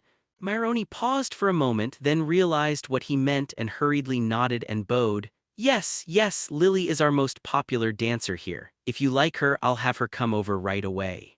Peter waved his hand. "No need. Have her wait for me at my hotel tonight." He tossed a room key to the table and turned to leave the office. Maroni watched Peter's departing figure, his heart filled with mixed emotions. He felt like a plucked chicken at the mercy of others. He clenched his fists, his eyes filled with resentment and anger, but these emotions were quickly overshadowed by a deep fear. Peter stepped out of the bar and took a deep breath of the night air. Gotham's nights always carried a sinister scent, but that was exactly the scent he liked. A wicked smile crept across his lips. Tonight was destined to be a wonderful night. For the next few days, Peter lived a very comfortable life. During the day, he wandered around, observing Gotham, this city of sin. At night, he went to Maroni's bar to watch Lily dance and incidentally collect his protection money. Lily was a clever woman. She knew how to please Peter and how to survive in this dog-eat-dog world. She was completely subservient to Peter, treating him like royalty. However, his good fortune was short-lived. One rainy night, on his way back to the hotel, Peter was suddenly attacked by a group of men in black. These men were highly trained and ruthless, clearly professional assassins.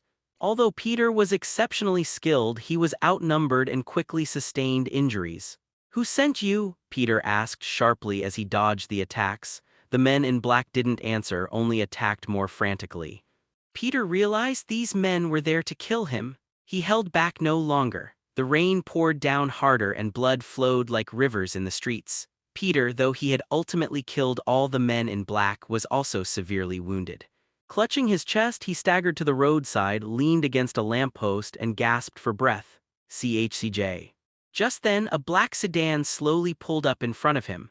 The window rolled down, revealing a familiar face. "Long time no see, Peter." Peter looked up and his face immediately turned extremely gloomy. "It's you, Gordon." Peter wiped the rain from his face. Blood mingled with the rainwater as it streamed down his forehead, making him look even more grotesque. "Gordon, UF ****G persistent ghost." Gordon sat in the car, his expression calm, as if the torrential rain had nothing to do with him. "Peter, you've been making too many moves lately. You dare to take over Falcon's territory, you're courting death." "Falcon, that old geezer should have retired long ago," Peter sneered. "Gotham needs a new master and that person is me." "You're too arrogant, Peter," Gordon shook his head. "Do you really think you can control Gotham? You're too naive." "Naive?" Peter wiped the blood from the corner of his mouth. "I'm not one of those rats that hide in the gutter. I'll make sure all of Gotham remembers my name." "Really? Then I'll wait and see," Gordon said, and the car window slowly rolled up, the black sedan disappearing silently into the rainy night. Peter watched the departing car lights, a fierce glint in his eyes. He knew Gordon wouldn't let him off easily. This encounter on the rainy night was just the beginning. Peter dragged his exhausted body back to the hotel where Lily had been waiting for a long time. Seeing Peter covered in injuries, Lily screamed in fright and rushed over to support him. "Peter, what happened to you? Who hurt you like this?" Lily asked anxiously, her slender fingers gently stroking the wound on Peter's face, her eyes filled with heartache. "It's nothing, just a minor injury." Peter forced a smile despite the pain. "It's just a small problem, I'll take care of it soon." Lily helped Peter to the sofa, then brought out the first aid kit and carefully treated his wounds. Her movements were gentle, her eyes focused, as if she were handling a precious work of art. "Peter, you have to be careful, Gotham is too dangerous," Lily said softly while bandaging her wound. "I don't want anything to happen to you." Peter looked at Lily, a warm feeling welling up inside him. In this city filled with sin, Lily was his only solace. He reached out and hugged Lily, whispering in her ear, "Don't worry, I'll be all right. I'll become the king of Gotham, and then I'll give you everything you want." Lily nestled in Peter's arms, listening to his strong heartbeat, feeling a deep sense of security. She knew Peter was a dangerous man, but also a man she could rely on. For the next few days, Peter stayed in the hotel to recover. Lily took care of him constantly, changing his dressings, feeding him, and chatting with him. Peter enjoyed this rare peace. He felt like an ordinary couple living a simple and happy life. However, this tranquility was soon shattered. One evening, Peter was having dinner with Lily when a sudden, urgent knocking broke the silence of the room. Peter's heart skipped a beat. He knew trouble was brewing. He gestured for Lily to hide in the bedroom, then walked to the door and opened it. Several men in black suits stood outside the door. They were burly and had cold expressions. They were clearly not good people. "Mr. Peter, our boss would like to invite you over," one of the men said, his tone leaving no room for argument. "Who is your boss?" Peter asked, a hint of wariness flashing in his eyes. "You'll see when you get there." The man didn't answer but simply made a pleased gesture. Peter knew these people meant no good. He glanced towards the bedroom, his heart filled with worry. He didn't want to implicate Lily, but he knew he had no choice. "Okay, I'll go with you." Peter took a deep breath and made his decision. Peter followed the man in black out of the hotel and arrived at a black sedan. He got in, the car sped off and disappeared into the night. Lily hid in her bedroom, listening to the departing car sounds, her heart filled with unease. She didn't know where Peter had gone or what danger he might be in. She hugged herself tightly, silently praying for Peter's safe return. The car drove for a long time before finally stopping in front of a luxurious villa. Peter was led into the villa and into a magnificent living room. A short, stout man with a fleshy face sat on the sofa, holding a glass of red wine, watching him with great interest. "You requesting flowers?" "You're Peter," the man asked, his tone tinged with amusement. "Who are you?" Peter asked back, his eyes filled with wariness. "My name is Carmine Falcone," the man said slowly, setting down his glass. "The true master of Gotham." "Falcone," Peter raised an eyebrow, a disdainful smile playing on his lips. "The true master of the Colin. I thought he was hiding in the sewers like a rat." Falcone's obese face trembled slightly with anger, but he quickly regained his composure and said with a forced smile, "Young man, watch your words. I know you're capable, but that's nothing in Gotham." "Oh, is that so?" Peter looked around, his gaze landing on the famous painting hanging on the wall. "Looks like you're very rich, no wonder you're so fat." "Peter," Falcone's tone turned cold, "I've come to you to discuss a business deal." "Business?" Peter scoffed. "I don't do business with rats." Falcone, suppressing his anger, slowly said, "I know you've been causing quite a stir in Gotham lately. You injured my men and took over my territory, which makes me very unhappy." "That's because they're too weak," Peter said dismissively. "As for your territory, I'll take it away sooner or later." A sinister glint flashed in Falcone's eyes, but he maintained his feigned smile. "Young man, ambition is a good thing, but you must also act within your capabilities. Gotham is a big pie, you can't eat it all by yourself. Whether I can eat it or not is not up to you." Peter's eyes were cold. "I only trust my own fists." "Very well," Falcone stood up and walked to Peter. "Since you're going to refuse a toast only to drink a forfeit, then don't blame me for being impolite." He clapped his hands and several men in black immediately surrounded him. Peter sneered, his figure flashing as he instantly appeared behind a man in black, punching him in the back of the head. The man in black collapsed to the ground, unconscious. Seeing this, the other men in black all pulled out their guns and pointed them at Peter. "With these toys?" Peter scoffed. He moved with lightning speed, taking down all the men in black before the gunshots rang out. Falcone's face turned ashen. He hadn't expected Peter to be so formidable. He took a few steps back and pressed a button in his hand. Suddenly, the lights in the room went out and a piercing alarm sounded all around. "Peter, you're too naive," Falcone's chilling voice came from the darkness. "Do you think you are?" Peter looked around and found himself surrounded. Dozens of heavily armed bodyguards swarmed in from all directions and surrounded him. "It seems you were prepared." Peter's tone was calm, without the slightest hint of panic. "Of course," Falcone chuckled smugly. "I knew you'd pull this. Did you think I'd just sit there and wait for you to come to me like this?" "Unfortunately, you still underestimated me." Peter's lips curled into a cold smile. He took a deep breath and a powerful force surged within him. His eyes glowed red and lightning crackled around his body. What is this?" Falcone looked at Peter in horror, his eyes filled with fear. Peter didn't answer. He flashed forward, instantly appearing in front of a bodyguard and punching him through the chest. Blood gushed out, the bodyguard collapsed to the ground, twitched a few times, and then died. The other bodyguards, seeing this, were terrified and retreated hastily. Peter moved through the crowd like the Grim Reaper, taking a life with each strike. Blood stained the floor and screams echoed throughout the villa. Falcone collapsed to the ground, trembling all over, his eyes filled with despair. He knew he was finished. Peter walked up to Falcone, looked down at him, and his eyes were as cold as knives. What do you want to do?" Falcone asked, trembling. 014501427 Chinese letter 193,510,300. "I want you to know," Peter said coldly, "that Gotham is mine, version 3.0. He raised his fist and slammed it hard into Falcone's head. Just then a figure suddenly appeared and blocked Falcon's way. "Stop." Peter stopped punching, looked at the woman in front of him, and his brows furrowed slightly.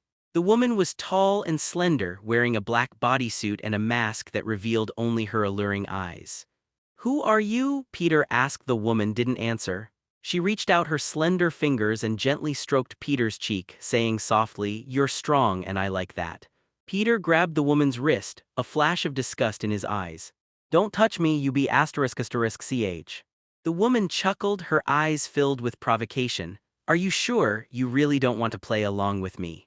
She leaned close to Peter, breathed softly into his ear, and said in an ambiguous tone, "I can give you pleasure like never before." Peter shoved the woman away, his eyes filled with disgust. "Get out of here, I'm not interested in you." The smile on the woman's face gradually disappeared, replaced by a chilling expression. "You will regret this." She turned and left, disappearing into the night. Peter watched the woman's departing figure, his eyes filled with doubt. Who is this woman? Why did she save Falcon? What is her purpose? He still doesn't have the answers to these questions. But he knew that this woman would be a formidable rival to him in the future. Peter turned to look at Falcon, who was slumped on the ground, a hint of murderous intent flashing in his eyes. Just as he was about to make his move, a sudden, sharp pain shot through his chest. He looked down and saw a dagger stuck in his chest. Blood flowed down the dagger, soaking his clothes. Peter slowly raised his head and looked at Lily standing behind him, his eyes filled with disbelief. Point 4.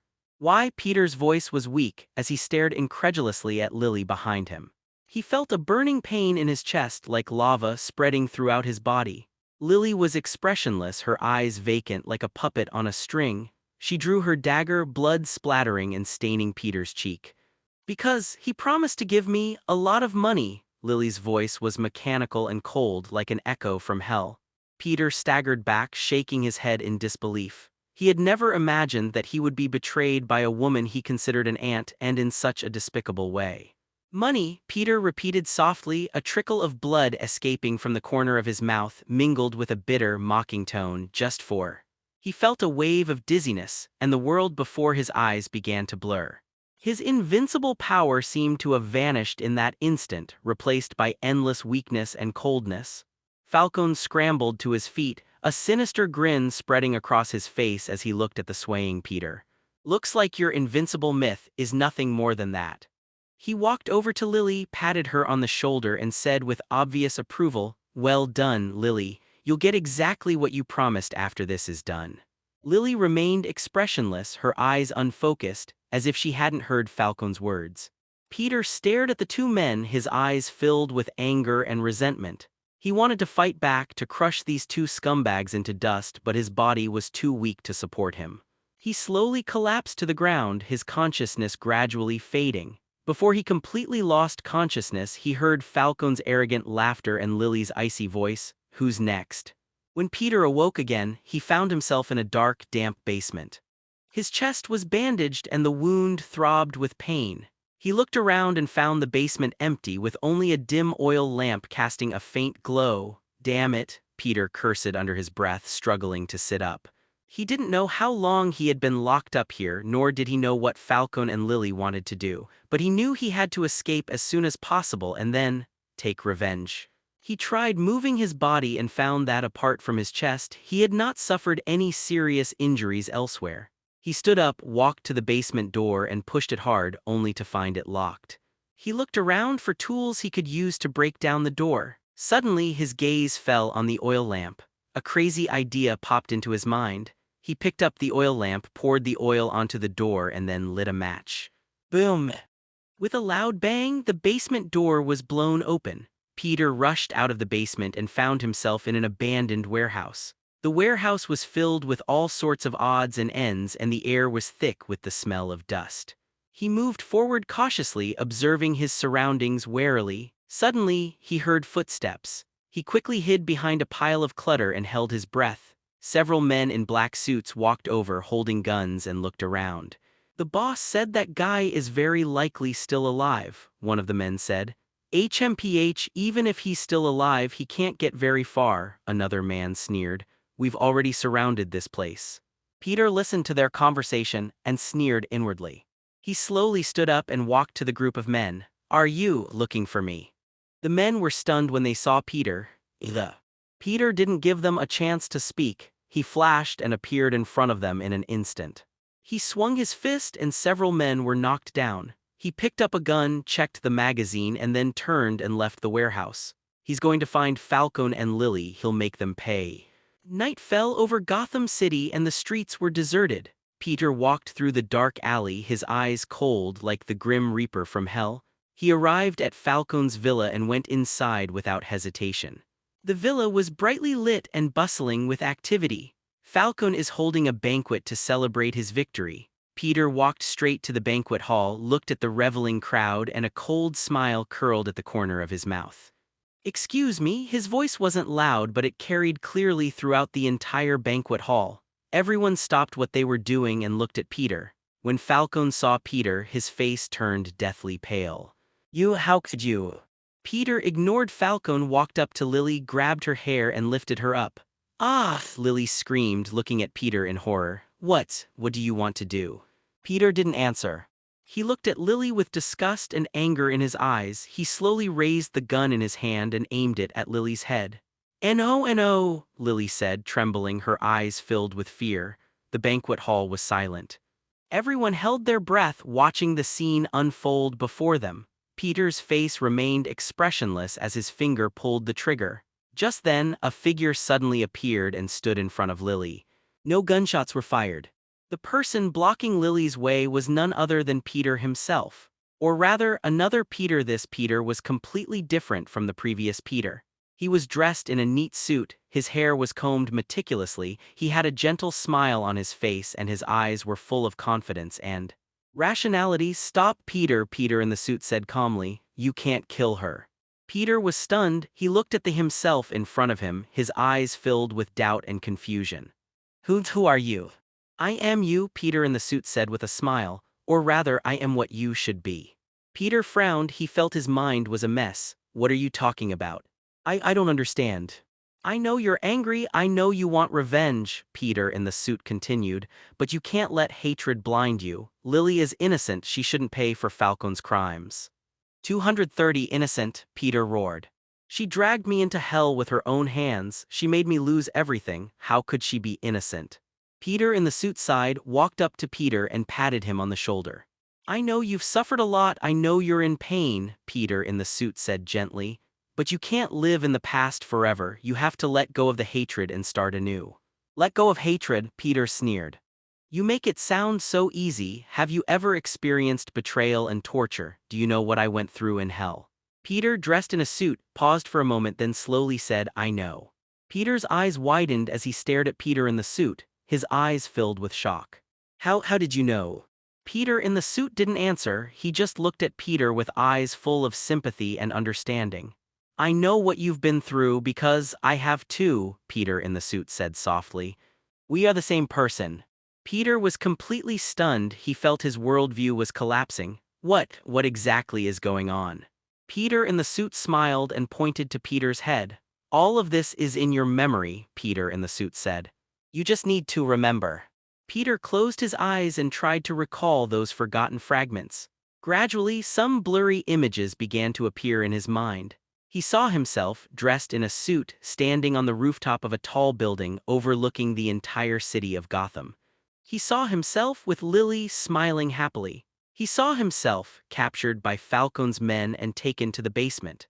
014501427 Feilu 193,520,580. He saw himself struggling in hell, screaming in agony. He saw himself crawling out of hell filled with hatred and rage. He saw himself kill Lily. No, Peter opened his eyes abruptly, gasping for breath, his forehead covered in cold sweat.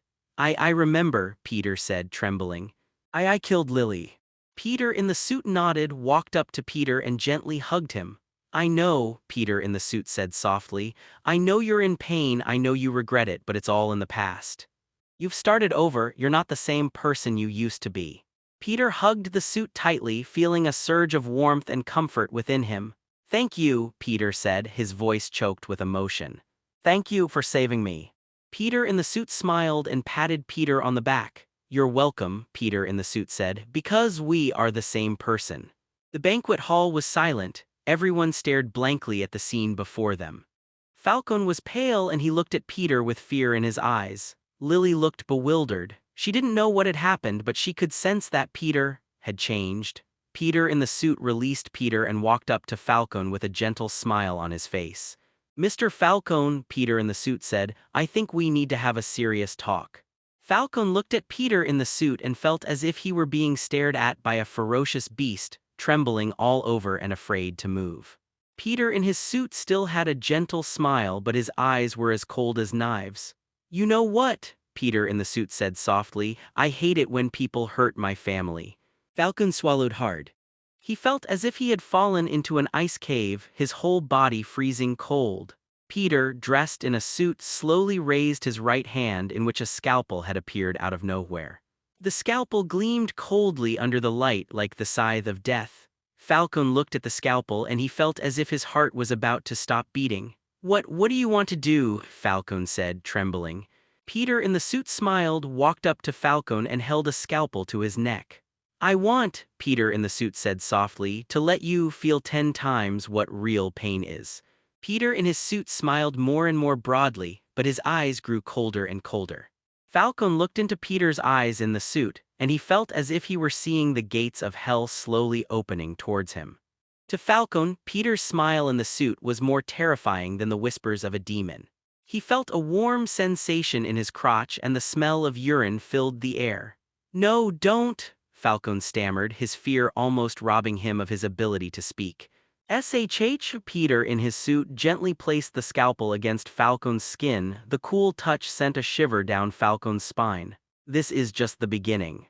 With a slight twist of his wrist, the blade sliced across Falcon's neck, leaving a thin line of blood. Blood seeped out, trickling down his skin like a tiny red earthworm, requesting flowers. Point 0. "Ah!" Falcon screamed, but this was only the beginning.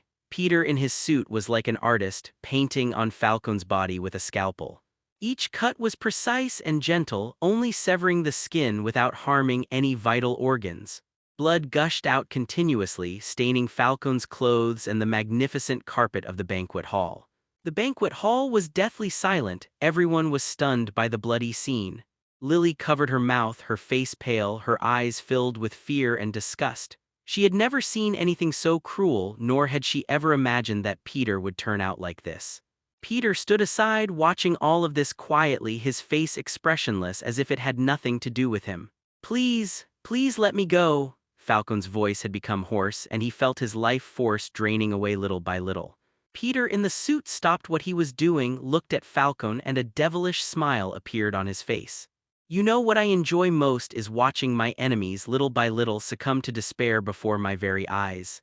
He threw the scalpel on the ground, then turned and walked towards Peter.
Hello, everyone! As we wrap up this video, I want to share a quick note. I have a Patreon account.